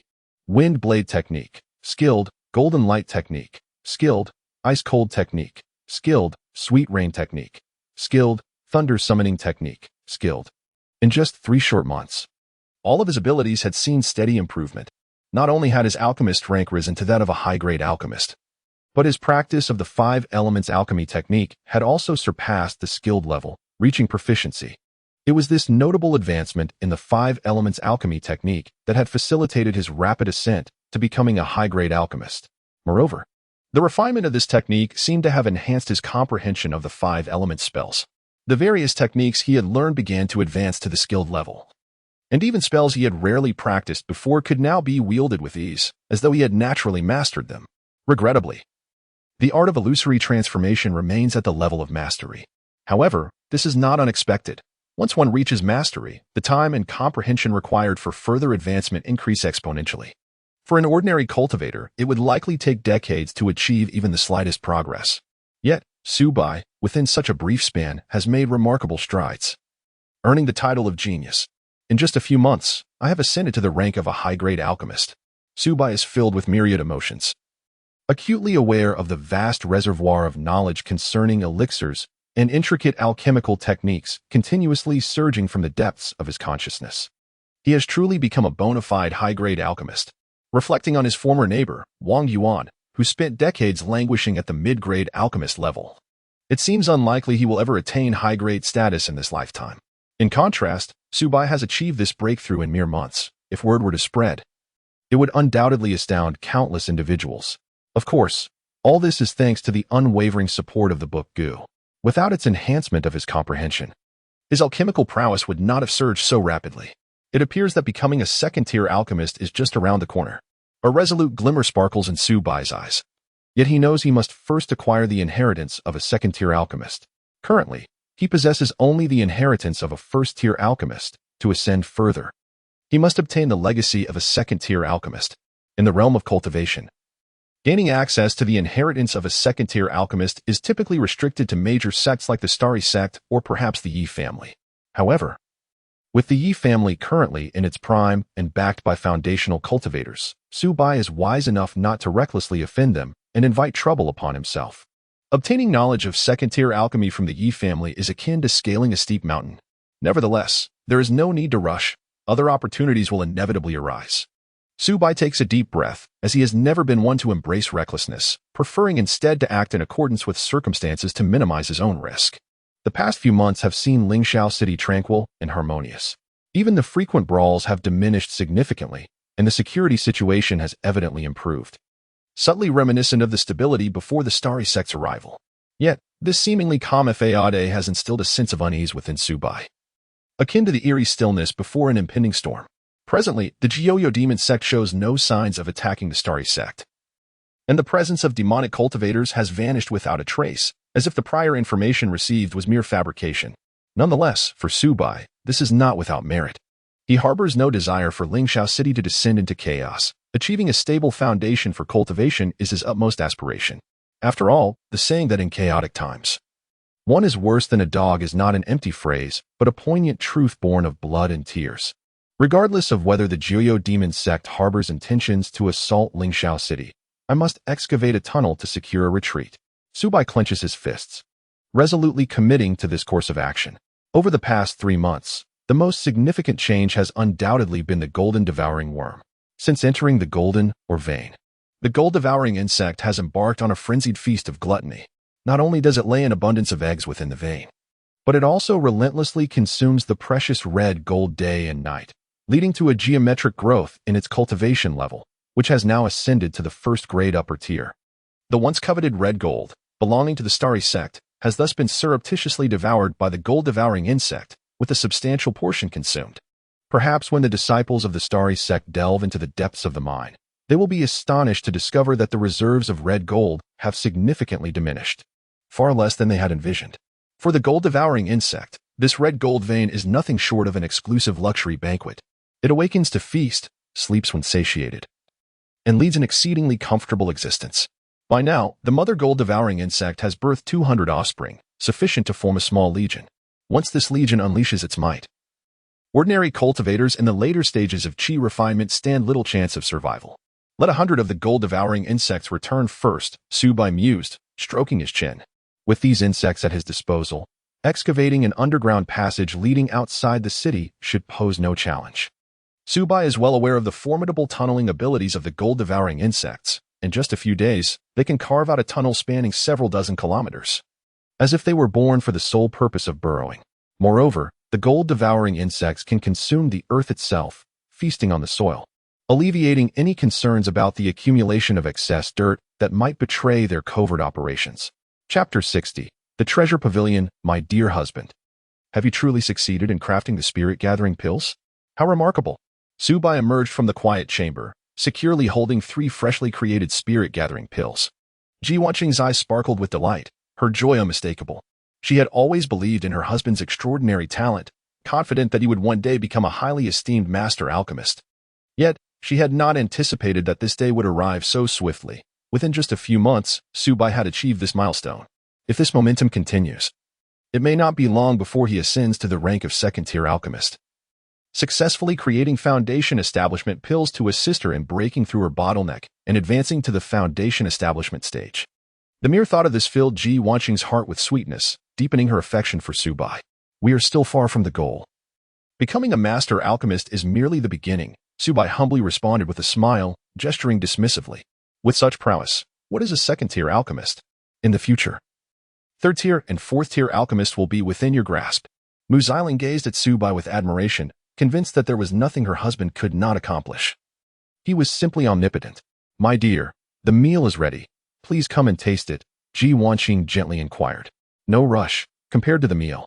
I am far more eager to savor you both, Su Bai replied, his spirits exceptionally buoyant as his gaze lingered on Ji Wanqing and Mu Xiling. The two women, clad in delicate, pale pink gauzy garments, revealed their enchanting figures, every movement exuding an alluring charm. Though they had been companions for some time, their allure remained undiminished, still stirring Su Bai's heart. Alas, you can never be serious. Ji Wanqing's cheeks flushed a bright crimson as she playfully glared at Su Bai, her heart brimming with sweetness. Mu Xiling's face also turned rosy, her beautiful eyes filled with affection as she shyly lowered her gaze. Nearby, Xia Shiyao let out a soft scoff, a hint of envy and shyness flickering in her eyes. Her relationship with Su Bai was both secretive and unique, one that she could not reveal to her sister. She could only feign calmness as she quickly retreated to her room, secretly vowing to showcase her own prowess to Su Bai next time. To celebrate Su Bai's achievement as a master alchemist, the trio indulged in a delightful time together, lingering in their sweet celebration until nightfall, when they reluctantly concluded their festivities. My dear, do you remember our neighbor Qinyu? Ji Wanqing lazily nestled against Su Bai's chest, suddenly bringing up the neighbor from next door. Ah? The one who invited everyone to explore the ruins? Su Bai furrowed his brow slightly. He had always harbored an unfavorable impression of this enigmatic neighbor, feeling that he acted with secrecy and ulterior motives. They recently returned from their expedition. It seems they truly discovered a foundation establishment cave and had considerable gains. Though several cultivators perished, Ji Wanqing continued. Many of the loose cultivators who initially rejected Qinyu's invitation now regret their decision, believing that had they accepted, they too might have struck it rich, while now they can only watch enviously as others revel in their fortune. Remarkably, they returned alive and laden with treasures. Su Bai was somewhat astonished. He had initially believed that this expedition would be fraught with peril, with most participants unlikely to return. To his surprise, they not only returned safely but also with considerable gains. However, this had little bearing on him, and he felt no envy whatsoever. Such adventures resembled gambling. Even if fortune favored one and a victory was secured, frequent ventures along the river inevitably led to dampened shoes, and typically concluded in utter ruin. No gambler ever enjoys a happy ending. Indeed, Qinyu was planning a second expedition, and many cultivators eagerly signed up. He had approached me earlier, suggesting that the expedition could yield foundational spiritual artifacts and urged me to join. Ji Wanqing continued. Ignore him. Su Bai decisively waved his hand. In 3 days, the grand auction of Lingxiao City, held once every 3 years, would commence. It was rumored that foundational elixirs would be up for bid, and at that time, one could compete for the foundational elixirs and strive for the foundational stage, rendering such risks unnecessary. He scoffed at Qinyu's suggestion, considering the endeavor utterly meaningless. The potential gains were limited, yet the risks could entail loss of life. I thought the same and rejected him on the spot. He did not press further. Ji Wanqing nodded in agreement, reminiscing about her days as a rogue cultivator, where she was compelled to risk her life hunting magical beasts to earn cultivation resources, living in constant trepidation. Times had changed. Now, with the booming spirit wine business, she earned a substantial amount of spirit stones each month. Why venture into danger alongside those desperate for survival? Even if the expedition succeeded, the rewards would likely pale in comparison to the wealth she could reliably accumulate now. Should it fail, she would lose everything, even her life. Who does not desire a life of stability? If a better option exists, who would willingly embrace peril? The risks taken by rogue cultivators were born of necessity. Lacking other skills, they could only rely on violence to obtain resources. My dear, this auction is hosted by Wanbao Tower, and I have heard it will be particularly lively. Mu Xiling interjected. Not only will there be foundational elixirs at the auction, but also rejuvenating elixirs, foundational spiritual artifacts, and exquisite magical tools, attracting many late-stage qi cultivators. and even foundational cultivators will be present. Wanbao Tower. Su Bai was momentarily taken aback. This was the first time he had heard of this trading house. Do not underestimate Wanbao Tower, Ji Wanqing replied earnestly. This trading house is backed by formidable golden core experts. It is said that at least 5 or 6 golden core masters support it. Even major factions like the Xingqian sect and the Jiuyo demon sect must show it some deference. Wanbao Tower has branches throughout major cultivation cities, wherever cultivators gather.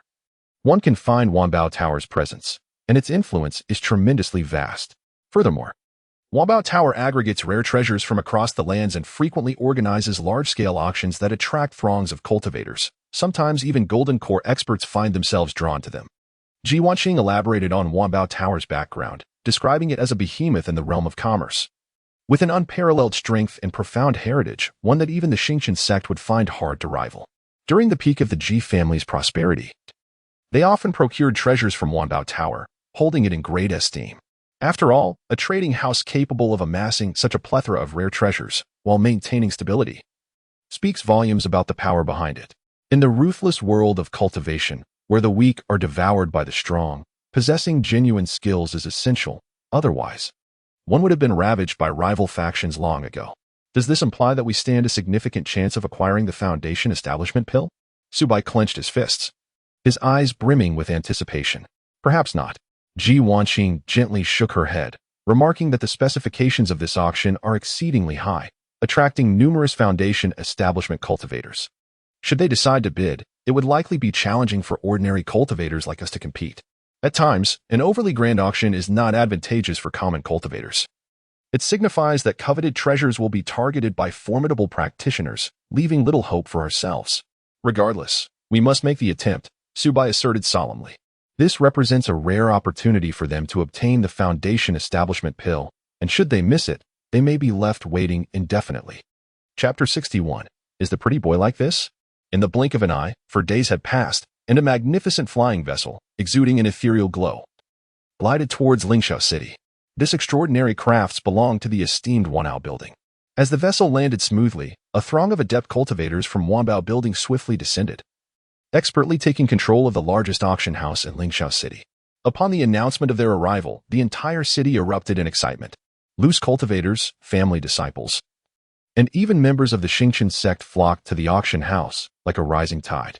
The atmosphere in Lingxiao City was electric, with cultivators' figures bustling through every street and alley.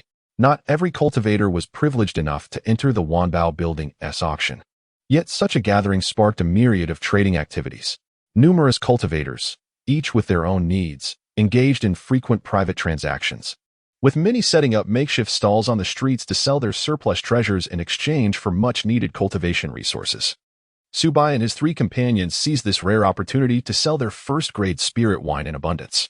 In just a few days, they astonishingly sold spirit wine worth 200,000 low-grade spirit stones, which amounted to an impressive 2,000 medium-grade spirit stones, a substantial fortune indeed. It is worth noting that even a small cultivator family might struggle to amass such liquid assets.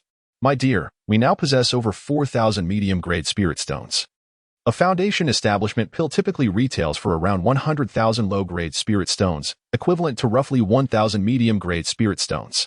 If fortune favors us, we are sure to secure one at this auction, Ji Wanqing exclaimed, her face brimming with excitement and her eyes sparkling. Under ordinary circumstances, selling such a quantity of spirit wine would require several months, if not a year, and could easily attract the envy of other cultivator families, leading to unwarranted troubles. However, the situation was different now.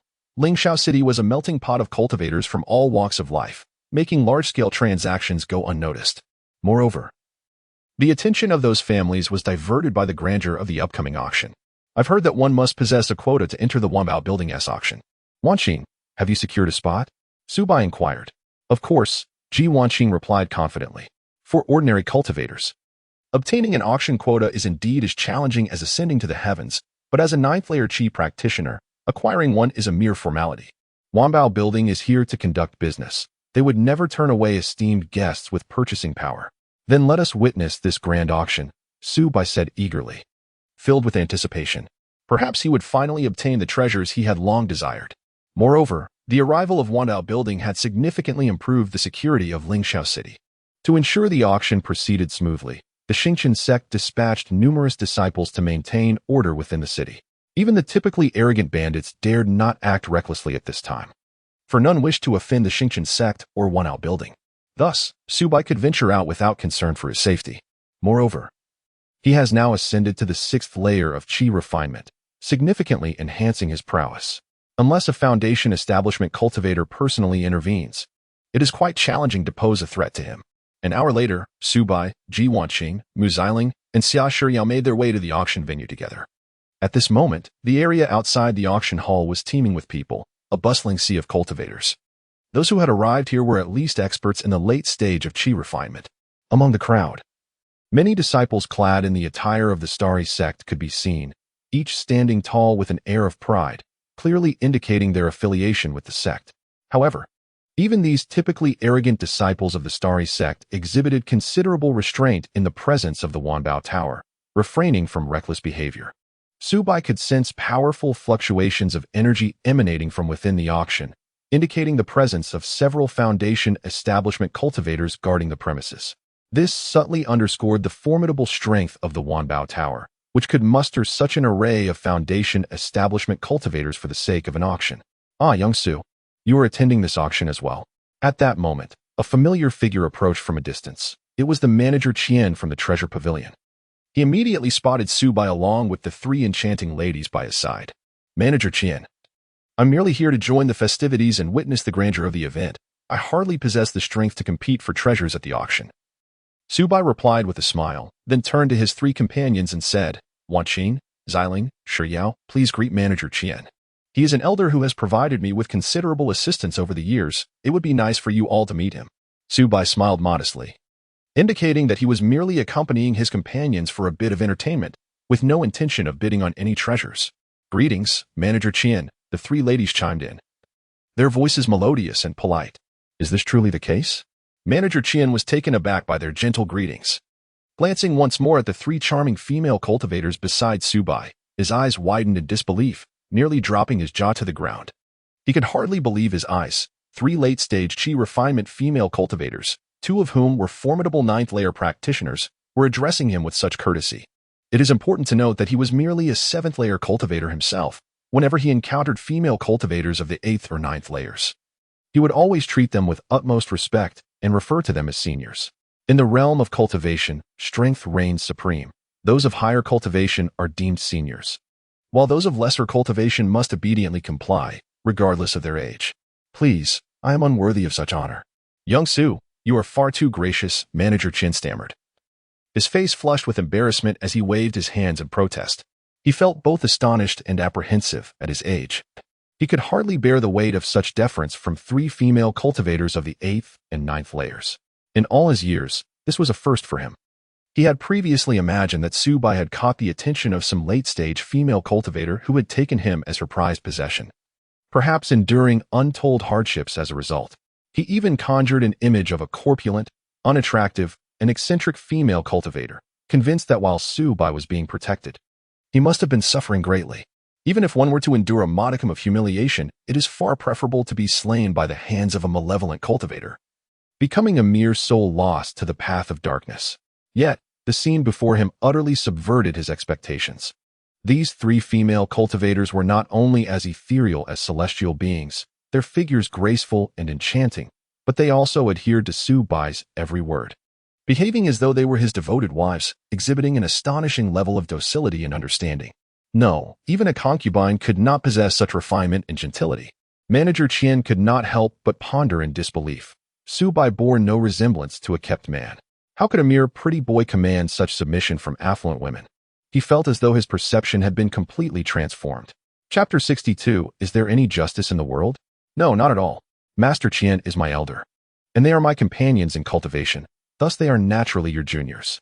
It is only appropriate to greet them, lest we disrupt the order of hierarchy. Subai declared with a carefree demeanor, a radiant smile illuminating his face. What? Master Qian shuddered upon hearing this. Casting a fearful glance at the 3 late-stage female cultivators, Ji Wanqing and her companions, terrified that they might take offense at his words. However, upon observing their serene smiles, devoid of any sign of anger, he breathed a slight sigh of relief.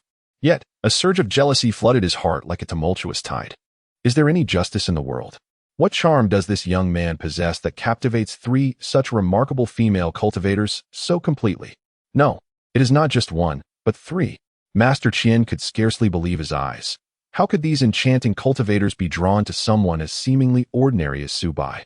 Even though he had watched Su Bai grow up, he found it difficult to reconcile this reality. Su Bai's spiritual roots and aptitude were mediocre at best, offering little promise on the path of cultivation, yet his prowess in winning the affections of women was astonishing, utterly bewildering. Reflecting on his own fierce and jealous wife, who would not even permit him to take a concubine and often commanded him with an iron fist, punishing him with kneeling for the slightest displeasure, Master Qian's heart sank further. How could there be such disparity among men? What could Su Bai's father have taught him to achieve such success in living off others? Is there no justice left in this world? At this moment, Master Qian regarded Su Bai with a sense of unfamiliarity. Previously, he had pitted Su Bai's misfortunes. But now he found himself chuckling at his own folly.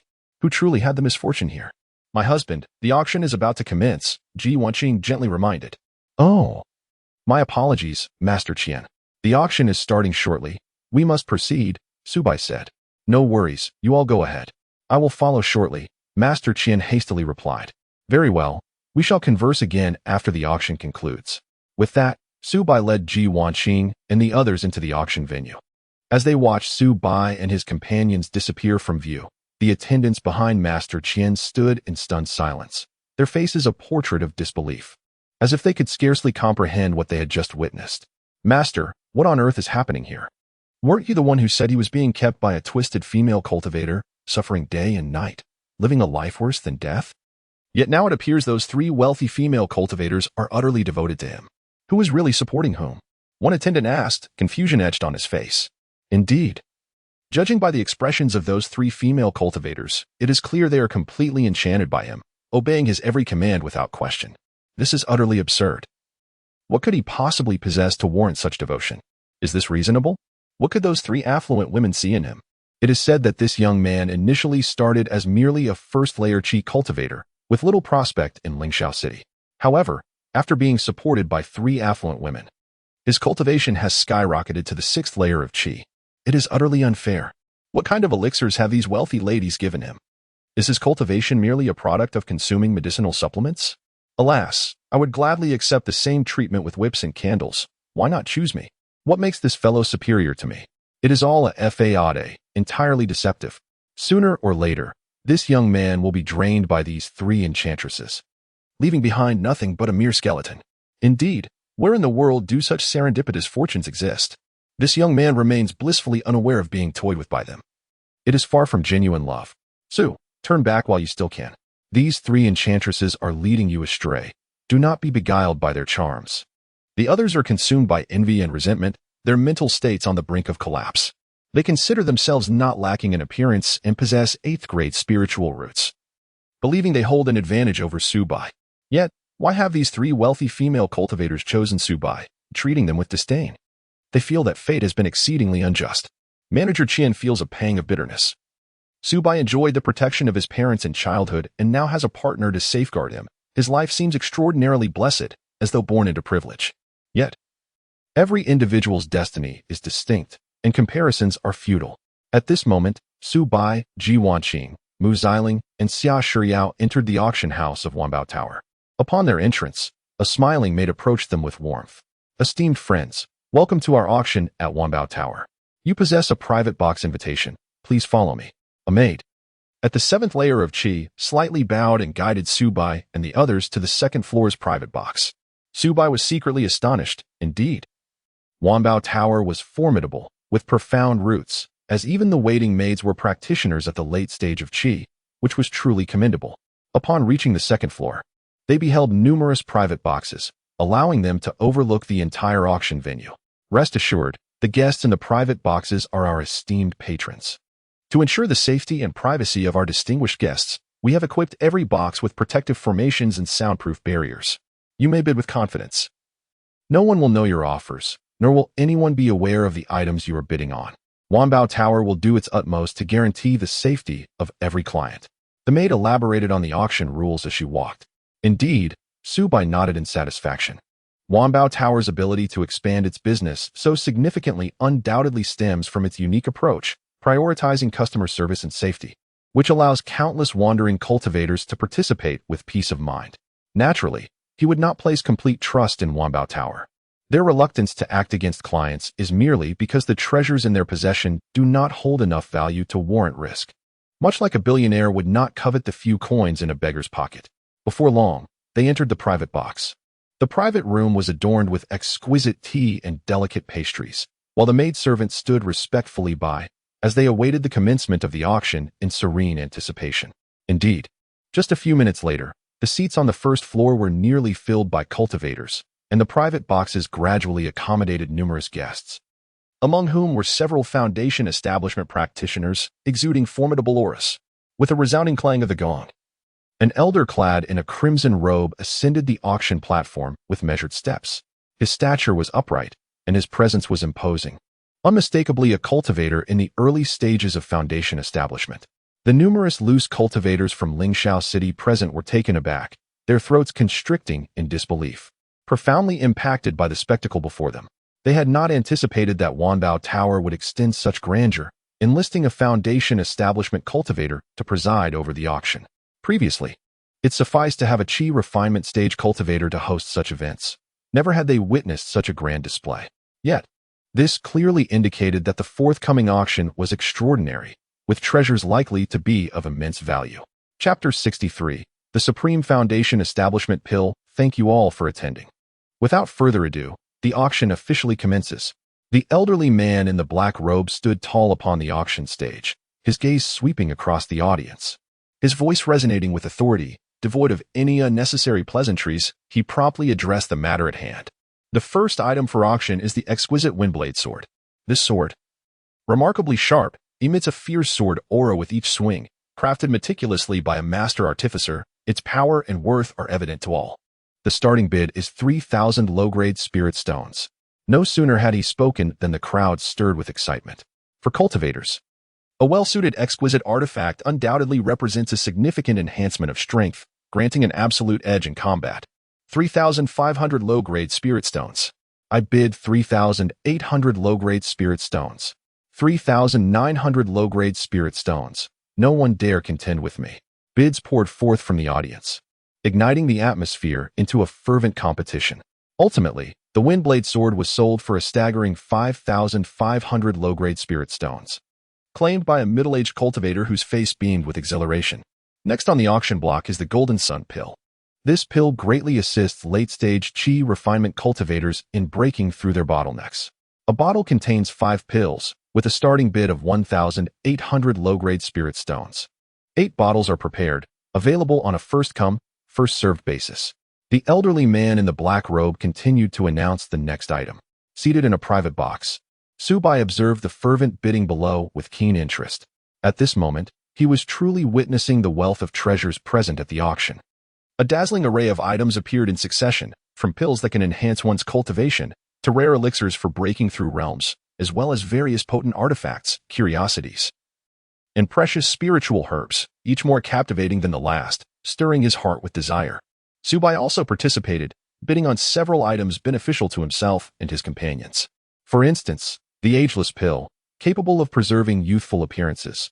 He thought of Ji Wanqing, Mu Xiling, and Xia Shiyao, wishing for them to retain their youthful looks.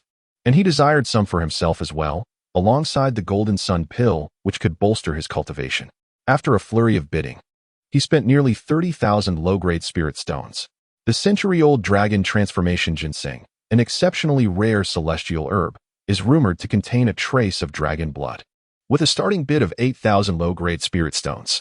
Ladies and gentlemen, such a treasure is serendipitous and rare. Miss this opportunity, and one may not encounter it again for a long while.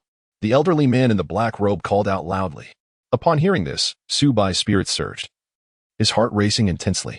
The century-old dragon transformation ginseng is indeed one of the key materials for concocting the dragon elephant Gu. He had been searching for it tirelessly, and he never expected to find it at this auction in the Wanbao building. Truly a fortuitous discovery that required no effort to obtain. Of course, the dragon elephant Gu primarily requires 2 main materials, the dragon transformation ginseng and the savage elephant grass. Both are exceedingly rare spiritual herbs, difficult to come by. Once he successfully concocts the dragon elephant goo, he would gain the power of the dragon and elephant, acquiring the physique of a dragon elephant. At that time, he would not need any body tempering techniques. The strength derived from the dragon elephant goo would be sufficient to render his physique incredibly robust, rivaling even that of a dragon elephant.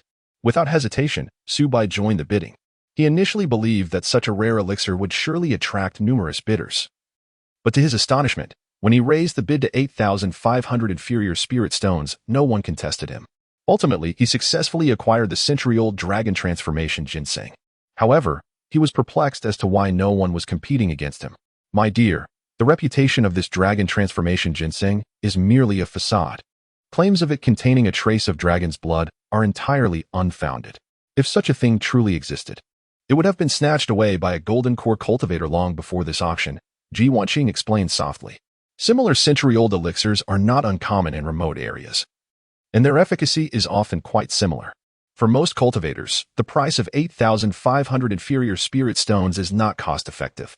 With their limited spirit stones, they would naturally refrain from wasting their resources on what appears to be exquisite but is, in reality, an ordinary medicinal herb. Subai suddenly understood that what was invaluable to him, the dragon transformation ginseng, might be regarded as inferior to a tangible golden sun pill that could genuinely enhance one's cultivation by other cultivators.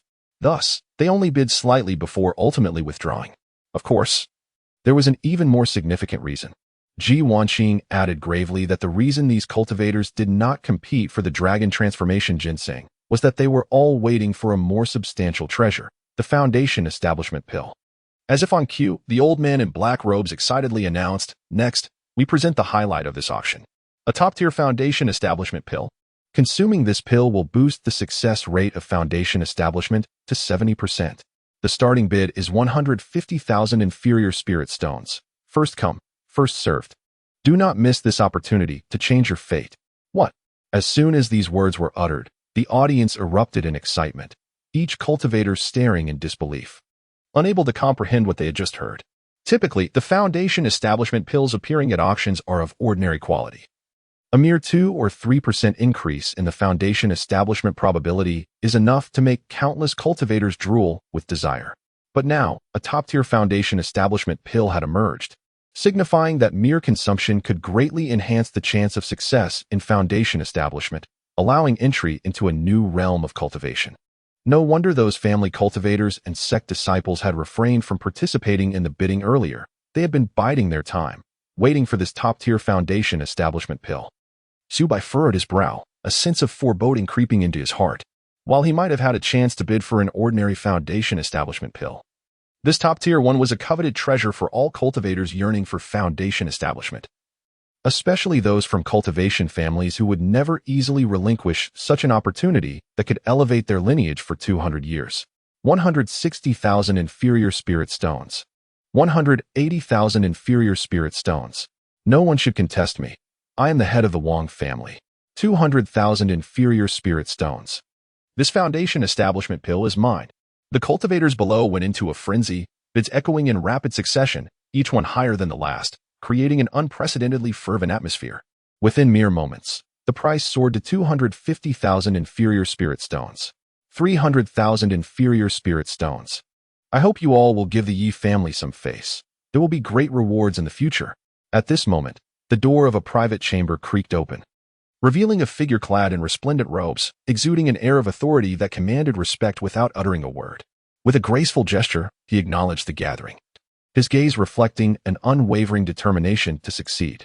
This distinguished individual was none other than the renowned head of the Yi family, who also served as the de facto ruler of Lingxiao City. Given that the ancestral elder of the Yi family had long been in seclusion, the responsibility for all affairs had fallen upon this patriarch.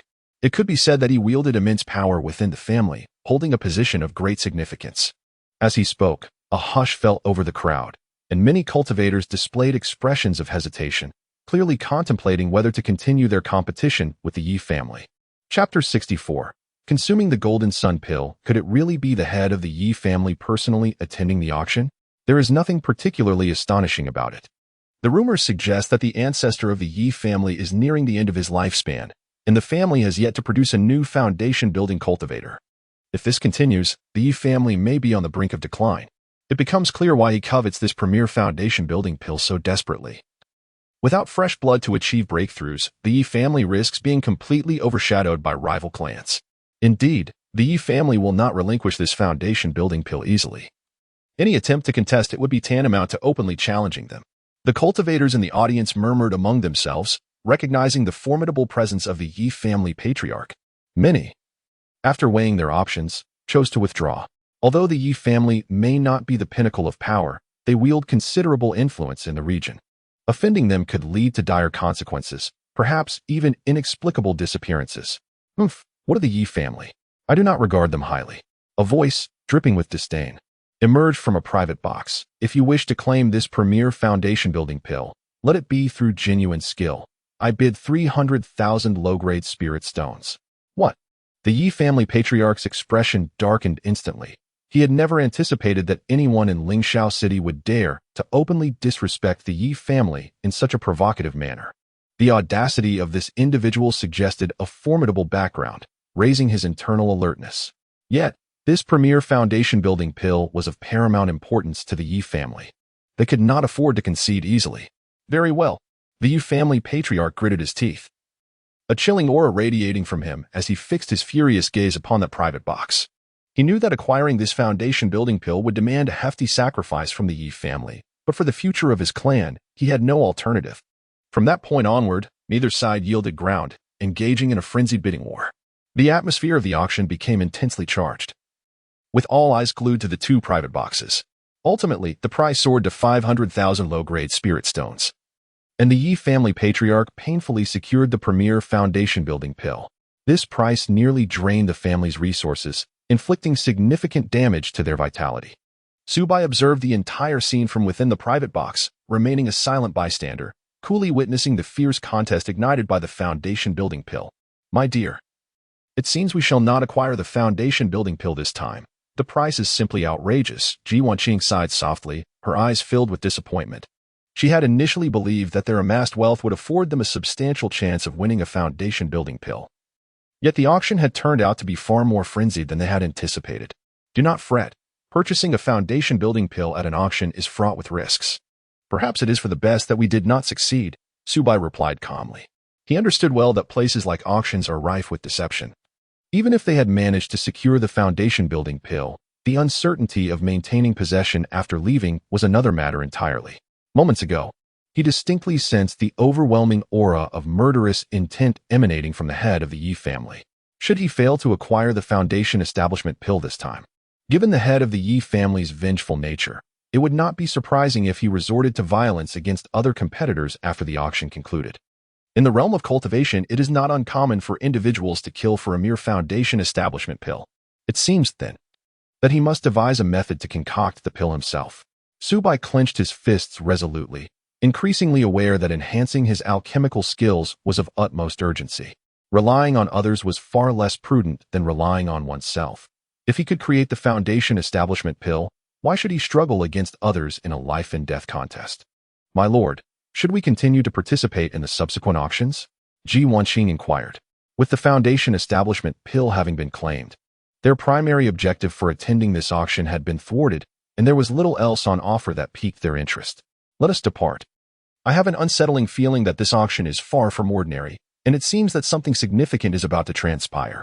It would be wise for us to leave sooner rather than later. Subai harbored a vague sense of foreboding.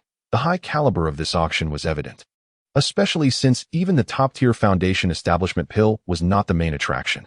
One could only imagine what astonishing treasures lay ahead. Such treasures would undoubtedly incite competition from formidable factions and experts, and as mere chi refinement practitioners, they were at considerable risk here. Very well, my lord, Ji Wanqing. Mu Xiling and Xia Shiyao nodded in agreement. After communicating with the attendants of the treasure pavilion and settling their accounts, they swiftly retrieved the previously bid items, the youth-preserving pill, the golden sun pill, and the century-old transforming dragon ginseng, before making their hasty exit from the auction venue. They were no longer concerned about what might unfold next at the auction. An hour later, Subai and his companions returned home safely. By this time, Most cultivators in the city were still immersed in the fervor of the auction, either at the auction site or trading in the market, oblivious to their presence. Subai entered the quiet room, holding the golden sun pill he had obtained at the auction. This was a premium medicinal pill immensely beneficial for practitioners at the late stage of qi refinement, and it was quite valuable. Although he was currently only at the 6th level of qi refinement, the cultivation method he practiced, the Gu Jing, allowed his true essence to be far more robust than others at the same stage, enabling him to withstand the effects of a medicinal pill intended for later stages. Without a moment's hesitation, Subai took out a golden sun pill and consumed it. In an instant, the pill transformed into a powerful stream of medicinal energy that rapidly integrated into his body, spreading throughout his limbs and bones. It is said that the primary ingredient of the golden sun pill is the earth fire spirit crystal, an exceedingly rare spiritual material that harbors immense and pure energy. The pills crafted from it possess astonishing potency. Even a practitioner at the 9th level of qi refinement would reap significant benefits from it, let alone someone like Subai, who was only at the 6th level. It was akin to a timely boon. Had Subai not possessed a solid foundation and an abundance of true essence within him, the potency of just one golden sun pill could have overwhelmed his meridians. Subai sat cross-legged, acutely aware of his true essence increasing at an astonishing rate, propelling him swiftly toward the pinnacle of the 6th level of qi refinement. Originally, his cultivation progress was at approximately 40 of the 6th layer of qi refinement. After consuming this particular elixir, it astonishingly surged to 60, bringing him tantalizingly close to the pinnacle of the 6th layer. The efficacy of a golden sun pill is remarkably profound, saving me at least 3 to 4 months of arduous training. Subai's face radiated with joy as he genuinely experienced the immense aid that the elixir provided in his cultivation journey. In the realm of immortality, elixirs can significantly shorten the arduous training time for practitioners, enabling them to break through their boundaries at a swifter pace. Even the most exceptionally gifted disciples of prestigious sects cannot eschew the assistance of these mystical potions. In the hierarchy of resources, wealth reigns supreme, underscoring the paramount importance of resources for cultivators.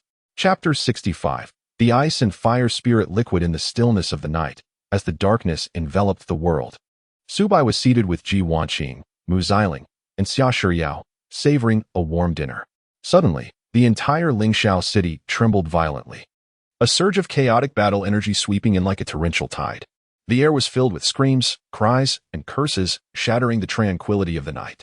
This terrifying power rapidly spread outward from the city. What could be happening? How could Foundation establishment cultivators be fighting? Subai's expression shifted dramatically, his pupils constricting sharply. He could distinctly sense the overwhelming aura of battle, and as a 6th level qi refinement cultivator, he understood that before a Foundation establishment cultivator, he was as insignificant as an ant, utterly defenseless. This was the first time he had felt the immense power of a Foundation establishment cultivator up close. The disparity in strength was akin to an insurmountable chasm that filled him with dread. "My dear, it might be related to what happened at the auction today," Ji Wanqing said gravely, her voice soft. "I heard that the centerpiece of the Wanbao building auction was a golden core spirit item, which could aid Foundation establishment cultivators in breaking through their bottlenecks to reach the golden core realm. Many Foundation establishment cultivators bid frantically for it, and the price soared to several million low-grade spirit stones." She paused briefly before continuing. Although this golden core spirit item was ultimately won by a peak Foundation establishment cultivator from the Xingqian sect, it is evident that other Foundation establishment cultivators are unwilling to concede and are secretly plotting to seize it. After all, this concerns their path of cultivation. Even if the opponent is from the Xingqian sect, in the face of such a tremendous temptation, they cannot afford to consider any feelings of friendship. A golden core spirit item? It is far more precious than a Foundation establishment pill. No wonder those cultivators would resort to violence, Subai realized. Feeling a sense of relief that he had left the auction early. Had he lingered, who could say what dangers he might have encountered? It seemed imperative to expedite his plans for digging tunnels and constructing an underground fortress. Otherwise, if the battle between Foundation establishment cultivators encroached upon him, there would be no escape. Fortunately, he had previously sent a clone back with 100 devouring gold insects, ready to commence the excavation at any moment. That very night, Subai made his way to his backyard and resolutely commanded the devouring gold insects to begin digging the tunnel. The insects moved with the precision of trained soldiers, swiftly consuming the earth. Their movements were deft and remarkably efficient, and soon enough, A passage large enough for a person to squeeze through began to take shape. Following this, hundreds of devouring gold insects delved deeper underground, burrowing further and further. Their work efficiency surpassed common imagination, likely outpacing even the most advanced excavation machinery. Subai was confident that in a few days, he would have excavated a sufficiently deep and concealed cavern beneath his home. At that point, even if Foundation establishment cultivators were to come knocking, it would be difficult for them to detect his presence, which brought him a measure of comfort. A few days later, Ji Wanqing approached him, saying, "My dear, I have inquired into the details of the recent events." Ji Wanqing hurriedly entered the room and spoke to Subai. The auction held by Wanbao Tower featured the rare ice fire spiritual liquid, a treasure of immeasurable worth, which was ultimately secured by Lu Yunji, the young master of the Starry Sect. However, as she prepared to depart from Lingxiao City and return to the Starry Sect, she was ambushed by a group of unfamiliar Foundation establishment cultivators. A fierce battle ensued, with chaos reigning supreme. Yet, in the end, Lu Yunji managed to escape by virtue of her formidable martial prowess and the profound foundation of the Starry Sect, while the group of rogue cultivators ultimately failed in their endeavor. Who exactly is Lu Yunji? Subai inquired, intrigued, having been a low-tier cultivator in Lingxiao City. His knowledge of ordinary cultivators was scant, let alone prominent figures like those at the Foundation establishment level. Regarding such renowned personalities, he was almost entirely uninformed. Lu Yunji is no ordinary individual, Ji Wanqing replied with a serious expression. At merely 90 years of age, she has already reached the pinnacle of Foundation establishment. Possessing a first-grade spiritual root with unparalleled talent, second only to the legendary heavenly spiritual root. Furthermore, she is the daughter of the sect master of the Starry Sect and is regarded as a once-in-a-millennium genius. Should she successfully achieve the Golden Core stage, the position of the next sect master will undoubtedly belong to her. With her qualifications and cultivation level, coupled with the acquisition of this Golden Core treasure, her chances of success in forming a core exceed 70%. Once she succeeds, the Starry Sect will gain a new Golden Core powerhouse, elevating its strength to new heights, leading to the emergence of a sect with 3 Golden Cores. A hint of envy flickered in her eyes. Such a woman is truly the favored daughter of heaven. From birth, she has been endowed with boundless resources, possessing not only innate top-tier qualities, but also an astonishing background, making her path of cultivation remarkably smooth, devoid of any significant obstacles. Such individuals are termed the holy maidens of sects, inciting admiration. To reach the pinnacle of Foundation establishment at merely 90 years of age, with a first-grade spiritual root, truly a genius among geniuses, Subai couldn't help but exclaim. He was well aware that the path of cultivation for Foundation establishment cultivators was fraught with challenges. Take, for instance, the ancestor of the Yi family in Lingxiao City, who, after over 200 years of cultivation, had barely reached the later stages of Foundation establishment, finding it nearly impossible to form a core. Yet Lu Yunji had achieved the pinnacle of Foundation establishment at such a young age, a talent that was genuinely astonishing. If even she could not form a core, it was likely that few in the entire realm of cultivation could achieve such a feat. However, that group of Foundation establishment cultivators was exceedingly audacious to dare ambush the young master of the Starry Sect. This is tantamount to openly opposing the Starry Sect. What ordinary cultivator possesses such boldness? Subai furrowed his brow, instinctively sensing that there must be a deeper conspiracy lurking behind this incident. After all, Lu Yunji was not an ordinary peak Foundation establishment cultivator. She had several Golden Core experts standing behind her within the Starry Sect. Should the sect be provoked, the consequences could be dire. Indeed, I too sense that this matter is not as simple as it seems. There must be some hidden agenda at play. Perhaps other sects are covertly instigating this, seeking to eliminate this genius young master of the Starry Sect. Ji Wanqing articulated her speculations. For no one wished to witness the emergence of another Golden Core within the Starry Sect.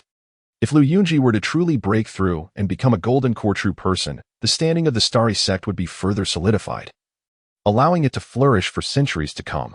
Could it be the machinations of the 9 Nether Demon sect? A thought stirred in Subai's mind as he recalled certain whispers he had previously heard. It remained uncertain, yet when pieced together with the various signs from before, it was highly plausible that the 9 Nether Demon sect was orchestrating events from the shadows. Perhaps other sects were also involved.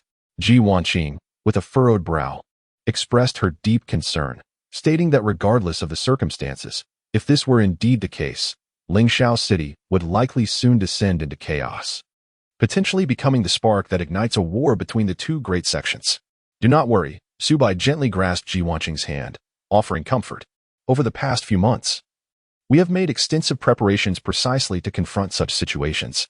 During this time, Subai had expended a considerable amount of spiritual stones to procure enough spiritual grains and beast meat for a decade, all of which he stored within the spirit essence treasure box.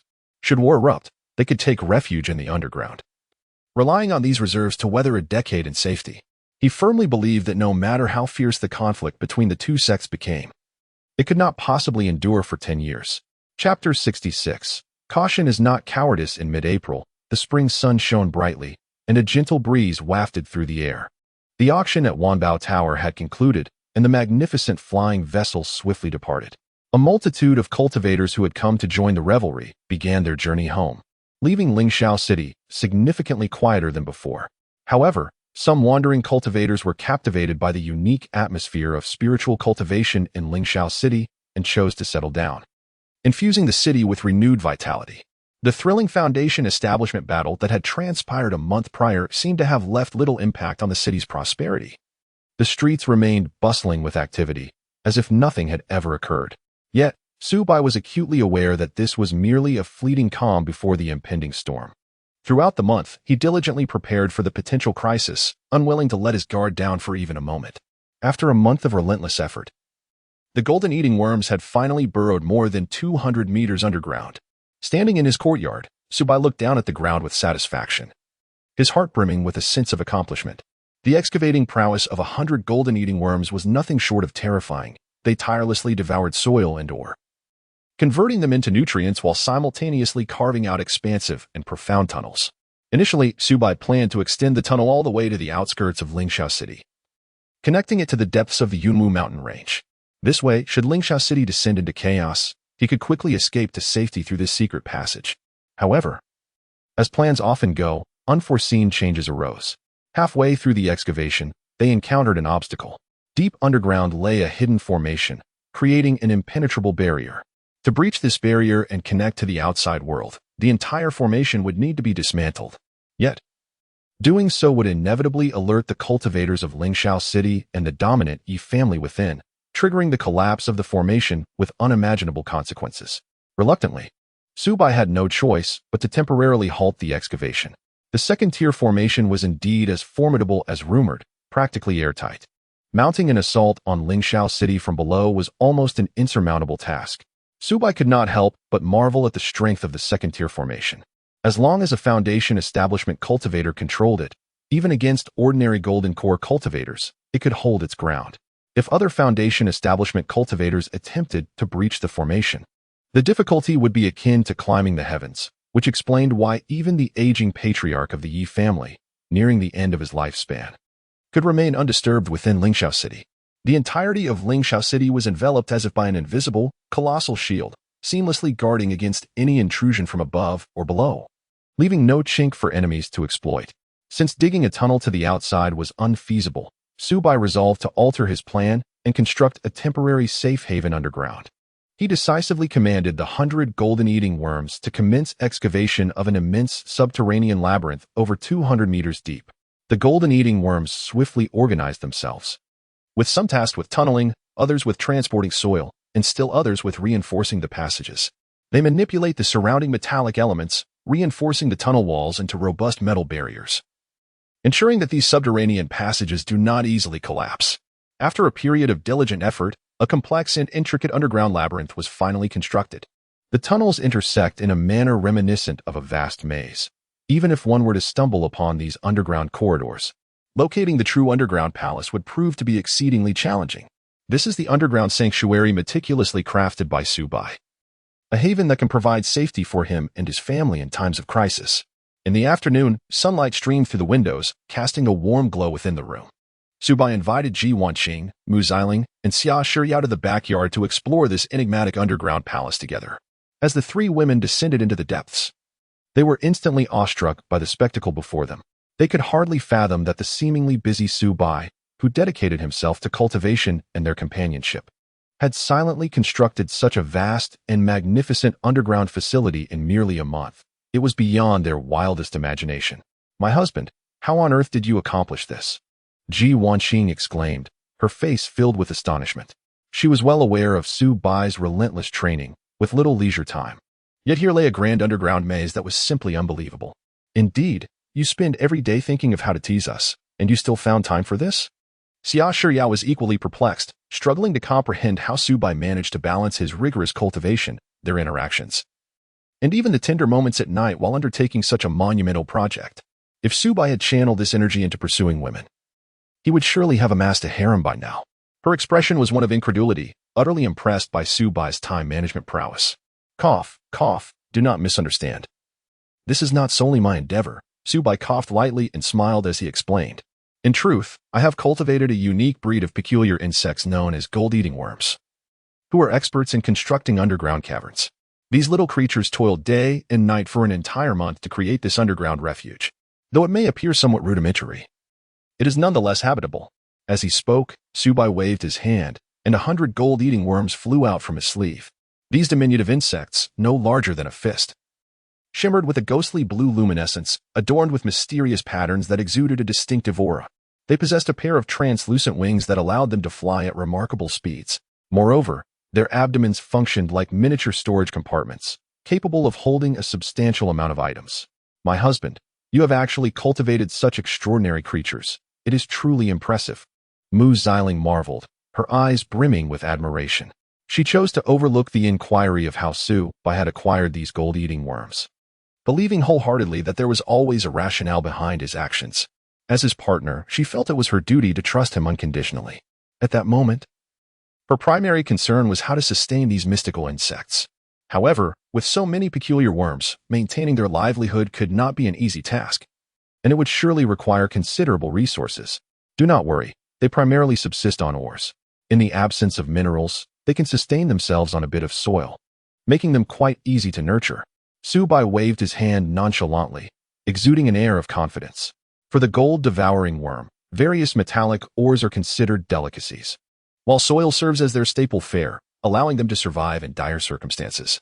It can be said that no spirit creature is easier to care for than the gold-devouring worm, requiring minimal effort. Impressive as it is, your caution seems excessive. Xia Shiyao's lips twitched slightly, a mixture of laughter and exasperation in her voice. She remarked that merely worrying about a potential war had led him to invest such considerable effort in excavating a shelter over 200 meters deep beneath his home. Who would believe it? She had encountered many prudent cultivators, but none as foresight as Su Bai, just because of a possible crisis. He had devoted so much time and energy to constructing such a robust underground sanctuary, which seemed almost inconceivable to the average person. One cannot dismiss it so lightly. Those who do not plan for the ages cannot strategize for the moment. Those who do not consider the entirety cannot contemplate a single domain. Su Bai's expression turned serious, and he spoke earnestly, stating that while war may not necessarily erupt and Lingxiao City may not become a center of turmoil, who can accurately predict the future? If one waits until danger arrives to prepare, it would be far too late. By constructing this underground refuge now, we establish a safe haven should war break out. Even if conflict does not ensue, we have incurred no loss. We merely gain an added layer of security. Upon hearing Su Bai's words, Xia Shiyao nodded thoughtfully. "You are correct. Perhaps this is the very reason Su Bai has been able to ascend from a mere first-level qi refining cultivator to gradually thrive in the perilous world of cultivation in Lingxiao City. Caution is not a sign of weakness, but rather a form of survival wisdom. Only those like Su Bai, who plan ahead and think deeply, can traverse the path of cultivation with greater distance and stability." Chapter 67. Attack on the Mind. "My dear, what assistance do you wish for us to provide?" Ji Wanqing inquired curiously, glancing at Su Bai. "The purpose of bringing you here is to gather your thoughts and assess what our underground sanctuary might lack. We must prepare in advance," Su Bai explained. "Although this is a refuge, it should not be too rudimentary. We deserve a place that is comfortable and pleasant to reside in." At present, the underground sanctuary resembled a crude cave, its walls caked with earth, emanating a primitive and austere ambience that certainly lacked comfort. Su Bai hoped that his companions could offer suggestions to transform this space into a more habitable environment. After all, should war truly erupt, they might find themselves seeking refuge here for an extended period. "My dear, this underground tunnel is excessively dim," Ji Wanqing asserted. "While we qi practitioners can see in the dark, remaining in such an environment is inherently unsettling. She was the first to propose. I believe we should procure some luminous pearls. With them, even underground, we could bask in brightness akin to daylight. In the mundane world, luminous pearls are treasured artifacts, worth their weight in gold. Yet, in the realm of cultivation, they are merely commonplace minerals, offering little practical utility beyond illumination. A single inferior spirit stone could procure a substantial quantity, making them a cost-effective choice. My dear, I also think we should acquire wooden beds, bedding, and essential cooking utensils. Mu Xiling added. Even while residing in an underground sanctuary, we must attend to washing and cooking. Life cannot be lived in disarray. She was determined to decorate the sanctuary to resemble a cozy home, ensuring life remained as comfortable as possible. Indeed, those items can certainly be procured. Subai nodded in satisfaction, wholeheartedly endorsing the suggestions of his two companions. However, can we truly guarantee the quality of air and water in this underground sanctuary? Is it genuinely suitable for long-term habitation? Xia Shiyao voiced her concerns. You need not worry about that at all, Subai replied confidently, a smile gracing his lips. Beneath us lies a second-tier spiritual vein. By establishing a spirit-gathering formation, we can draw in the heavenly and earthly spiritual energy for our use, allowing us to breathe easily underground. Even without a spiritual vein, the abundance of spirit stones we possess can be converted into spiritual energy. As for water, that is even less of an issue. During the excavation of the tunnel, I discovered numerous underground water sources. Once tapped, they will provide an inexhaustible supply of water. He elaborated, alleviating Xia Shiyao's concerns and assuring her that air, water, illumination, and all other necessities of life were adequately provided for. In that case, I have nothing more to worry about. Xia Shiyao gently nodded, her gaze towards Su Bai filled with warmth. She silently admired him, realizing he was indeed a man of meticulous consideration. If they were to have children in the future, he would undoubtedly be a devoted and responsible father. With this thought, a faint blush crept onto her cheeks as her mind drifted toward a distant and beautiful future.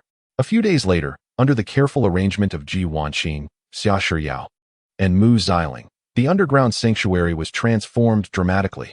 The various amenities are all in place. Pots, pans, and utensils are neatly arranged, and a brand new wooden bed is adorned with soft bedding. A diverse array of furniture is strategically positioned, transforming this originally modest underground space into a warm and inviting sanctuary. Even now, it could easily accommodate residents without any issue. However, the time to inhabit it has not yet arrived. After all, no matter how well decorated it may be, it remains an underground dwelling, and the living conditions can never compare to those above ground. The underground shelter is merely a refuge for emergencies, to be activated only in dire circumstances. At this moment, in the tranquil chamber, Su Bai sits cross-legged, consuming a golden sun pill. In an instant, the immense potency of the medicine is rapidly absorbed and transformed, merging into his meridians, causing the true essence within his dantian to surge at an astonishing pace. The efficacy of a single golden sun pill is equivalent to months of arduous cultivation. As he channels the Gu Xianjing, the true essence within him flows ceaselessly, propelling him towards the pinnacle of the 6th level of Qi training. Soon, he will achieve a breakthrough to the peak of the 6th level. Su Bai glances at his virtual panel, elated to discover that after ingesting the golden sun pill, his cultivation has risen to 95 of the 6th level of Qi training. With just one more step, he can ascend to the 7th level, becoming a practitioner in the later stages of Qi training. He is immensely grateful for the recent auction at the Wanbao Tower, which enabled him to acquire such a remarkable elixir, allowing for this rapid advancement.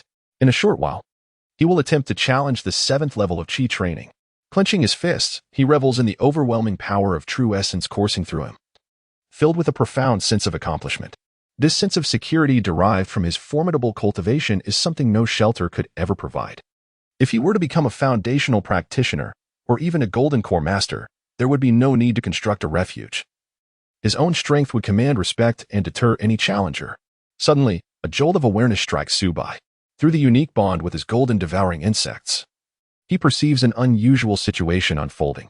Over 100 golden devouring insects remain in the crimson gold or vein, a veritable paradise for them, and they would not easily depart. Images flood his mind via the insects. A group of mysterious practitioners clad in black robes suddenly appears in the Orvane, launching an unprovoked attack on the miners. Chaos erupts within the mind, and a fierce battle ensues.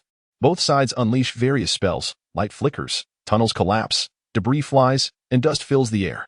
The vision is abruptly interrupted. The golden devouring insects have sensed danger and retreated deep into the mine, utilizing their unique abilities to burrow into the earth and evade the conflict. Their mission is to devour crimson gold, not to engage in conflict with practitioners, as Subai had instructed them beforehand. Has someone launched an assault on the Starry Sky sect's crimson gold vein? Is the Nine Nether Demon sect truly intent on confronting the Starry Sky sect and instigating war? Subai's gaze sharpens. From the images relayed by the golden devouring insects, the black-robed practitioners exude a malevolent aura, likely indicating they are demonic cultivators. While it remains uncertain whether the Nine Nether Demon sect has officially declared war on the Starry Sky sect, the attack on the Crimson Gold Vein is an undeniable fact. Turmoil is brewing. Chaos is indeed imminent. A sense of urgency surged within Subai, despite his prior mental preparation. He could not help but feel a pang of anxiety when the crisis truly unfolded. After all, no amount of preparation could guarantee the absence of unforeseen circumstances. As expected, the following day brought news from Lingxiao City of an assault on the Qijin mine by demonic cultivators. In this attack, the majority of the Xingqian sect's practitioners met with untimely demise, and many miners were also unable to escape, with only a handful of astute and cautious cultivators managing to flee back to Lingxiao City for refuge. Chapter 68. The Second-Order Purple Lightning Sun Formation. The news of the demonic cultivators' assault on the Qijin mine sent shockwaves through the ranks of loose cultivators in Lingxiao City. No one anticipated that these demonic cultivators would act so brazenly, openly challenging the Xingqian sect, and a wave of panic swiftly engulfed the community of loose cultivators. What could have prompted such an occurrence? Why did the demonic cultivators suddenly target the Qijin mine? Were they truly intending to wage war against the Xingqian sect? It was rumored that these demonic cultivators were disciples of the Gu demon sect, who had long coveted the Xingqian sect. This time, they seemed well prepared. Surely, if the two sects went to war, it would not concern us. We should make haste to leave and avoid being ensnared in this conflict. Don't be foolish, someone interjected. It is said that the Gu demon sect has already sealed off the surrounding area of the Yunwu mountain range. Any loose cultivators attempting to flee will be ruthlessly slaughtered. Indeed, there have been several cultivators who, defying the odds, tried to escape, only to be ambushed and killed by the demonic cultivators, leaving no trace of their remains. We are not members of the Xingqian sect. Why should they target us? This is not a matter of targeting. We are merely unfortunate enough to be caught in the crossfire. They would be delighted to seize our treasures. If you are unafraid of death, you are welcome to leave Lingxiao City and test your luck. What has the Xingqian sect said about this? With such a significant incident, they must take action. I am not certain, but I have heard that 2 golden core ancestors from the Xingqian sect have begun to move, but the specifics remain unclear. It is wiser for us to remain in Lingxiao City. At least here, the second-order formation provides protection, and those demonic cultivators would not dare to easily invade. The loose cultivators gathered, exchanging anxious words, their faces etched with worry and unease. Who could have foreseen that their previously tranquil lives as cultivators would be abruptly thrust into the eye of a storm of conflict between 2 great sects? One misstep could lead to utter destruction. In a flash, a multitude of loose cultivators surged into Lingxiao City from the outside markets, desperately seeking refuge. However, at that moment, the city decisively closed its gates, activating its great formation to keep all outsiders at bay, citing the need to prevent demonic cultivators from infiltrating the city. This action left many loose cultivators both shocked and infuriated. They had not anticipated such a resolute stance from Lingxiao City, effectively cutting off their last avenue of escape. Faced with the indomitable defenses of the second-order formation, they could do nothing but turn away helplessly, retreating deeper into the Yunwu mountain range, fleeing in every direction in search of a glimmer of hope in this perilous world. A howling wind tore through the skies, and in an instant, hundreds of demonic cultivators appeared outside Lingxiao City.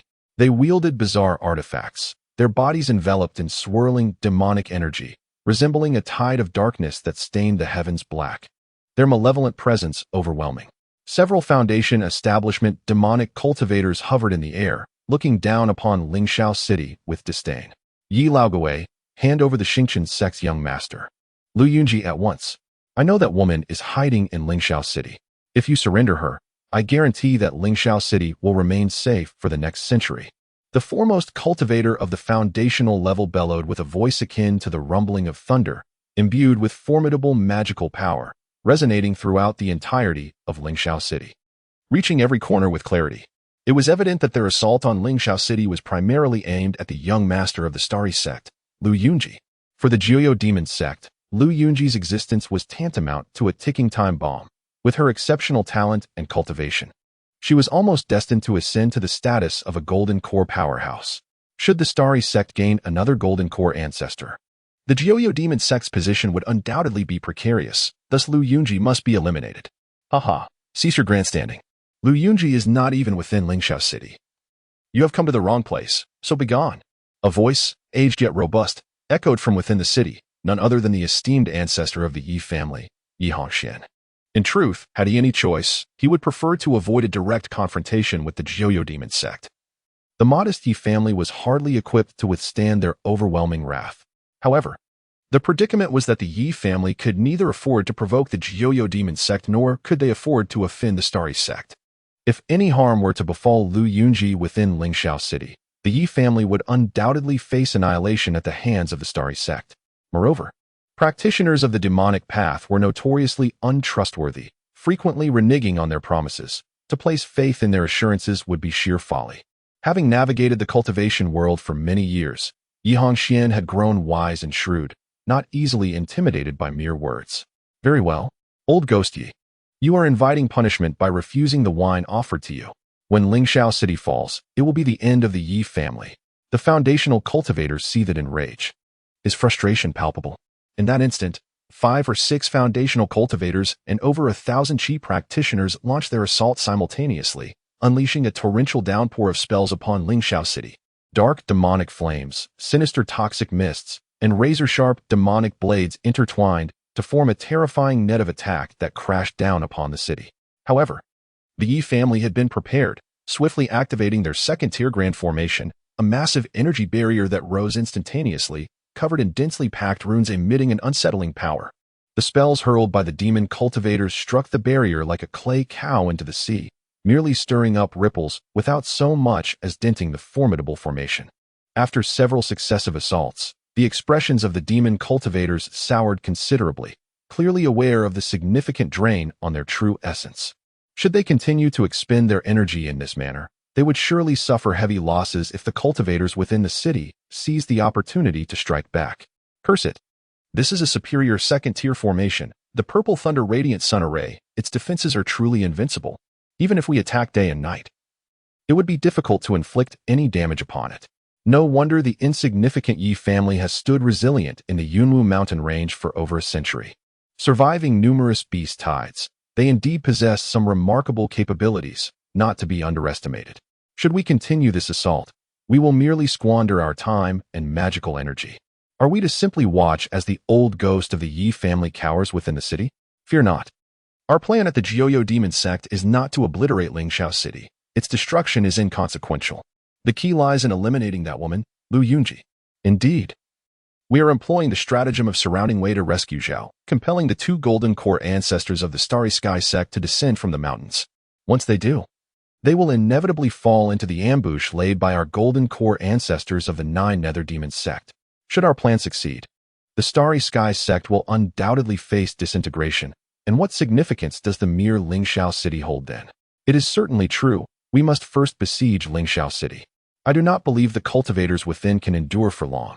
Once their provisions are depleted, the city will naturally collapse without a siege. It is rumored that the elder of the Yi family is nearing the end of his lifespan. Perhaps we need not lift a finger, for upon his demise, the grand formation of Lingxiao City will crumble on its own, allowing us to advance unimpeded. Is it not said that we should surround Wei to rescue Zhao? Should we truly not breach Lingxiao City? You are utterly confused. Does Lingxiao City hold any significance? Lu Yunji is the crux of the matter. If we can capture her as leverage, the Starry Sky Sect will certainly hesitate, compelled to comply. The foundation-building demon cultivators fervently debated in the air, weighing the pros and cons.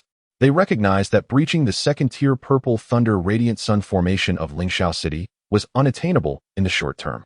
Reluctantly, they resolved to temporarily abandon their assault, opting instead to establish a camp outside the city, encircling Lingxiao City completely. Chapter 69. Young Sect Master Lu Yunji at this moment. Within the Leaf family's estate in Lingxiao City, a woman clad in a delicate blue gown sat gracefully at the head of the table. Her figure was enchanting, her demeanor ethereal, resembling a rare orchid in a secluded valley, captivating all who beheld her. She was Lu Yunji, the young sect master of the Starry Sky sect. After encountering an ambush from enemies outside the city, Lu Yunji chose not to return to the Starry Sky sect, but instead turned back to Lingxiao City. She understood that the path back to the sect would be fraught with hidden assassins from the Nine Nether Demon sect, and to venture back recklessly would be akin to courting death. In contrast, remaining in Lingxiao City offered a slender glimmer of hope. The second-grade superior formation of Lingxiao City, the Purple Thunder Radiant Sun Formation, was renowned for its formidable reputation. Although its offensive capabilities were somewhat lacking, its defensive prowess was unparalleled. Even a Golden Core true person would find it exceedingly difficult to breach. It was precisely due to this formidable formation that the Leaf family was able to establish a foothold amidst the rampant beasts of the Cloud Mist Mountains. Otherwise, Lingxiao City would have long been reduced to rubble by the frequent beast tides, unable to withstand for over a century. Young Sect Master. The group of demon cultivators has temporarily retreated, but they will undoubtedly return, Leaf family ancestor Yi Hongxian remarked anxiously from his lower seat, his tone tinged with hesitation. I wonder when the sect's reinforcements will arrive. Lingxiao City may not be able to hold out for much longer. Rest assured, Elder Yi. The main sect is already aware of this situation, and aid will arrive shortly, Lu Yunji replied with a calm demeanor, her voice steady.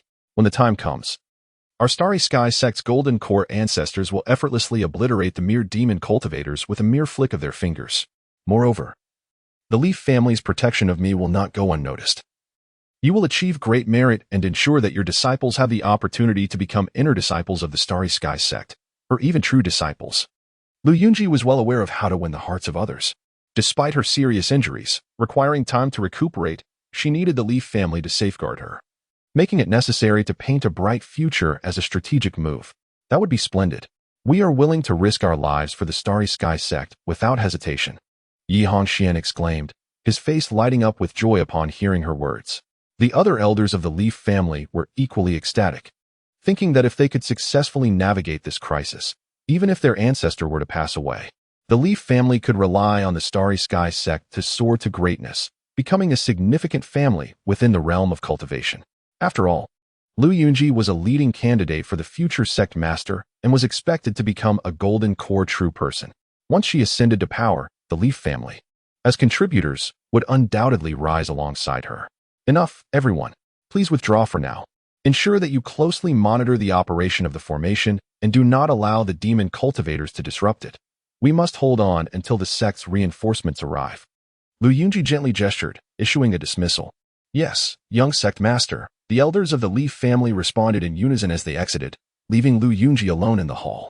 Not long after, the elders of the Leaf family gathered in another quiet chamber.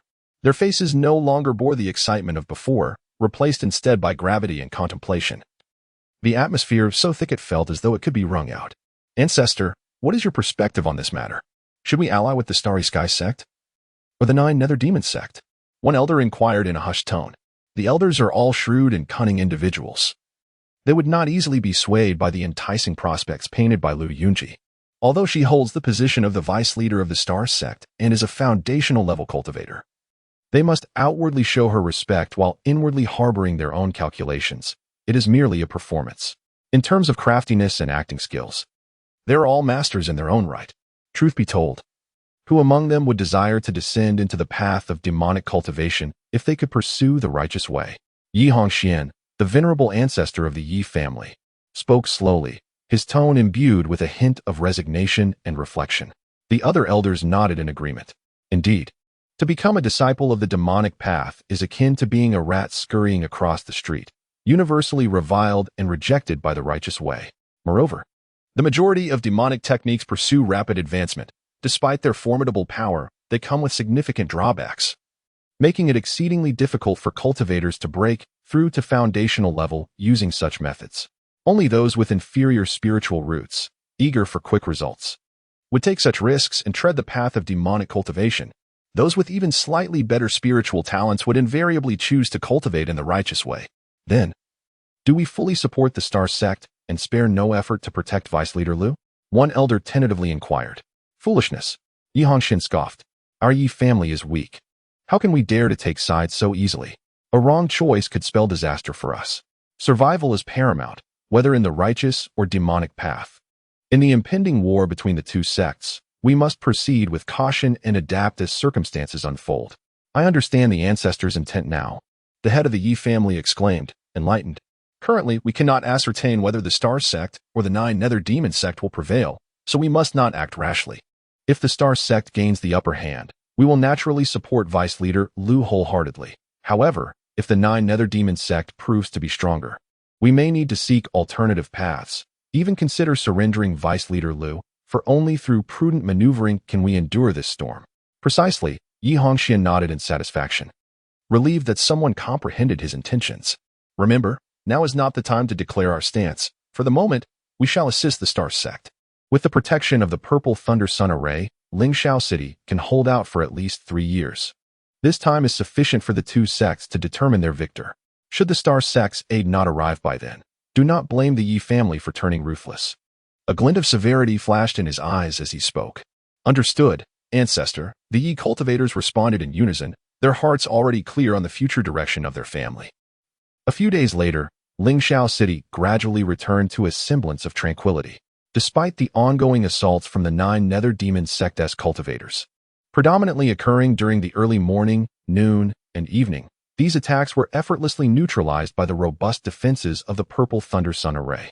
Observing this, the cultivators within the city gradually relaxed, and some bolder individuals even taunted the demonic cultivators from the city walls, infuriating them further while leaving them at a loss for how to retaliate. This provided a modicum of amusement amid the oppressive atmosphere. However, Subai refrained from participating in such antics. He remained devoted to his cultivation at home, consuming a golden sun pill to diligently enhance his prowess. In an instant, the potent medicinal energy swiftly transformed into a robust essence, surging and circulating through the meridians and dantian within him. At that moment, Subai distinctly sensed that his true essence had reached an unprecedented pinnacle. The 6th level of Qi cultivation was now complete. After months of diligent training, Subai had finally elevated his cultivation to the perfected realm of the 6th level of Qi. Was this the bottleneck of the mid-Qi cultivation phase? However, Subai soon discovered that the growth of his true essence had encountered a stalemate, no matter how he channeled his techniques. The true essence within him was reluctant to increase even a fraction. To transcend this impasse, he would require prolonged and arduous training, necessitating at least several years of relentless effort to hope for a complete breakthrough of the constraints. It must be said that a span of several years was indeed relatively brief. This was largely due to his possession of a 7th-grade spiritual root. Had he been endowed with a 9th-grade spiritual root, surmounting the bottleneck of mid-Qi cultivation would likely demand no less than 2 decades. Chapter 70. The Obsession Poison, 2nd Tier. Mid-level, however, Subai could not afford to waste precious time. The current situation was precarious, with the Jiuyou Demon sect poised to breach the defenses of Lingxiao City at any moment. If the city fell, his safety would be in grave jeopardy given his current cultivation level. Even if he took refuge in his meticulously constructed underground sanctuary, who could guarantee that unforeseen complications would not arise? Should the sanctuary be discovered by nefarious cultivators or Foundation establishment practitioners, the consequences would be dire. Such a scenario was not beyond the realm of possibility. Only with formidable strength could one confront unexpected perils. Thus, Subai had no time to squander years attempting to transcend the bottleneck of the late Qi training stage. If it were within his power, he would leap at the chance to break through immediately, achieving a significant enhancement in strength. Fortunately, he had been well prepared. Months prior, Subai had acquired a boundary-breaking pill from several Jiuyou Demon sect practitioners. In the intervening months, the sect seemed to have entirely forgotten about their deceased disciples, failing to send anyone to pursue him, allowing the pill to be safely returned by his clone. With this pill in hand, he could save an immense amount of arduous training time, and he had a promising opportunity to successfully break through to the late Qi training stage. In truth, he owed a debt of gratitude to those demon sect practitioners. Without them, he would not have had the chance to obtain such a rare boundary-breaking pill. Now was the moment.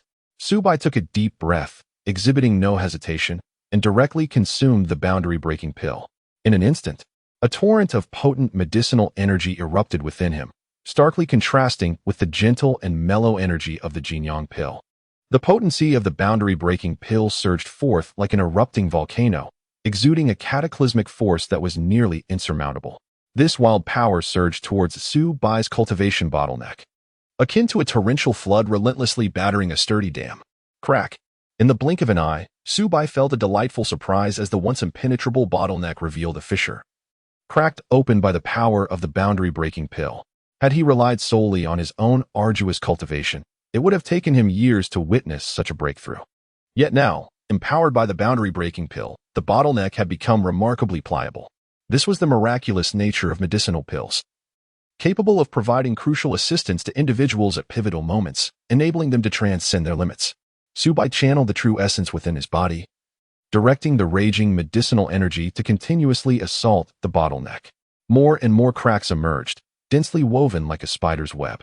Time seemed to blur as the bottleneck became riddled with countless fractures, resembling a glass about to shatter. Boom. At last, under the overwhelming assault of the medicinal power, the bottleneck shattered with a resounding crash. He had successfully broken through to the 7th layer of Qi training. Subai had transitioned seamlessly into the late Qi training stage. This leap felt as though he had shed his shackles, embracing boundless horizons. In this moment, he distinctly sensed his true essence doubling in strength. While previously sluggish meridians became invigorated, coursing with a powerful flow akin to a surging river. Simultaneously, his spiritual strength experienced a remarkable enhancement. Originally, his spiritual awareness was merely commensurate with that of a novice cultivator at the foundation establishment stage. However, it has now ascended to rival that of a mid-stage foundation establishment practitioner, with both the range and intensity of his perception experiencing a remarkable transformation. Furthermore, the 6 types of Gu he nurtured, Dream Soul Gu, Infatuation Gu, Golden Devouring Worm, Clone Gu, Book Gu, and Wine Worm, have also seen their powers rise significantly, all advancing to the upper tier of the first rank, now harboring immense energy within. Notably, the Infatuation Gu, initially a low-grade 2nd rank, has successfully evolved to a mid-grade 2nd rank, showcasing the most significant advancement. How splendid! Subai slowly opened his eyes, which sparkled with excitement and elation. After expending such a considerable amount of time and consuming numerous precious elixirs, he has finally achieved the 7th layer of Qi cultivation. Looking back, it took him just over 2 years to reach this remarkable level.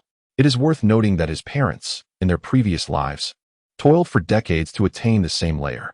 Now, his cultivation has reached the heights once held by his parents. Should this news spread, it would undoubtedly create a significant stir among wandering cultivators. Such a rapid pace of advancement would be considered extraordinary even among renowned sections. Of course, he would not foolishly disclose his true cultivation level, as it would undoubtedly raise suspicions about his methods. Subai understood that he must refrain from revealing his genuine capabilities.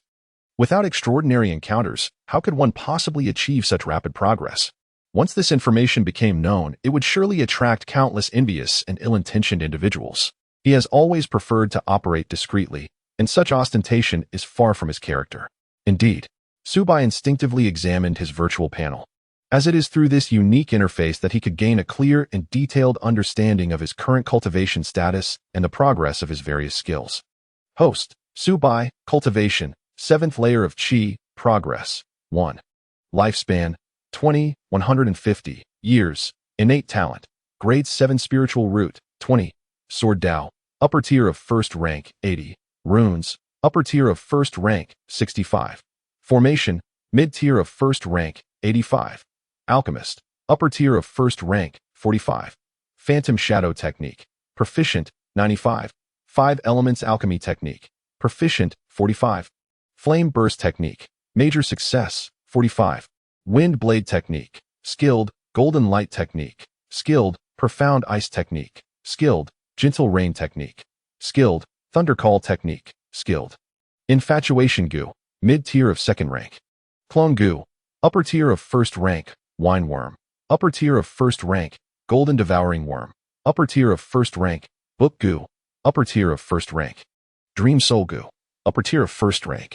Observing the detailed information displayed on the panel, Subai couldn't help but marvel at the extraordinary capabilities of the Book Gu, which quantifies his various data and skill statuses, greatly facilitating the assessment of his cultivation achievements.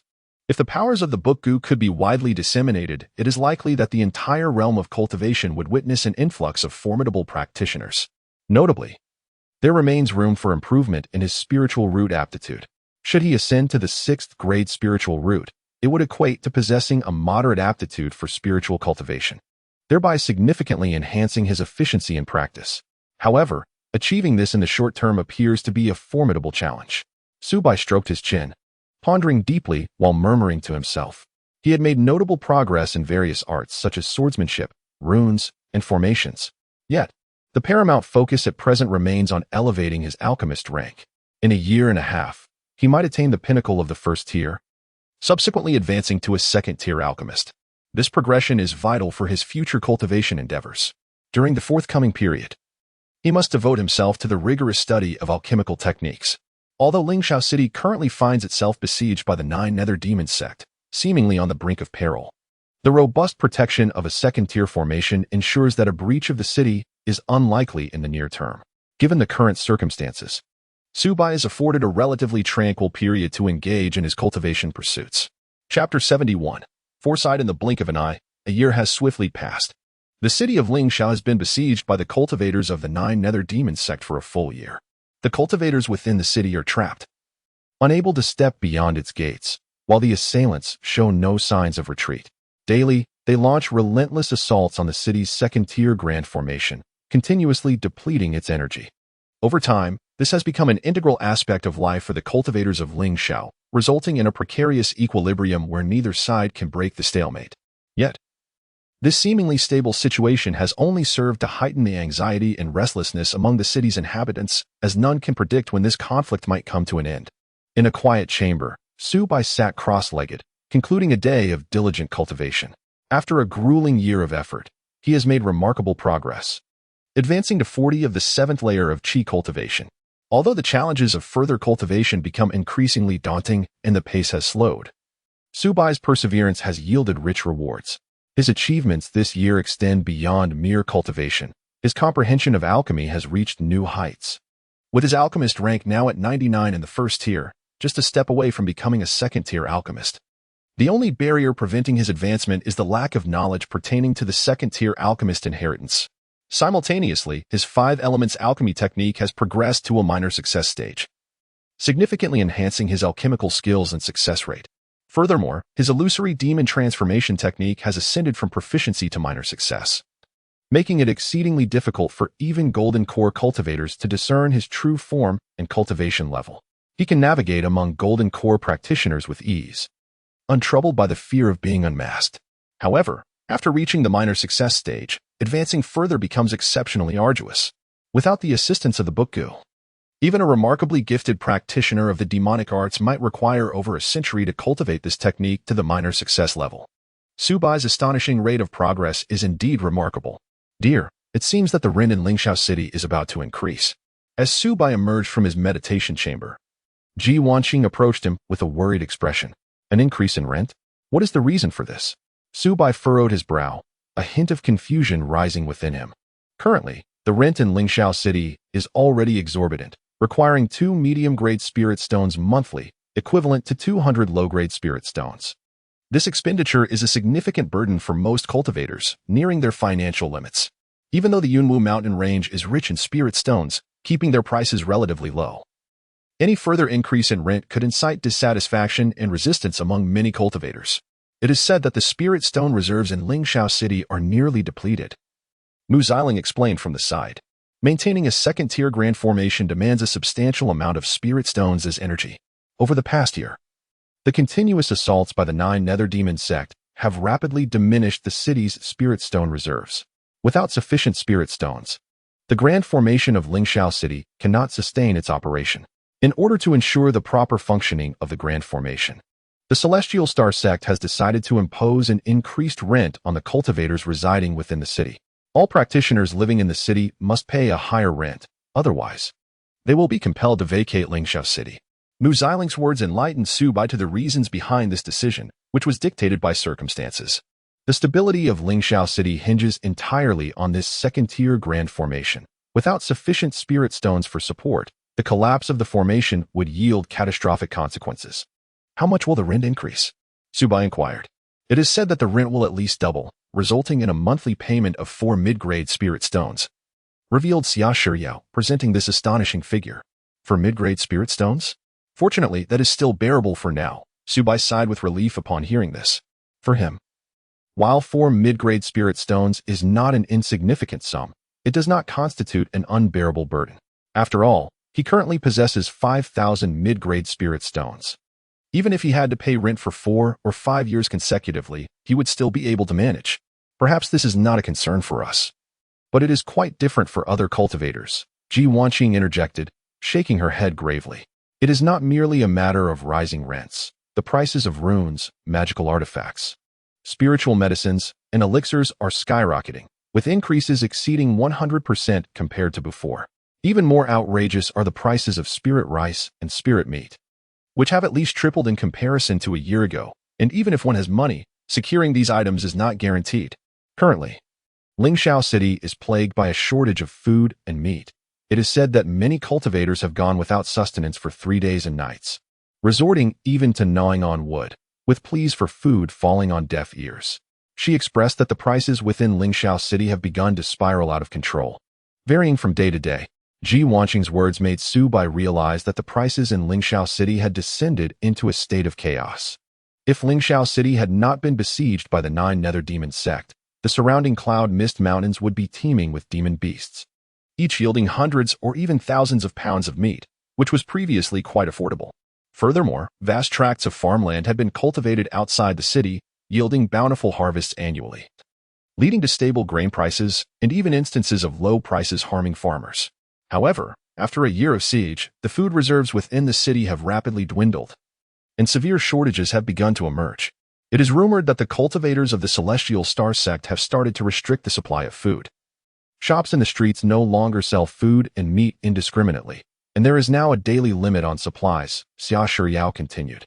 To maintain order in the city and prevent starving cultivators from inciting riots due to food shortages, the Celestial Star sect has had to implement these supply restrictions, allowing each person to purchase only a certain amount of food per day, which has temporarily stabilized the food market. After all, cultivators are still human and feel hunger.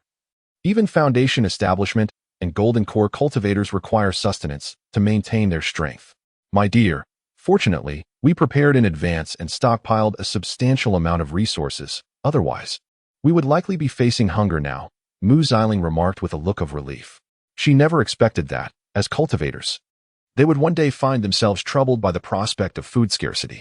In the besieged city of Lingxiao, the prospect of being starved to death is no longer a mere figment of imagination, but a grim reality that looms ominously.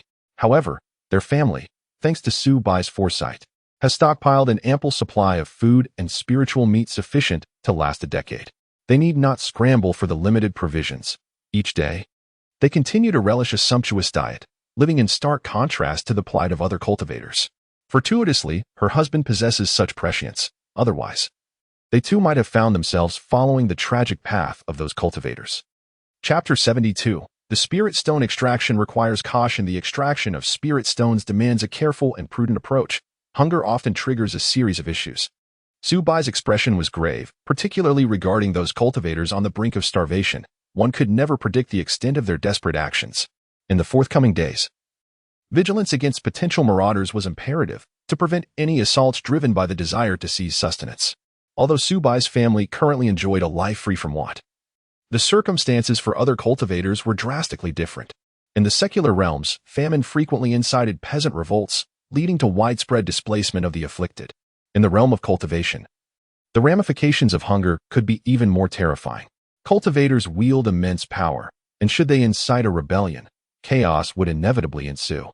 A moment's negligence could plunge Lingxiao City into disarray, providing the Jiuyo demon sect with an opportunity to exploit the situation. Su Bai remained alert to the dynamics within the city, ever watchful of the potential upheaval that could erupt at any moment. Rest assured, my dear, said Xia Shiyao, her demeanor exuding confidence and composure. I have already established a first-tier superior defensive formation around our residence. Should any cultivator dare to intrude, we will detect it immediately. If the intruder harbors ill intentions, the formation's might is sufficient to vanquish them. As a first-tier superior formation master, arranging such a formation was a trivial task for her.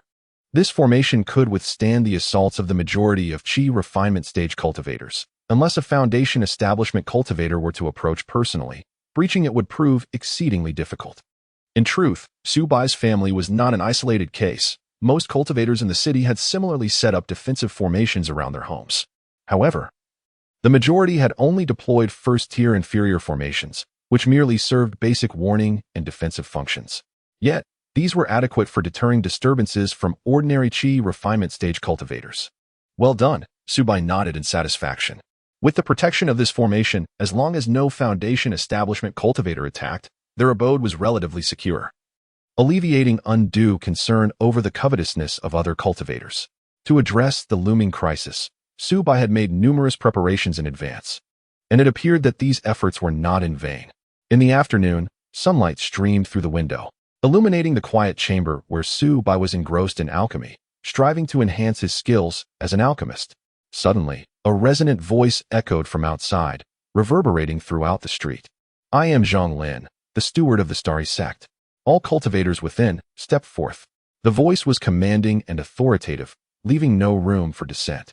Instantly, the gates of the surrounding courtyard swung open, and cultivators emerged in succession.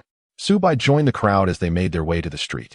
There, the thoroughfares were crowded with the city guards, predominantly disciples of the Starry Sect, with a smaller contingent hailing from the Yi family.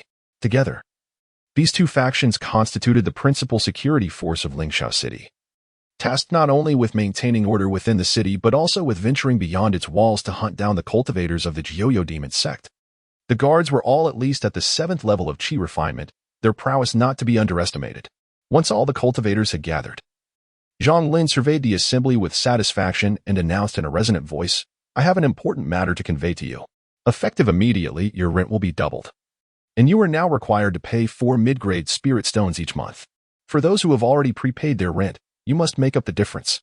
If you cannot produce sufficient spirit stones, you shall vacate these premises at once." At these words, the expressions of the surrounding cultivators changed dramatically. Although they had previously heard rumors that the Starry Sect might significantly raise the rent, a glimmer of hope lingered in their hearts until this moment of certainty. Now that the Starry Sect had indeed doubled the rent, many cultivators felt cornered, as if driven to the brink of despair. "Have you all gone mad?" An enraged cultivator shouted, pointing an accusatory finger at Zhang Lin. "For mid-grade spirit stones a month, how is this not akin to robbery? Where are we supposed to find such spirit stones?" Despite the formidable reputation of the Starry Sect, when their very survival was at stake, these independent cultivators cast aside their fears and voiced their discontent. Indeed, another cultivator chimed in, "Not only has the rent increased, but the prices of spirit rice and spirit meat have skyrocketed, and now there are purchase limits imposed. The Starry Sect is driving us to our doom. Do not presume that we independent cultivators are easy prey. If you push us too far, we will fight back with all we have." In an instant, many cultivators were filled with righteous indignation, glaring fiercely and forming hand seals, ready to erupt into violence at any moment. The patrolling guards, witnessing the escalating tension, immediately grew tense and prepared for potential conflict. They understood well that if these independent cultivators truly rebelled, the situation would spiral out of control, and they would be unable to remain uninvolved. "You dare to rebel?" Zhang Lin bellowed, a glint of ruthlessness flashing in his eyes. "Everything you consume, every shelter you occupy, do you not realize that it is all provided by the Starry Sect? Now, when asked for a mere contribution of spirit stones, you feign reluctance. Do not forget, your survival to this day is entirely due to the protection of the Starry Sect.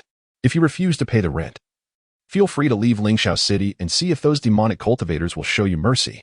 He cast a cold glance over the crowd, his contempt palpable. Upon hearing these words, the cultivators' faces darkened, and their anger was swiftly replaced by fear, leaving them momentarily speechless. They understood that should they leave Lingxiao City, they would be met with relentless pursuit from the 9 nether demonic sects cultivators. Although life in Lingxiao City was becoming increasingly arduous, at least they could preserve their lives. To venture outside the city would undoubtedly be a perilous gamble. "Of course, we do not intend to make things difficult for you," Zhang Lin continued. As the crowd's emotions began to stabilize, the increase in rent is a necessity. The second-tier formation of Lingxiao City requires a substantial amount of spirit stones to maintain its operation. Without adequate spirit stones, if the formation ceases, the city will inevitably fall, and we will all face death. The adjustment in rent is a means to protect everyone. It is a transaction of spirit stones for your lives. Surely, you can comprehend this reasoning? Upon hearing this, the cultivators found themselves at a loss for words, uncertain how to counter his argument. After all, If Lingxiao City were to be breached, none of them would escape unscathed. If the payment of a modest sum of spirit stones could sustain the operation of the formation and ensure one's safety, it seems a proposition not entirely unacceptable. Naturally, this situation is not without its potential for change. Zhang Lin shifted his tone, continuing. Should you find yourselves unable to provide the exorbitant rental fee and are troubled by your daily sustenance, I propose that you consider joining our patrol team. By becoming a member, not only will you enjoy complimentary accommodation, but your daily meals will also be assured. The patrol team will certainly not allow you to suffer from hunger or cold. However, if you are unable to produce spirit stones and are unwilling to enlist in the patrol, I regret to inform you that Lingxiao City does not support idleness. You will need to seek alternative means of survival, or face death. A chilling tone permeated Zhang Lin's voice, imbued with a palpable intent to kill. It was evident that this was the strategy of the Starry Sect, either pay with spirit stones or contribute labor. The notion of living in Lingxiao City without cost was utterly impossible. Chapter 73. The cannon fodder loose cultivators. Upon hearing these words, the gathered loose cultivators fell into silence, fully comprehending the intentions of the Starry Sect. In the absence of spirit stones, their only option was to join the patrol team, fighting valiantly for Lingxiao City against the formidable Nine Nether Demon Sect. The issue lay in the fact that the demon cultivators from the Nine Nether Demon Sect were exceedingly terrifying, employing insidious tactics. Even with the protection of a second-tier great formation, the patrol team had suffered considerable losses over the past year. It was said that they were currently troubled by a shortage of personnel. Thus, the Starry Sect aimed to coerce these loose cultivators into joining the patrol team to contribute to the defense of Lingxiao City. To put it bluntly, they sought to identify some cannon fodder to deplete the strength of the Nine Nether Demon Sect's cultivators. Of course, excessive coercion might provoke rebellion among the loose cultivators, leading to instability within Lingxiao City, allowing the Nine Nether Demon Sect to exploit vulnerabilities and breach the formation. Consequently, they had taken to manipulating rental prices, increasing them further. They even covertly raised food prices, causing the spirit stones possessed by the loose cultivators to be rapidly consumed, driving them to the brink of destitution. Once a cultivator found themselves without spirit stones, they would inevitably have to acquiesce to the sect's demands, join the patrol team, and become cannon fodder for the Starry Sect. This dual approach of wielding a heavy hand while offering sweeteners had been mastered by the Starry Sect.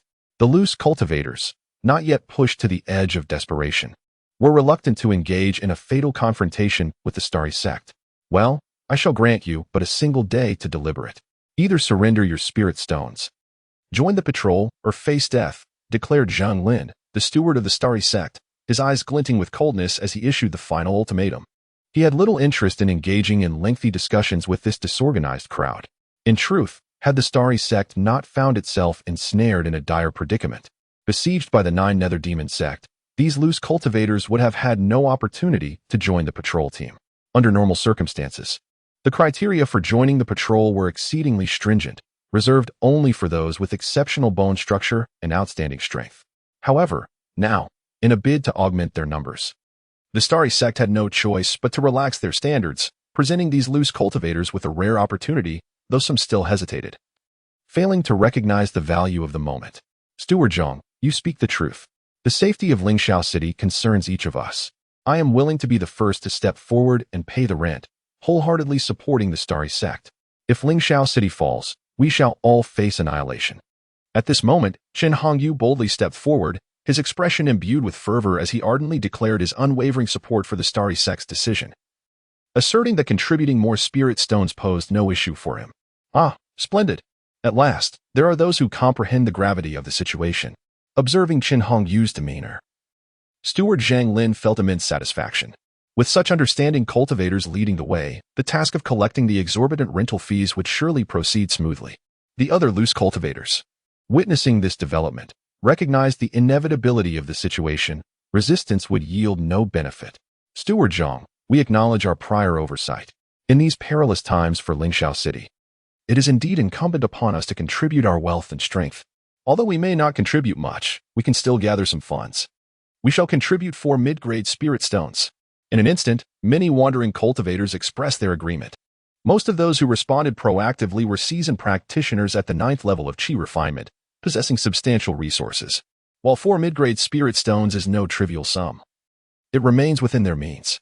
Conversely, those of lower cultivation levels were far less fortunate.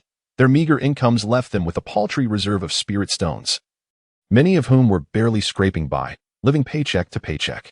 Faced with exorbitant rents, they found themselves unable to bear the burden, and joining the patrols to confront the 9 nether demon sect became their only option. Lacking spirit stones, they had no choice but to stake their lives. Subai blended into the crowd, quietly opting to pay the fee. He had no desire to serve the Starry Sect as cannon fodder in this war. For him, the paramount concern was to steadily enhance his own strength and safeguard those around him. Before long, Zhang Lin and other disciples of the Starry Sect collected a considerable amount of spirit stones and departed the area, heading to the next location to continue their collection of rents.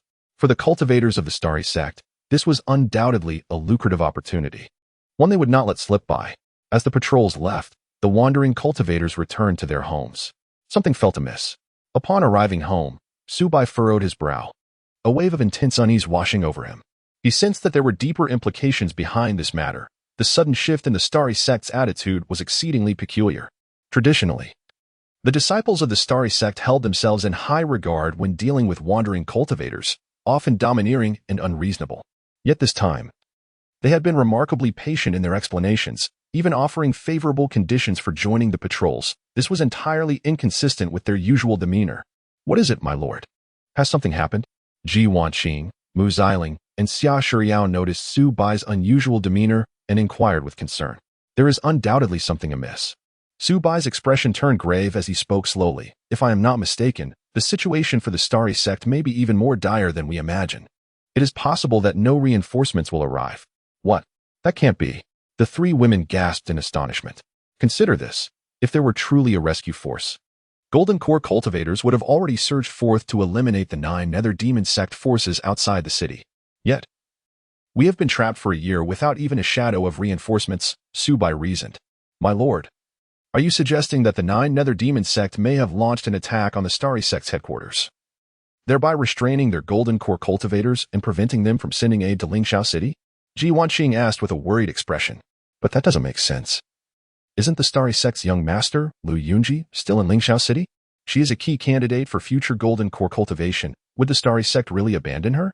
"Not necessarily abandonment. Perhaps they are simply overwhelmed." Subai pondered for a moment before continuing. "The 9 nether demon sect must be exerting immense pressure on the Starry Sect, leaving them preoccupied and unable to spare any resources." At this moment, within Lingxiao City, a palpable sense of trepidation permeated the air. Coupled with the insidious machinations of spies from the Jiuyo demon sect, the city's fate hung precariously in the balance. "What shall we do?" Mu Xiling's voice quivered with anxiety. "Fear not," Subai reassured her, a confident smile gracing his lips. "We are not affiliated with the Xingqian sect.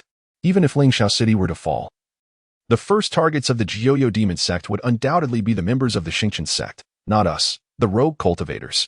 Of course, practitioners of the demonic path are notoriously ruthless, and it is not beyond the realm of possibility that they would resort to murder and plunder against us. However, the underground sanctuary I meticulously constructed is precisely for situations like this. Should the situation spiral out of control, we can retreat into the refuge, seal the entrance, and remain hidden for a year, or even several years. I refuse to believe that this turmoil can persist indefinitely."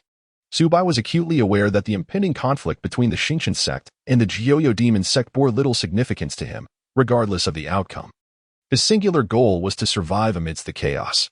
By sequestering themselves hundreds of meters beneath the surface, they would remain elusive even to foundation-building cultivators.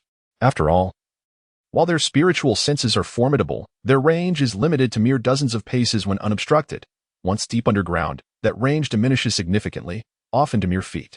He was confident that no cultivator possessed the capability to excavate to such depths. "For the next few days, you must remain indoors. If anything transpires, we shall swiftly retreat to the underground sanctuary," Subai instructed earnestly, his expression grave. "Very well, we shall heed your counsel," Ji Wanqing, Mu Xiling, and Xia Shuriao replied in unison, nodding in agreement. They placed their trust in Subai's judgment, confident that he had devised a plan to navigate the impending crisis. Chapter 74. The night's heist days passed, and through a masterful blend of stringent suppression and enticing incentives, the Starry Sect effectively divided and stabilized the multitude of loose cultivators in Lingxiao City. Those affluent cultivators were able to continue residing in their original abodes, pursuing their cultivation in peace, while those less fortunate had no choice but to join the patrols. Venturing outside the city to confront the disciples of the Nine Nether Demonic Sect. In a short span, the tense atmosphere within Lingxiao City was greatly alleviated. The unruly cultivators attempting to stir trouble were dispatched by the Starry Sect to the battlegrounds beyond the city, and for the time being, no one dared to provoke disorder within the walls. One cannot help but admire the adept tactics of the Starry Sect. However, beneath the veneer of tranquility, undercurrents of conflict surge relentlessly. Under the subtle provocations of the Starry Sect, clandestine skirmishes intensified, akin to the oppressive calm before a tempest, leaving an unsettling sense of foreboding in the air. In the deep of night, as April arrived, the rainy season commenced as expected. With relentless rain pattering down for days on end, casting a pall of gloom. Within the small courtyard, it felt as though a concert had reached its crescendo, marked by fervor and shouts, only to culminate in a quiet aftermath. Ji Wanqing and Mu Xiling drifted into a contented slumber, their cheeks aglow with a faint blush. Smiles gracing their lips, clearly satisfied with the recent warmth they shared. At the same time, a ripple of energy coursed through Su Bai's consciousness, and he distinctly felt a significant enhancement in his cultivation, his inner essence surging like a tidal wave. He opened his exclusive virtual panel to assess his progress. Host: Su Bai, cultivation level, Qi refinement 7th layer, progress 44. Lifespan: 21, 150 years. Talent: 7th rank spiritual root, 30. Swordsmanship: 1st tier upper grade, 85. Runes: 1st tier upper grade, 75. Formation: 1st tier upper grade, 5. Alchemist: 1st tier upper grade, 99. Illusory transformation technique. Minor accomplishment: 25. 5 elements alchemy formula. Minor accomplishment: 15.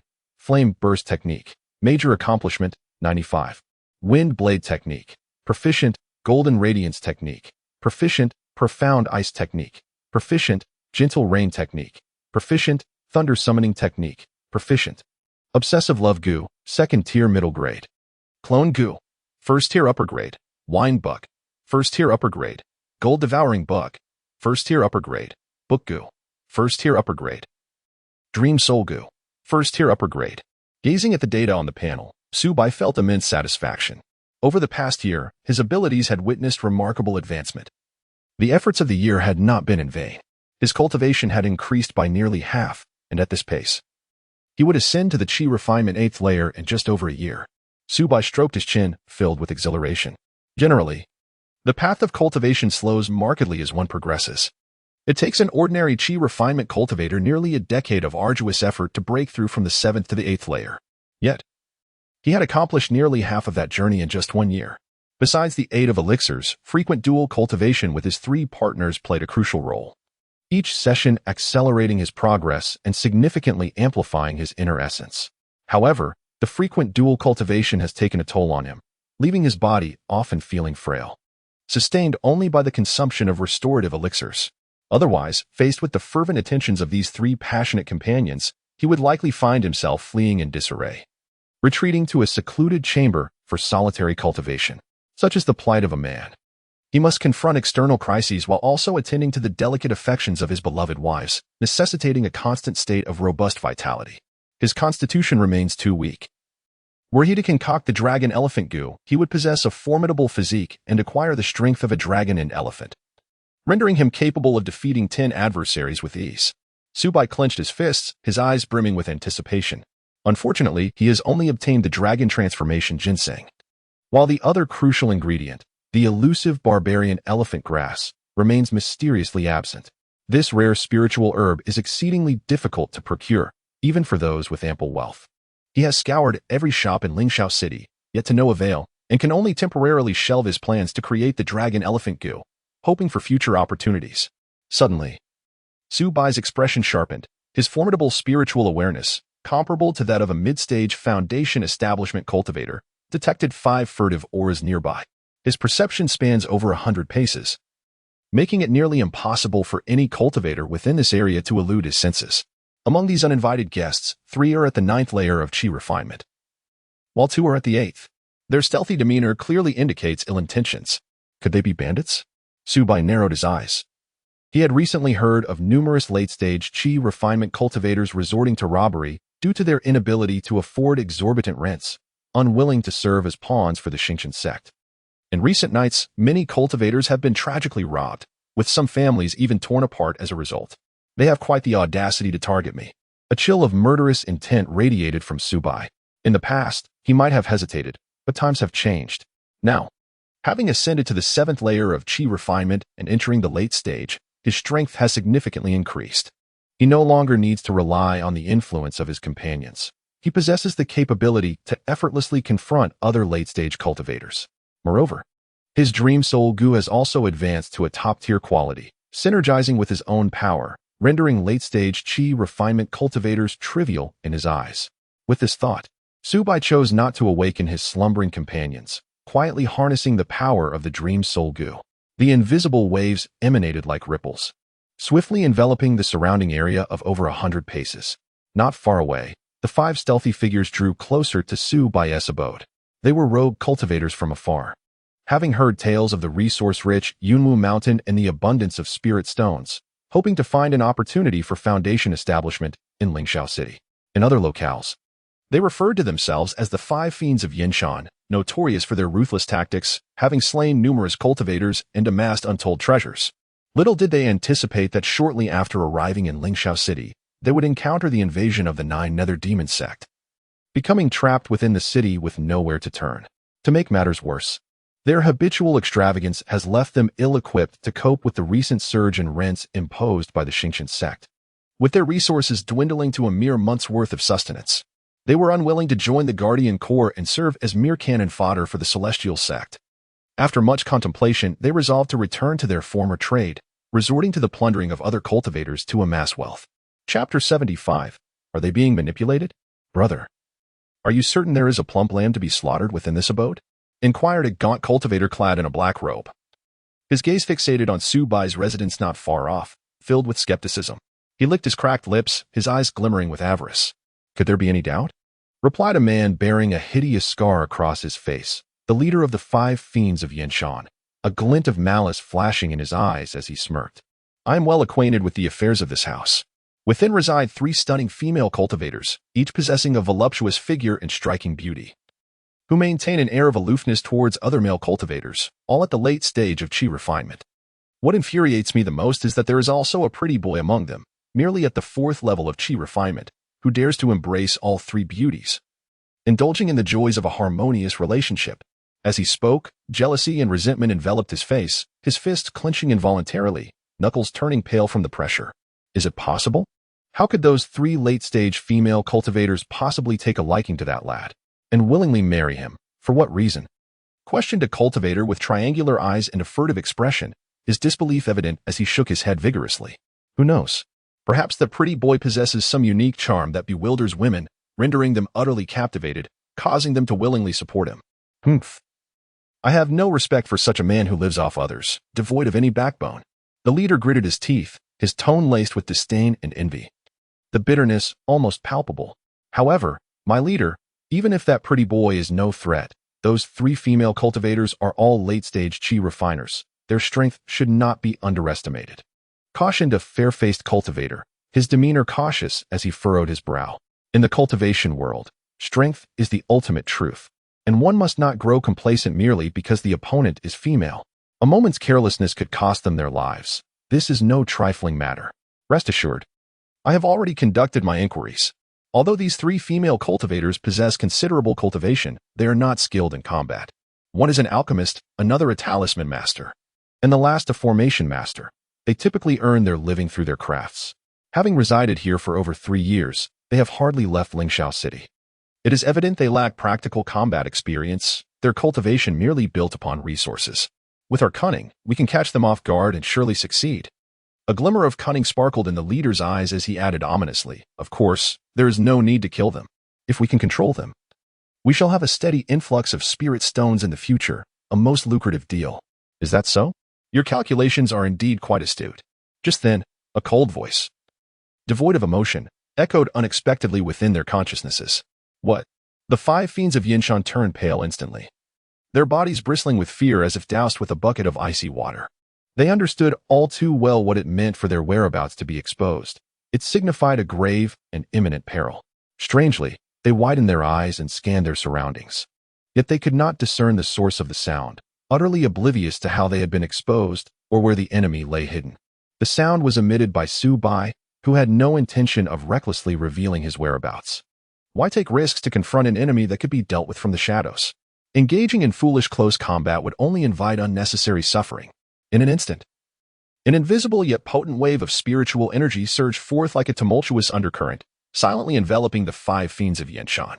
This was the extraordinary art of the Dream Soul Gu, dream infiltration. Upon advancing to the 7th level of Qi refinement, Su Bai's spiritual prowess experienced a qualitative leap, and the capabilities of the Dream Soul Gu soared to new heights, rendering them incomparable to their former state. Previously, when invoking dream infiltration, there would be slight fluctuations, potentially alerting vigilant foes. However, now, Su Bai's mastery had reached an unprecedented level, and the activation was nearly soundless. Even if performed right before the enemy, they remained oblivious, only realizing their predicament once they were ensnared in a dream. More crucially, Su Bai's formidable consciousness, akin to that of a mid-stage foundation establishment cultivator, infused the power of the Dream Soul Gu with immense strength. Even the most powerful among the five fiends of Yanshan, a 9th-level Qi refinement practitioner, stood no chance against this dual assault. In the blink of an eye, they found their gazes vacant, standing motionless, completely ensnared in the dream woven by Su Bai. At that moment, their senses were sealed, oblivious to the unfolding events around them, akin to lambs awaiting slaughter. Whoosh! In the next instant, numerous silver streaks of light streaked across the night sky, revealing the voracious gold-eating worms. They vibrated their crystalline wings, moving with the speed of meteors towards the five fiends of Yanshan. Break armor! With a low command from Su Bai, the gold-eating worms unleashed a terrifying force. They struck like indomitable blades, charging fiercely towards their foes. The defensive shields activated by the magical artifacts of the five fiends crumbled before the worms' fearsome armor-piercing abilities, as fragile as paper, and were pierced in an instant. With a series of muffled thuds, the heads of the five fiends were effortlessly penetrated by the gold-eating worms. They stared wide-eyed, their faces etched with terror and disbelief, as if unable to accept that their lives had been so easily extinguished. Once notorious in the cultivation world, instilling fear in all, the five fiends of Yanshan were swiftly and effortlessly dispatched by Su Bai, devoid of any power to resist. Indeed, the strength of the Gu worms had significantly progressed. Observing this scene, Su Bai nodded in satisfaction. After ascending to the first tier of superior quality, both the Dream Soul Gu and the gold-eating worms had undergone tremendous enhancements. What delighted Su Bai even more was the seamless synergy between these two Gu worms. The Dream Soul Gu's ability to ensnare enemies unawares plunged them into dire straits, while the gold-eating worm's prowess in breaking armor ensured a fatal strike. The flawless coordination of offense and defense is nearly invincible. Even when faced with foundation-building cultivators, Su Bai firmly believes he possesses the strength to contend with them. At the very least, to create considerable trouble for his adversaries. He nearly succumbed to impulse, yet he understands the necessity of proceeding with caution. Taking a deep breath, he endeavors to suppress the swelling emotions within him. The exhilarating experience of swiftly eliminating the five late-stage Qi-refining rogue cultivators has inevitably left him somewhat elated, even sparking thoughts of challenging foundation-building practitioners. However, he quickly regains his composure. His true ambition lies in the pursuit of the path to immortality, not in provoking conflicts and accumulating enemies indiscriminately. Engaging in reckless adventures like those thoughtless brutes will only invite endless troubles upon himself. Soul-searching, rather than ceasing his efforts, Su Bai invokes the second ability of the Dream Soul Gu, soul-searching. He is fervently eager to uncover why these five cultivators have suddenly sought him out. Throughout this period, he has maintained a low profile, having offended no one. So why has he become a target? The situation is cloaked in an inexplicable strangeness. He must ascertain whether someone is orchestrating events behind the scenes or if he is being schemed against in the shadows. In an instant, a vast and chaotic torrent of spiritual memories surged into the depths of the Dream Soul Gu, akin to a roaring tide. Simultaneously, pure strands of soul energy are greedily devoured and absorbed by the Dream Soul Gu, continually augmenting its power. Shinhongyu.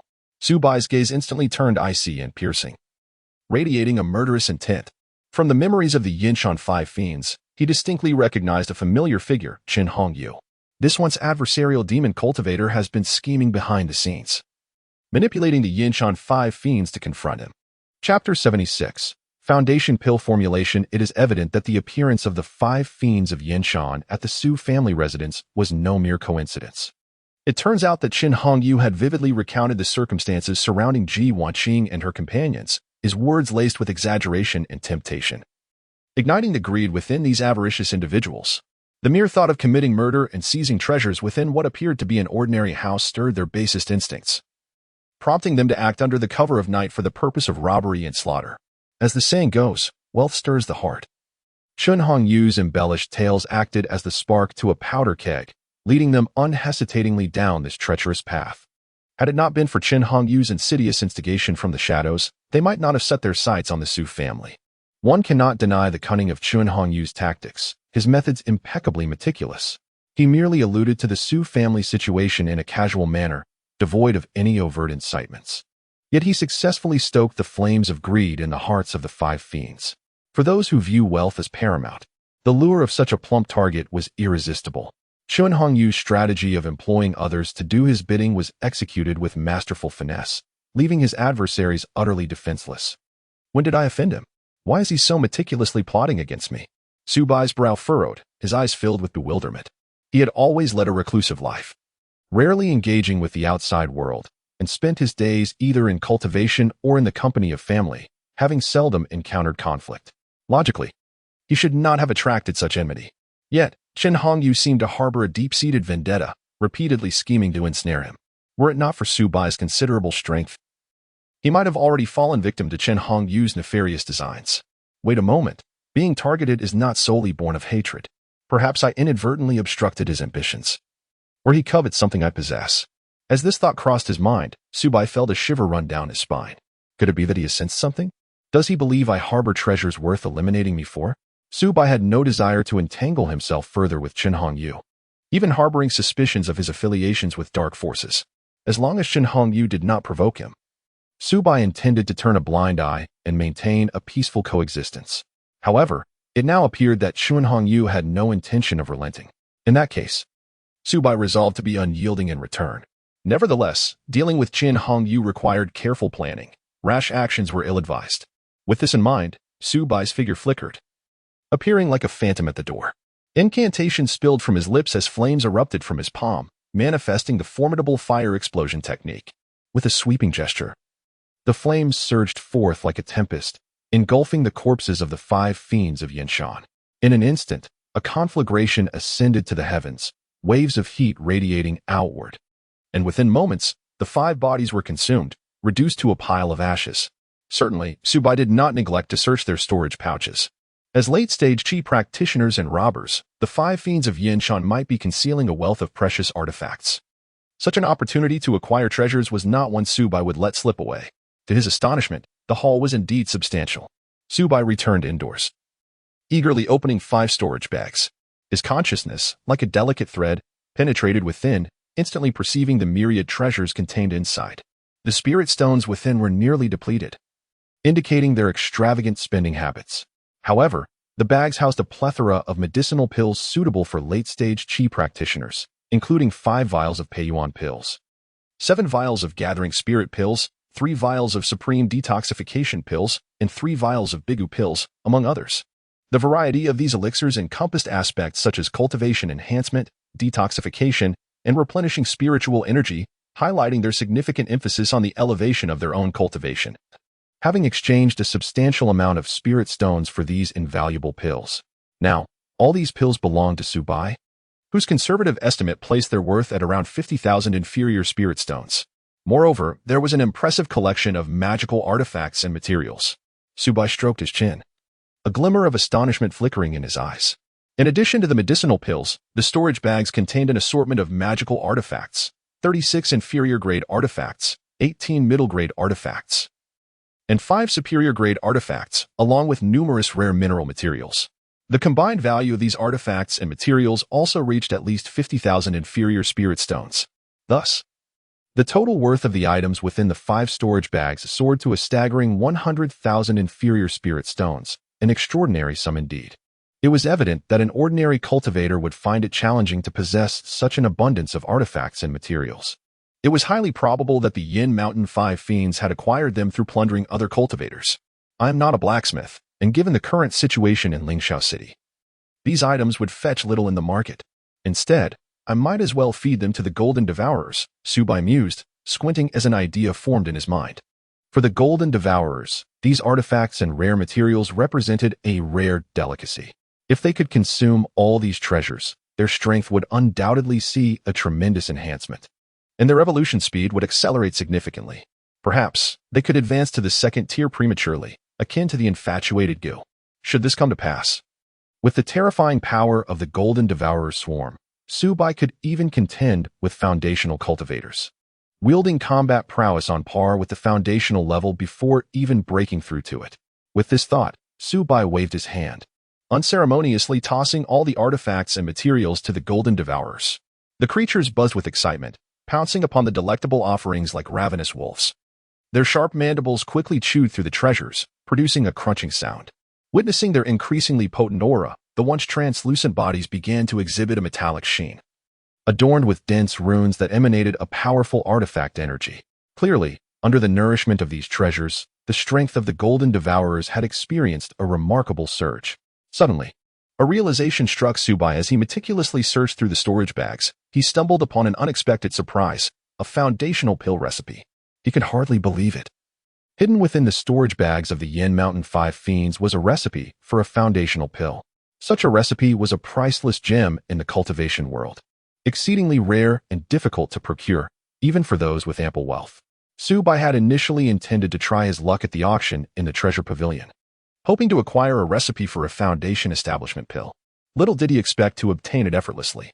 Upon reflection, it was entirely reasonable for the Five Fiends of Yanshan, being practitioners at the 9th level of Qi refinement, to seek out the recipe, as they were but a step away from foundation establishment themselves. They understood well that to obtain a foundation establishment pill, one must either rely on the rewards from their sect or forge it independently. However, such pills were exceedingly rare, mostly divvied up among the core disciples of prominent families and sects, leaving solitary cultivators like them with no opportunities. Faced with the impossibility of acquiring a foundation establishment pill through conventional means, they resolved to tread an alternative path and concoct the pill themselves. To this end, they expended considerable financial and material resources in their relentless search, eventually discovering this invaluable recipe. Yet, they could never have anticipated that the treasure they had painstakingly acquired would ultimately benefit Su Bai. Truly, what was sought far and wide was attained without effort. A jubilant smile illuminated Su Bai's face, for the emergence of this recipe was undoubtedly a tremendous boon, significantly augmenting his journey in cultivation. He was eager to examine the intricacies of this foundation establishment pill recipe. With a flourish of his hand, he cast the recipe towards the book Gu, as he had no desire to burden himself with memorizing its complex details. Once the book Gu consumed it, he would retain the knowledge effortlessly, unless unforeseen circumstances arose. The memory of this recipe would be indelibly etched in his mind. The book Gu eagerly lunged at the recipe, swiftly engulfing it. In an instant, a torrent of vast and intricate information surged into Su Bai's consciousness, encompassing the methods for refining the foundation establishment pill, the requisite materials, and the nuances of heat control, granting him a comprehensive and profound understanding of the pill's concoction. Chapter 77, The Primary Ingredients of the Foundation Establishment Pill. Thus it is revealed that the primary ingredient of the Foundation Establishment Pill is the rare Jin Yulingji, age 300 years. In addition to this, a plethora of rare auxiliary herbs is required. Although these auxiliary herbs are indeed precious, they pale in comparison to the Jin Yulingji. Su Bai found himself immersed in the vast array of information conveyed by the tome, murmuring to himself. The growth conditions of the Jin Yulingji are exceedingly stringent, thriving only in specific environments. It is no wonder that the major sects firmly control the refinement and circulation of the foundation establishment pill. The crux lies in their monopoly over the production of Jin Yulingji. Sects such as the Xingqian sect and the Jiuyu demon sect monopolize the foundation establishment pill, preventing its dissemination by controlling the outflow of Jin Yulingji. Without this pivotal primary ingredient, even the most skilled alchemist can only lament their inability to concoct the pill. After all, a clever cook cannot create a meal without rice. Apart from the core disciples of these large sects, who could successfully cultivate Jin Yulingji, it is no surprise that for loose cultivators, acquiring a foundation establishment pill is akin to scaling the heavens. The monopoly is indeed severe. Su Bai took a deep breath, beginning to grasp the extent of the monopolistic stranglehold in this world. Here, knowledge is firmly locked away by the major powers, and precious elixirs and scarce herbs are tightly controlled. To obtain these resources, joining a sect appears to be the only viable path. However, for loose cultivators like Subai, brimming with passion yet lacking in talent, gaining the attention of these formidable factions is nearly impossible. Even if one were to shamelessly plead, the response would likely be a cold rejection. Such is the harsh reality of this world. Of course, it is not to say that one cannot establish a foundation without the foundation establishment pill. If that were the case, the first foundation establishment cultivator would never have emerged. In fact, within the realm of cultivation, there exist certain practitioners who can establish their foundations without the need for the pill, such as those with superior spiritual roots or heavenly spiritual roots, who possess the innate ability to cultivate independently. However, aside from those with heavenly spiritual roots, practitioners with other types of spiritual roots face considerable risks in their attempts to establish foundations. The success rate may be a mere 70%, 50%, or even lower. Should one fail in this endeavor, the consequence is death, with no possibility of resurrection. Despite this, some loose cultivators, unwilling to be shackled by fate, bravely choose to risk it all and attempt to establish their foundations independently in the absence of the foundation establishment pill. Throughout the long expanse of time, there have indeed been a few fortunate souls who successfully broke through and embarked on a higher path of cultivation. While the possibility of foundation establishment without the pill exists, the success rate remains dismally low. Even with a 90% success rate, there is still a 10% risk of failure. Who would willingly wager their life on such an uncertain future? After all, life is singular, and failure signifies a return to nothingness. Subai, ever cautious in his endeavors, understood that although it is not imperative to possess the foundation establishment pill to establish a foundation, having it would safeguard his life in the event of unforeseen circumstances during the process. Moreover, at just 21 years of age, his path of cultivation stretches far ahead, granting him ample time to seek out the foundation establishment pill without the need to engage in premature risks. Only when left with no alternatives should he contemplate the pursuit of independent foundation establishment. However, the golden jade Lingji is not irreplaceable. If one could obtain a second-tier demon core, it could serve as an adequate substitute for concocting a foundation establishment pill. Subai's eyes brightened as he recalled from the memories of the 5 fiends of Yinshan that their purpose for venturing into the Yunwu Mountains was to hunt demon beasts and acquire second-tier demon cores. The so-called second-tier demon cores are not merely possessed by any ordinary second-tier demon beast. Most second-tier demon beasts do not contain demon cores. Only those with extraordinary talents have the potential to nurture them.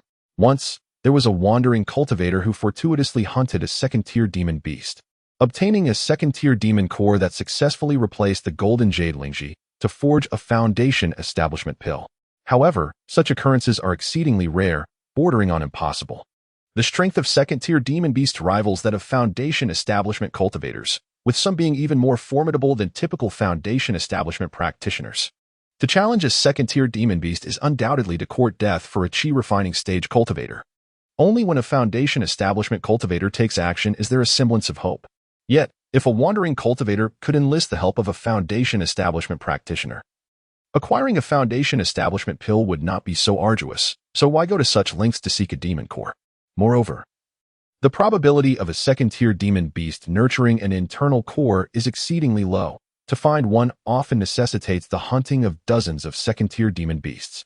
This implies that cultivators must delve deep into the Yunwu Mountains, where terrifying third-tier demon beasts lurk, beings comparable to golden core cultivators, and once disturbed, death is inevitable. Even so, in pursuit of second-tier demon cores and subsequently, foundation establishment pills, numerous wandering cultivators continue to advance into the mountains in droves, undeterred by the heavy casualties they incur. After all, how many are willing to abandon the path of cultivation? The second-tier demon core seems not to be an unattainable goal for me. Subai stroked his chin, lost in thought. For an ordinary wandering cultivator, acquiring a second-tier demon core is undoubtedly a perilous venture fraught with danger. Yet Subai is different. He possesses various insect-type Gu, particularly the gold-devouring insect. If he can cultivate a large swarm of these insects, defeating a second-tier demon beast is not entirely out of reach. More importantly, he need not participate directly. He can control the Gu remotely, ensuring that even in failure, he himself would remain unharmed. The primary distinction between him and those wandering cultivators lies in the fact that while a single failure could mean death for them, he can attempt countless times without consequence. Wait, aside from hunting, perhaps I could also try to cultivate second-tier demon beasts. An idea sparked in Su Bai's mind. The wine insect Gu within him can produce copious amounts of first-tier spirit wine. By feeding this spirit wine to first-tier demon beasts, there exists a chance to elevate them to second tier. Should the wine insect Gu further advance to the second tier, producing second-tier spirit wine, nurturing second-tier demon beasts would become even more feasible. This method is indeed viable. The more he contemplated, the more exhilarated he became. Envisioning capturing a multitude of first-tier demon beasts for domestication, nurturing them with spirit wine, as long as the numbers are sufficient. I refuse to believe I cannot cultivate second-tier demon beasts. At the moment they break through, I shall set traps to strike decisively and obtain their internal cores. Thus, I would be able to acquire a continuous supply of second-tier internal cores to concoct foundation establishment pills. In Su Bai's eyes sparkled a glimmer of excitement, as if he had discovered a method to acquire foundation establishment pills without the aid of any sect. Rather than relying on chance at an auction, it would be far more prudent to take matters into his own hands and secure ample provisions for himself. Chapter 78. Why still call him Taoist Xia? The following morning, Qin Hongyu stood by the window, his gaze fixed intently on the courtyard of Su Bai's residence, his eyes brimming with urgency and confusion. Since the previous night, he had remained vigilantly stationed there, eagerly anticipating the chaotic scene he had envisioned. Yet, as the hours passed, an eerie tranquility enveloped the surroundings. What could possibly be happening? Why was there not a single stir? Furrowing his brow, Qin Hongyu felt a growing sense of unease. He watched as Su Bai and his wives engaged in their usual morning exercises before retreating indoors to wash clothes and prepare meals. Their lives unfolding with a serenity akin to a placid lake, devoid of any anomalies. He distinctly recalled sharing the circumstances of Su Bai's household with the 5 fiends of Yinshan, vividly depicting the abundance of spirit stones concealed within, just waiting to be seized. Given the insatiable greed and ruthlessness of the 5 fiends, how could they possibly resist such an enticing opportunity? They would surely be eager to strike and plunder. Yet, a whole night had elapsed without a hint of conflict, not even the faintest ripple of spiritual energy to be sensed. This was utterly abnormal. Could it be that the 5 fiends had misinterpreted his insinuation and refrained from action? Qin Hongyu murmured softly to himself, shaking his head in disbelief. Or perhaps they had indeed made their move, only to be silently dealt with by Su Bai and his family? He leaned towards the former theory. After all, the 5 fiends were all formidable practitioners at the late stage of chi refinement, seasoned warriors whose strength was not to be underestimated. Even he would tread carefully around them in ordinary circumstances. To eliminate them silently would be an inconceivable feat. He simply could not fathom that Su Bai's seemingly delicate wives possessed such capabilities. This fellow is remarkably fortunate to have evaded such a calamity. A flicker of bitterness and resentment flashing in Qin Hongyu's eyes. What are the 5 fiends of Yinshan? Nothing but a band of spineless cowards. Yet they dare to label themselves notorious robbers? They cannot even lay a finger on a few female cultivators, utterly tarnishing the reputation of their kind. As for the so-called 5 tigers, in my view, they are more akin to the 5 mice of Yinshan, timid as rodents. Despite his frustration over the failure of this scheme, Qin Hongyu remained unperturbed. To him, this was merely a minor setback in his multitude of plans. Success would be welcome, as it would eliminate the thorn in his side, Su Bai. However, failure would not be catastrophic, for he had more pressing tasks to attend to. Never mind. Now is not the time to expose myself. Completing the mission assigned by the sect is of utmost importance. Let this fellow live a few more days. Once Lingxiao City falls, it will be his time to meet his demise. Qin Hongyu gritted his teeth, his eyes glinting with murderous intent. By noon, the sun had grown somewhat scorching, and the dining table at Su Bai's home was laden with an array of sumptuous dishes, each exuding an enticing aroma, indicating their considerable value. "My dear, this meal is quite lavish," one of the wives remarked. Mu Xiling gazed at the sumptuous feast laid before her and couldn't help but exclaim, "I have heard that the prices of grains and meats outside have skyrocketed. For this meal alone, if we were to procure these ingredients from the black market, it would cost at least 100 low-grade spirit stones." Just days prior, she had ventured out to gather news and discovered that the supply of spirit rice, meats, and vegetables in Lingxiao City had been severely restricted, with black market prices soaring tenfold or more.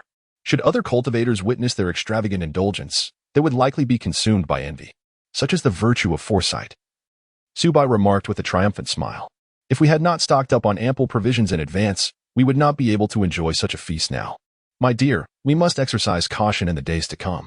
Ji Wanqing's expression turned grave. I have heard troubling news. There have been numerous cases of banditry in Lingxiao City, particularly at night when they break in and rob homes.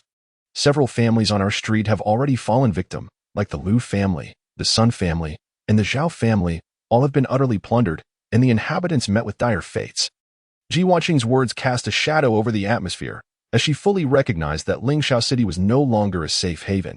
It was, in fact, more perilous than ever before. Upon hearing this, Subai couldn't suppress a chuckle, thinking to himself, is safety even a possibility?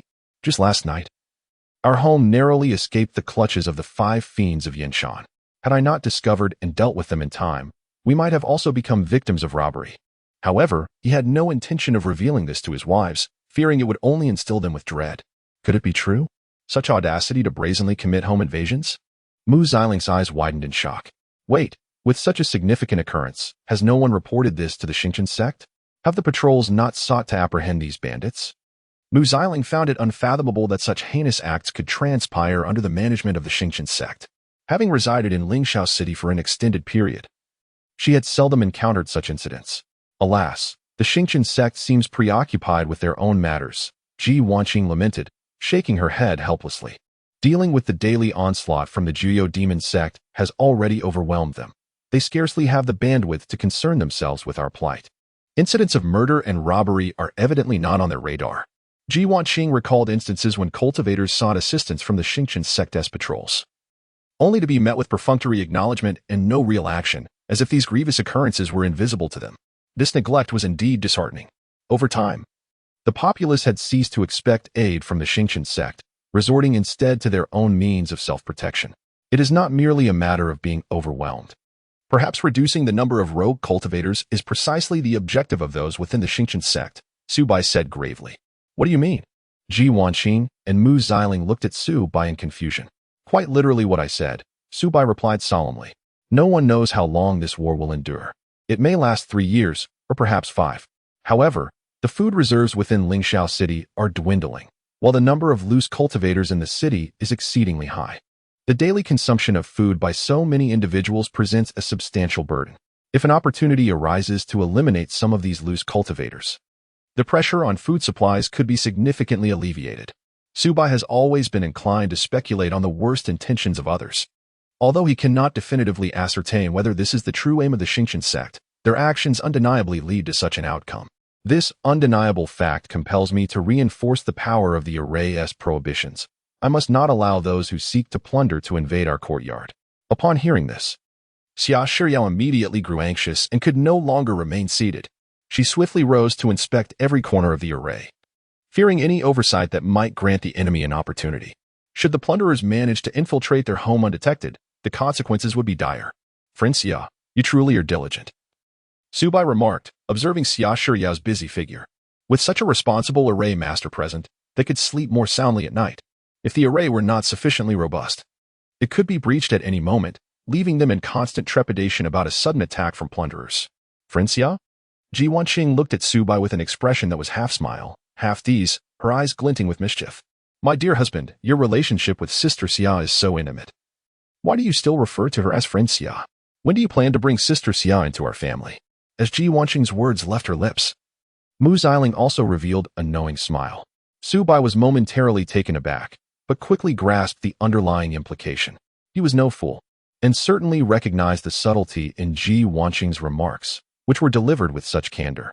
Clearly, his special relationship with Xia Shiyao had long been discerned by his astute wife. Reflecting upon it, this was entirely reasonable. They all resided under the same roof, interacting daily without much pretense, making it impossible to remain undetected. Previously, Ji Wanqing had likely chosen to turn a blind eye, perhaps even tacitly approving of it in her heart. However, it seemed she was no longer willing to feign ignorance. Chapter 79. Stealthy excitement. When did you discover it? Subai inquired with a curious expression, his eyes reflecting a hint of astonishment. He believed he had executed his actions with utmost discretion, leaving no trace, yet he had not anticipated being unmasked. I realized it long ago. You constantly carry the scent of Sister Xia. Even someone as oblivious as myself could sense something amiss. Ji Wanqing chuckled softly, her eyes gleaming with mischief. I never imagined my husband possessed such charm that even Sister Xia found herself drawn to you, yearning for your affection. Scent. The corners of Su Bai's mouth twitched slightly, internally chastising himself for his carelessness. Despite his meticulous precautions, he had not foreseen that such a minor detail could betray him. Upon reflection, it was indeed reasonable. As a cultivator at the 9th level of qi refinement, his senses were inherently acute, with a sense of smell surpassing that of ordinary individuals, even more refined than that of a trained police dog. Thus, detecting such subtle nuances was hardly surprising. However, having Sister Xia as a concubine could indeed be advantageous. With an additional sister, some of the burdens could be alleviated. In truth, I had been contemplating the idea of introducing a few concubines for my husband for quite some time. Ji Wanqing continued earnestly. Once I strive for the foundation establishment stage, I may need to enter seclusion for several months, perhaps even a year. Such an extended absence would leave me feeling guilty for not attending to my husband's needs. If he were to succumb to loneliness and seek the company of those frivolous women, it would be better to reserve that affection for our own sisters. With Sister Xia and Sister Mu's assistance, it would ease my responsibilities considerably. Moreover, Sister Xia and I are already as close as family. There is no need for pretense. Of course, if you both enjoy this clandestine thrill, I have no objections. Ji Wanqing winked playfully at Su Bai, her expression a blend of jest and seriousness. What? Su Bai's eyes widened in shock. While he was aware that the values of this world diverged significantly from those of his past life, he was utterly astounded by his partner's open-mindedness. Not only did she not oppose his taking of concubines, but she also actively supported the idea, even encouraging him to take more. Her understanding was reminiscent of an ancient empress, leaving him momentarily at a loss for words. Very well. Let us choose an auspicious day to take Shi Yao as a concubine. Su Bai cleared his throat, striving to appear serious. After living in this world for over 3 years, he had gradually adapted to its moral standards. In the realm of cultivation, power is revered. Men may have multiple wives, and women can also have several partners, all dictated by strength. Those who wield extraordinary power can indulge their desires, while the weak remain condemned, often deprived of the most basic rights. At that moment, Xia Shiyao returned from outside.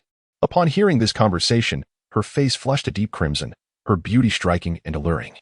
Her demeanor suggestive of a playful reluctance that indicated Ji Wanqing had privately discussed matters with her beforehand. Should we inform the neighbors? Mu Xiling inquired with curiosity. No need. Su Bai replied, waving his hand with a hint of nostalgia. Given the current state of turmoil, it would be unwise to make a grand announcement. A simple celebration would suffice. Besides, most of the previous neighbors are no longer around, so there is hardly anyone to inform. In just a brief span of 3 years, the world has undergone significant changes, with neighbors replaced time and again, much like chives sprouting anew. Such is the harsh reality of existence on the arduous path to immortality. Countless souls have perished, and only a rare few reach a peaceful conclusion, while the majority succumb along the way. Fortunately, Su Bai is blessed with companions on this solitary journey toward eternal life. Otherwise, embarking on this lonesome road alone would be an unfathomable ordeal. As night descends, the interior of the dwelling radiates warmth and light. The table is adorned with a plethora of exquisite fruits, fragrant spirit wine, succulent roasted meats, and an array of delectable delicacies, the aromas wafting enticingly through the air. Su Bai, Ji Wanqing, Mu Xiling, and Xia Shiyao gather together, relishing this sumptuous feast. Despite the chaos outside, with marauding bandits rampant, their home is fortified by a robust defensive array, ensuring their safety and shielding them from any intruders. Unbothered by the outside world, they fully immerse themselves in each other's company and joy, creating a harmonious and intimate atmosphere. As the wine flows, a sense of inebriation begins to set in among the guests, particularly for Su Bai, whose gaze is filled with fervor as he regards the 3 enchanting women beside him. This marks his first experience of such unabashed intimacy, and the satisfaction of this moment encapsulates the essence of happiness in life. Soon, sounds of passion fill the room, threatening to disturb the tranquility of the night. Thankfully, a soundproof barrier surrounds the house, otherwise, the commotion would surely disrupt the neighbors. In July, the Yunwu mountain range endures the sweltering heat of summer, the sun blazing fiercely overhead, and the humidity rising. It has been 2 or 3 months since the Xingqian sect raised their rent. During this time, the Jiuyo demon sect has relentlessly besieged Lingxiao City. Yet they have been unable to breach its defenses, resulting in a stalemate. For Subai, this period is a rare moment of tranquility. As long as the Gyoyo demon sect does not infiltrate, he can live in peace, with only the burden of increased rent. Something he can easily afford given his current financial situation. Moreover, he has stockpiled ample provisions, ensuring that even if he never steps outside, he need not worry about food shortages. Even if it comes down to just his family, they can still live comfortably at home. Since taking Xia Shiyao as a concubine, Subai has completely relaxed, engaging in dual cultivation with his 3 companions almost daily, leading to remarkable advancements in his cultivation level. After 3 months of diligent effort, his abilities have significantly improved, bringing him closer to the 8th level of Qi training. Simultaneously, the bonds between him and his partners have deepened, creating an inseparable connection. However, the nights filled with revelry have begun to take their toll on Subai. His complexion has turned pale, and he appears noticeably fatigued. This cannot continue. He muses with a wry smile, if I indulge further, I'll be taking tonics daily at this young age. Ever since Xia Shiyao, with her spirited nature, became more daring and took the initiative to ignite the flames of passion, Subai has found himself somewhat overwhelmed.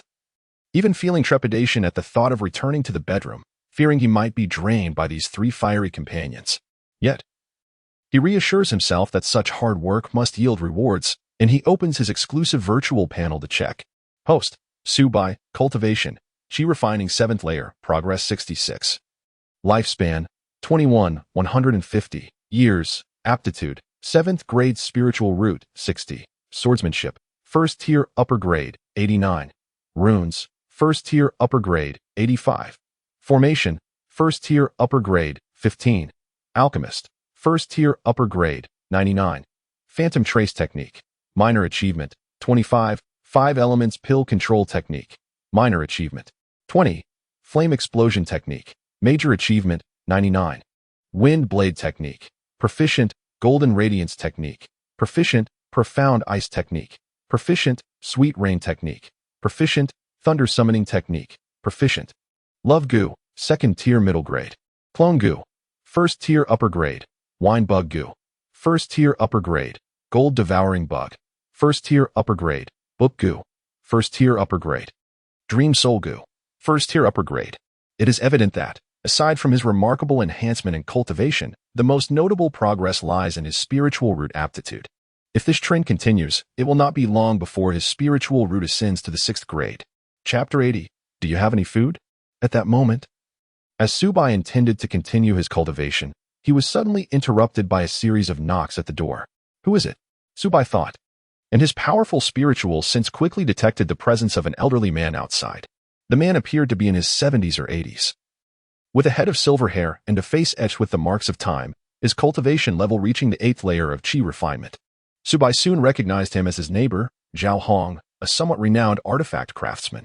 Typically, the two shared only a nodding acquaintance. And Subai could not fathom the reason behind Zhao's unexpected visit. Taoist Zhao, I was unaware of your esteemed presence. What brings you here? Subai inquired politely as he opened the door. Taoist Su. Zhao Hong's eyes brightened with a glimmer of hope upon seeing Subai, and he hastily replied.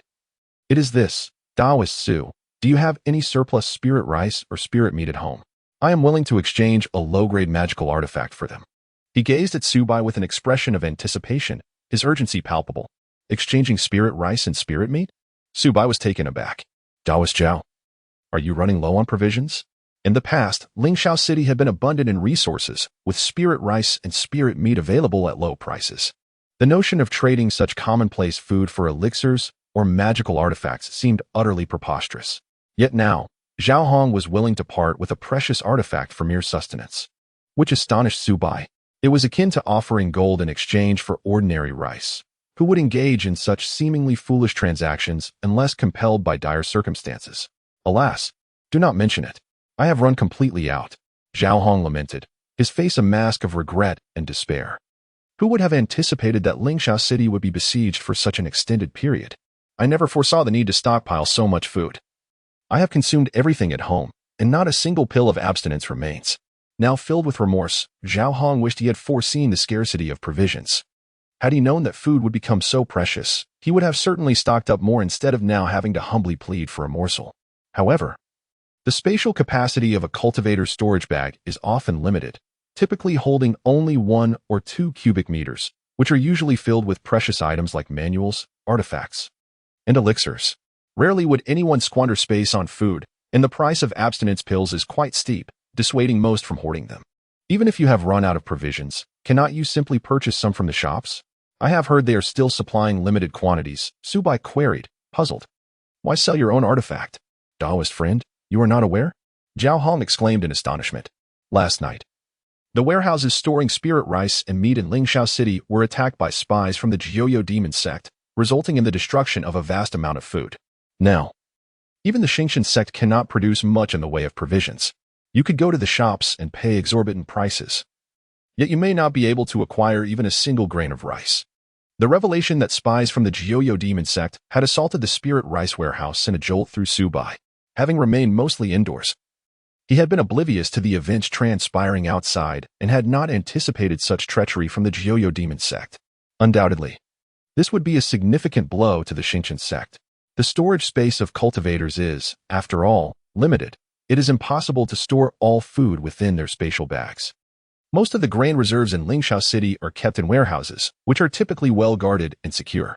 However, the spies from the 9 Nether Demon sect have evidently employed cunning methods to deceive the guards, setting fire to the warehouses and reducing the spiritual rice and meat within to ashes. This undoubtedly strikes a heavy blow to the Xingqian sect. Under normal circumstances, if supplies were limited, the food in Lingxiao City could sustain the cultivators for over a year, yet now, with a substantial amount of grain destroyed, the city is bound to plunge into famine, leaving many cultivators facing hunger. It is no wonder that Zhao Hong would resort to trading precious magical artifacts for food. After all, in the face of hunger, no matter how valuable the artifacts, they cannot fill empty stomachs. Surely, countless cultivators must be anxious and willing to offer pills, magical tools, talismans, and other treasures in exchange for sustenance. I sincerely apologize, Daoist Zhao, but I have little stock of food left myself.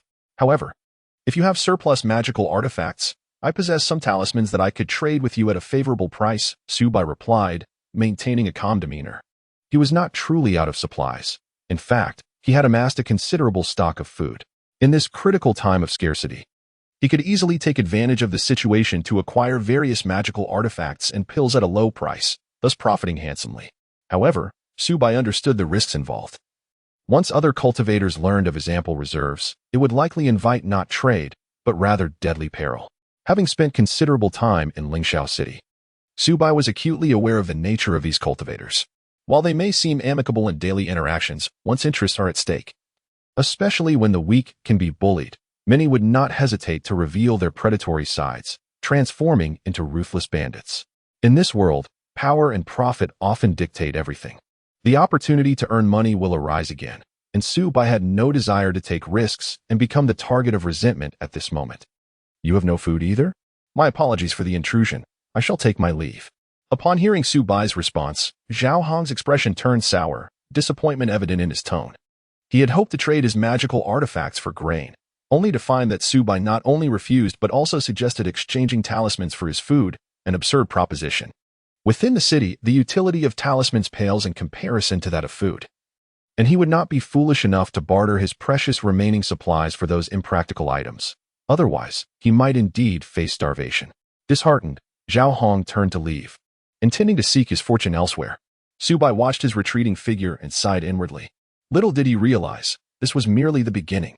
Not long after, neighbors such as Daoist Sun, Daoist Li, Daoist Wang, and several others, practitioners in the later stages of qi refinement, came knocking at his door, each one seeking to purchase food.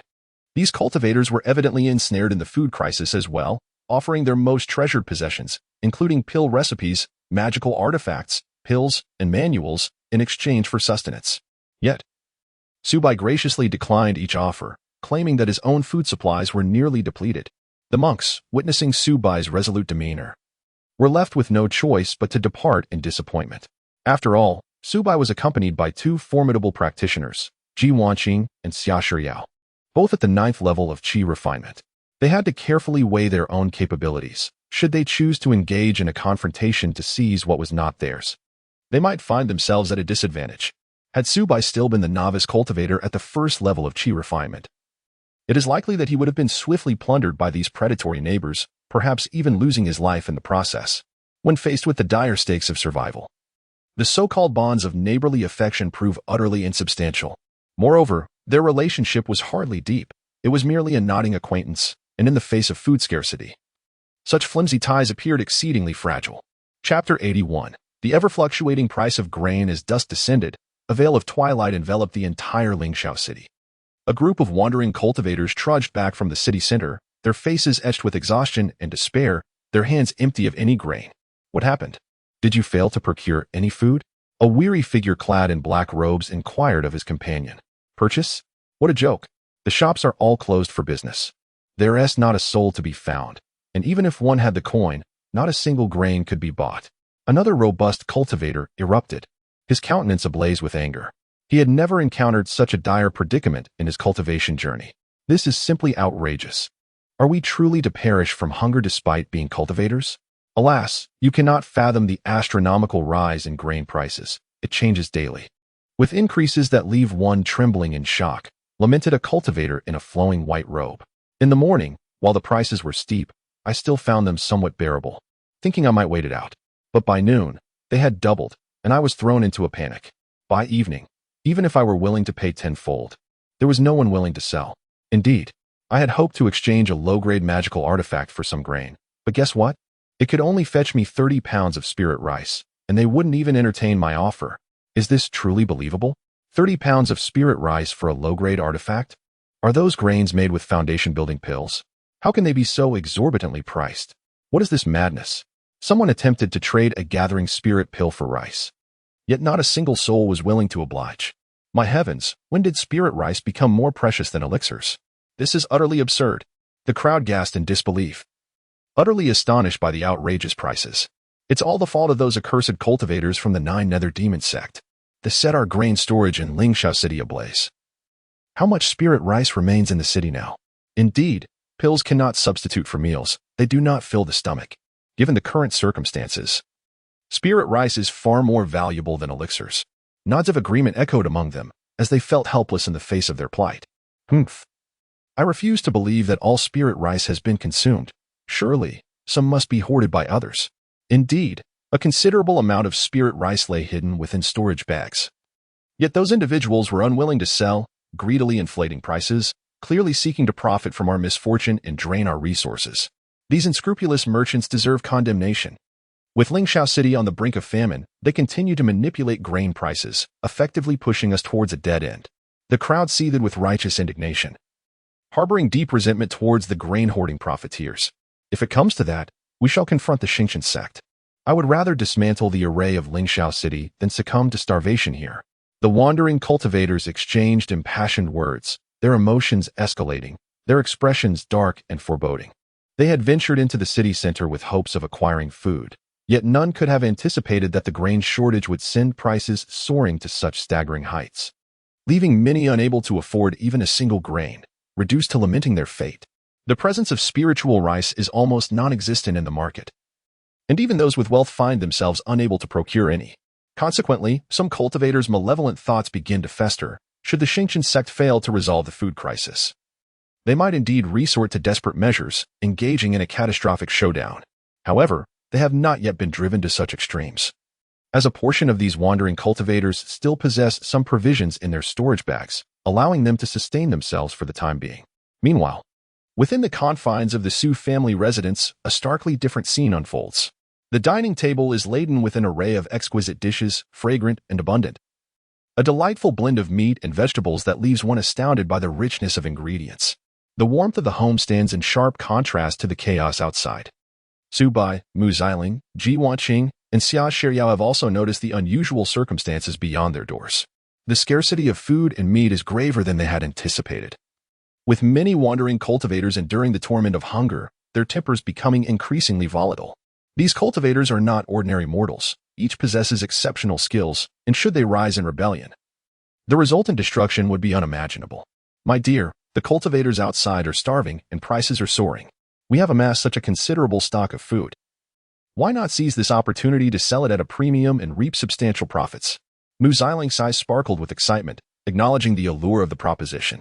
The prospect of exchanging several dozen pounds of spiritual rice for a magical artifact or a gathering spirit pill is a rare opportunity. Akin to trading a bowl of rice for a piece of gold, a profit margin that is staggering and difficult to resist. Should they successfully engage in several such transactions, they could effortlessly amass tens of thousands of low-grade spiritual stones. No, we must not pursue such profits, Subai replied decisively, his expression grave. If we speak of lucrative ventures, can there be anything more profitable than our spirit wine business? Transforming ordinary liquor into spirit wine yields profits that are truly astronomical. We are not in need of spiritual stones at present. Should we begin selling food on a large scale, no matter how cautious we are, we will eventually be discovered. The other cultivators, upon learning of our vast stockpile, would not express gratitude or engage in fair trade. Their sole intent would be to seize our goods. The prominent families can engage in the food trade because of their formidable strength, capable of easily suppressing any cultivator unrest. We lack such power. Of course, if wandering cultivators wish to barter treasures for our provisions, we might consider small-scale trades. Otherwise, it is best to avoid unnecessary risks. Subai understood well that while such a lucrative business could lead to overnight riches, he lacked the means to safeguard that wealth. Once exposed, it would undoubtedly invite peril. To place oneself in danger for a handful of spiritual stones is simply not worth the risk. You are absolutely right, my dear. We have already profited sufficiently from the spirit wine business. There is no need to gamble. Our foremost priority now is to ensure our safety, to act discreetly. And to avoid drawing attention, Ji Wanqing nodded in agreement, fully aware of the stakes involved. Indeed, there is no necessity for recklessness. Xia Shiyao echoed her sentiment, appreciating Subai's usual caution. Even now, as a seventh-layer qi cultivator, his prudent nature remains unchanged. Yet, it is precisely this cautious disposition that brings her a profound sense of reassurance. Previously, she was acquainted with several female cultivators, whose husbands frequently ventured into perilous hunts for demonic beasts, often meeting untimely fates and leaving them in desolation. Such tragedies are all too common in the realm of cultivation. It appears that you have been indulging excessively of late, your energies overflowing, leading you to contemplate such frivolous matters. A subtle smirk graced Subai's lips as he mused. Soon we shall all freshen up, and you shall witness how I educate you. My dear husband, Mu Xiling playfully chided, her legs trembling slightly as she recalled certain embarrassing images, her delicate face instantly flushing crimson. Very well, husband, I shall attend to it at once, Ji Wanqing giggled, casting a flirtatious glance at Subai, her eyes brimming with anticipation. Humph, little man, I shall see how you educate me, Xia Shiyao retorted defiantly, gazing provocatively at Subai.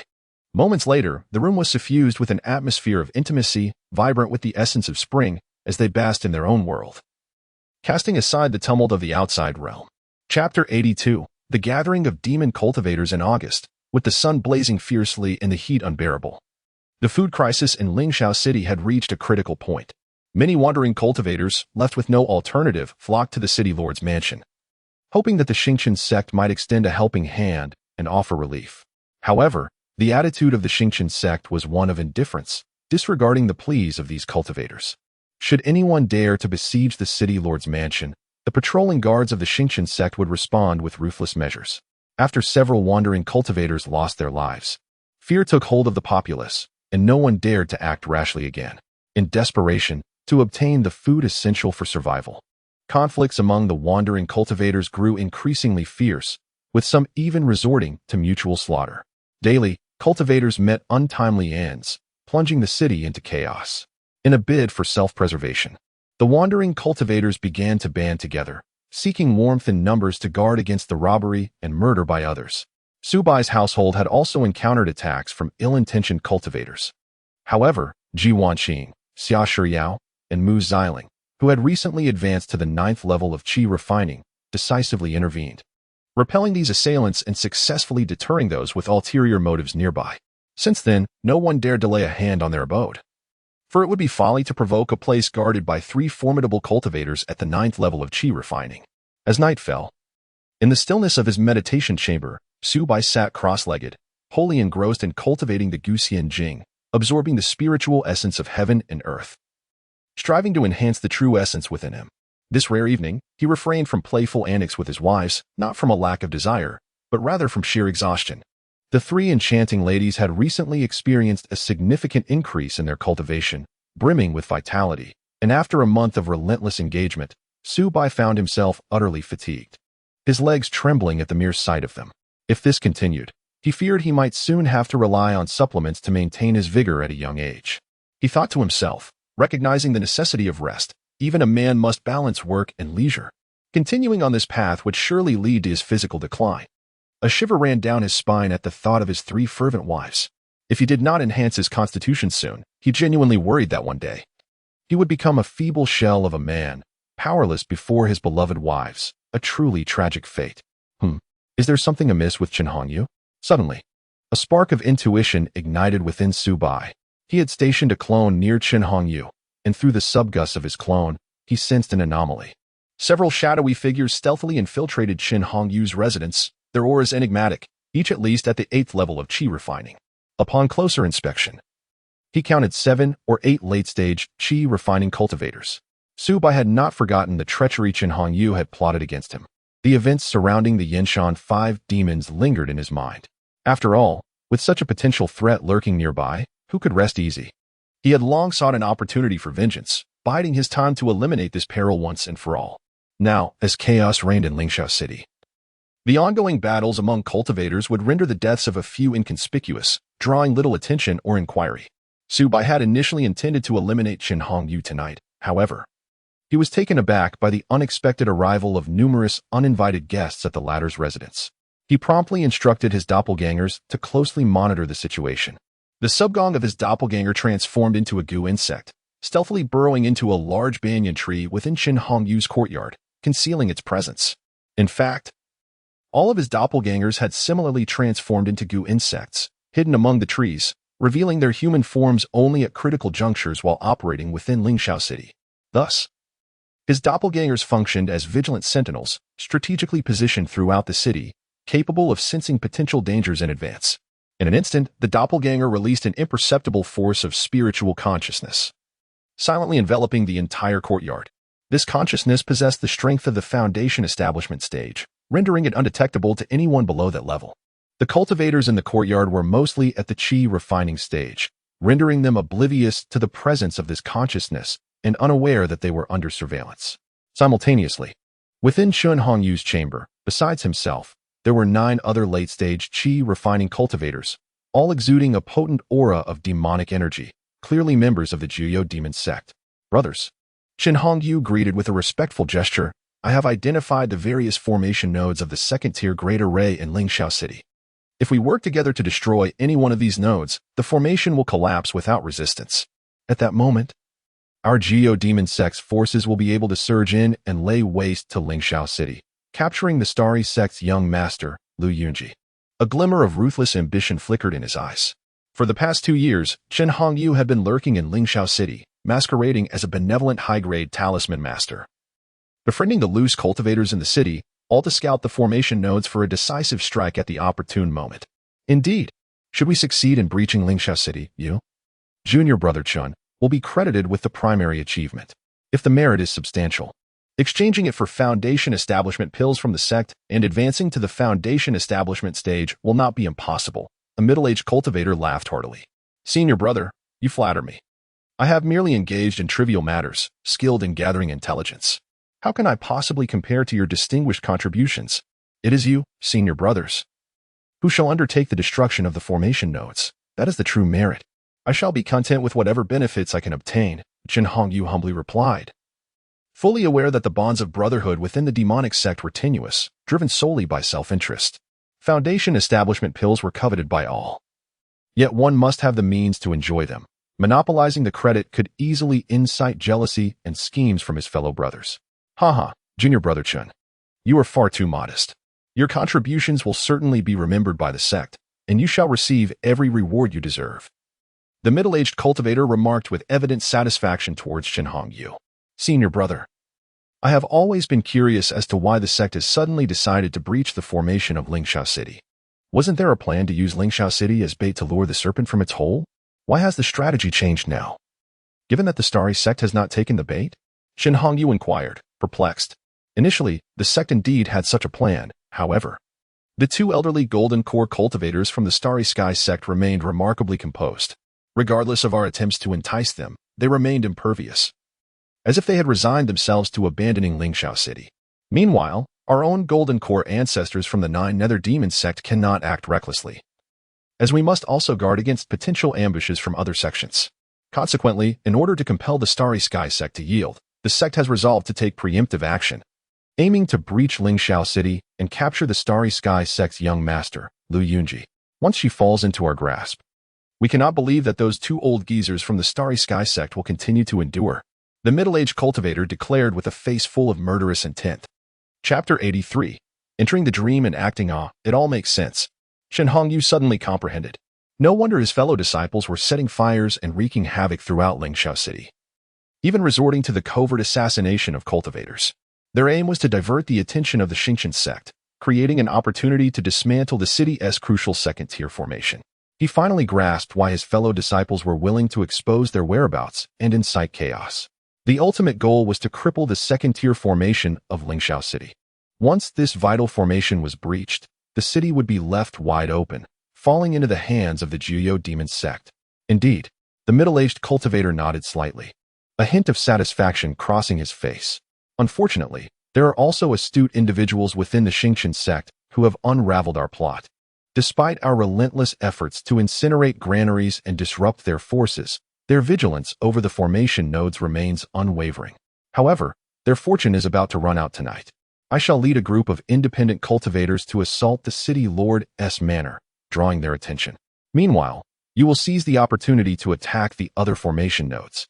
If we successfully dismantle even one, the second-tier formation will collapse instantaneously, allowing our Gu Demon sect's foundation establishment cultivators to penetrate deeply and seize Lingxiao City in one fell swoop.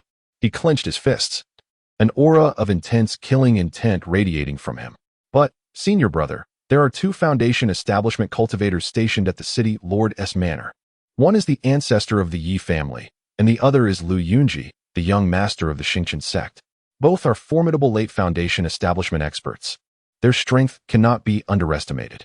Shen Hongyu was taken aback, utterly astonished that his senior brother would dare to lead an assault on the city lord's manor. It was akin to extracting a tooth from a tiger. It was reckless and life-threatening. What is there to fear?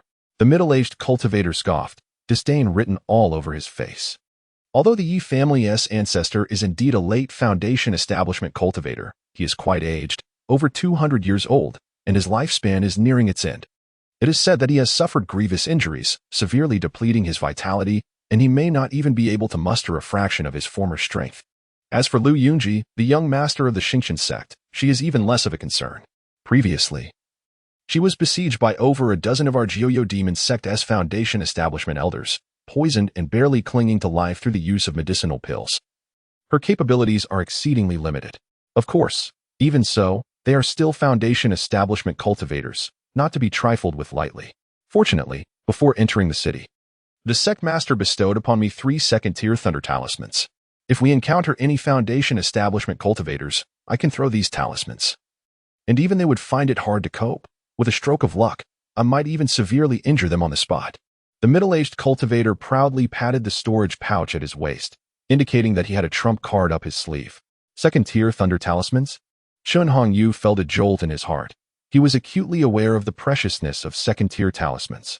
Such talismans are worth their weight in gold, often requiring hundreds of mid-grade spirit stones to procure, and even then, wealth does not guarantee their availability.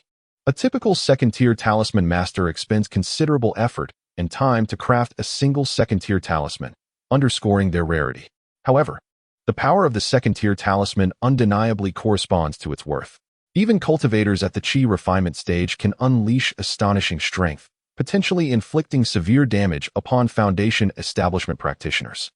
This is one of the few methods available to Qi refinement cultivators to challenge those of higher realms. It seems that the Gu Demon sect has truly invested heavily to confront these 2 foundation establishment cultivators from Lingxiao City. It is no wonder that my senior brother is willing to take the risk of undertaking this perilous task without sufficient cards to play. Who would venture into danger so recklessly? By the way, I hear you have recently set your sights on several female cultivators at the Qi refinement stage. Intending to seize an opportunity? The middle-aged practitioner suddenly shifted the conversation, a knowing smile gracing his face as he regarded Shen Hongyu. Indeed. Shen Hongyu did not conceal his acknowledgement, nodding fervently. My cultivation technique requires the essence of several late Qi refinement female cultivators, and I have fortuitously encountered suitable candidates, ready to act, only to find that my senior brother is already aware. This is indeed the spirit of us geodaemon sect practitioners. If we desire a woman, we take her. If we desire a treasure, we seize it. This world is fundamentally one where the strong reign supreme, and all treasures ought to belong to the powerful, while the weak can only survive at our feet. Once we breach Lingxiao City, my fellow brothers will undoubtedly assist you with full force, ensuring you achieve your desires. The middle-aged practitioner's eyes gleamed with a bloodthirsty light as he spoke loudly, viewing this not only as a reward for Chen Hongyu, but also as a means to win his loyalty. Thank you, senior brother. With the support of my brothers, this endeavor is bound to succeed. Chen Hongyu was instantly elated. Initially, he had harbored some concern. After all, he was merely a 9th-layer Qi refinement practitioner, and confronting several late Qi refinement female cultivators was indeed somewhat perilous. However, with the backing of his fellow geodaemon sect brothers, the likelihood of success had significantly increased. Just as the group continued to deliberate their forthcoming plans, a sudden twist of fate occurred. In an instant, an eerie and intangible wave of spiritual energy stealthily approached. Without warning, silent and unseen, as if emerging from an endless abyss of darkness. This was the ultimate technique unleashed by the Dream Soul Gu into the dream. Subai had been patiently waiting for the opportune moment, and now, seizing the chance, he decisively launched his attack.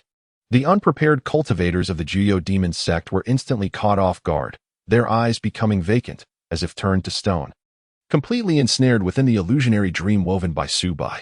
This is bad. We are under attack. The middle-aged practitioner jolted awake, his mind momentarily disoriented. Yet, an artifact radiating a gentle glow on him was activated in an instant, forming a solid mental barrier that helped him withstand this wave of soul assault, allowing him to regain partial consciousness. He was both alarmed and furious, scanning the surroundings with vigilance, yet he could not discern the enemy's presence. Such a stealthy soul attack was truly terrifying. Had he not been adorned with a superior-grade artifact, the spirit-guarding jade pendant, capable of resisting soul attacks, he would likely have succumbed to the endless illusion, just like his fellow brothers. Even so, he felt a powerful wave of dizziness, as if his head had been struck by a heavy hammer, stars dancing before his eyes as the world spun around him. Whoosh, whoosh, whoosh. Almost simultaneously, golden rays of light streaked across the night sky like lightning, suddenly illuminating the room. It was the voracious golden insects. 50 of these creatures, under Su Bai's command, surged forth like a flurry of razor-sharp blades, lunging towards the cultivators of the 9 nether demon sect. To obliterate this contingent of foes, Su Bai unleashed his full might without the slightest hesitation. Seeking death, bellowed the middle-aged cultivator, a seasoned warrior with ample combat experience and an indomitable will to survive. Even in the face of despair, he did not flinch. Instead, he swiftly launched a counterattack. With a sweeping motion of his hand, dozens of high-grade first-tier talismans soared into the air like snowflakes, each imbued with formidable magical power, erupting into a barrage of attacks that were truly awe-inspiring. Boom! The magical assaults of the talismans collided with the swarm of golden insects, generating a cacophony of deafening explosions. In an instant, thick smoke billowed, debris scattered, and the entire room descended into chaos. Chapter 84. The indomitable golden-eating worms. How could this be? Completely unscathed? The middle-aged cultivator's eyes widened in disbelief, his expression etched with incredulity. He fixated on the rapidly approaching golden aberrations in the air, fear radiating from his gaze.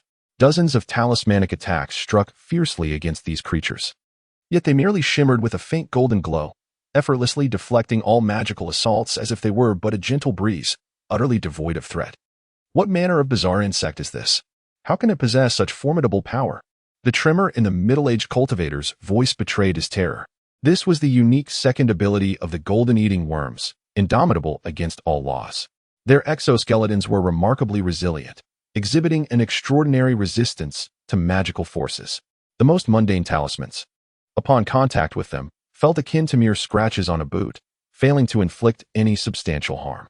It is precisely due to this characteristic that swarms of golden-eating worms are regarded as cataclysmic entities within the realm of cultivation. Even the loftiest immortals harbor trepidation at the mere mention of their name, eager to steer clear of their path. Now, these terrifying creatures had begun to reveal their fearsome prowess in the mortal realm. The second-tier Thunder Talisman. I still possess a second-tier Thunder Talisman. A glimmer of hope ignited in the middle-aged cultivator's eyes, as if he had grasped a lifeline. I refuse to believe that mere insects can withstand the might of a second-tier talisman. His face contorted with rage as he beheld the encroaching golden-eating worms. His body trembling uncontrollably, dread consuming his heart. If these worms were to close in on him, his demise would be inevitable. Though the second-tier Thunder Talisman was a precious trump card bestowed by the sect leader to be used only in dire circumstances, he could no longer afford to consider such constraints in the face of imminent death. The potential repercussions from his sect could be addressed later. Survival was paramount. If he lost his life, all else would be rendered meaningless. Whoosh. However, the middle-aged cultivator's response was a moment too late.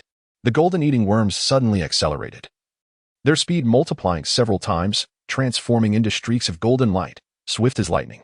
Before he could retrieve the second-tier Thunder Talisman from his storage bag, one of the worms, like a razor-sharp blade, pierced through his energy shield in an instant. This was yet another skill of the golden-eating worms, armor-piercing. With a sharp crack, the energy shield shattered like fragile glass, and in the blink of an eye, the worm burrowed directly into the middle-aged cultivator's skull. In that moment, his head exploded as if struck by a heavy hammer, blood and brain matter splattering everywhere.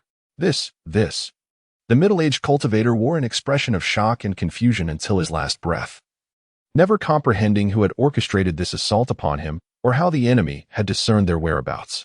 Regret flooded his mind. Had he known of such terrifying entities lurking within the city, he would have never dared to engage in this perilous mission. Yet, it was far too late. The fleeting nature of life had descended upon him in an instant. Boom. Almost simultaneously, the other disciples of the ghostly demon sect were not spared from the same fate. The monks lacked the exquisite spirit artifact, the spirit-condensing jade pendant, possessed by their middle-aged counterparts. Once ensnared by the dream infiltration spell, they stood frozen in place, utterly incapable of resistance. The voracious golden-eating insects, akin to phantoms, weaved through their ranks, instantly penetrating their bodies and skulls. They scarcely had time to utter a cry of despair before collapsing into pools of blood, oblivious to the identity of their assailant. Who could it be? Who seeks my demise? Chun Hong Yu was paralyzed with terror, his very soul trembling, and his trousers stained with fear. His spiritual power, slightly surpassing that of his fellow practitioners of the ghostly demon sect, allowed him a fleeting escape from the dream infiltration's grasp after a brief struggle. However, this did not alter his fate. The disparity in strength was insurmountable. The moment he regained consciousness, a swarm of golden-eating insects surged towards him like a relentless tide. Before he could utter a single incantation, the insects effortlessly pierced his body, leaving him riddled with wounds, a mere shred of tattered fabric. How could this be? I have yet to ascend to immortality, not even to the foundational stage of cultivation. How can I meet my end here in such an incomprehensible manner? I refuse to accept it. Chen Hongyu's eyes widened, bloodshot and filled with despair and resentment.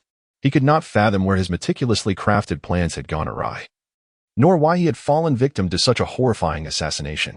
Yet all had been settled. He lay in the cold blood, consumed by confusion and bitterness, never to glimpse the face of his enemy. In that moment, the room was left with only the unsettling hum of the golden-eating insects, swirling in the aftermath of slaughter, exuding a chilling aura. Meanwhile, far away at home, Su Bai, through the perception of his doppelganger, witnessed the entire scene unfold. 10 practitioners at the 9th level of Qi refinement were nearly annihilated in an instant by the combined assault of the Dream Soul Gu and the golden-eating insects. It seems that, at my current strength, I find it increasingly difficult to encounter worthy opponents within the Qi refinement stage. Su Bai nodded slightly, thoroughly satisfied with the outcome of the battle.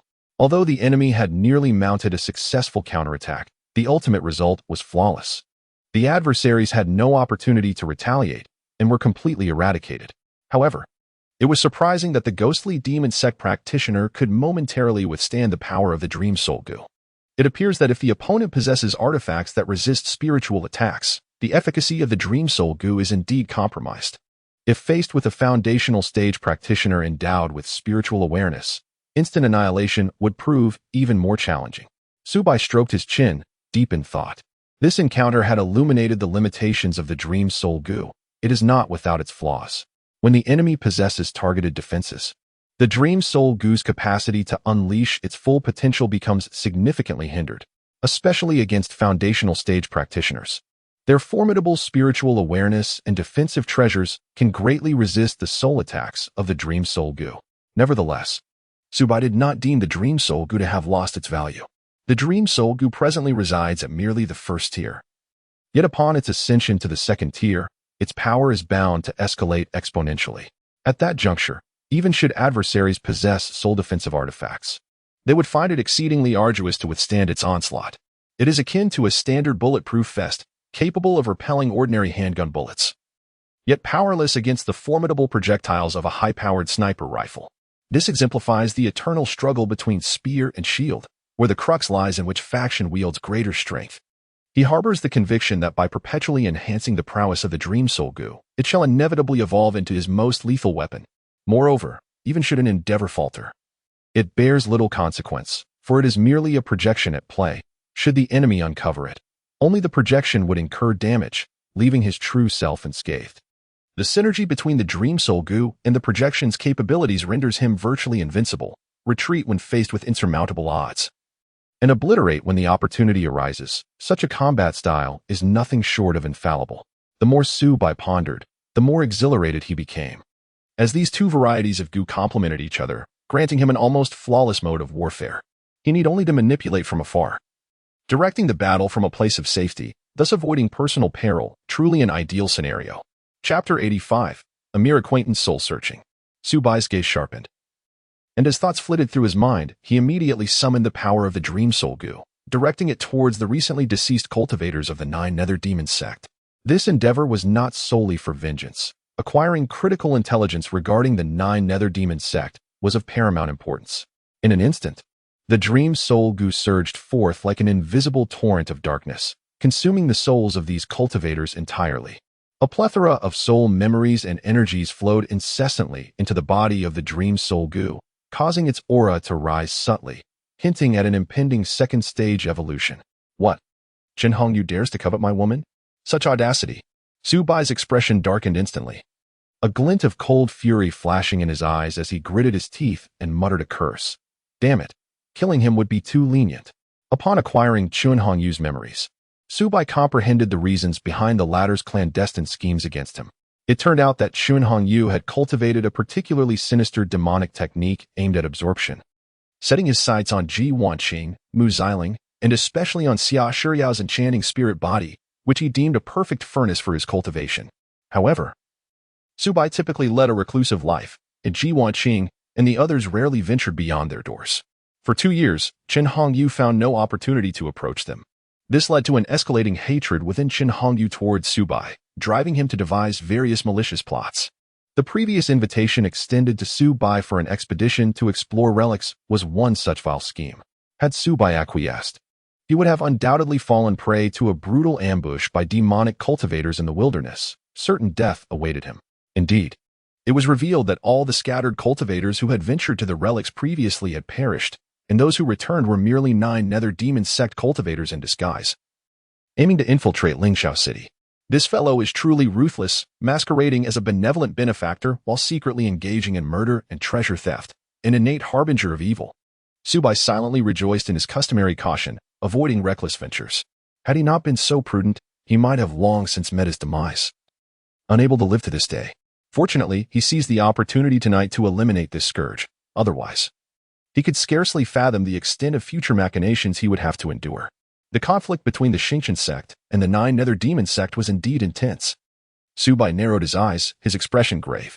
From the memories of these 9 Nether cultivators, he gleaned a wealth of critical intelligence regarding the subtle intrigues and overt hostilities between the golden core cultivators of the two sects, information that was exceedingly difficult for scattered cultivators outside the sects to ascertain. With this knowledge in hand, Subai gained a clearer perspective on the future developments of the situation and realized that he had inadvertently thwarted a significant operation of the 9 Nether Demon sect. Had he not intervened, the disciples of the Xingqian sect in Lingxiao City would have surely suffered grievous losses, and the city's protective formations would have been shattered, leading to untold suffering and calamity. Truly, when celestial beings clash, it is the mortals who bear the brunt. Subai could not help but feel a profound sense of reflection. Once, Lingxiao City stood securely on the edge of the Linghuan mountain range, where scattered cultivators lived in peace, enjoying many tranquil years. Who could have anticipated that, embroiled in 2 conflicts, one would now face utter catastrophe? The lives of the wandering cultivators have been completely disrupted. The sanctuary they once relied upon may soon cease to exist, and it remains uncertain whether they will find another refuge as fitting for their kind.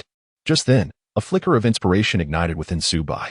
Through his avatar, he discerned that numerous wandering cultivators were swiftly approaching, likely drawn by the tumult of the recent fierce battle, eager to ascertain the situation. Without a moment's hesitation, Subai waved his hand, collecting the storage bags of 10 practitioners from the 9 nether demon sect into his possession. These contained the lifelong treasures of Chi refinement level 9 cultivators. Even a single item could fetch an exorbitant price. Acquiring them undoubtedly bestowed upon Subai an unexpected fortune. However, this was clearly not the moment for meticulous inventory. Boom. Subsequently, Subai's avatar unleashed the flame explosion technique, igniting a roaring inferno around him. In the blink of an eye, the entire structure was engulfed in flames, the blaze surging uncontrollably. Whoosh! In the next instant, the avatar departed silently, leaving no trace behind. Meanwhile, the devouring gold insect burrowed into the ground, vanishing instantaneously, as if no one had ever been there. Before long, the neighbors witnessed the skyward flames emanating from Qin Hongyu's residence, the intensity of which was alarming. In a flurry, they conjured water spells, exerting considerable effort to barely contain the blaze and prevent it from spreading to adjacent homes. No way. Isn't this Qin's home? How did it suddenly catch fire? A young wandering cultivator exclaimed, bewildered. Don't be foolish. This is no accidental fire. It's evident that someone has set it deliberately. An elder interjected gravely, his tone resolute. This is arson and murder. It is utterly ruthless.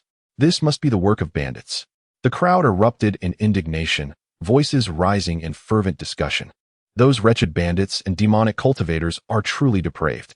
Chun, who is so generous and often gifts us high-quality talismans, how could he fall victim to such vile hands?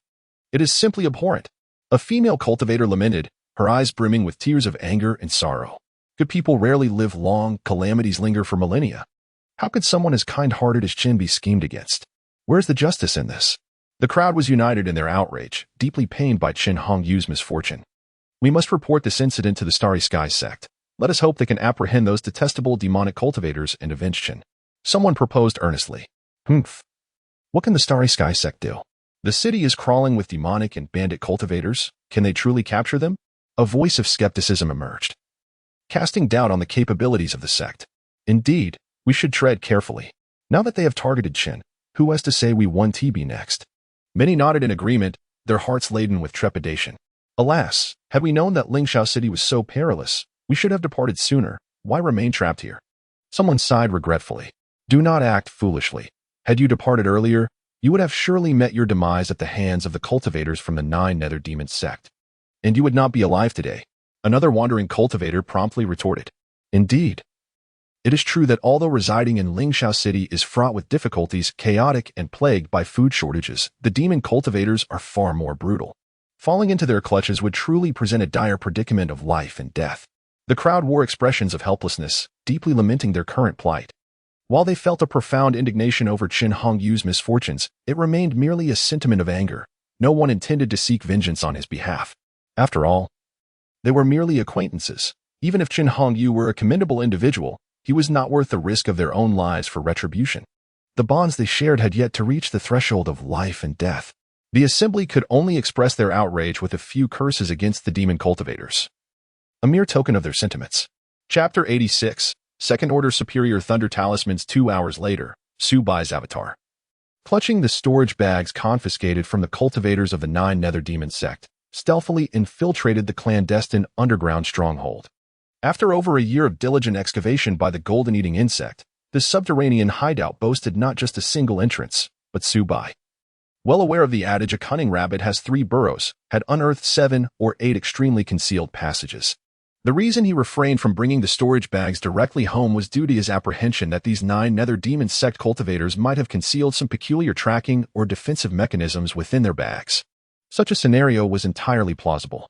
To ensure the safety of his own body, he instructed his avatar to transport the storage bags to the underground cavern. The earth served as a natural barrier, capable of obstructing spiritual awareness, magical energy, and various breath-related tracking techniques. Even if the 9 nether practitioners possessed extraordinary abilities, they would find it arduous to exert them in this locale. Indeed, the practitioners of the 9 nether demon sect were like plump sheep. After implementing all precautionary measures, Subai finally felt at ease and began meticulously assessing his bountiful harvest. Eagerly, he opened 10 storage bags, and in an instant, a plethora of spirit stones came into view, including a significant number of mid-grade spirit stones that emitted a unique luster. Upon careful counting, the quantity of spirit stones alone reached 6,000 mid-grade stones, which equated to 600,000 low-grade stones, a staggering fortune. It was hardly surprising.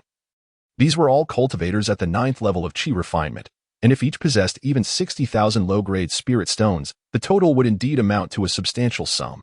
Subai's expedition resembled the plunder of 10 affluent households, yielding astonishing gains. One cannot deny that demonic cultivators are indeed wealthy. They rarely engage in legitimate cultivation resource production, choosing instead to rob other cultivators, a perilous endeavor.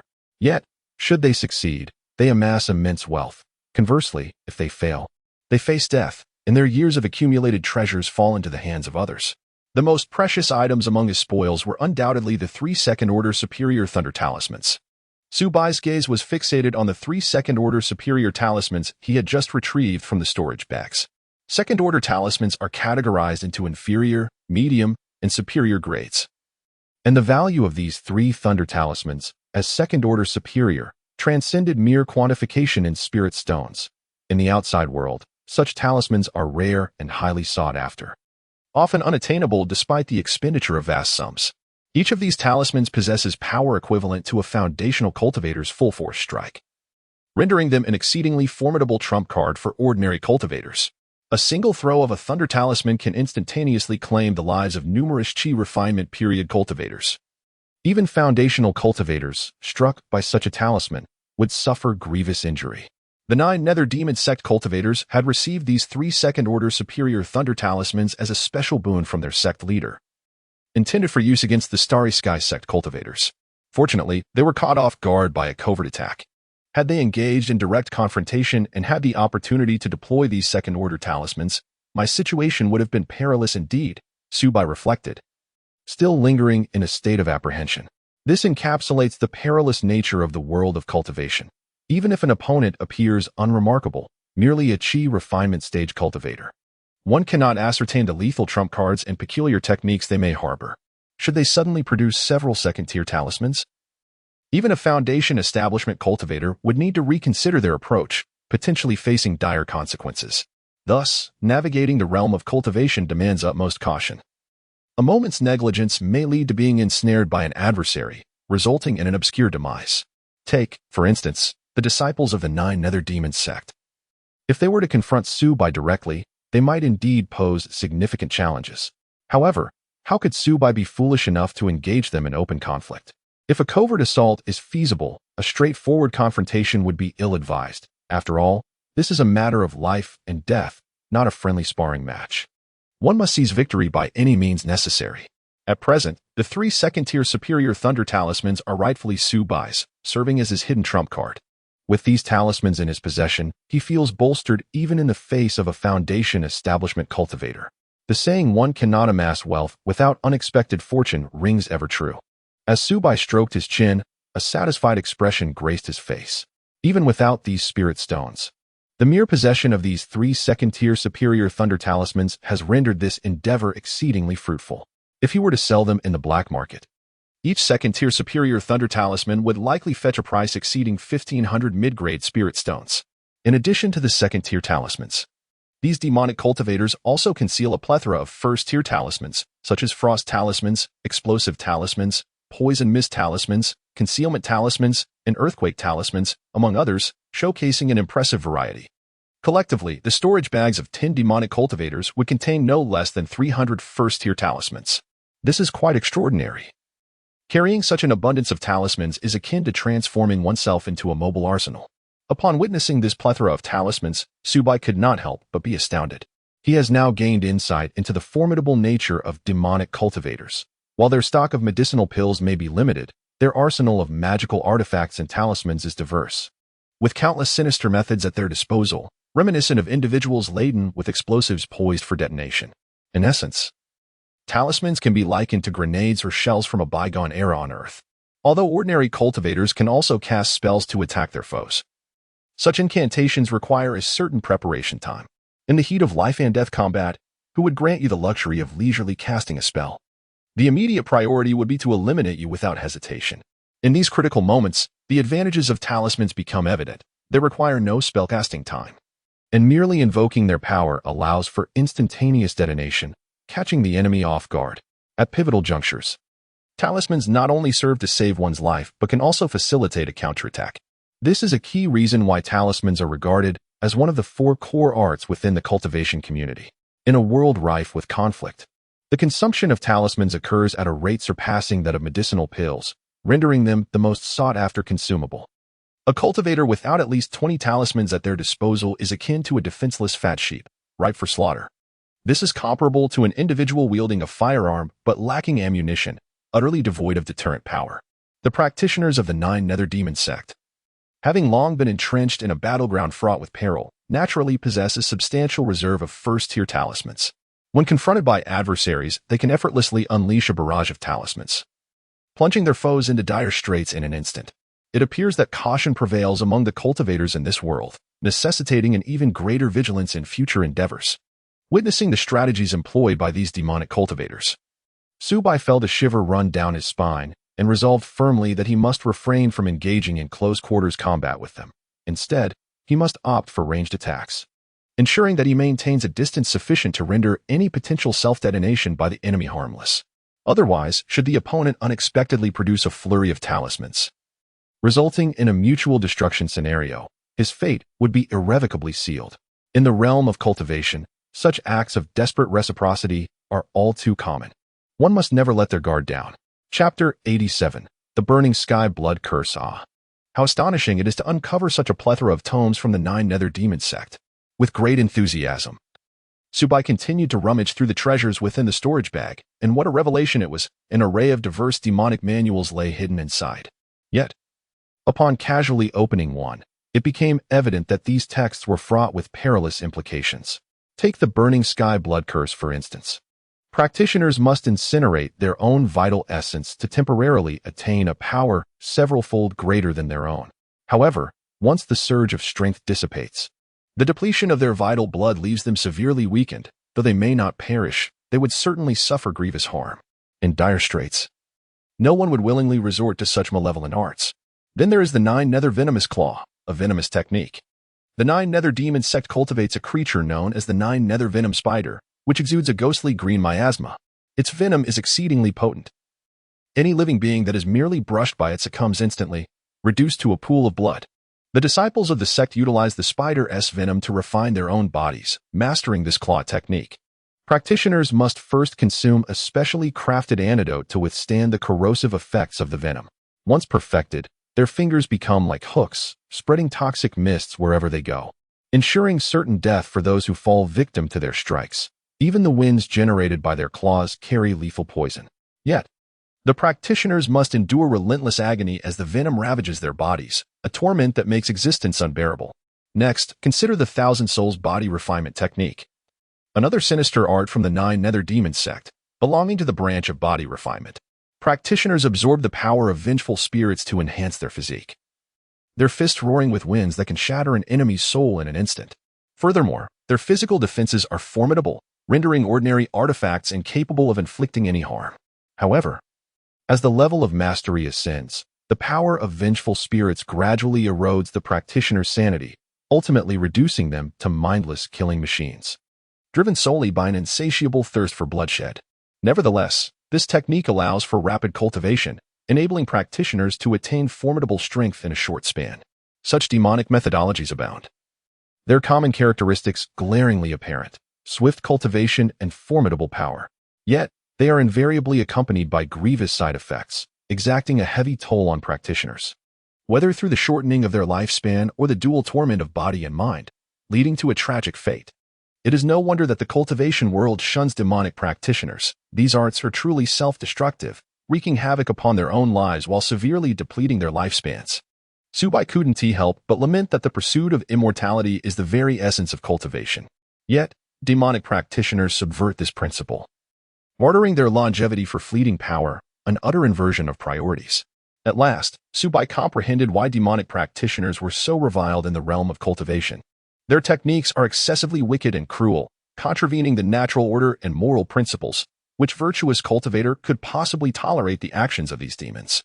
Some may criticize the righteous sects for harboring hypocrites. Even if there are elements of insincerity within these esteemed factions, they at least uphold the fundamental order of the cultivation world and refrain from rampant slaughter. Lower-tier cultivators may face some oppression, but they can still manage to survive. In stark contrast, demonic practitioners possess no moral compass, engaging in rampant violence and plunder, unreservedly bringing calamity upon the world. However, Subai was acutely aware that the existence of demonic cultivators could not be entirely eradicated. Most of these practitioners possessed inferior spiritual roots, often classified as low-grade. The esteemed orthodox sects typically only accepted disciples with medium-grade spiritual roots or higher, leaving many inadequately endowed cultivators without a path to enlightenment. In stark contrast, the Nine Nether Demon sect welcomed all who sought entry. As long as one had spiritual roots, they were embraced and taught the ways of demonic cultivation, adhering to a philosophy of inclusivity. Consequently, cultivators with low-grade roots frequently face two stark choices, either to become solitary cultivators, struggling alone on the arduous path of cultivation, or to join the ranks of the demonic sects, practicing their nefarious arts. This reality resulted in a predominance of mediocre demonic cultivators, who, absent extraordinary opportunities, faced almost insurmountable odds in establishing a foundational cultivation. Yet, once one embarked on the path of cultivation, who would willingly abandon it, watching their lifespan dwindle? Thus, these demonic cultivators increasingly resorted to desperate measures, employing any means necessary to enhance their prowess, even if it involved the perilous practice of harmful demonic techniques. Driven by an unhesitating desire for swift power, in their eyes, the attainment of foundational cultivation rendered any sacrifice worthwhile. As for those demonic tomes, they were destined to be fed to the bookworm. Subai stroked his chin, a plan forming in his mind. He meticulously examined the tomes of demonic arts, discovering none that suited his own path. His journey of cultivation was progressing smoothly, with a promising future ahead, rendering the pursuit of these expedient yet potentially disastrous techniques unnecessary. However, these tomes represented a veritable feast for the bookworm. The more books the worm consumed, the more rapidly it would grow, simultaneously augmenting Subai's time for enlightenment and hastening his comprehension of various knowledge and techniques. Next, Subai inspected his storage bag, noting the considerable quantity of magical artifacts. Aside from talismans, demonic tomes, and spirit stones, the most valuable items were undoubtedly the magical artifacts. These belonged to cultivators at the 9th level of Qi refinement, who would naturally not utilize ordinary artifacts. Each was equipped with at least one high-quality artifact. In total, there were no fewer than 10 high-grade artifacts. Additionally, there were hundreds of low-grade artifacts and dozens of mid-grade ones. These artifacts were likely acquired through the plundering of other cultivators, as no ordinary practitioner would possess such a bounty. If all these artifacts were to be sold, it could yield thousands of mid-grade spirit stones, undoubtedly a substantial fortune. The treasures currently in his possession were valued at over 10,000 mid-grade spirit stones, making Subai feel as though he had suddenly won a grand lottery, experiencing an overnight windfall. Wait, could these spirit herbs be for crafting foundational elixirs? Subai's eyes widened in astonishment as he stumbled upon a cache of spirit herbs while examining the remaining items in his storage bag. Upon closer inspection, he discovered that these herbs were nearly identical to those listed in the recipe for the foundational elixir, except for the primary herb, the golden jade spirit mushroom, which was conspicuously absent. All other necessary ingredients were present, collectively amounting to enough materials for 5 batches of the foundational elixir. Indeed, Chen Hongyu and the others were all at the 9th level of Qi refinement, and they must surely be preparing to advance. In an instant, Subai experienced a moment of enlightenment. Although they belonged to the 9 Nether Demon sect, acquiring a foundation establishment pill was by no means an easy feat. Apart from the core disciples, ordinary disciples of the demon sect found it exceedingly difficult to obtain such a precious elixir. Thus, they were compelled to seek alternative methods, starting by gathering the spiritual herbs required for refining the foundation establishment pill, and subsequently seeking collaboration with a second-tier alchemist, a common approach among many cultivators to procure this vital pill. From the memories of previous demon cultivators, Subai discovered the origins of these spiritual herbs. It turned out that these demon cultivators had painstakingly gathered them for their own foundation establishment. Regrettably, they could never have imagined that the herbs they had toiled for over the years would ultimately benefit Subai, rendering their efforts futile and leaving them as mere garments for another. With this revelation, Subai saved considerable effort in collecting the spiritual herbs. Now, as long as he could locate either the golden jade spirit mushroom or a second-tier demon pill, he would have the opportunity to attempt the refinement of the foundation establishment pill. Chapter 88. The worms comparable to celestial beings in addition to the essential herbs required for refining foundation establishment pills. These storage bags concealed a dazzling array of other spiritual herbs. It is not difficult to deduce that most of these herbs were likely plundered from various cultivators. After all, these demonic cultivators are not alchemists and possess a limited understanding of the value of these herbs. They merely haphazardly stored them in their bags, intending to sell them for profit when the opportunity arose. However, for Subai, a distinguished alchemist, each herb was akin to an old acquaintance. Previously, he had absorbed a vast amount of alchemical literature through the bookworm, which included detailed descriptions of various spiritual herbs. Thanks to the wondrous capabilities of the bookworm, anything it consumed became indelibly etched in Subai's memory, a remarkable gift indeed. Goodness gracious, a century-old purple spirit lotus. This is a treasure worth at least several thousand low-grade spirit stones. Could this possibly be the dreaming vine? An indispensable herb for refining the dream god pill. This is a tranquil orchid, capable of soothing the soul and aiding cultivators in entering deep meditation more swiftly, greatly benefiting their practice. Subai meticulously identified each herb, internally marveling at the fruits of the demonic cultivators' plundering. Wait a moment. Could this be the mighty elephant grass? Subai's hand trembled violently, and he froze in place. A glint of terrifying brilliance flashed in his eyes as he felt the blood coursing through his veins boil with excitement. He eagerly cradled the herb, an ancient and primal aura emanating from it, as if it carried the immense presence of a primordial behemoth. Previously, Subai had searched countless times for the elusive mighty elephant grass, only to come up empty-handed. He never anticipated that this long-sought precious herb would appear among the possessions of these demonic cultivators. Subai stared intently at the herb in his hand, fearful of misidentifying it, scrutinizing it from every angle. Marvelous. Subai's excitement surged, his fists clenched tightly, his face radiating uncontainable joy. It was truly a case of trampling iron shoes in vain only to find it effortlessly at hand. He had been troubled about how to acquire the mighty elephant grass, and now it had manifested before him without warning. With the mighty elephant grass, along with the rare materials he had previously gathered, such as the dragon-transforming ginseng, Subai could commence the long-anticipated refinement of the dragon-elephant worm. The thought of the power contained within the dragon-elephant worm ignited a feverish passion within him. Once successfully refined, he would possess a physique and strength akin to that of a dragon-elephant, becoming a formidable force even without practicing specialized body refinement techniques. Of course, more importantly for him was the desire to regain his confidence as a man in the presence of a beautiful woman. First, he needed to bring the mighty elephant grass back to his abode. With a shift in thought, Subai immediately issued commands to the golden devouring insect. In his eyes, nothing was more important than the mighty elephant grass at that moment. As for the other treasures within the storage bags, they could remain there for now, to be dealt with at a later time.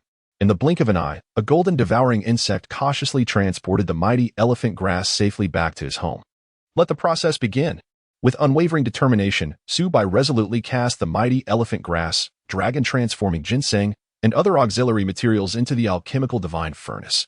Meanwhile, he summoned a vast quantity of spiritual stones, which blazed fiercely, transforming into pure energy that propelled the power of the treasure cauldron.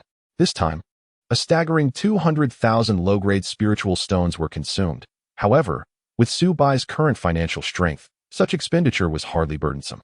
In an instant, the treasure cauldron trembled violently, its surface adorned with countless mysterious and ancient runes that exuded an aura of antiquity and enigma. Under the cauldron's formidable refining power, these materials swiftly morphed into swirling chaotic mists. Within the depths of the fog surged a formidable life energy, as if it were nurturing a miraculous being of earth-shattering significance. Amidst the mist, the faint silhouettes of a majestic dragon soaring through the heavens and a colossal elephant, embodying immense strength, emerged.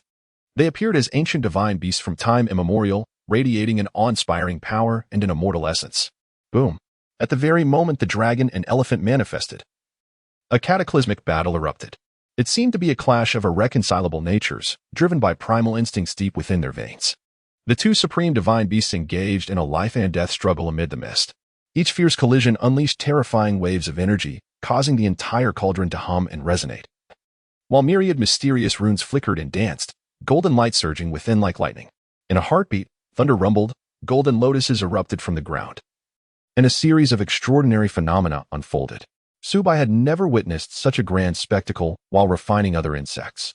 Yet, during the crafting of the dragon elephant Gu, all of this transpired vividly, a testament to the extraordinary and mystical nature of the dragon elephant Gu. Subai's emotions reached a fever pitch. He fixated intently on the treasure cauldron, his heart a tempest of anticipation and dread, uncertain whether this endeavor would culminate in triumph or failure.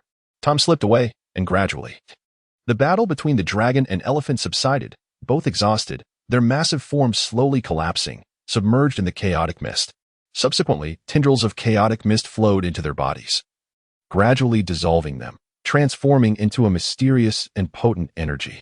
Countless wisps of mist swiftly coalesced, merging the powers of the dragon and elephant, entwining until they became one. At that moment, a small Gu insect radiating golden light emerged within the cauldron. It emanated a sacred, vast, and unfathomable aura, harboring a surge of blood vitality that seemed capable of shaking the heavens with a mere roar. This diminutive Gu insect concealed unfathomable potential and power, as if it truly housed the essence of a dragon and an elephant, exuding a rich, primal aura of ancient wilderness. It soared freely through the air, unencumbered by wings, its form agile and majestic. When it touched the ground with its four limbs, it seemed to meld with the earth, drawing boundless power and life energy, embodying the dominion of the skies and the sovereignty of the land. Though merely a Gu insect, it radiated a formidable presence and strength akin to that of ancient divine beasts. In an instant, Subai felt a vast and mysterious stream of information surge from the depths of the golden Gu insect into his sea of consciousness. The dragon elephant Gu, one of the extraordinary Gu species, is said to have been born from the fusion of the primordial divine dragon and the ancient divine elephant's bloodlines.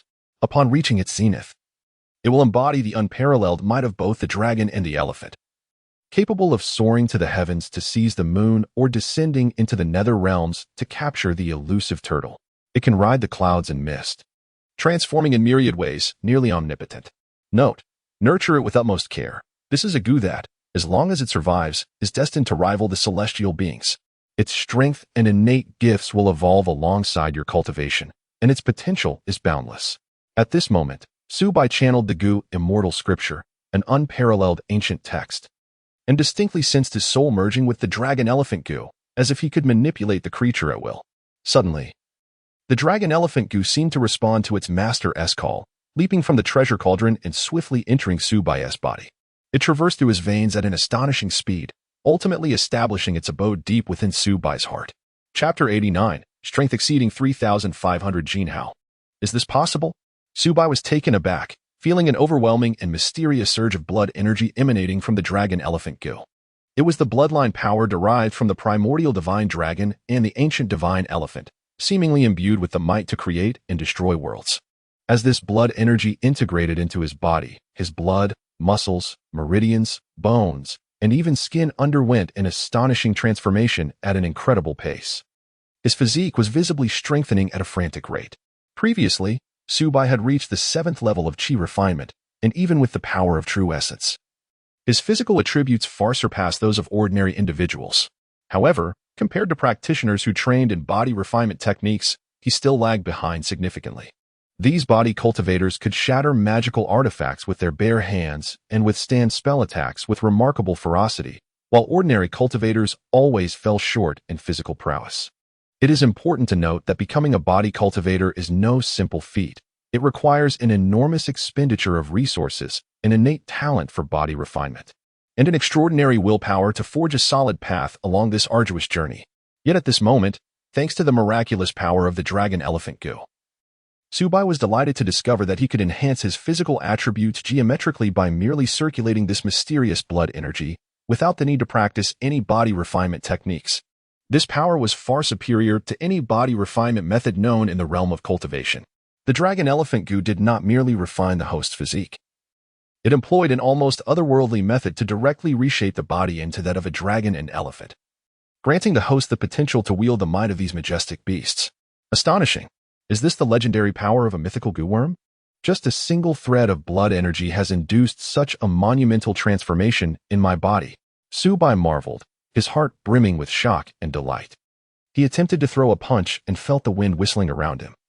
Unleashing a terrifying force of 3,500 gene, such strength would be difficult for even the most powerful body cultivators with innate divine strength to match. Compared to before, both his power and speed had undergone a qualitative leap, and this was merely the beginning. Wait, could it be that my lifespan has also transcended its limits? Subai hurriedly glanced at his attribute panel. Initially, his lifespan was capped at 150 years. To surpass this limit, he would need to consume rare longevity elixirs or break through to become a foundation establishment cultivator. Yet at this moment, after absorbing a thread of mysterious blood energy, his lifespan limit had directly increased to 160 years, a remarkable augmentation of 10 years. This enhancement was astonishing, far surpassing the effects of ordinary longevity elixirs. The dragon elephant goo seems to be somewhat weakened. As Subai prepared to draw upon a second thread of blood energy, he noticed that the dragon elephant goo appeared significantly diminished after expelling the first thread of blood energy. Clearly drained and unable to provide any further energy for the time being, it seemed that the newly born dragon elephant goo was still too tender, capable of offering assistance only once in a short period. A month. He would need to wait a month for the next thread of blood energy to be nurtured. From the information conveyed by the dragon elephant goo, he learned that this mysterious blood energy was not inexhaustible, being available only once a month. Nevertheless, he felt that this was already more than sufficient. Once a month, one has the opportunity to enhance their physical prowess, culminating in 12 occasions over the span of a year and an astounding 120 over the course of a decade. Such a consistent regimen promises transformative results beyond imagination. The longer one persists, the more enduring the transformation becomes. Perhaps one day, he may truly metamorphose into a dragon elephant, endowed with unparalleled strength. Furthermore, this gradual evolution is exceedingly beneficial for him. Were the changes too drastic, his mortal form might falter under the weight of such immense power, potentially leading to catastrophic consequences. Monthly evolutions afford his body ample time to adapt and progress, undoubtedly the most prudent choice. Just then, a tumultuous wave of hunger surged within him, as if he had been deprived of sustenance for 3 long days and nights, rendering his body weak and on the verge of collapse. At that moment, he felt a profound connection with the dragon elephant essence. Its hunger resonated within him. It was a sensation close to fainting from starvation. Struggling to rise, he dragged his weary body to the kitchen. Fortunately, a substantial amount of food remained from the previous night, carefully preserved in the ice cellar. All of it cooked and merely requiring a brief heating to be ready for consumption. He quickly ignited a fire, and the frozen meat of the magical beast soon simmered, the ice melting away, releasing an enticing aroma that filled the air, stirring his appetite. Every cell in his body seemed to rejoice, yearning to absorb the energy of this nutrient-rich fare. Without a thought for decorum, he devoured the food voraciously, the chunks of meat disappearing into him with alarming speed. At that moment, his stomach felt like a roaring furnace, enveloped by the power of the dragon elephant essence. The moment the food entered his belly, it was instantaneously digested, transformed into pure energy that surged into every cell, providing an unending source of vitality. The once lethargic dragon elephant essence began to regain some vigor, its form gradually becoming more robust. He feasted for a full hour, consuming a staggering 350 kilograms of magical beast meat, nearly depleting the stock in the ice cellar, finally managing to satiate his hunger. How has my appetite grown so immense? He marveled. Previously, his consumption mirrored that of an ordinary cultivator, typically indulging in no more than 2 to 3 pounds of beast meat. After all, the energy contained within magical beast meat is prodigious. A pound equates to the energy found in hundreds of pounds of ordinary pork, and a cultivator would find 1 or 2 pounds sufficient for their daily training needs. Yet now, he had consumed 200 to 300 kilograms, a quantity that would burst the belly of an ordinary cultivator. However, he felt no sensation of fullness, thanks to the transformation by the dragon elephant essence. His digestive capacity had become remarkably formidable. The moment food entered his stomach, it was swiftly converted into energy, as if he possessed a dimensional stomach capable of infinitely accommodating food. It appears this is the side effect of the dragon elephant essence. I never expected it to significantly amplify my appetite, he pondered silently. In truth, the formidable power of the dragon elephant Gu does not arise from thin air. It necessitates the acquisition of energy from external sources. The flesh of mystical beasts, elixirs, and spiritual herbs serve as excellent sources of energy, particularly the meat of high-ranking mystical creatures, which proves to be the most effective in replenishing the energy of the dragon elephant Gu. Chapter 90. The instinct of the dragon. Fortunately, he had the foresight to stockpile such a vast array of supplies. Subai felt a sense of relief as he reflected on the ample provisions he had amassed, enough to sustain him for 15 years. His stores included not only the flesh of magical beasts but also spiritual grains and plants, sufficient to satisfy his appetite for 5 or 6 years even with a significant increase in consumption. If supplemented with elixirs, he could extend this duration even further, alleviating any immediate concerns about depleting his household's provisions and facing hunger. "Darling, why are you raiding the kitchen at this late hour?" At that moment, Ji Wanqing, Xia Shiyao, and Mu Xiling emerged from their bedrooms, confusion etched on their faces as they gazed at Subai. Previously, he had never been one to seek food in the middle of the night, making this occurrence quite unusual.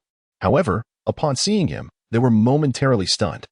The man before them seemed transformed, exhibiting a newfound strength. His vitality surged within him like a furnace, exuberantly alive, as if an ancient beast lay dormant within. Strangely, they felt no fear. Instead, waves of security washed over them. "Haha, I just experienced a breakthrough in my training and suddenly felt famished. So I came to the kitchen for a snack," Subai explained with a smile. "A breakthrough in your training? Has your physical cultivation progressed?" Ji Wanqing's eyes sparkled with intrigue as she approached him, reaching out to touch his arm. The moment her fingers made contact, she instantly recognized that her husband had become significantly stronger, each muscle brimming with formidable power. His physique was perfectly proportioned, radiating an irresistible allure. Indeed, Subai nodded, attributing his physical transformation to the advancement in his training, opting not to elaborate further. "How remarkable, husband. You've actually succeeded in your physical cultivation." Mu Xiling's enchanting gaze lingered on Subai, her heart racing, captivated by the aura he now exuded, which rendered him even more attractive. "Physical cultivation? Is it truly that impressive? It can't just be for show, can it?" Xia Shiyao blinked her lively eyes, curiously appraising Subai. "Don't underestimate it." "I am not the same as I once was," Subai declared, clenching his fist, excitement glimmering in his eyes. The power of the dragon elephant Gu surged within him, making him feel as though he possessed the very bloodline of dragons, overflowing with boundless strength, an impulse he found nearly impossible to suppress. It seemed to stem from the instinct of the dragon, almost beyond control. Upon hearing this, the three women immediately grasped his meaning. Their cheeks tinged with a delicate blush as they playfully chided him with a glance. Before long, the air in the bedroom was suffused with an alluring atmosphere. It was only when the sun climbed high in the sky that the commotion within the room gradually subsided. Such an outcome was entirely natural. With the refinement of the dragon elephant Gu's power, Subai's physical prowess had been dramatically enhanced. His endurance now far surpassed what it had once been, rendering him exponentially stronger than before, a stark contrast indeed. Meanwhile, in a concealed valley outside Lingxiao City, lay a secret stronghold of the Jiu demon sect's foundation-level cultivators, who were closely monitoring all developments in Lingxiao City, with numerous demon cultivators stationed there. They were like tireless assailants, consistently launching their assaults on the protective formation of Lingxiao City at regular intervals throughout the day, relentlessly depleting the array's spiritual energy. Qin Hongyu and his companions had met their demise, their life tokens shattered within the confines of Lingxiao City. A gray-faced, gray-robed demon cultivator remarked solemnly. At the very moment of Qin Hongyu's demise, the life tokens they had left at the sect also crumbled, announcing their deaths. How could this be? Hadn't they been repeatedly instructed to conceal themselves, to avoid detection by the Xingqian sect? How could they still have fallen? Another foundation-building demon cultivator, his face a mask of fury, furrowed his brow. The sect leader had even granted them 3 second-tier superior thunder talismans, and yet they had perished so pitifully? Truly a bunch of weaklings. Without a moment's hesitation, he concluded that the assailants must be from the Xingqian sect. After all, Qin Hongyu and his companions were formidable experts at the 9th level of Qi refinement, armed with powerful trump cards. If not for the intervention of the Xingqian sect's cultivators, they would have been invulnerable to ordinary foes. In his view, it was a fantasy for loose cultivators to think they could eliminate disciples of the Jiu demon sect. His anger boiled over, for the deaths of Qin Hongyu and the others had disrupted the entire plan of the Jiu demon sect.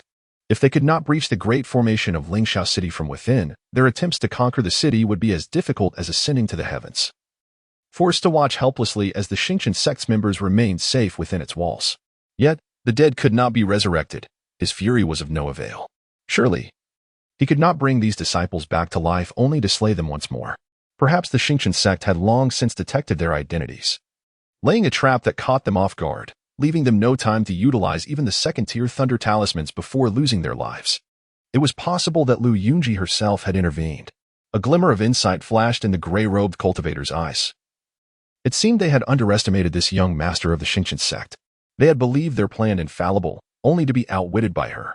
In the future, they must not place complete trust in the information from their informants within the Yi family, lest they fall into a trap. He had to concede that Lu Yunji was far more astute than rumors suggested, adept at unearthing hidden demon cultivators within the city even in dire straits, thwarting their plans with a complexity that exceeded their expectations. Brother, what shall we do now?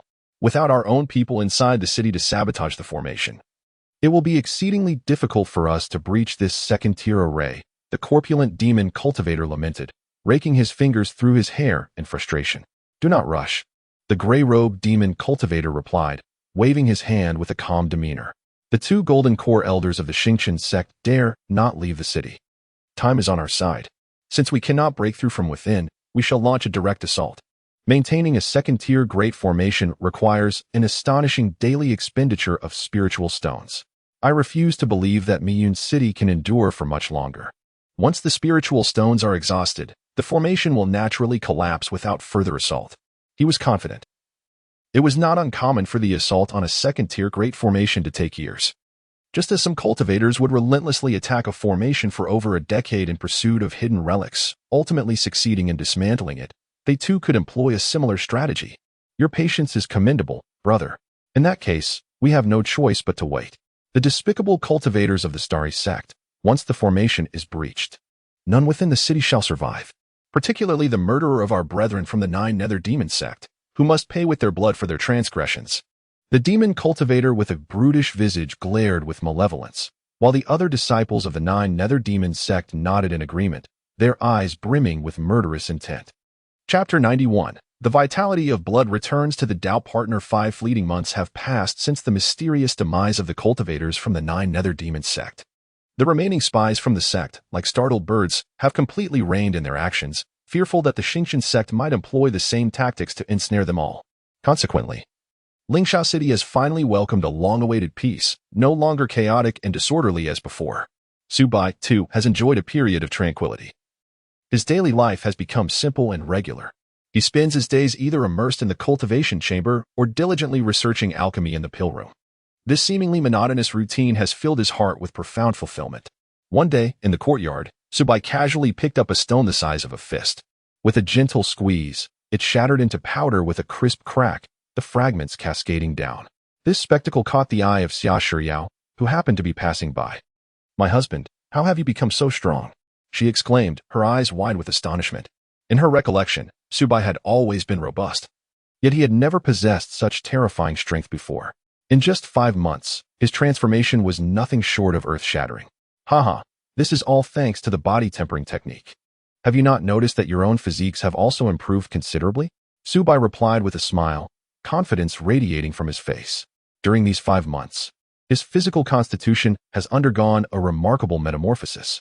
The dragon elephant Gu has infused his body with a mysterious blood energy each month, culminating in 5 enhancements in this brief span.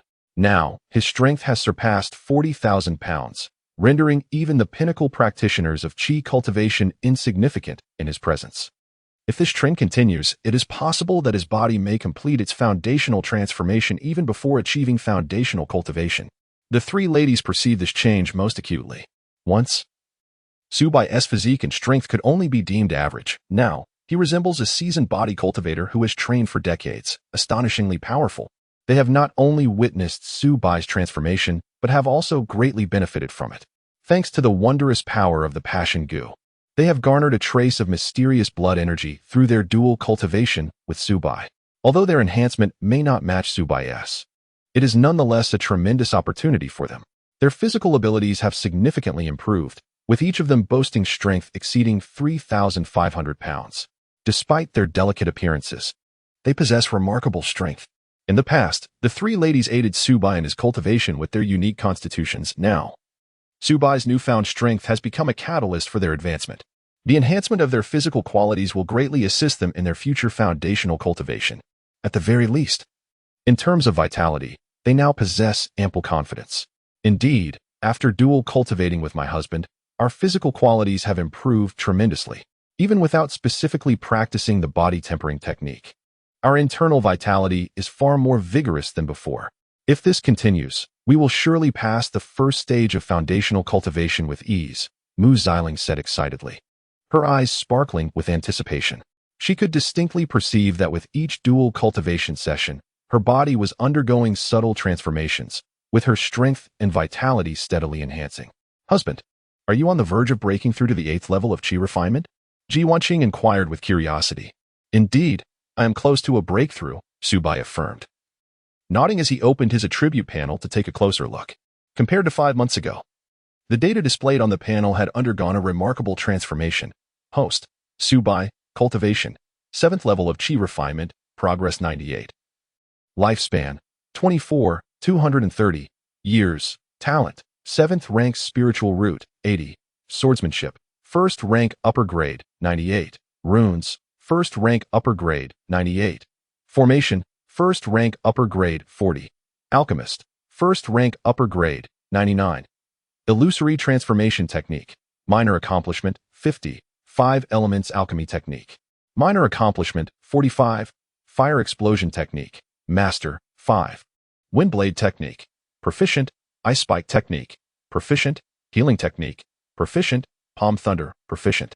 Obsessive love Gu, 2nd rank middle grade. Cloning Gu, 1st rank upper grade. Wine bug Gu, 1st rank upper grade. Gold devouring bug, 1st rank upper grade. Book Gu, 1st rank upper grade. Dream soul Gu, 1st rank upper grade. Dragon elephant Gu, 1st rank middle grade. After 5 months of diligent cultivation aided by the companionship of his beloved, the support of medicinal elixirs, and the continuous enhancement of the dragon elephant Gu, he was on the brink of achieving the consummate state of the 7th level of Qi refinement. Merely a step away from the 8th level. In Subai's view, this was not an insurmountable barrier. With a little more time, he would surely succeed in his breakthrough. Beyond the advancement in his cultivation, what surprised him the most was the significant increase in his lifespan.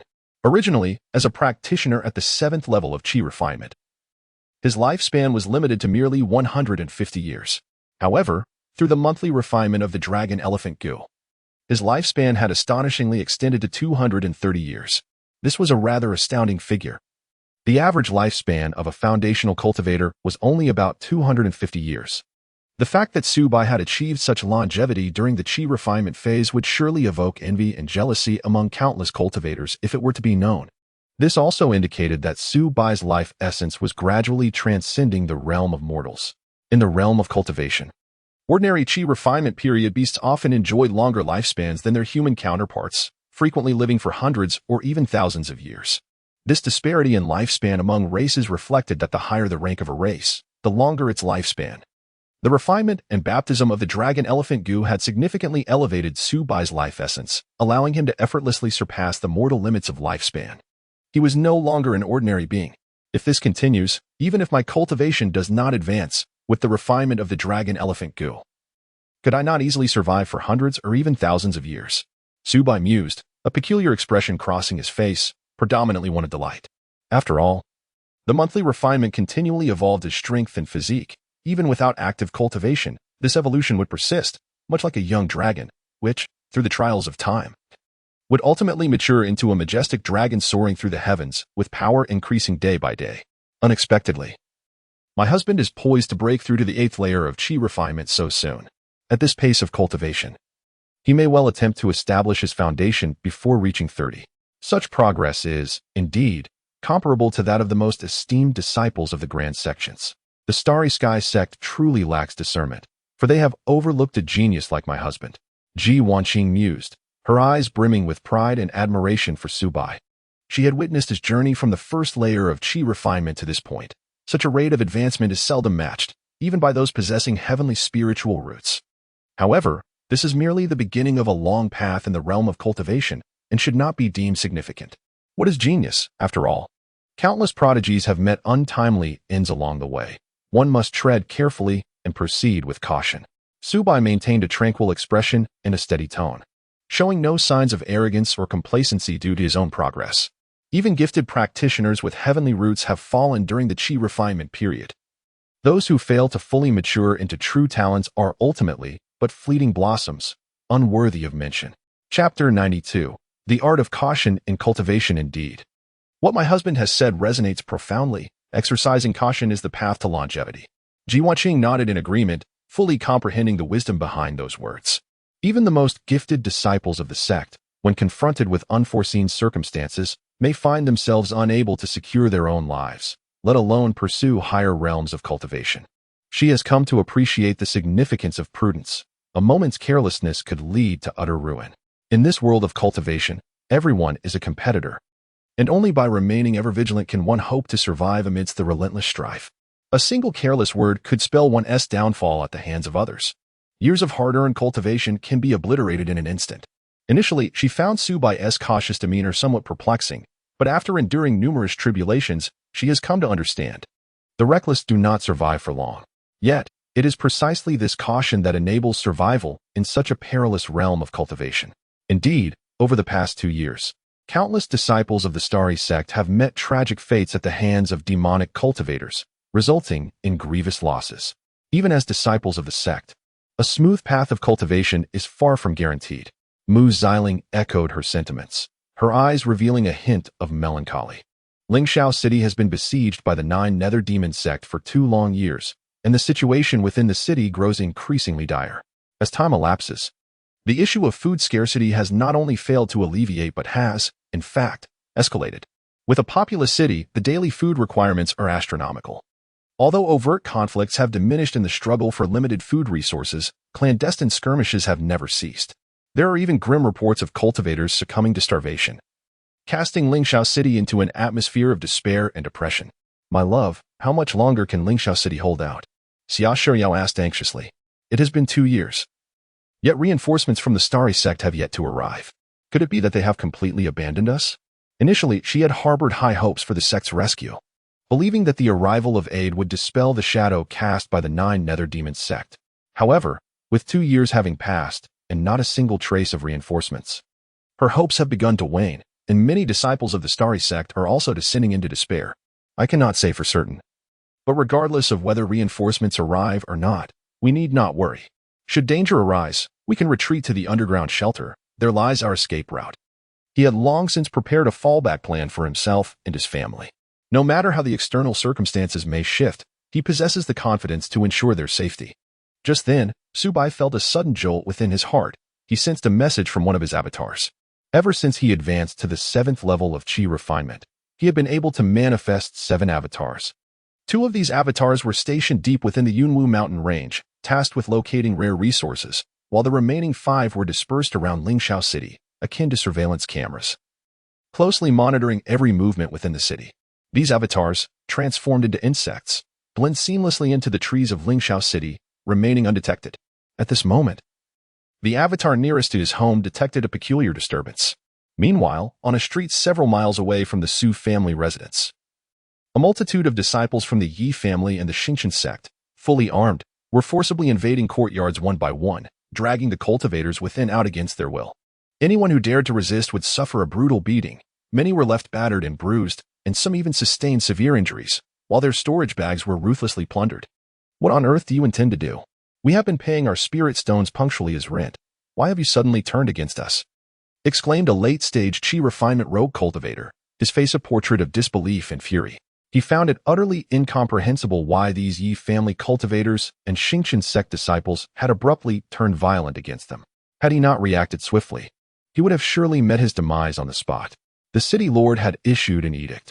In order to fend off the invasion of the 9 nether demon sect, every resident within Lingxiao City bore the obligation to contribute to the defense of the city and must join the patrol army. Furthermore, they were required to surrender all their spirit stones to support the military, and any who dared to resist would be executed without mercy. A Yi family cultivator, his face twisted with malice, spoke with a cold glint of murderous intent in his eyes. Upon hearing this, the expressions of the rogue cultivators shifted dramatically.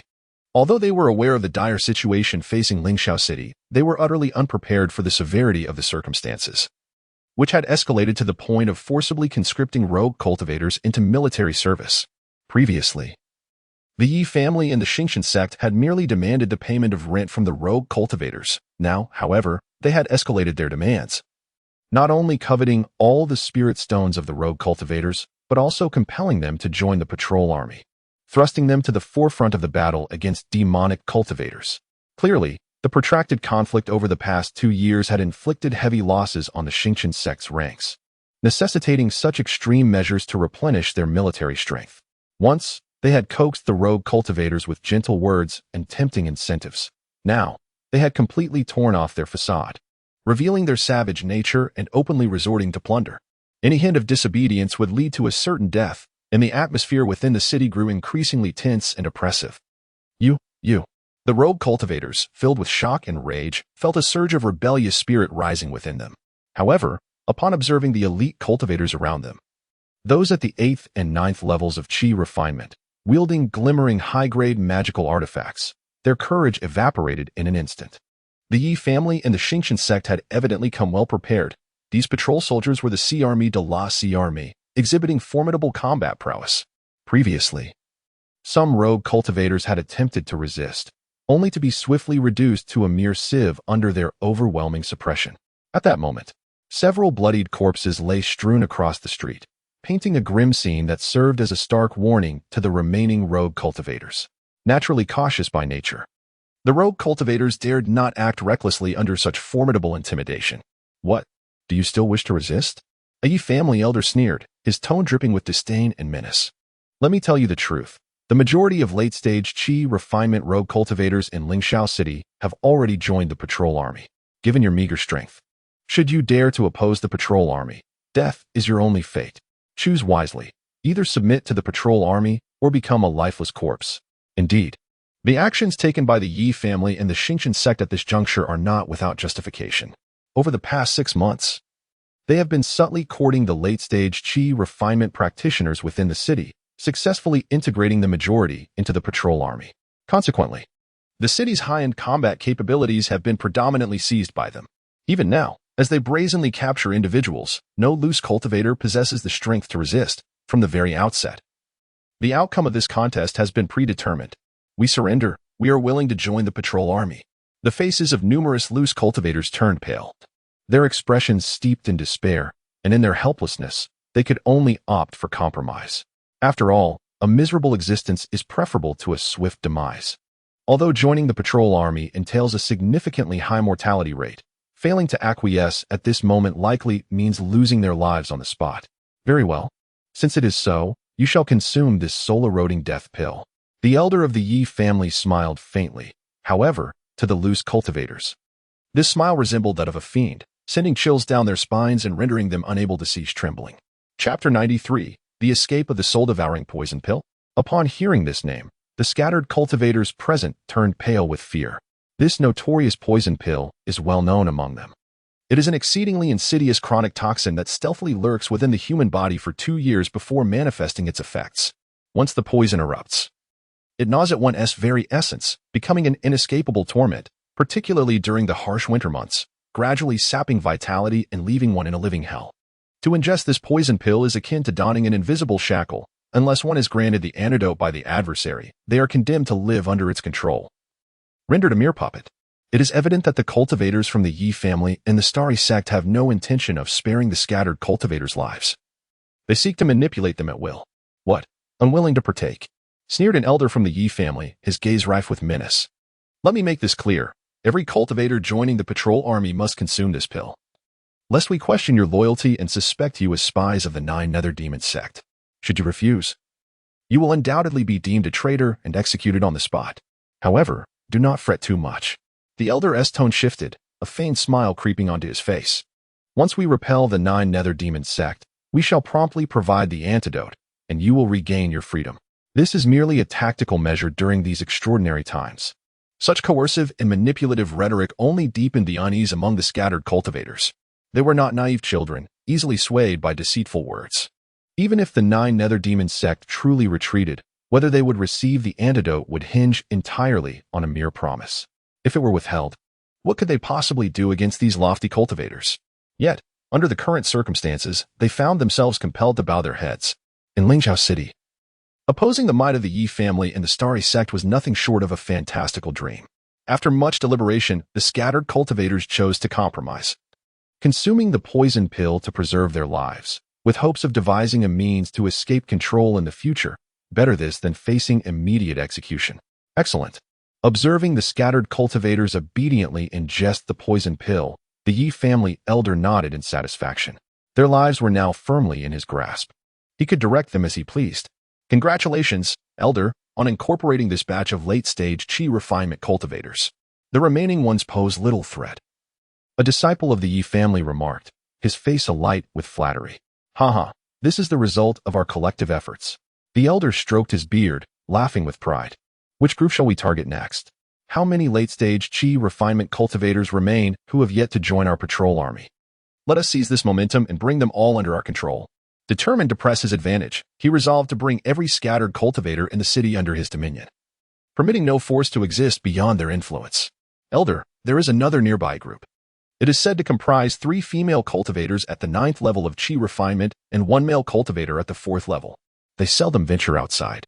Over the past 6 months, we have repeatedly invited them to join the patrol army, but they have consistently declined, a disciple reported. What? They dare to refuse our invitation? Such audacity is utterly insufferable. The elder of the Yi family immediately widened his eyes in fury, a glint of ruthlessness flashing within them. Since they were unwilling to comply, they should not blame us for our lack of courtesy. Today, they would learn the consequences of provoking us. In his view, anyone who defies the dominion of the Yi family and the Starry sect within the confines of Lingzhou City must be eradicated, especially those cultivators at the 9th level of Qi refinement. If they could not be utilized, they posed a formidable threat. With that, a contingent of Yi family cultivators marched forth towards the Su family, heralding an impending storm. Meanwhile, Su Bai, at home, received this news through his avatar, his expression darkening instantly, a flicker of cold light flashing in his eyes. What is it, my husband?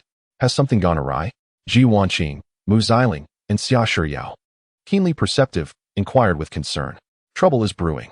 The Yi family and the Starry sect are conscripting able-bodied men throughout the city. All loose cultivators must join the patrol army, or face lethal consequences. They are no longer even valuing spirit stones, intent solely on seizing everyone's power. Su Bai's countenance was grave as he relayed the details of the situation to the 3 ladies. This matter pertained to their safety, leaving no room for concealment. The Yi family and the Starry sect are utterly tyrannical. It was bad enough when they imposed exorbitant rents, now they wish to send us to our doom.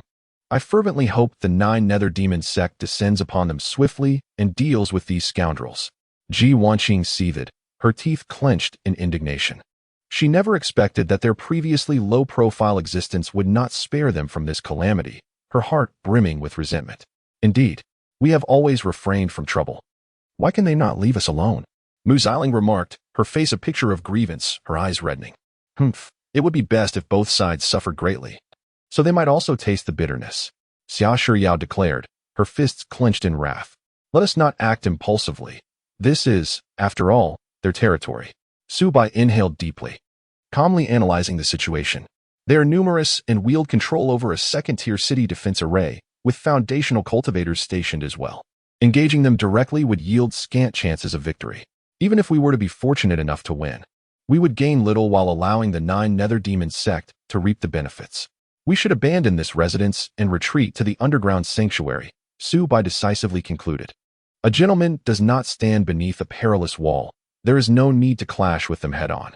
Remaining here would assuredly lead to capture, forced to ingest poison pills, and ultimately losing our freedom.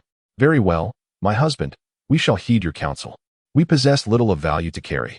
Most treasures have already been relocated to the underground sanctuary.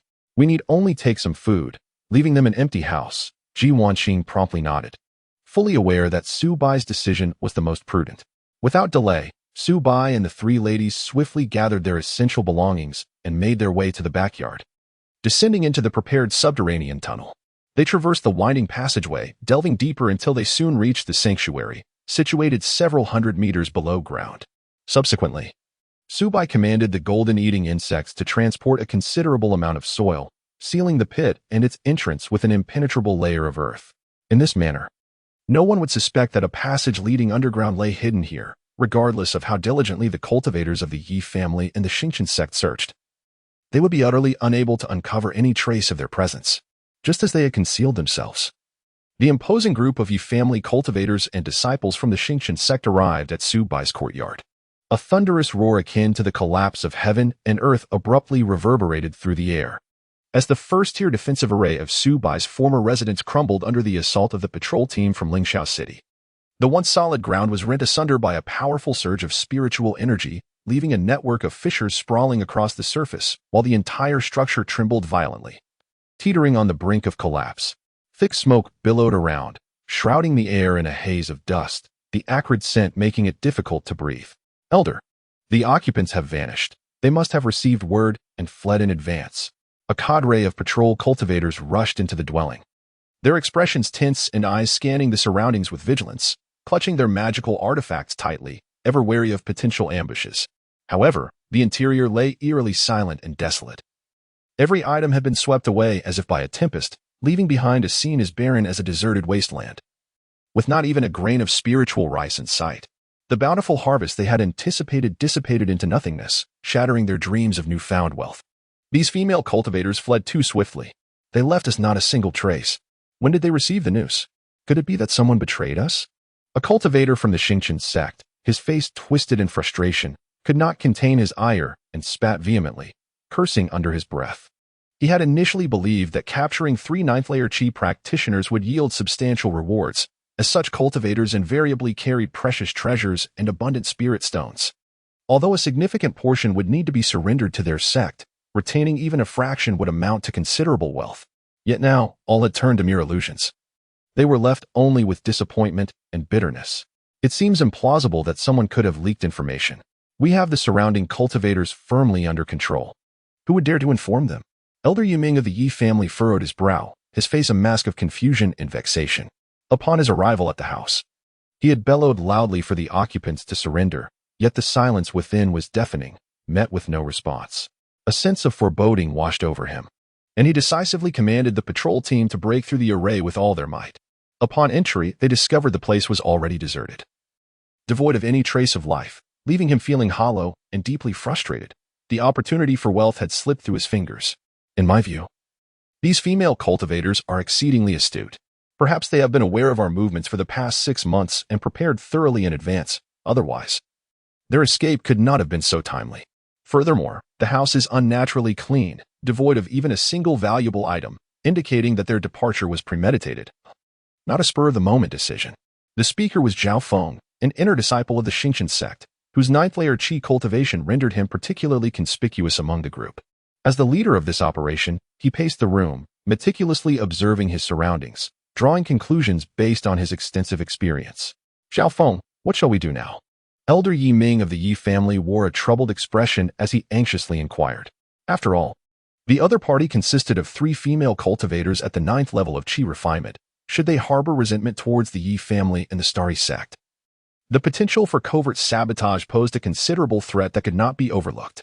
The cultivators of the Starry sect, with their formidable strength, might manage to cope. Yet the Yi family's practitioners lacked such confidence. The repercussions of retaliation could be dire. There's no need for concern. They are merely 3 late-stage Qi refinement female cultivators. How much chaos can they truly unleash? With Lingxiao City being what it is, can they really traverse the heavens and the earth? We will dig 3 feet into the ground.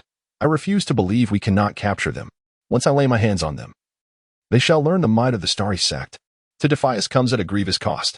Zhao Feng's face twisted in a menacing grimace, his eyes radiating intense malice and ferocity. He had no doubt that those female cultivators could not escape his grasp, even if they fled now. It was merely a temporary struggle. The entire Lingxiao City was enveloped by a powerful city defense formation.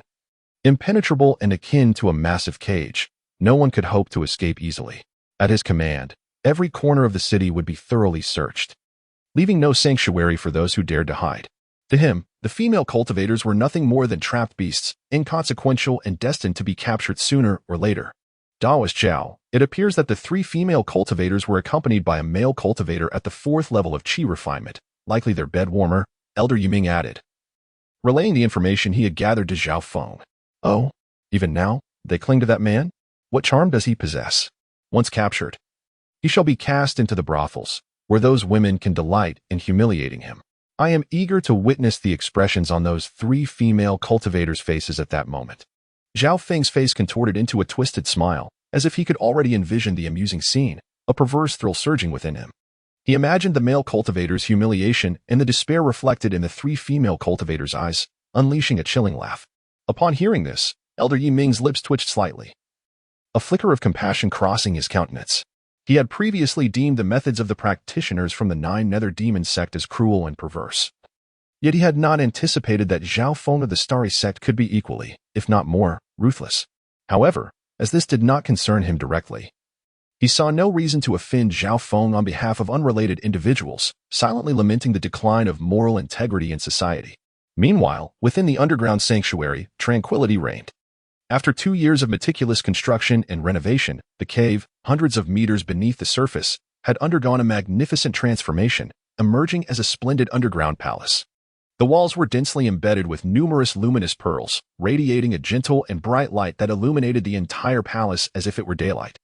The interior was skillfully arranged with temperature-regulating formations, maintaining a perpetual spring-like warmth that rendered the chill and dampness of the underground utterly imperceptible. The interior of the palace is exceedingly spacious, with a height reaching 7 to 8 meters. Within this grand expanse, one feels no sense of constriction or oppression. Around, the vital energy surge and abundant spiritual essence flows like a babbling brook, continuously converging within the chamber, providing ample oxygen, allowing one to feel the nurturing essence with every breath. The Starry sect and the Yi family. This debt I have noted, and this blood feud shall inevitably demand a reckoning. A glimmer of cold light flashed in Su Bai's eyes. Although his true self had safely arrived at the underground sanctuary, several avatars remained in Lingxiao City, closely monitoring every movement within. One of these avatars transformed into a worm, silently hiding within the great banyan tree in his courtyard. Perceiving the actions and words of the patrolling cultivators with acute clarity through its powerful spiritual awareness. The leading elder from the Yi family was a familiar face, Yi Ming, the manager of the Yi family's Ruibao pavilion. It was this Yi Ming, filled with malice, who had once ordered a hunt for him when Su Bai purchased the first-tier alchemist inheritance. Now, Yi Ming returned with a team, attempting to capture him. Though unaware of his true identity, the combination of old grievances and new enmities instilled in Su Bai a deep loathing for this elder, sealing his fate on the list of vengeance. However,